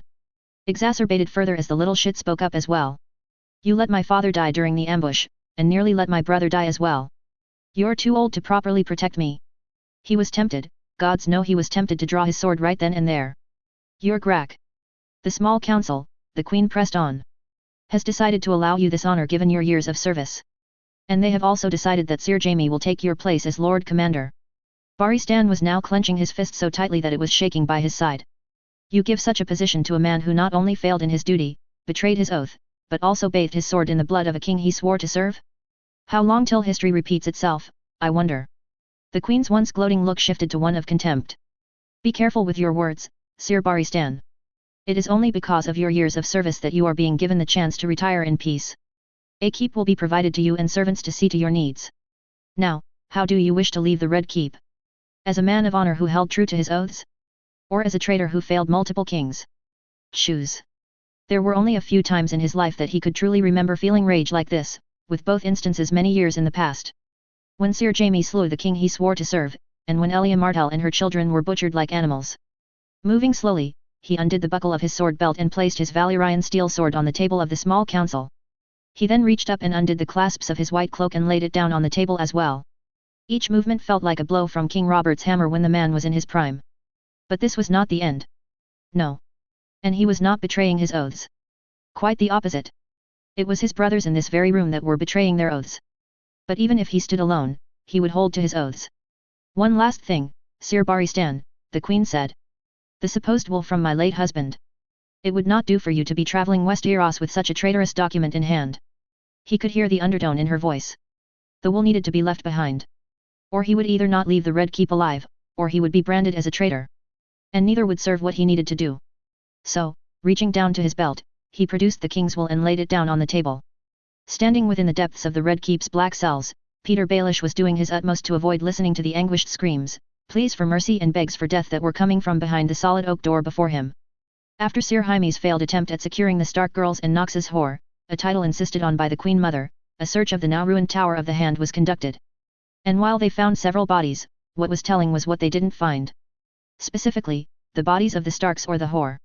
And while there might have been no more Stark servants to question, there were still the servants from the Red Keep that performed their duties in the former Tower of the Hand. Nearly 24 servants had been dragged down to the black cells on Joffrey's orders. And deciding that they needed to be sure that they were telling the truth, the king had ordered them to be put to the question. Which gave Baelish the opportunity to further ingrain himself in Joffrey's court, as loath as he was to do so. It was a necessity.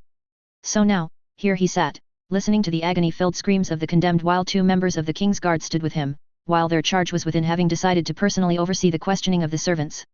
He honestly did not know how much time had passed, not that he could tell in the black cells, but eventually the screams of agony ended as the last of the servants no doubt met their gruesome end. The door finally opened as the boy king walked out. His once pristine red, black, and gold doublet was covered in blood. Spatters of blonde were scattered across his face and in his golden hair. But his hands were still clean, showing that while he had watched the torture, he had not directly participated. But more than that, the boy was wearing a grin larger than any Baelish had ever seen. After a quick glance down, he could spot a distinctive bulge in the boy king's trousers. He knew that there were those who found sexual excitement and even release at causing pain. And he was not surprised in the slightest to find that Joffrey was one of those types as well. "Your Grace," Baelish intoned, bowing his head in deference to his king. The boy king didn't look at him, not directly at least, as he seemed to be still in a state of satisfied relief. "You were right, Baelish. Something that I am finding true about you more and more as of late," Joffrey said, his smile never leaving his face. "The Starks had a tunnel leading to the sewers. It's more than likely that the Starks bitches and the whore went down into the sewers to escape. And that coward destroyed the tower to prevent us from finding them." Baelish scowled at this. Holding the whore and the Stark girls was key to his long-term plan. But still, even without them his plans could still succeed. "You have dispatched the Hound to lead the Gold Cloaks and find the Stark girls and the whore in the city. I am sure that he will not let you down, Your Grace. And now that we know they have retreated to the sewers like the rats they are, it will be easier to find them." Joffrey nodded at his words. "Yes, yes. Send word to my dog. Tell him to search any access to the sewers, specifically those near the main gates of the city.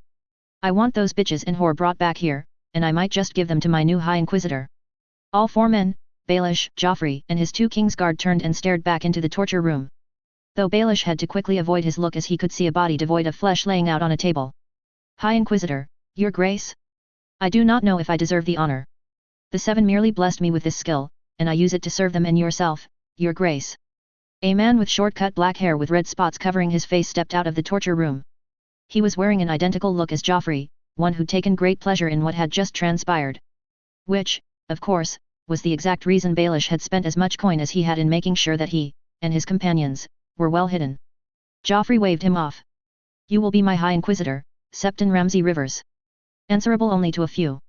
And you will go out and use the gifts that you have been gifted with. I will make the announcement in the morning. Along with my other announcements. Make sure that you are presentable for tomorrow, High Inquisitor Ramsay." Ramsay bowed, an act Baelish mimicked as the king abruptly turned and marched out of the dungeon.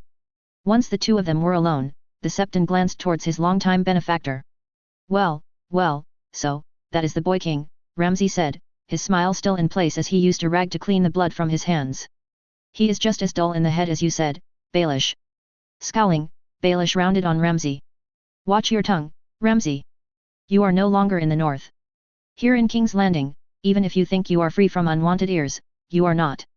You will keep such thoughts in your mind, where they belong. Lest you find yourself back on the block where I found you, or worse." Ramsay just shrugged. I owe you. But don't think that I don't recognize that the only reason you saved my life and the life of my compatriots is because we can do that which you cannot. But if you stick to our deal, the North, and one of the Stark bitches as my plaything, then I see no reason why we cannot remain friends." Baelish looked away as the 2 Stark girls appeared in his mind. "Arya. You can have the little wolf. Sansa, I have other plans for her. Plans that require her to be unspoiled." Ramsay shrugged. "One bitch is as good as the other. Without flesh, we all look the same. And she will be the perfect centerpiece for the Northern Lords to kneel on when they swear their allegiance back to the true rulers of the North. Just remember, Baelish. The North remembers. Our friends. And our enemies.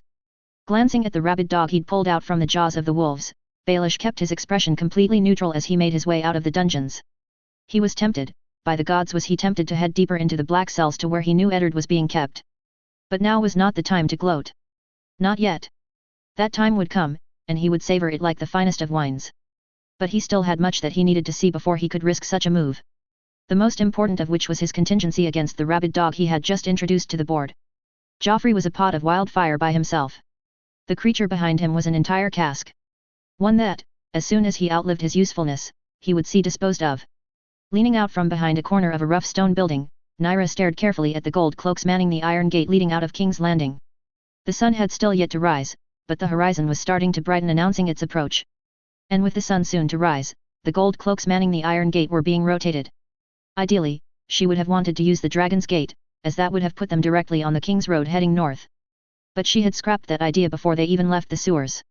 Primarily because, when they were discovered to still be alive, that was the gate they would most likely be trying to leave from. Which meant it would be the most vigilant on checking those who were leaving the city. Even though they had been out of the sewer since sunset the previous day, Nyra had opted instead to stay in the city instead of trying their luck with the gate guards. They needed to leave the city as inconspicuously as possible. And 5 women, 3 of them girls, trying to leave the city in the dead of night was just not done. So, she had opted instead to let the girls rest and wait for just before first light when the guards would be rotated. It was possible they would be looking for them.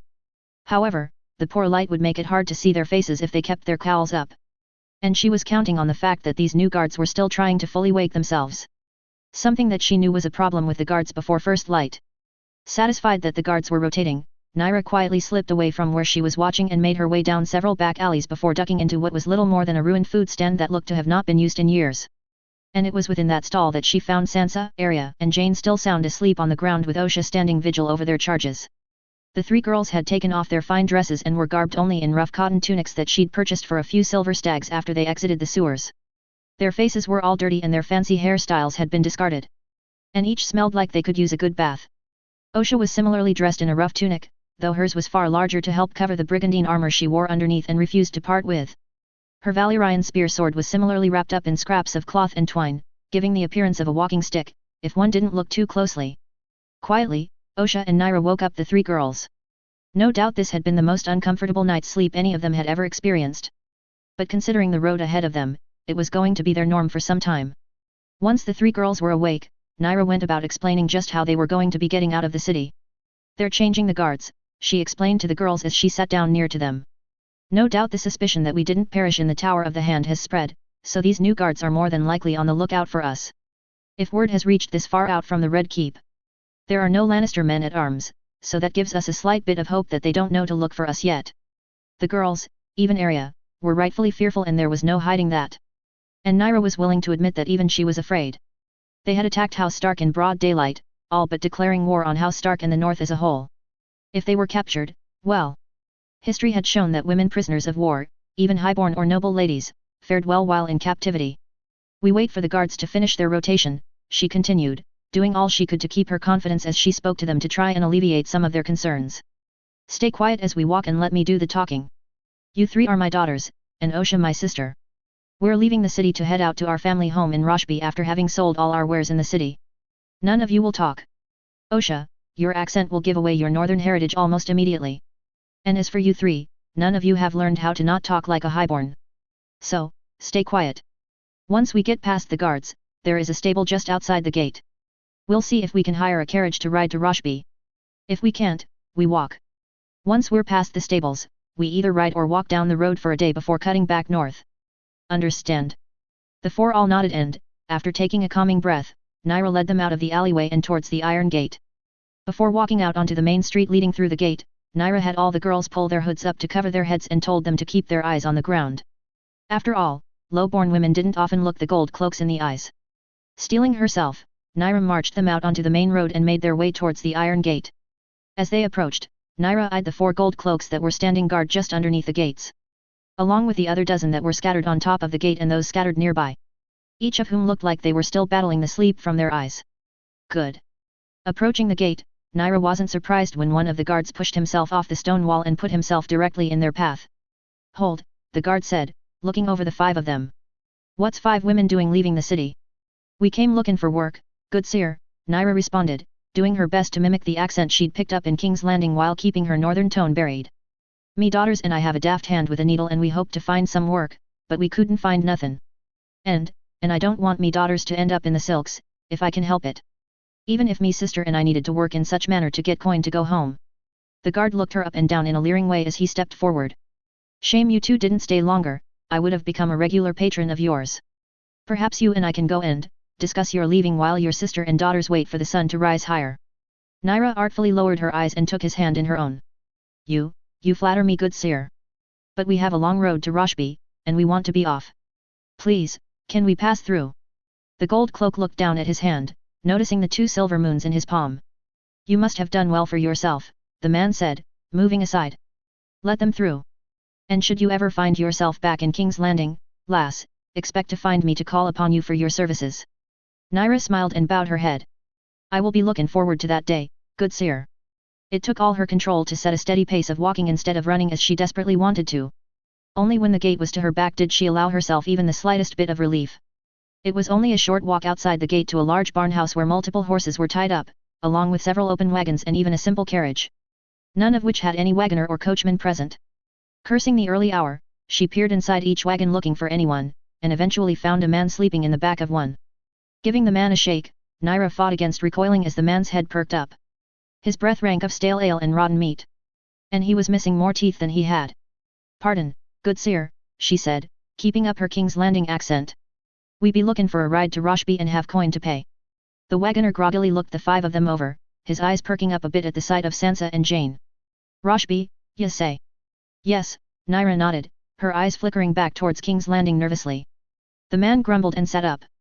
Cost is 3 copper stars for a ride to Roshby. But I ain't move a fucking bit till I had some food in me bell. Naira dropped 2 silver stags on the wagon right next to the man.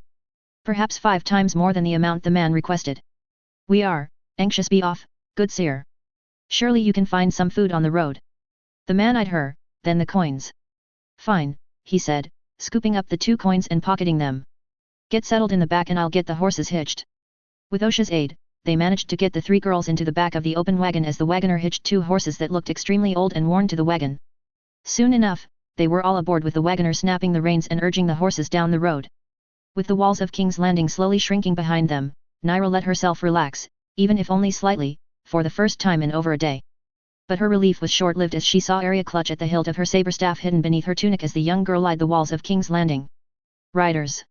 Naira's heart threatened to beat out of her chest as she turned her attention back towards the iron gate. True to Arya's word, no less than a dozen riders wearing red cloaks and armor were riding out quickly from the iron gate and heading straight towards them. And while the sight of a dozen Lannister men at arms was worrying enough for her, it was the man leading them that drew her attention. A large man, one of the largest she had ever seen in her life and one she easily recognized.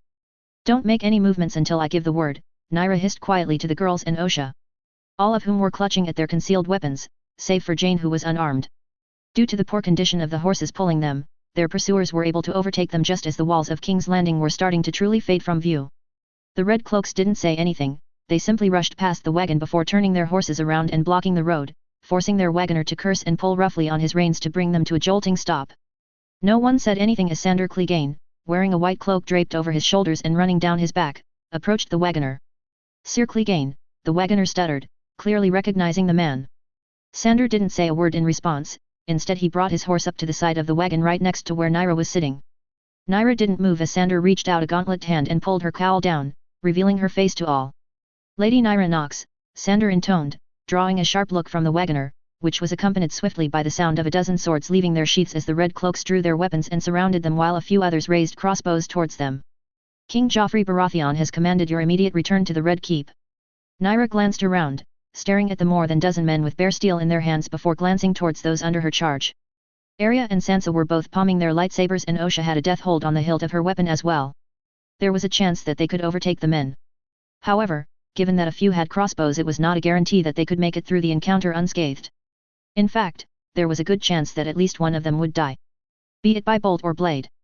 But the alternative was going back to the Red Keep, where they would no doubt be held hostage at best, or tortured and killed.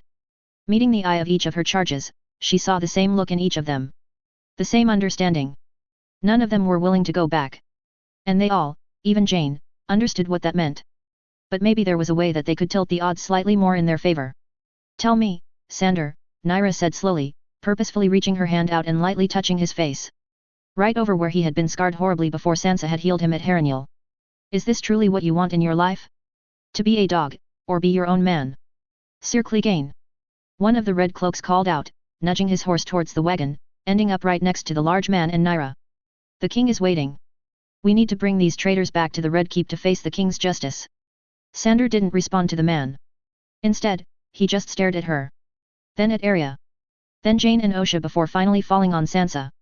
The girl who had changed his life. The one who removed his disfigurement and showed him nothing but kindness when no one else would.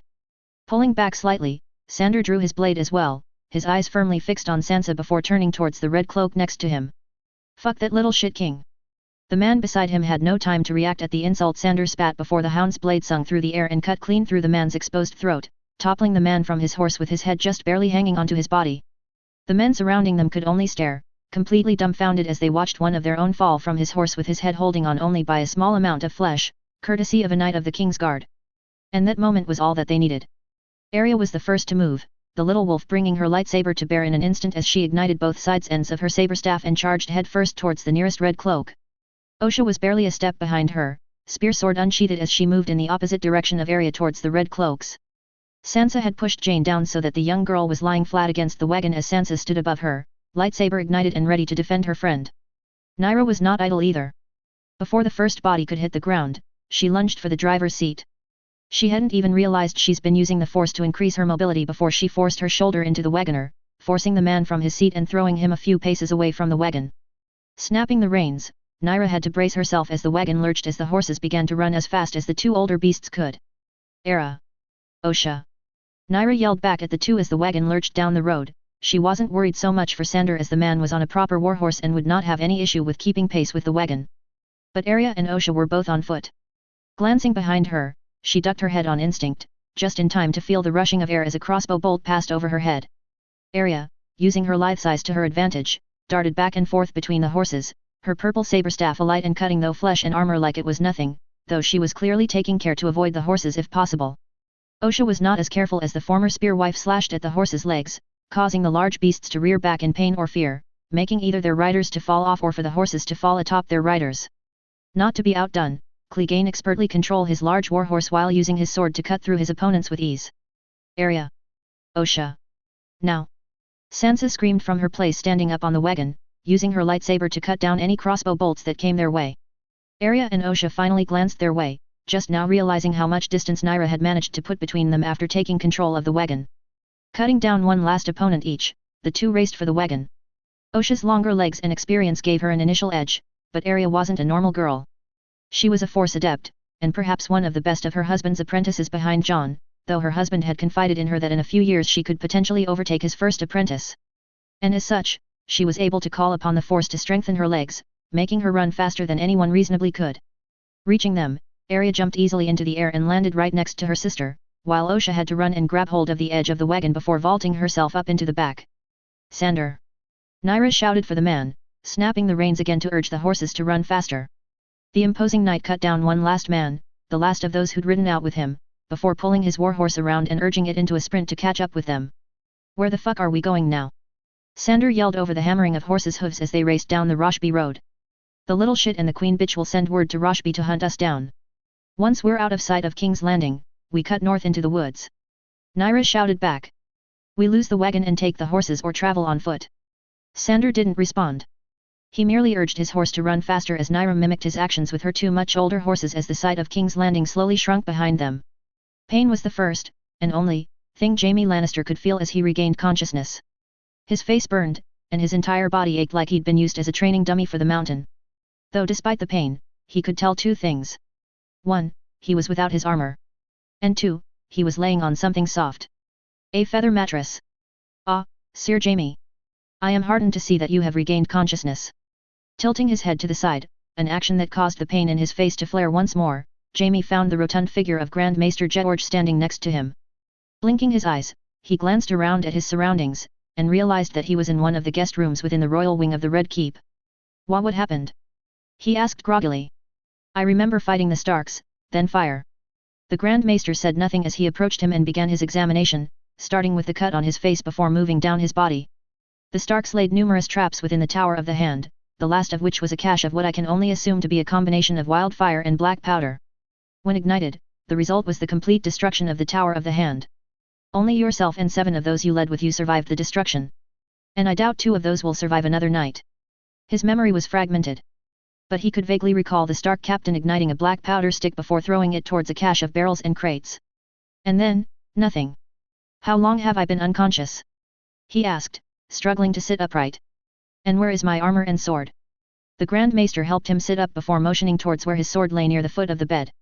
It has only been a single day since the destruction of the tower, Sir Jaime. Your sword was the only thing that survived. Your armor was damaged to the point where I doubt it can be salvaged. Though it is the reason you still draw breath, so it did its duty. The Queen, and I, would advise that you remain in bed for at least another se'night. However, the King has commanded your presence in the throne room this morning to be present for an announcement. As such, I have had servants bring appropriate attire for you to wear in lieu of armor. Nodding, Jaime pulled the covers off himself and swung his legs over the edge of the bed. Spotting the gold and red clothes next to his bed, Jaime pulled them over and began to dress himself.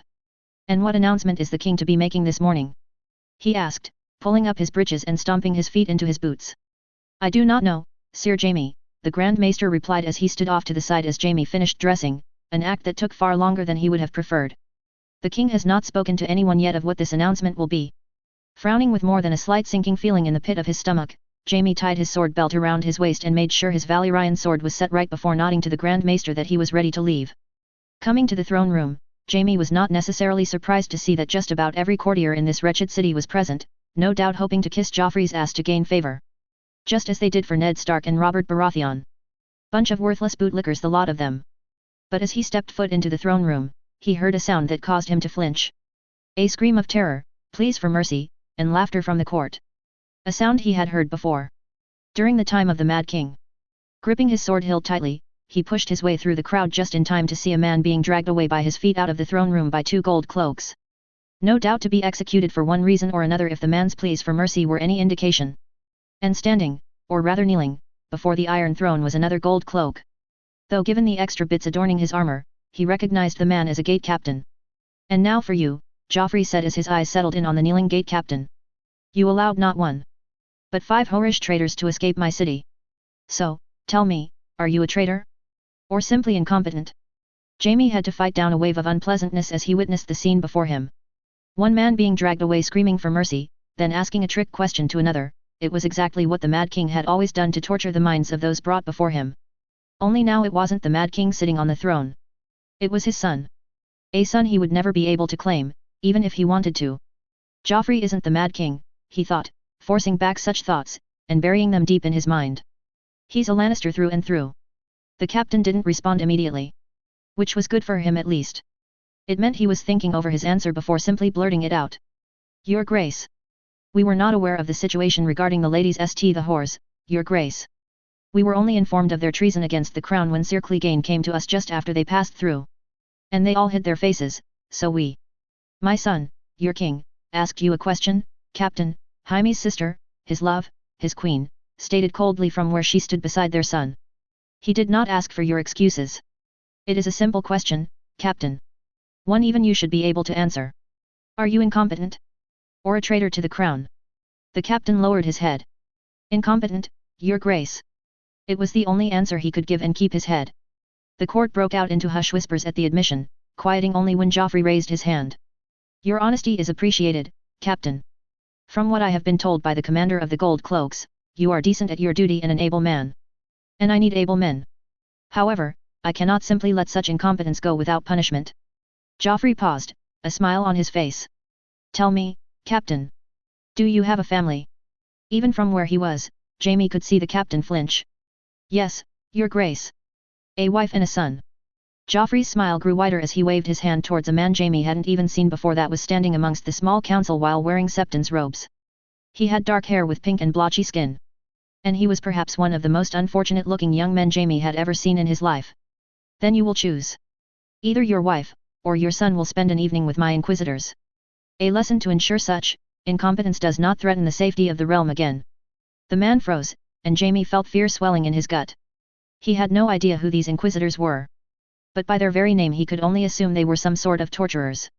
Sadistic men who hid their perversions under the guise of faith and serving the crown. Your Grace! The captain shouted, jumping to his feet and causing Jaime's brothers amongst the king's guard to grab their swords. Though he did see a notable absence in the form of Sir Baristan. Please. I will take your punishment upon me. I know you would. But then the lesson would not be as impactful, Joffrey countered, his smile never leaving his face. You have until nightfall to decide who will spend the night with the inquisitors. Your wife. Or your son. Should neither be delivered to the inquisitors, you and your family will be deemed traitors to the crown. Now, leave. I am done with you. The captain could do nothing but hang his head in shame and terror as he was forced to leave the court. As the captain left, Joffrey's eyes settled on him. Uncle, you have finally awoken. Come forward. Smiling slightly, Jaime stepped forward before his son, his king, and went down a knee before him. Your Grace, I am yours to command. Joffrey didn't say anything for a long moment. In fact, no one said a word. This left Jaime kneeling awkwardly before his king. You failed to capture the Stark girls and the sorcerer's whore, uncle. He could do little more than grimace. I did, Your Grace. No one expected the Starks to put up such resistance. Nor to go to such lengths as to destroy the Tower of the Hand to avoid capture. Again, only silence met his defense. And he was left in awkward silence. Forgive me, Your Grace. But may I inquire as to where Lord Commander Baristan is? He should be here always guarding Your Grace. It was his sister who answered his question, an answer that honestly stunned him. Sir Baristan, after the death of King Robert, has been relieved of his post as Lord Commander of the King's Guard. And you, Sir Jaime, as the senior-most member of the King's Guard, are to succeed him. Jaime couldn't help his head snapping up to stare in shock at his sister and Joffrey. Being Lord Commander was his greatest desire, but not like this. And to dismiss Sir Baristan? The man's legend alone prevented more than one attempt on King Robert's life. That decision has yet to be made, Mother, Joffrey said almost whimsically, surprising Jaime and Cersei, who looked at her son in shock. Joffrey didn't seem to care about the surprised look Cersei gave him as he kept his eyes on Jaime. During his dismissal, Sir Baristan made several comments that have rung true. And after speaking with my High Inquisitor on the matter, I am not convinced you are truly worthy to lead my King's Guard, uncle. You stabbed the Mad King in the back, a man you were sworn to serve. You failed to tell my father and the council about the caches of wildfire beneath the city. And, most recently, you have failed in capturing 5 women. 3 of whom were mere girls. Tell me, uncle, does one with such failures to his name truly deserve to be the Lord Commander of my King's Guard? And let us not even begin to discuss your entry in the White Book, uncle. Joffrey chuckled while listing his failures, a chuckling that was echoed by the boot-licking sycophants of the court behind him. Rage and humiliation, worse than any he previously felt before, rushed through him. But before he could say anything to his defense, Joffrey raised a hand silencing the court. Despite your failures, I am willing to give you a chance, uncle. But you will have to prove your worth. Jaime bowed his head. Name your desire, my king, and I will see it done.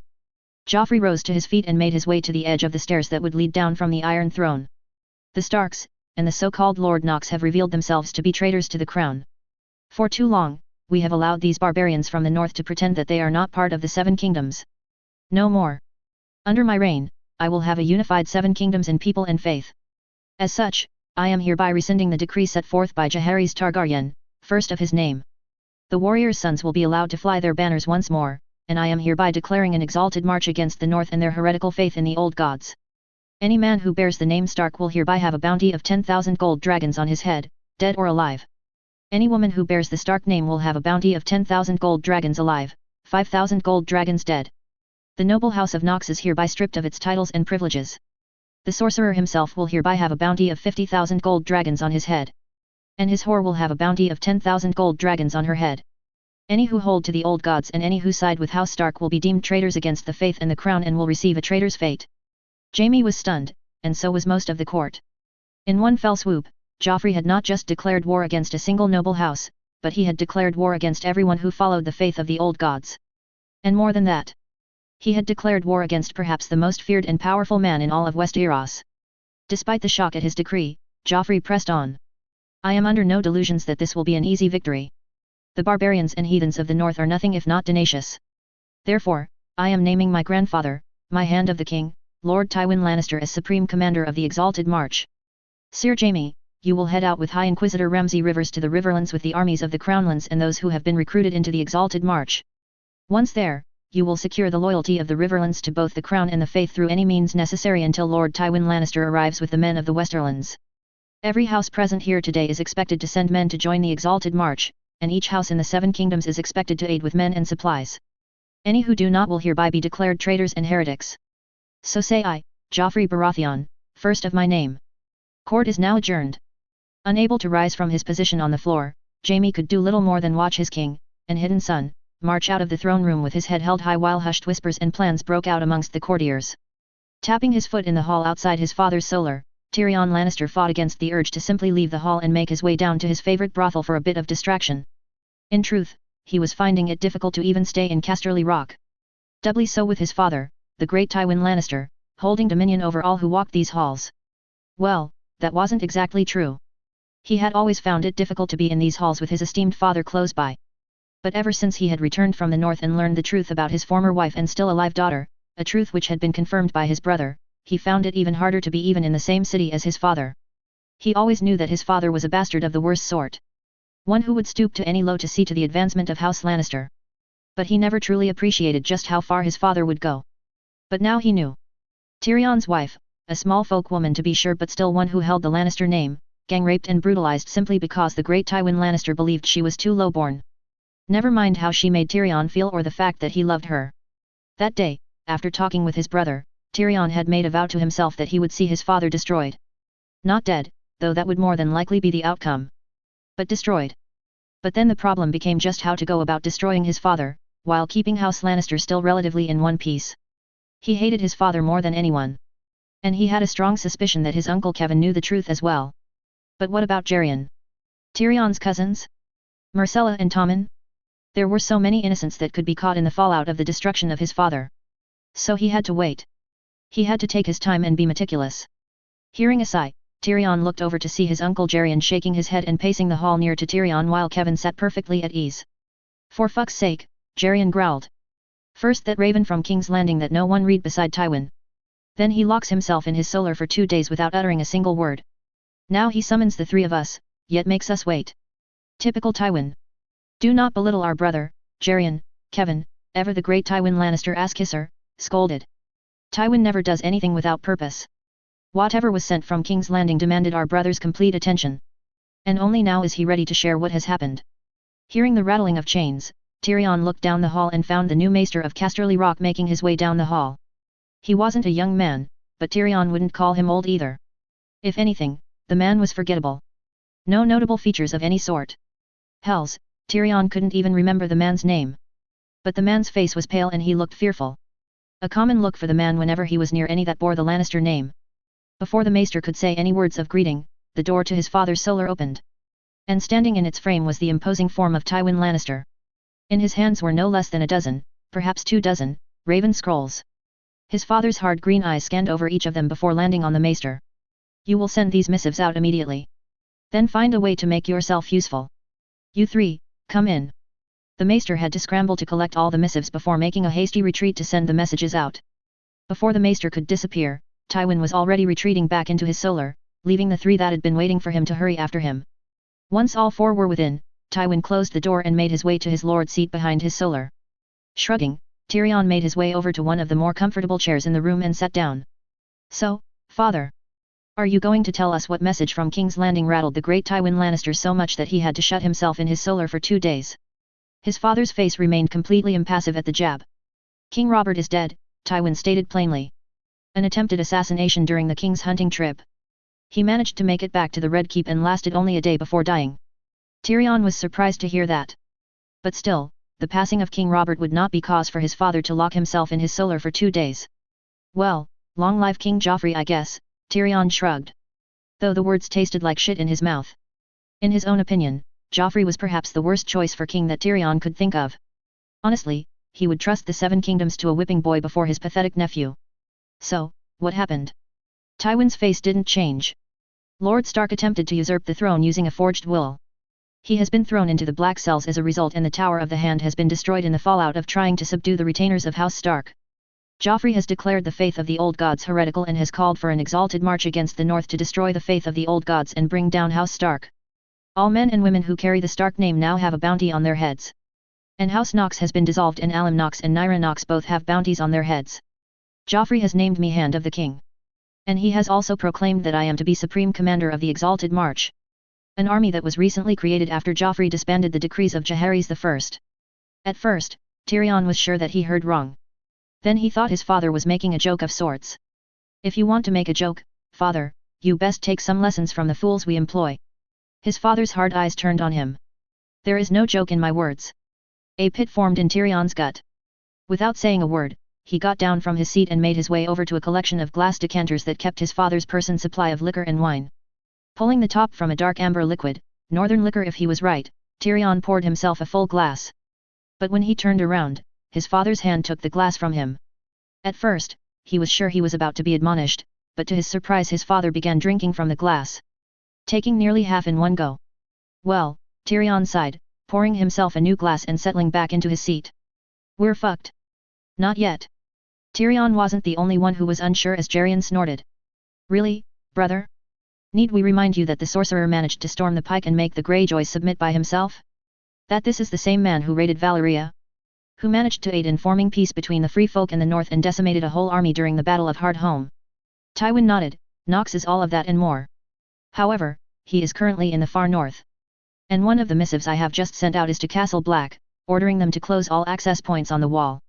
We will keep Knox north of the wall to give us time. Time to do what?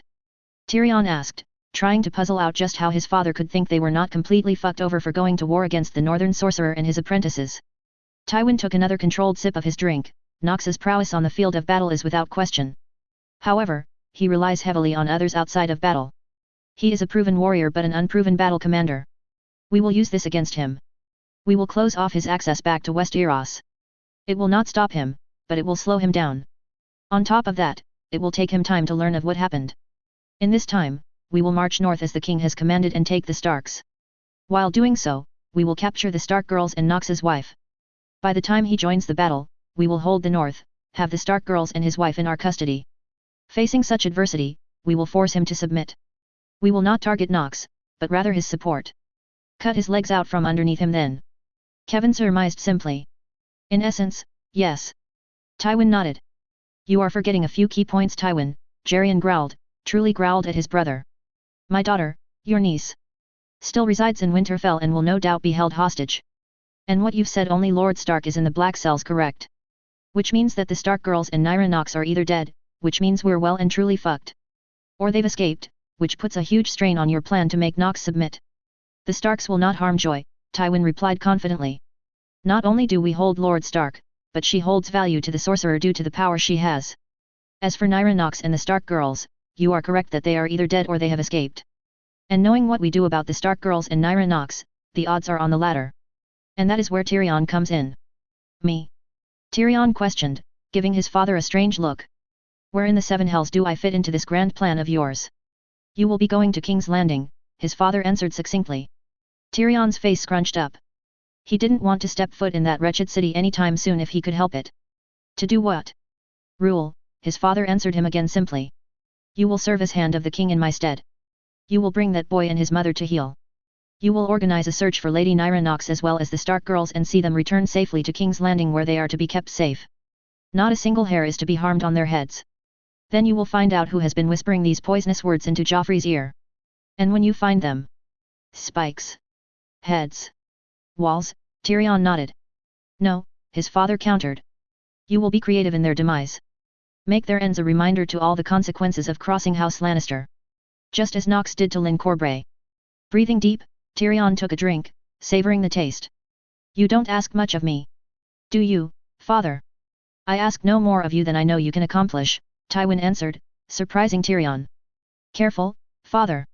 That almost sounded like a compliment. His father took another sip and set his glass down. I always assumed that you were a stunted fool. But you have proven your mind, when not swimming in wine and liquor, is far better than your sisters and your brothers. You will put it to use and repair what damage that boy has done while I use the army assembled to bring the Starks and the North to heel. Staring at his now empty cup, Tyrion's mind raced with just how he was supposed to go about such an impossible task. And what about when Joffrey takes offense to my meddling? I don't fancy my head decorating the walls of the Red Keep. Tywin's face remained impassive. In such case, you will remind your sister and your nephew that this exalted march of his is a Baratheon call to arms. Not a Lannister call. And should a true-born son of House Lannister, even if he is the lowest of true-born sons, should meet his end while performing his duty to a Baratheon king, then House Lannister will find little reason to continue supporting his call to arms. Tyrion did not like that. Basically, his father was putting him directly in harm's way, even when away from the field of battle. Without protection, save for the idea that should something untoward happen to him, then House Lannister will no longer support Joffrey's exalted march on the north. He would have to investigate hiring some personal security. He honestly wouldn't put it past his father to ensure something would happen to him just to give him the excuse to pull out of the war effort. What if I discover that this whole debacle was truly Joffrey's idea? And that there is no swaying him from this course of action? Tywin didn't hesitate. Then you will ensure that Tommen is ready to fulfill his duties to the realm. And in such a case, you will prepare Myrcella by educating her in all manners of the north. You seem to have thought of just about everything, brother, but you are also missing some major issues, Jerion put in, stepping forward and placing his hands on the surface of the desk. I will not be participating in any military actions against the north. Not only is my daughter in Winterfell, but I owe the Starks and the Sorcerer far too great of a debt to ever consider taking up arms against them. Surprisingly, Tywin merely nodded in acceptance. I surmised this would be the case. You will not be marching with the army, Jerion. You will remain here in Casterly Rock and ensure that fresh levies are raised and ready to march as soon as possible, while Kevin and I march with our vanguard forces to meet up with Jaime and this exalted army of Joffrey's. Rocking back on his heels, Jerion still didn't look pleased. And what of Dorne? And the Reach? Sansa Stark is betrothed to Willis Tyrell and set to become the future Lady of the Reach. And Arianne Martell is betrothed to Jon Stark. While we might be able to stall the Reach, the Dornish hate us enough that they will not hesitate in joining the fight against us. Tywin nodded. Both issues have been addressed. Which is one of the reasons why the safety of Sansa Stark is of paramount concern. She is a bargaining piece to use not only with the North, but the Reach as well. And as for the Dornish, their bloodlust often overrides their sense of duty. We will use that to force their neutrality. And pray tell, how do you see that coming about? Tyrion asked, genuinely curious. Tywin's jaw twitched. The first sign of true displeasure he has given. I made it clear to them that should they stay neutral in this conflict, then Sir Gregor will be tasked with dealing with pirates in the Stepstones after the war is concluded. And he will be sent with only a small contingent of men to back him on a route that takes him close to Dornish shores. Rising to his feet, Tywin turned his back on the three of them and looked out over the sunset sea. We depart at first light. I suggest you three ready yourselves for the road ahead. And make no mistake about it. These next few months will determine the future of House Lannister. And I will not abide any of you not doing your utmost to ensure not only the survival of our house, but its continued advancement as well. Leave. Hopping down off his seat, Tyrion didn't bother to even send a parting barb towards his father before turning and leaving his solar. He had a lot on his mind. This was the opportunity he was waiting for. And while he never wanted war and realized the horror that would no doubt be coming from the impending conflict, he was sure that he would be able to use this war as a means for his revenge. Soon, Tisha, soon you will be avenged. Pushing his hand up through the soft soil surrounded by hard roots, Alan Knox pulled himself up from the ground into the newest section of tunnels of weirwood roots. Pulling himself up fully, he rolled onto his back, taking in deep gasping breaths as he pushed his body further than humanly possible. Tilting his face in the direction of a slight breeze, Knox relished the feel of the cold, fresh air against his face. Finally, they were at, or near, the surface. Forcing himself up, he went over to the freshly made hole he'd made and stretched his arm back down into its depths. One at a time, he helped first Leaf, then Ygritte, then Benyon, then Ghost, and last Jon out of the depths. Each of whom had the same reaction as he did. To lay on their backs and breathe deep on the fresh air. This place looks like a carved tunnel, Ygritte gasped, her breath coming in and out in slight pants as Arkon poked his head up from his carrier that was on her back. It don't look natural like down there. Like someone done carved this. Knox nodded, forcing himself to stand up. He could not remember the last time he felt so drained. They had little food and barely slept while they traversed the labyrinth of the weirwood root tunnels. Which meant that he and Jon had been using the Force to aid in sustaining all of them. Stumbling towards where the air smelled the cleanest, Knox let a smile grace his face as he emerged from the tunnel and felt the shine of the sun on his face for the first time in what felt like forever. Any idea where we are? He asked, taking a moment to collect himself. The rest followed him out into the open and started looking around. We're in the haunted forest, Benyon answered, pointing towards the south. Near the milk water, and that there looks like the fist of the first men. How the fuck is that possible? Ygritte gasped as she looked to the south. We was in the lands of always winter, or damn near. How can we be so far away from there now? The Weirwoods act as a bridge to the world between worlds, Nox answered before waving off the confused looks that were being sent his way. Don't ask. It's a complex answer that even I don't fully comprehend. But traveling a vast distance in a short time would not be outside the realm of possibilities. Ghost began running through the trees, the pony-sized wolf clearly glad for the chance to be out in the open again. A feeling that was mimicked by Archon, who immediately stretched its wings and took off after its furred brother. Last I heard, Mans had taken control of Craster's Keep and turned it into a settlement to better trade with the Night's Watch, Benyon stated, scratching at his beard. It's a few days' walk, but we will undoubtedly find some help once there. Letting his senses flow outwards, for the first time in a long time, Nox watched through the force as Ghost and Archon bounded their way back through the trees. A pair of dead rabbits clutched tightly in Ghost's jaw. We rest here for a day to recover, then we will head down to. As he stretched out his senses further, he was hit with what felt like a starship. His legs gave out underneath him and he collapsed, clutching at his head as a sense of danger threatened to overwhelm him. Not danger for himself, but danger for those he loved. Danger for the very future he was trying to build. What the fuck is going on?